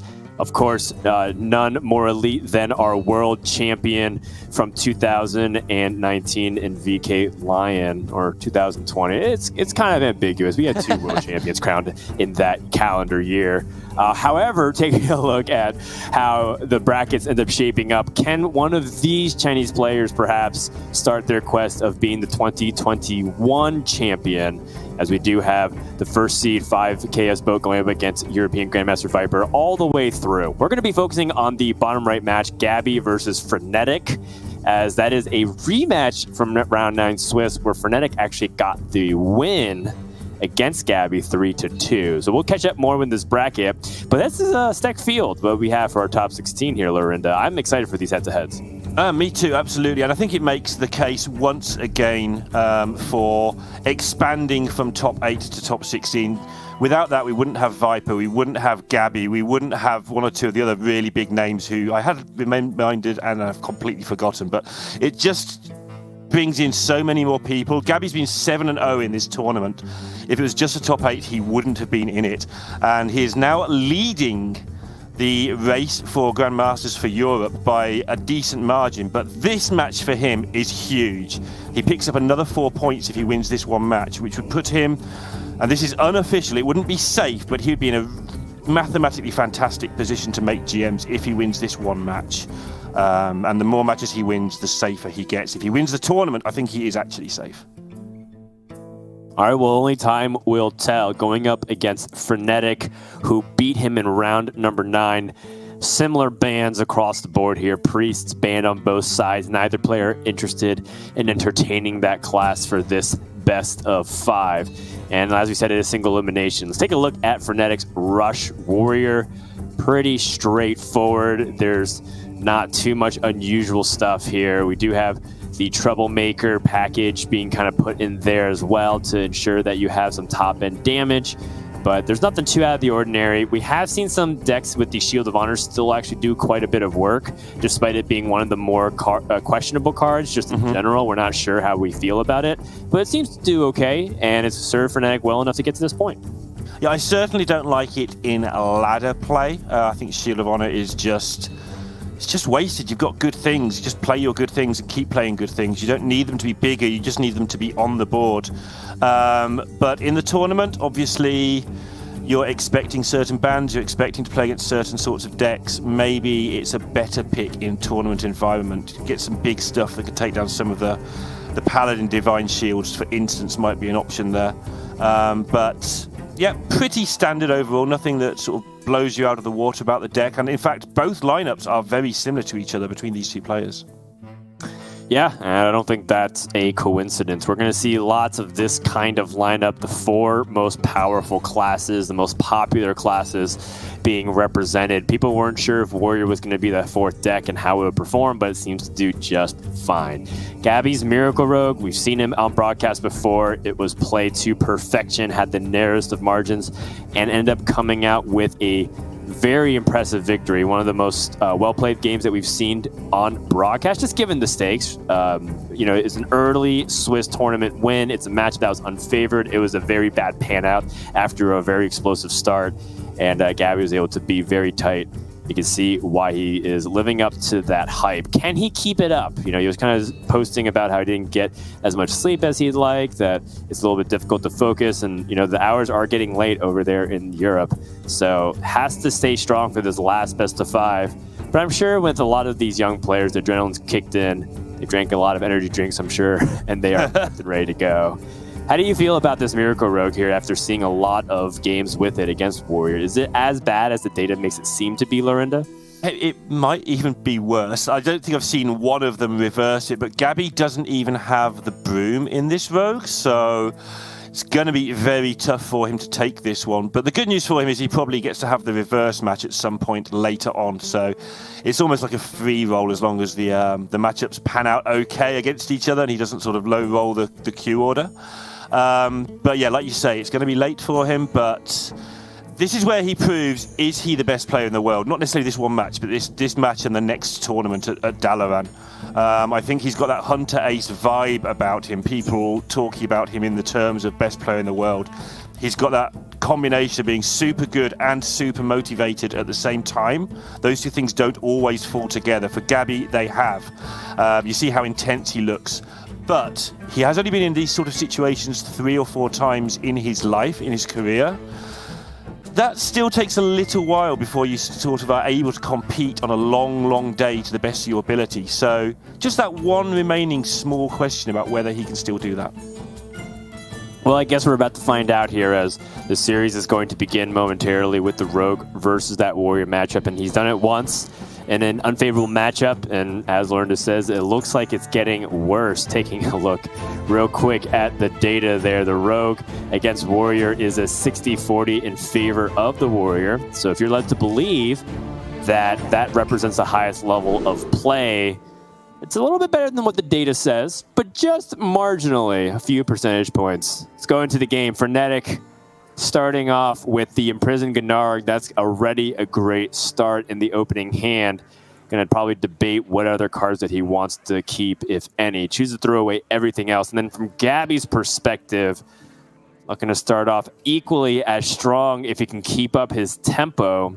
I don't know if cards like Jandis are worth keeping. Van Ness is a little bit hard to combo with. Doesn't even keep the Cult Neophyte because Warrior doesn't play many spells. So in terms of the strength of start, Frenetic definitely has the edge here. Yeah, everything going Frenetic's way so far, but Gabby's hand has transformed into a pretty good one. Field contact and some stuff means that there's the opportunity to work the magic is actually available to him. Whether he can fit it all together before being beaten down is another question, but the chance is there. The cards are available. At least it's not a complete load of garbage he has. Yeah, we'll see how things continue to develop here, because for Gabby, that Foxy Fraud, it can combo. He can play Foxy Fraud and, Wand Thief, Brain Freeze, like these kinds of small cards to build combos, but he needs something a little bit more. Yeah, he daggered last turn, which allows him to be able to take down the Murloc immediately. So that dagger up, adding up to a pretty good result there. So keeping it under control as long as he can. Getting a cramp session also handy. He is going to get through this deck fast. And honestly, just take a look at Gabby now, how focused he is. He spends a lot of time sort of messing around and having fun. He's doing none of that right now. He is zoned right into this game. Yeah, it felt like he had the ability to relax just a little bit. The fact that his score was really good and he was, playing well, drawing well, executing well. It was just really nicely lined up. But here you have no margin for error. Also, Gabby's on a 2-series losing streak, which is not exactly what you want to do in terms of build confidence going into it. And I'm sure, he'll probably tell you that it was okay, everything's fine. Even just throwing in some memes how #1 seeds undefeated tend to do very poorly in Swiss for whatever reason. And Gabby's like, okay, cool. Like, I feel dialed and ready to go. No more messing around. Top 8 is what he is aiming for to get those extra points. You mentioned he's one of the points leaders. I think you said it was 22 in in our caster chat, which is just so far away, better than a lot of the other people in the field. For reference, I think top points in Americas was 8 going into today. And it still is, separation. by the way. It still is. Gabby's picked up 7 more as well now for this 7-2 finish, whatever. So he is going to be the leader going into the last one on 29. I think second has 26 or 24. Second place is Jay on 24. So he's going to be 5 points clear. But that shows how huge another 4 would be for winning this. But Frenetic has his own concerns. He's got a low score in Grandmasters. So if he could go all the way in this one and pick up a load of points, maybe he could buy himself a little insurance policy on getting relegated. Very, very clean by Gabby, setting up a reasonable board, being able to utilize the prize plunder off the secret patches. That's the kind of stuff that is going to lead to a underdog victory. It's still quite a ways away. Oh my goodness, that's a Blade Master Samuro from Frenetic. That is brutal in terms of the board swing here. Going to be able to crush Gabby basically at this point. Even the parade leader to get that extra damage to wipe the Octobot as well, given that he can give the extra attack damage to the Blade Master Samuro off the coin. This is looking very good for Frenetic. Yeah, absolutely. I'm not sure it's looking any better than it would, as you'd predict at the start of it, because there's bumper cars and all sorts of other things that Gabby kind of played around so far as well, by not giving them anything to bump into. So he would expect to be in this spot, but at least he's got through half his deck, which is a bonus because he can start to hoard pieces of damage, but 27 plus a bit of armor is so much. He has made no headway at all yet. Well, Frenetic, we don't really talk too much about him, I think just because Scabby is stealing the spotlight. We talk about people who have been trying to break into Grandmasters. Frenetic, one of the newer inductees to it, has not really had the first couple of weeks that I think he was looking for, bottoming him out in the bottom 8 of the first couple of weeks of tournaments in GM so far in this season. Still, just by the nature of getting into Grandmasters shows that he is a quality player by itself, and of course representing Spain and FC Barcelona. I'm sure he's looking to perhaps show who's the boss. He's like, yes, everyone's talking about Gabby, but don't forget some of the up-and-comers who were also, in that same position not too long ago. And he is off to a great start here. It's going to get worse for Gabby, as trying to eliminate the Blade Master Samuro is only just a drop in the bucket. There is a lot more pressure if Frenetic chooses to extend onto the board here. Does have to kind of weigh how much he wants to go for it, knowing that Penflinger is in the hand. And so setting up Dark Moon Riders could end up playing into the strengths of Gabby's tools. But, Frenetic still has a menacing enough board state where Gabby can't rest too easily. It's just 2 minions, but there's not that much life total for Gabby. Yeah, absolutely. But here he goes. We're going to find out, can he get anything together? This is his turn that's going to have to make a difference. I also wonder if he's going to try and snipe anything specific with Vanessa, maybe hope for a slip-up from Frenetic.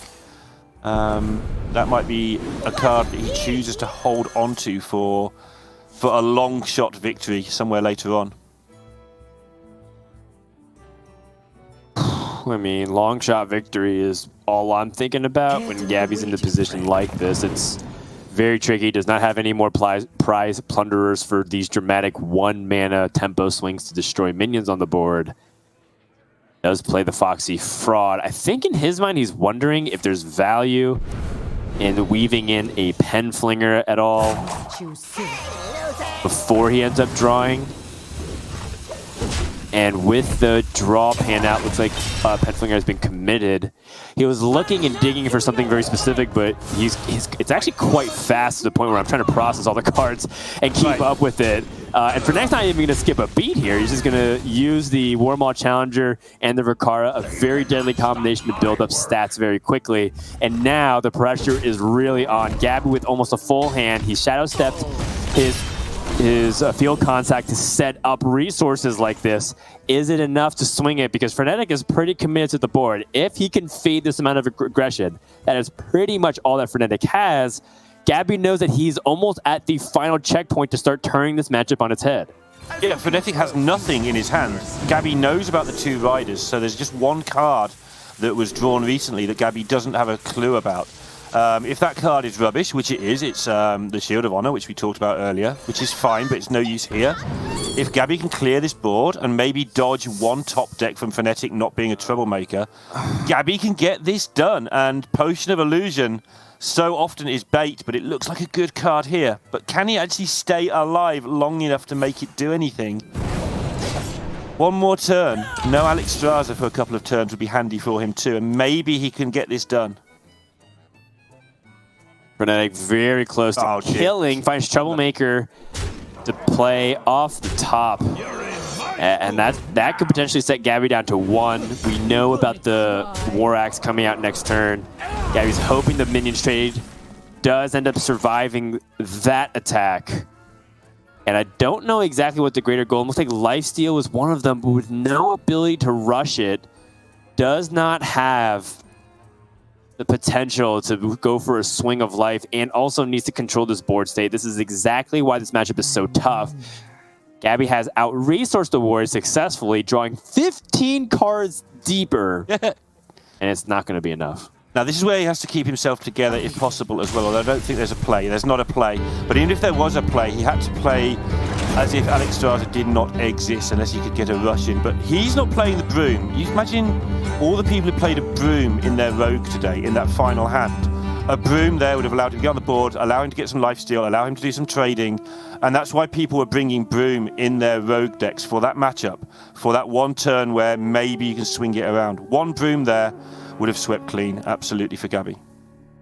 Yeah, and I think that, you know, Gabby did a great job to hang on and maybe posture himself for success. Just didn't pan out, and it happens. And it's a tough matchup for a reason. So moving on, we do have... actually, let's go ahead and recap. Apologies. Some of the more important moments. You know, Fnatic wasn't truly challenged at all in terms of the threat level, but it was dangerously close for him to potentially lose control because he was committed to the board of resources. Excellent budgeting from Fnatic to ensure that, you know, what he committed was just enough to get over the hump. And also cleaning up the board every single turn he possibly can, maximizing the card value. Just really good textbook warrior play here coming out of Fnatic. Yeah, he takes that 1-0, gets it out of the way. But it might not make him feel that much more relaxed because it is a matchup he expected to win, and he won it. That's great and all that, but there's a good chance that the reverse will happen when if Gabby's warrior bumps into Fnatic's rogue. So we shall see, but yep, definitely a good start. You'd rather be 1-0 up than 1-0 behind, but it's not the biggest 1-0 you will ever see. Yeah, and we're just getting started, and eventually, you know, let's say Fnatic's Rogue's last deck remaining will have the same matchup right back as we take a look at Fnatic's Spell Mage. There is a deck of Lunacy, and so that is something to keep in mind. Only one copy of Ring Toss instead to try and mix it up a little bit in these kinds of matchups. Fnatic does come in as a previous Masters Tour winner. Last year was able to take Montreal, able to get top 16 in another one. So, you know, that was how he made his bid for Grand Masters with great performances. And probably even adding a little bit of insurance, right? Because on this current pace, he might be one of the candidates for relegation just based off the first few weeks. And if so, would have to fight his way back. So, you know, that's why you can see him. He really cares about this series too. It's not just really about Gabby's bid for Grandmasters. It might be Fnatic's bid to potentially stay in it. Yeah, absolutely. Those that insurance policy is well worth it. All of his points have dropped off from last year now, so he is kind of starting afresh. But a win is a lot of points. A win would put him in with a chance of coming straight back, and obviously also builds towards the second set of promotions. It's a sliding scale where 3 drop off as 3 new ones get worked in. And so anytime you put together two good tournaments or 3 good tournaments, you're likely to have them all in one of those clumps of 6. That is really good. So no time like the present to get that win for both of these players. Yeah, very much so. And Fnatic with Spell Mage, probably has a really good chance of doing that. Spell Mage doesn't have that many bad matchups. It does feel like a couple of them that exist right now. There's not that many Druids remaining, for example, in the field, just because we're whittled it down to 16. We're going to see a Spell Mage mirror, one with Deck of Lunacy, one without. And you can also see the additional splits, right? Like we see the Ice Barrier copy in Fnatic's deck. That's largely a nod to the aggressive decks that he might be facing. And Gabby says, you know what, I'm just going to go ahead and commit to lean, mean, double ring toss machine along with that shooting star. I do wonder how Deck of Lunacy plays as an X factor. It's not super common to see, you know, the Spell Mage mirror right now with both of them playing Deck of Lunacy. But, you know, if one person's able to get it online and it goes uncontested, they do sometimes have some really wacky stuff that happens. Although it often does come down to Fireballs, Mask of Cthulhu, and a Pex's Blast as the burn damage to end the game. So we shall see what ends up happening in this very crucial Mage mirror. Yeah, one of the big deals, I just want to correct myself before I continue. Fnatic's points have not dropped off. He's actually in a very, very strong position, and a top 8 here would put him in almost, again, in the sort of Gabby territory, almost certain to get re-promoted. But yeah, the Lunacy thing, one of the problems with the nerf, it's not just that you can't play it until turn 4 now, which is everyone analysed sort of, oh yeah, if you play it on turn 4, it's bad, and if you play it on turn 2, it's good, and all this stuff. Stating the obvious, it costs 4 mana, so on turn 4, you don't get to do anything else with it like you used to be able to. You have to just play it for what it is and miss your whole turn. And for me, that means that the versions without Lunacy are better in the mirror. It can still do crazy things, it can still save the game if you're behind, but it's not just a matter of it missing a turn, of being played on that turn. It's actually missing things as well. It's still the highest win rate card, I believe, in the matchup, if you're able to keep it. So we shall see if that ends up being the case. And again, that's just mulligan data. Like, a lot can change. If you want to be very critical of it, the matchup percentages are very close, so it's kind of difficult to tell. And that's partially because Mage vs. Mage is 50% on paper, and that's how the data reads it. So let's go into it. Gabby starts things off with 2 back-to-back draw turns. Fnatic playing a secret. This is already looking better for Gabby because he's just drawing 5 cards deeper than his opponent at the moment and has the ability to just kind of churn out the damage and the resources, not even skipping a beat. However, he does pause, think if there's anything worth evaluating, or does he just simply want to pick the most powerful spell in the grand finale? I mean, they're both trying to find flow. They made the terrible Mage mistake of not drawing their Incanter's flow. So although Gabby's loading up on that damage, it's expensive damage. What they really want is cheap cards, and they have 2 cards each that make that possible, and they both missed. It's going to be quite entertaining to watch them play with real costed cards for an entire game by the look of this. Yeah, I mean, at this point, it's not even going to come down to a Canner's Flow. I think the race has really begun. Gabby has a Pex's Blast to deal 5, has 2 Fireballs to deal 12. A pretty bad minion comes out. That's a 3/2 5-cost minion. The speed of which these guys are playing, by the way, just kind of shows you how straightforward their game plans are. Fnatic, not actually willing to let this minion survive. He does have a full hand, so he needs to dump cards. But he also had Ice Barrier up, which is something that I'm curious about. One of these things where, you know, maybe it's not so bad leaving your opponent up if they're going to be tossing things like a Pex's Blast to the face. Oh my, counter spell after your opponent used a coin. That's got to feel pretty good. But Fnatic has a lot of ways to try and diffuse that. Yeah, I was laughing how quickly Fnatic snapped the flow when the orb offered it. It's like, yeah, I'll have one of those. But Gabby matching him by top decking it, so it really is going to come down to the timing of the damage right now. And what Gabby is doing is he's trying to prevent Mask from doing so much damage by putting minions on the board where possible. This is one of those situations where Fnatic almost is out of cards. Does have the Cram Session with the Imprisoned Phoenix in a couple of turns. Can't help but feel like it's a situation that is very much looking Gabby favored. Does not have an answer Yeah, this blast all is the huge. burn. It's so much protection. It's a threat. It's damage to the face. It's all the things you need in the deck. And Gabby is looking in a good spot. And the minion survives. That's even more damage. Actually, is it? Does he know what the secret is? Well, he knows that there's an Ice Barrier naturally in the deck. He's tested for a bunch of other different stuff, but like there's not really too much more that it's going to be besides the possibility of Ice Barrier. So I'm liking it from Gabby's perspective down to not attack here, unless he wants to play the grand finale and start pushing minion damage. But first you have to find out what you can set up for a 2-turn lethal, if you can set up the 2-turn lethal. I mean, he was very, very close there with the lab partner and the fireball. So we might see a ping face come into play here, just to get those extra wands weaved in. It's true. He wouldn't have the ability to do it next turn because he doesn't have 10 mana, but still could get very close. Time runs out on me.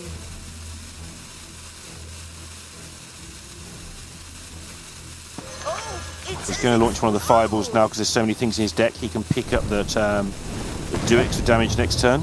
It's the equivalent of pinging face in a way, although I'd like to have seen both fireballs in one turn. There was no way to make that happen that was realistic other than by not having your secrets, but he needs those for protection. Uh-oh. He knows that Frenetic's going to draw 3 cards, and he finds another Cram session. Remember, 3 encounter flows have been played. That's a 2-mana Apexis Blast. Frenetic has 1 opportunity, 1 chance to really make this count, and that's an 8-damage Apexis Blast. He's not going to stop. 4 cards now. Fireball off the top. How much spell damage is this? This is 9. Frenetic is trying to do it, and he's done it. Apexis Blast off the top. A crazy combo turn coming out of nowhere to swing the matchup. It's a 2-0 lead for Frenetic. We talked about the importance of Encounters flow, but more importantly above everything else, keeping up the amount of resources in your hand by drawing cards is often the key to really make the Mage deck really work on all fronts. And Frenetic just showed you exactly what that deck is capable of, whipping out almost 30 damage out of nowhere.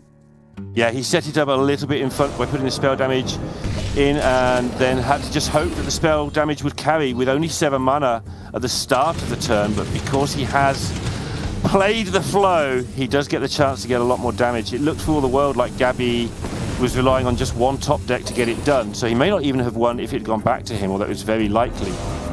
But yeah, Frenetic just drew everything in order off the top there, as you nicely described. 0 mana Cram sessions are a thing. 1 mana fireballs are a thing. Who wants that deck of lunacy in your hand? It wasn't needed. All Frenetic needed was just to get the damage going. And remember, he saw so much burn being tossed to the face. And that shows you, how dire that situation was, because Gabby was trying to set up a potential lethal for himself, gave himself Mask of Cthulhu outs, gave himself other different draws to potentially win. And now Frenetic 1 game away from going to tomorrow's top 8 and potentially being on that list of candidates to win multiple Masters Tours. We're going to Miracle Rogue for Game 3. We talked about how this matchup with Rogue might end up just hitting Warrior and flip the roles from Gabby and Frenetic's point of view. But, if you're in Frenetic's spot, you got to feel really good and like your chances to make it to the top 8 for tomorrow. Yeah, the more we see of this tournament as it goes by, the more Miracle Rogue is very much the 4th deck, though. It's the deck that every time we get to can the player reverse sweep, if it's Miracle Rogue, you feel there's a chance, and if it's not Miracle Rogue, you feel there's not a chance. That's how it seems to have been. It usually finds a win because it's a decent enough deck, but it is definitely the weak link out of the most common lineups, I think. It's not that good against Mage. It's terrible against Warrior. It's obviously 50-50 in the mirror, so could still go wrong here for Frenetic, but obviously he is on the edge of making his own little bit of history, at least, getting just so many points in such a short period of time, and like you said at the start, defending himself as well from potential relegation. Yeah, it's certainly an interesting point of conversation. Rogue has actually edged out a pretty significant win rate against Mage, clocking at almost 55%. 55-45 is an advantage that I'll take in a Conquest format. But you know, it's still just like 500 games. It's not like the biggest of sample sizes, and part of the reason why is because a lot of people expected Mage. So if you're teching the Rogue to try and win versus Mage, while Mage doesn't have too many ways to tech versus like Rogue, for example. So we shall see if there's a lot of Frenetic's choice of cards in those. That is true as well. The weapon rogues are boosting that win rate in the face. It's only like 10% of the field or something like that, but it's enough to skew the numbers a little. In the Rogue's favour, I think they're slightly misleading. All really good things to consider as well. I've considered this matchup to be very close to like 49-51 at most. Back-to-back cult neophytes from Frenetic, which is pretty much the way to describe the speed of which these guys are playing. What the heck? It's so fast. Did someone put Nosdormu in both of these players' decks? By any chance? It is reminding me of listening to you commentate on the Nosdormu tournament you were a part of a little while ago. Listening to the pace of play, trying to describe what's happening without just describing what is being put on the board and actually look at the strategy is definitely an issue when they're going this quick. But the strategy here is you've got Incanter's Flow, you play it. Incanter's Flow is one of the more important cards when you have so much card draw like this, the Arcane Intellect and the Refreshing Spring Water. And then Blood Mage Dino is just more card draw. You know, Frenetic having the two Cult Neophytes this fast, without actually being able to secure a commanding board state because of this Devolving Missiles, is, oh, wow. 3 to the same target. So clearing the board. But still, it's not a good spot for Frenetic here, and he's got a lot of combo cards, not a lot of great ways to start things off. You can see that frown from Frenetic. Frownetic. Not happy with that situation. Nice work. Gabby sort of got a little bit lucky there as well. He didn't draw the flow until after the neophytes had been played anyway, so they sort of didn't really slow him down as much as Frenetic would have hoped. But now Egwin, there's a lot of damage when you play Egwin. A lot of people, for some reason, which I don't really like, do like playing the spell damage minions main deck, but you discover them so easily. I think it's best just to play the version that Gabby's playing and find them yourself.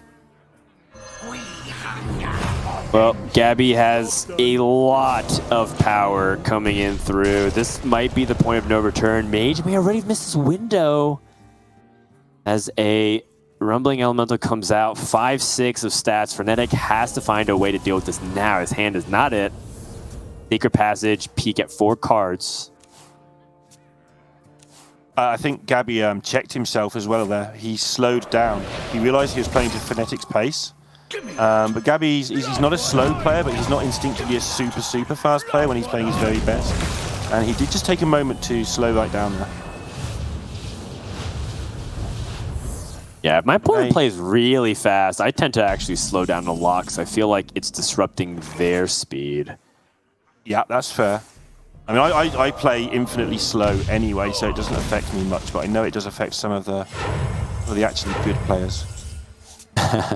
You're methodical is probably the way I like to... I've held up tournaments in the last round more than I'd care to admit. Okay, I'm admitting it. I held up a tournament for an hour once, but I played Life Coach in the last round.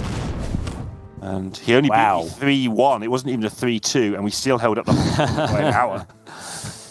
Oh, wow. I wonder if I casted that tournament, but... no, you didn't. No. Good times, good times. I miss Life Coach.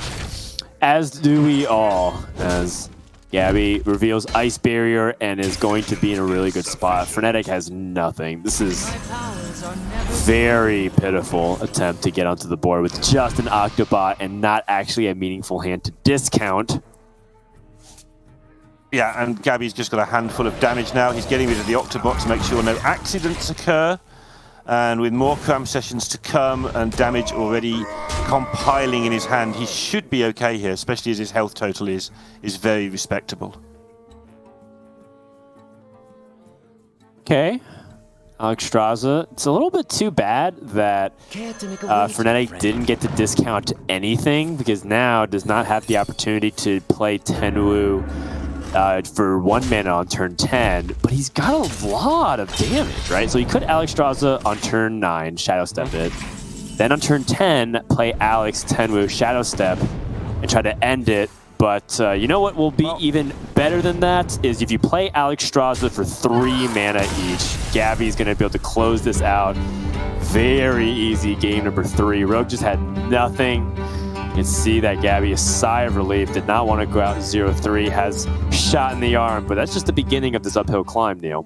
I'm just sitting there working out, should he, like, Shadow Step the Tenwu next turn? While I'm thinking about this, there's just things flying at his face from all directions, and it's just not relevant. It's 2 turns away. I just wondering whether he should Shadow Step Tenwu next turn to set up a Shadow Step on the Alex. And it just doesn't matter, because exactly the same thing that we just saw happening the other way around occurred. Just cram sessions into reduced damage, into blow your face off. 2-1, mages are done. And I imagine that we'll see the Warrior go into the Rogue now, which is a very strong matchup for the Warrior, as we've discussed. And it might come down to the Rogue Mirror.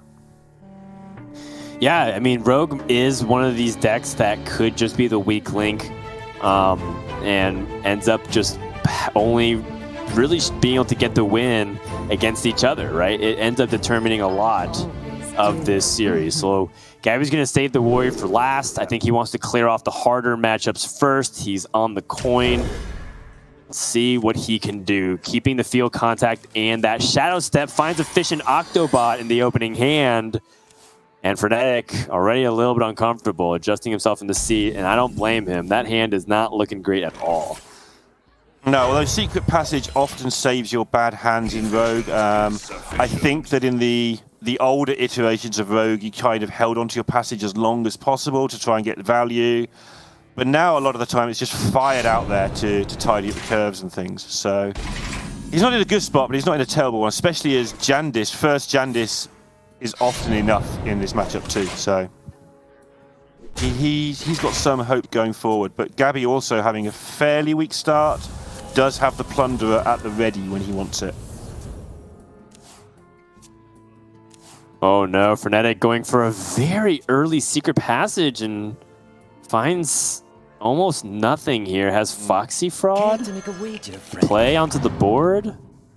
Oh my, and now attacking into the Octobot to try and discount. Gabby recognizes that this is a giant window of opportunity because his opponent just gave up a valuable resources. The Gabby Jam is back. Finds a Pen Flinger. That's a very valuable card to combo with the field contact. What does he want to do with this turn? This turn is filled with a lot of potential here, Neil. Yeah, and he also has to work out what he's up against. Remember, Fnatic's done nothing effectively for 3 turns. Gabby may correctly guess that there's a Jandis and a Kazakus there. He would definitely guess that there's some high-value minions. He might guess there's some damage available. So he knows what he's up against here to some degree. I love it. Thanks, Dan. Yes, I love it. Great sequencing to make sure to maximize the play. Penflinger returns. He draws more cards. He can get discounts further onto his Tenwu and Alexstrasza combo specifically as quickly as turn 8. And now Fnatic can deal with the field contact. And, I mean, Gabby's ready. He can kill off this Cult Neophyte, can play Kazakus, actually gets Foxy Fraud as well, to just return that favor and be able to utilize his Brain Freeze to eliminate. That's actually much stronger to set up a really powerful board here.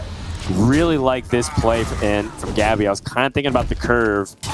This is already starting to mount up to be a significant tempo advantage. Gabby really capitalizing on the weakness of Fnatic's hand, which I like. This is definitely the powerful line to punish a slower hand like what Fnatic showed for the past few turns. Right, and in the interest of fairness here, I talked about the Broom against the Warrior and how, pathetic it would have, how good it would have been if there's been a Broom he'd be able to swing a turn around against the Warrior. But that Broom would have been in place of this Penflinger that has reduced his hand in the mirror and given him a really good chance of winning the mirror. So the pros and cons of tournament lineups are not straightforward as, why didn't you play a Broom? He is reaping the rewards of not playing the Broom in this game. and leaving the warrior game to, okay, well, I'm just going to lose that game when I play against warriors. Which, with the broom, it doesn't change that much anyway. Yes, that's right. And this is a situation where the Golem strikes back, trying to take down all of the board, but it leaves at the Kazakus. That's a 4 damage minion. That's very valuable amount of damage for Gabby, trying to end the game as early as next turn if he can continue to push that pace.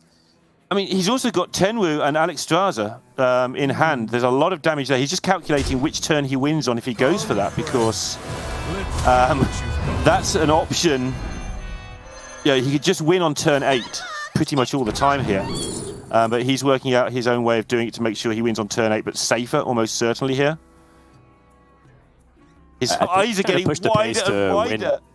I think he's trying to win on turn 7. You know, why wait an extra turn and give my opponent the ability to rebound? If he could maintain this board strength, this is enough with the battle cry from Alex Straza just to win next turn. Didn't realize he had the +1/+1 buff on the Golem to add extra power. And Gabby is set up beautifully. Fnatic has to go digging for a miracle. We call it the Miracle Rogue for a reason. And the stress of the comeback is starting to visibly show on both these competitors. Fnatic doing a great job fighting back onto the board, but all that needs to stick is one single 2-attack minion. And it's not going to be enough here. Gabby's going to win Game 4. We're going to Game 5 to determine who is going to Championship Sunday. Wow, and it's like a big deal. Whoever wins this is very, very close to a lock for Grandmasters. Whoever loses it has to sweat next tournament unless they do very well again. And one game of Hearthstone, and Gabby is the one now in the driver's seat. He's got that mirror out of the way. He's got the warrior versus the rogue. It is not unassailable by any means, but it is not a very good matchup at all for Fnatic going into this. Yeah, it's a situation where Gabby saved the best for last. The matchup that has been tormenting Rogues all tournament long. But, you know, you got to nod to the fact that Gabby set up his early turns beautifully, driving a very consistent stream of pressure turn after turn, budgeting his resources correctly, able to spot the line super quick. But that just shows you the amount of work he's put in. Basically a permanent resident of rank 1 legend in the tavern. This guy has put in all the value amount of games that you can ever imagine. So you can see that he's very well versed on how to capitalize, but more importantly, the read, the understanding of what Fnatic's hand is likely to do. When he's secret passage, pause, do nothing, and play a Foxy Fraud with no combo, you know your opponent's hand is pretty bad. Gabby capitalized perfectly, and now he's set up beautifully going into game number 5. Yeah, and there's not much going on in here for discussion. It's a fairly normal build. I guess you can talk about Tent Trasher, which is probably quite good to run into rogues as well. Just an extra sort of medium-sized minion, maybe trade with a golem in a push if you are somehow getting behind. But overall, the two decks are kind of the same as how I've been describing it, but the warrior always has the attack choice. It's got all the rush minions, whereas the rogue just has to play its minions out there and hope they don't get attacked. They're like sitting ducks as long as the warrior draws fairly well.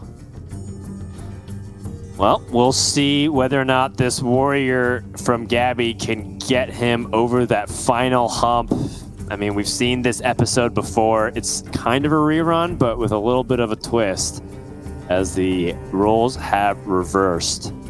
However, we have seen, you know, the rogue be able to upset that warrior. It's not over yet. It's just that the overwhelming likelihood of being up to 0, and you're looking at the raw percentages of you winning that series from that point on, it's got to feel a little bad from Fnatic's point of view. You feel like it's slipping through your fingers, that opportunity to lock in that spot.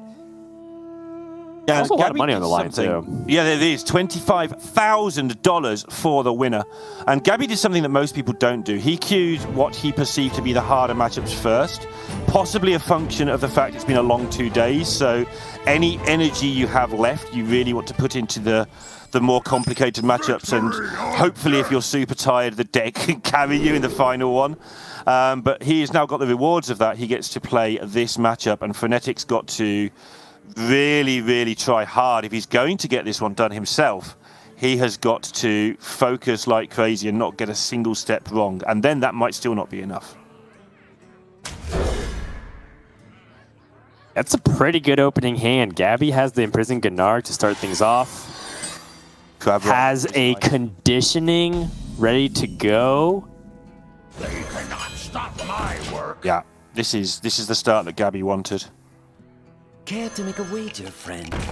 Boxy Fraud into the Swindle. Fnatic building his resources early. It's a good sign for the Rogue to start things off. And the pace continues to speed up. Double conditioning. Oh. This is interesting series of choices. No like obvious pick right off the bat, because you could say that Imprisoned Vile Fiend is an interesting choice just for what it could do in a couple of turns. However, it doesn't really synergize with things like the conditioning in the hand, but it does end up being another tribe for Tent Thrasher in a couple of turns. So Tent Thrasher ends up becoming cheaper in a way. Yeah, very tempting. Best value. Very tempting indeed. Notice that he would rather float a mana here than play the Crab Rider and get rid of the reduction on the Fishy Flyer. So it looks like he might be planning just to throw that straight out there. Because he gets the weapon next turn as well. He will be able to get a nice board swing turn. I'm curious to see which way he chooses to go here. For my master. Well, I mean, the 10th Thrasher comes out. It's a very powerful rusher coming out and trashing tents. Yep, trashing tents. And also just really kind of punishing Fnatic for being a little bit slow in terms of setting up, and that's just not really Rogue's fault. That's just what the Warriors capitalizing off with the athletic studies. And now Fnatic is not grabbing tempo, he's reacting to the board state. ETC, handy for later, maybe for a bit of damage, but usually doesn't come into play in these minion trade-offs. Notice again, not being greedy with the conditioning, or is being greedy with the conditioning, depending which way you want to look at that. Trying to get the buff and get it on the Crab Rider.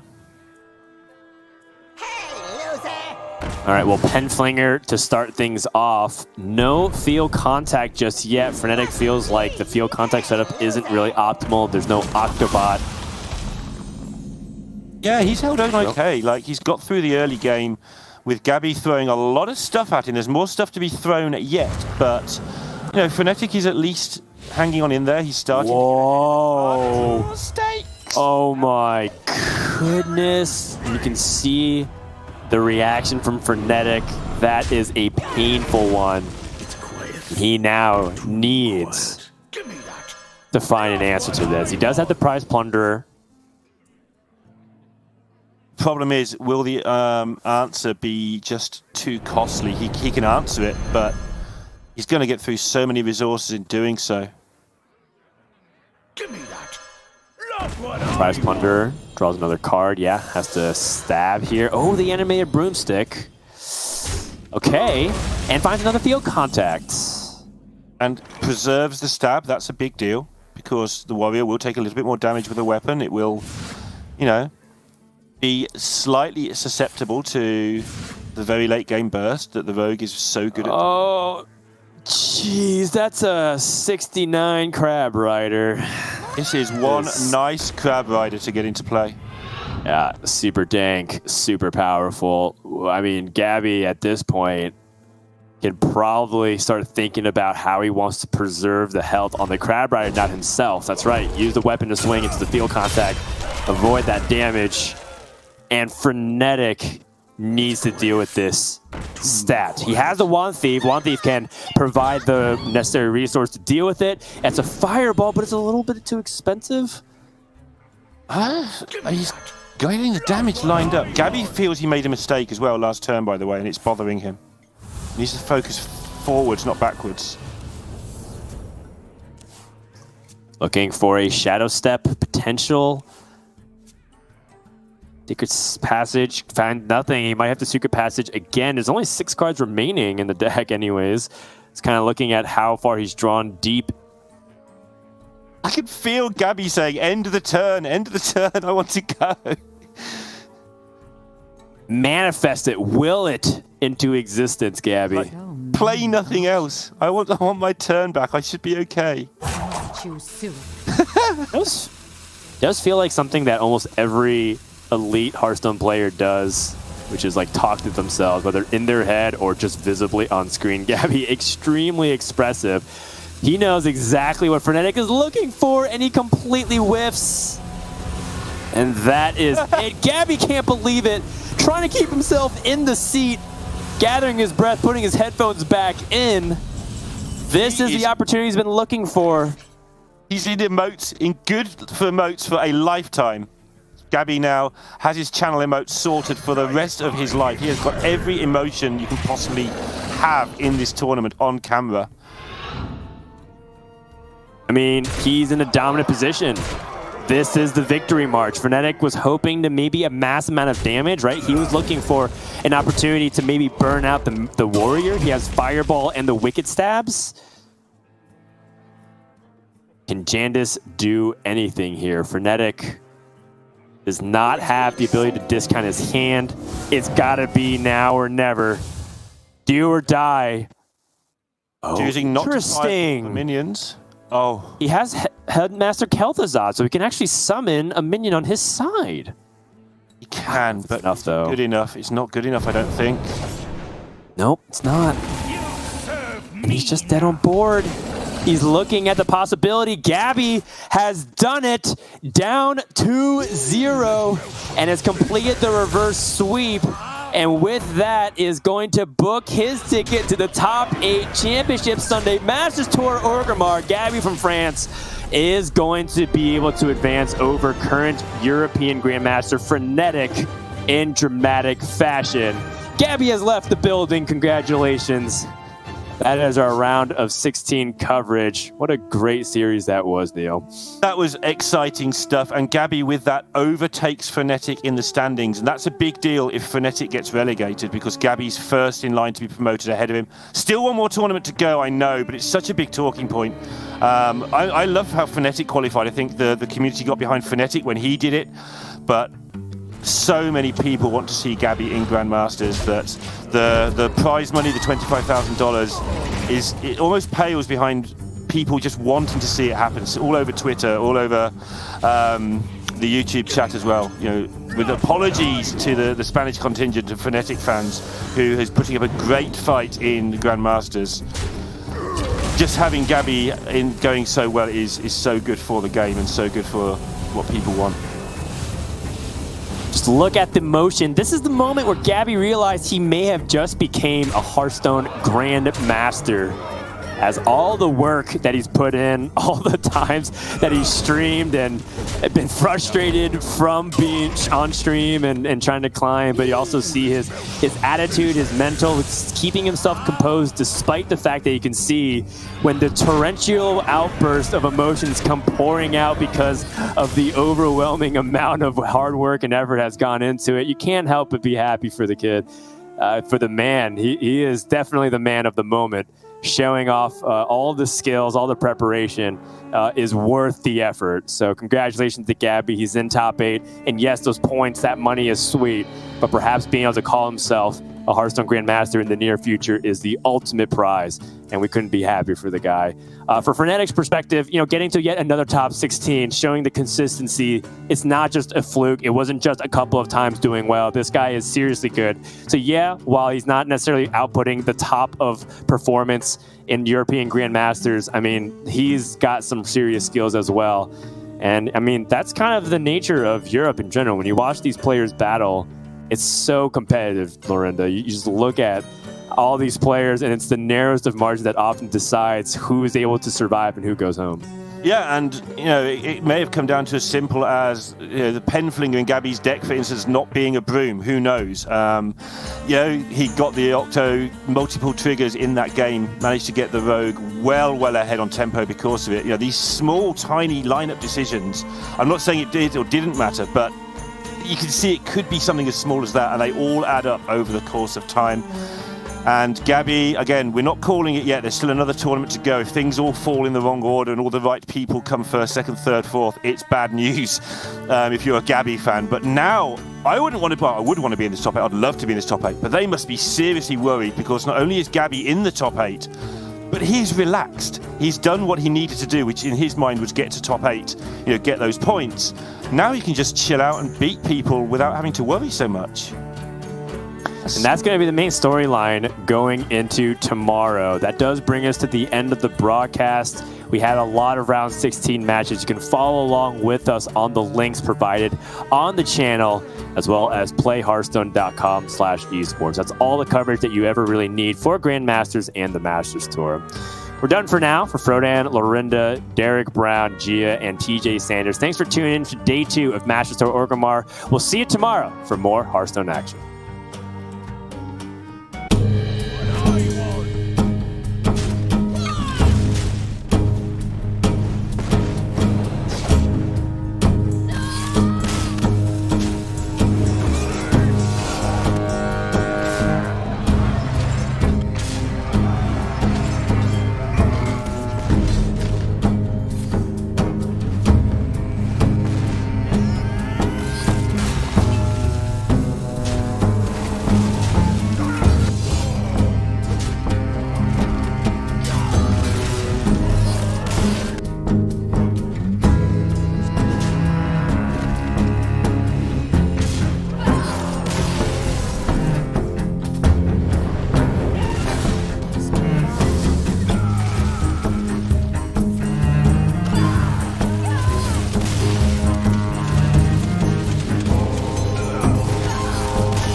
Oh, that's just lethal, right? Yeah, it is. Once again, rage. Wow. Okay. I did not expect that. I thought the soul may return.